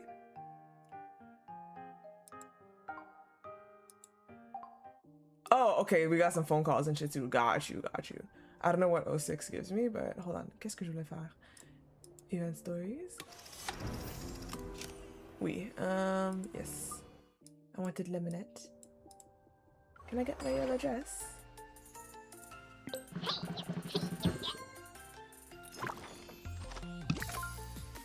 Of fucking course, you're not gonna give me my yellow dress. Okay, is this done? I don't know if it's actually gonna work. If it doesn't work, then I might need that link. Hope. Still unzipping? Okay, we'll come back to that. There were some affinity thingies that I missed. On a des appels par téléphone. Des vidéos aussi. Ok, parfait. On a kindness. You're not coming over, kitten? What a sudden request. Do you have a reason to convince me? Luke and Kieran got into a fight. Is that good enough? It's a rare occurrence. It's so rare that it doesn't seem real. Which is exactly why I'm asking you to visit. If it were you play fighting with Mephisto, I could just open my eyes at any moment and see it. Oh, okay. Well, thank you so much. Yes, please do then. I don't know if my thing's taking too long, so... So Luke and Kieran fought? What was it about? You can ask them if you're curious. I don't care what happens. They'll make up in a couple of days. I wouldn't be so sure about that. You don't have it? So Oh, what? I can post it there. Oh, wait, I don't have it. Huh? People who bicker all the time can never really give up on each other. It's only serious when people who've always gotten along suddenly fight. No wonder you always like to stir up trouble when there's nothing going on. Is it to make sure we don't break up? It's a way to express affection. Don't Mephi and I do the same thing? Oh, so in your mind, Mephisto and I are the same? Why did the topic of our conversation change? Weren't we talking about Luke and Kieran? I thought they were the kind of model twins who stick together through thick and thin. Did you just change the subject? Even people with the most intimate of relationships will have disagreements and differing opinions. If they don't express them, they'll only build up and become worse. It sounds like you're speaking from experience. Maybe I am. With me? With Mephisto. Huh? Did something happen between you two? He's been too bored lately and keeps troubling you. I think it's fine. Like I said, this is how we bond with each other. Yeah, you two are having a lot of fun. Sometimes I call you because I need something, but you end up chasing after Mephisto and running off. I smell a little bit of... Maybe it's the cheese crackers I had tonight. Do you want some? Not really. I want to see you though. See? Do you want to see me? Or do you want to stop by Anakanes's base to watch a fight? Both. Is that not allowed? Sure. We can order food when you get here. Sure. The base has everything. Help me. Well, maybe not everything. We could use... Maybe not everything. We could use a mediator right now. Are you interested? You can break up the fight. If not, then eat and enjoy the show. Or, if you want to work on our relationship, I'd be happy to oblige. Oh gosh. Hello, can you hear me? It's a little noisy on your end, but yeah, I can hear you. Aren't you at the Hunters Association dinner? Why are you calling me all of a sudden? Wait, I need to tell you something first. Go on. Oh. I want to tell you that Never mind, let me try something else. This will be easy, just answer a question for me. What was the last thing you copied? I can answer that, but I have my own question. What is it? What does it mean when a woman calls you while playing Truth or Dare?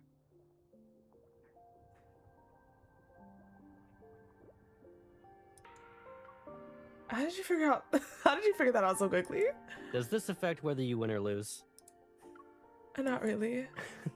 Then shouldn't you be happy that I know you so well? At least I didn't betray the trust you showed when you called me. Fine, I trust you, so hurry up and help me complete this dare. Not just yet. Why? Whether this dare succeeds or not depends entirely on me, yeah? Let me think. What conditions should I set since I have this chance? Caleb, you're starting to make me regret pinning you to the top of my contact list. What happens if I disappoint you? I'll unpin you. Okay, I won't ask for much. Just finish that sentence from earlier. That I... what? That I've been keeping an eye on you for a while now. You're a good person, and I hope you're happy every day. You're lying.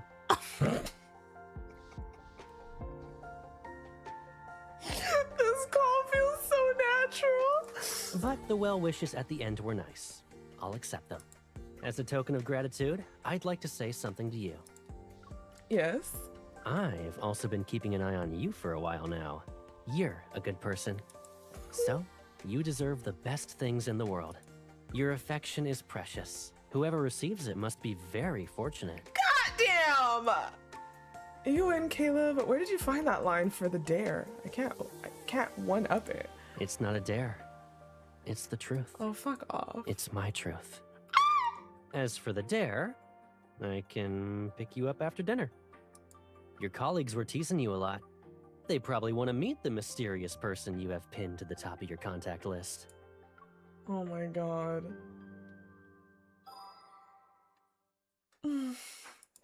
That was a really nice phone call. That was a really nice phone call. Coffee overdose. It's 4 in the morning. Why did I get a notification about you buying coffee beans? For the way he was on the phone looking sad. I'm genuinely terrified of seeing the word coffee now. He looked so sad. Earlier today, I commented about a cup of coffee. I said it tasted like a coconut that was soaked in the sea. The store owner heard me and insisted I was an expert. Then I had to taste at least a dozen varieties of coffee.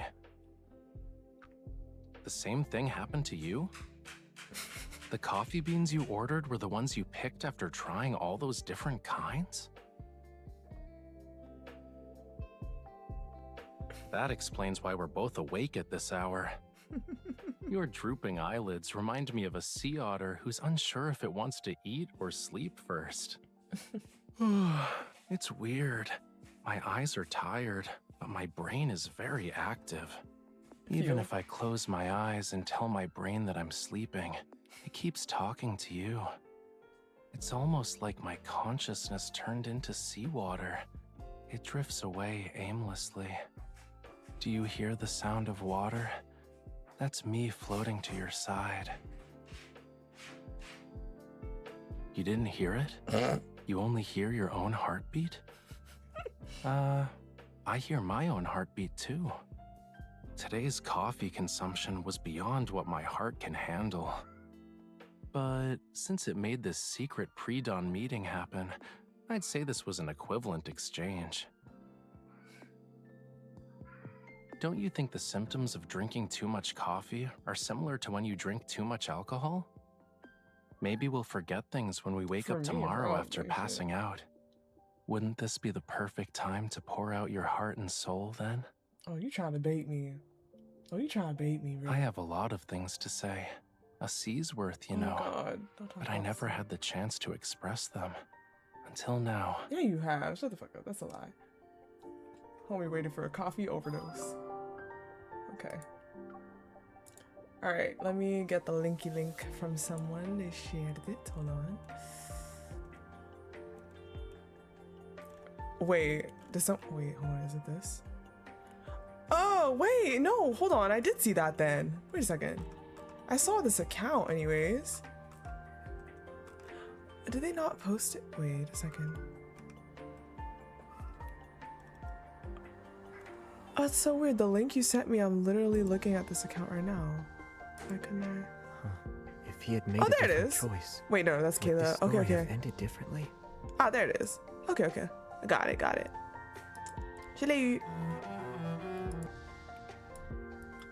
Hold on, let's minimize this.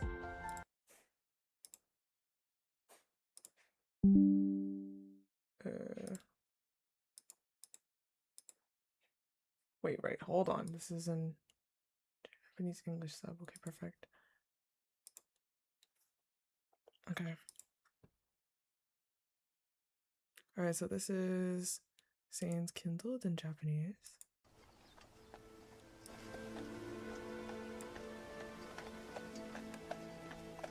Wait.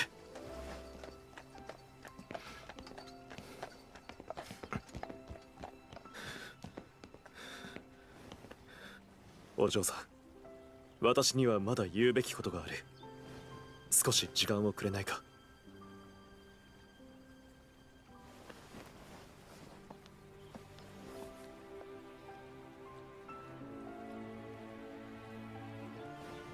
すまない。気が咲いてしまった。 Like, it literally sounds like an anime I've watched. You know what I mean? It literally, yeah, his new video is very nice. I have nothing negative to say. I'm sure people that listen to him are still going to hear that difference, especially like Japanese players and stuff like that. And I don't know how they're going to handle it, but just from my ear, the other one was deeper, but he suits Zayne very well as well.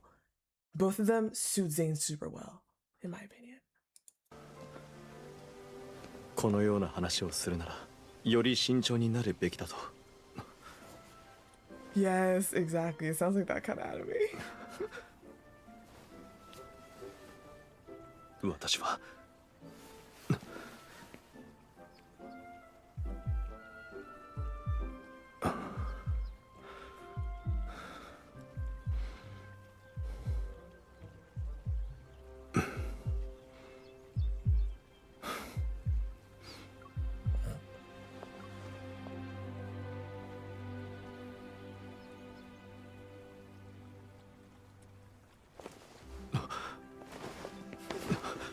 お待ちを。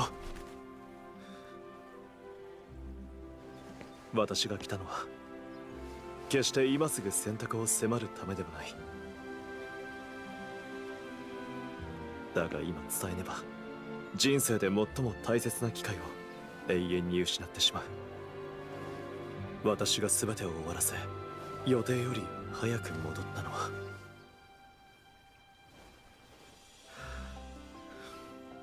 全ては私が。 His ears are so red, you guys. Oh my gosh.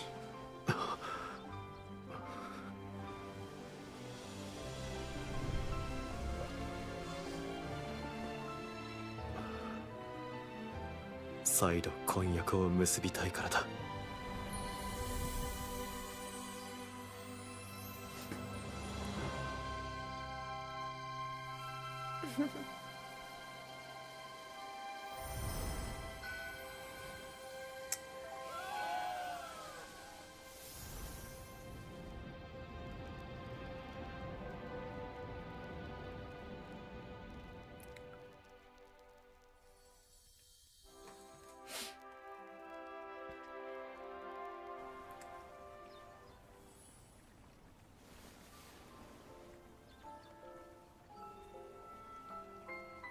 初の遠出で空も味方してくれたな。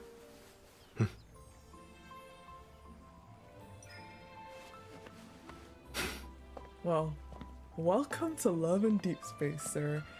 You have quite the scripts ahead of you. You have quite the fan base ahead of you. やはり乗った方が楽だな。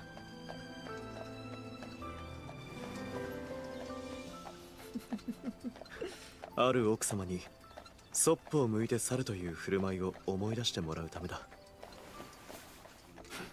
今回は顔を背けないのか。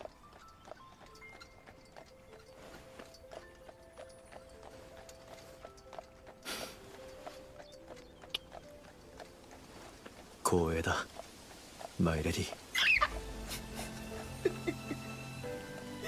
Oh, okay, hold on. For me, I think the most trippy thing, I'm not gonna lie, is redoing the cards and all that is one thing. But I feel like redoing the secret times in particular is fucked.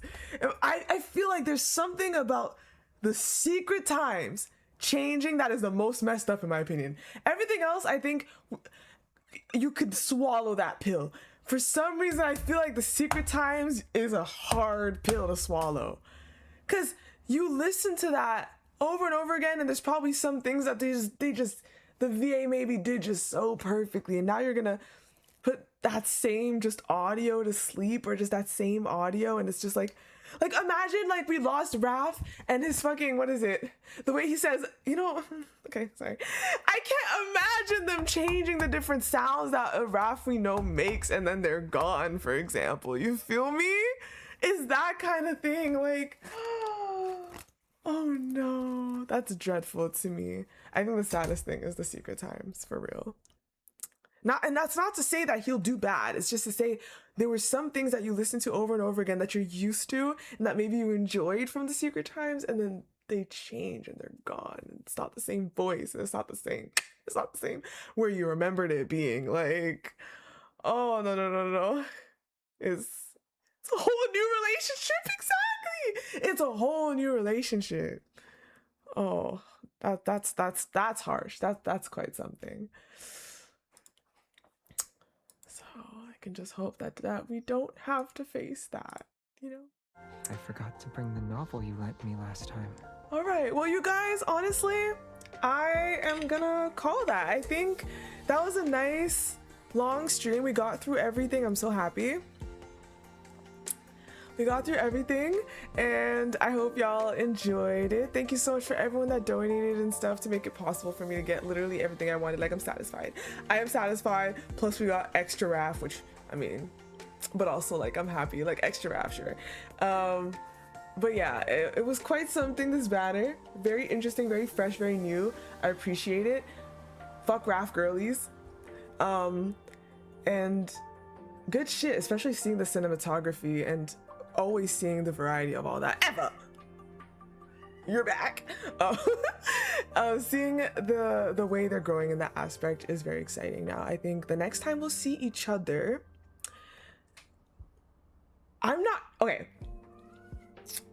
I'm moving, as you guys know, so I'm really like, I'm gonna figure out like where I'll be filming next and all that stuff. No, because private trip might be at my new place actually. Like, I might delay private trip. I'm gonna do this banner most likely.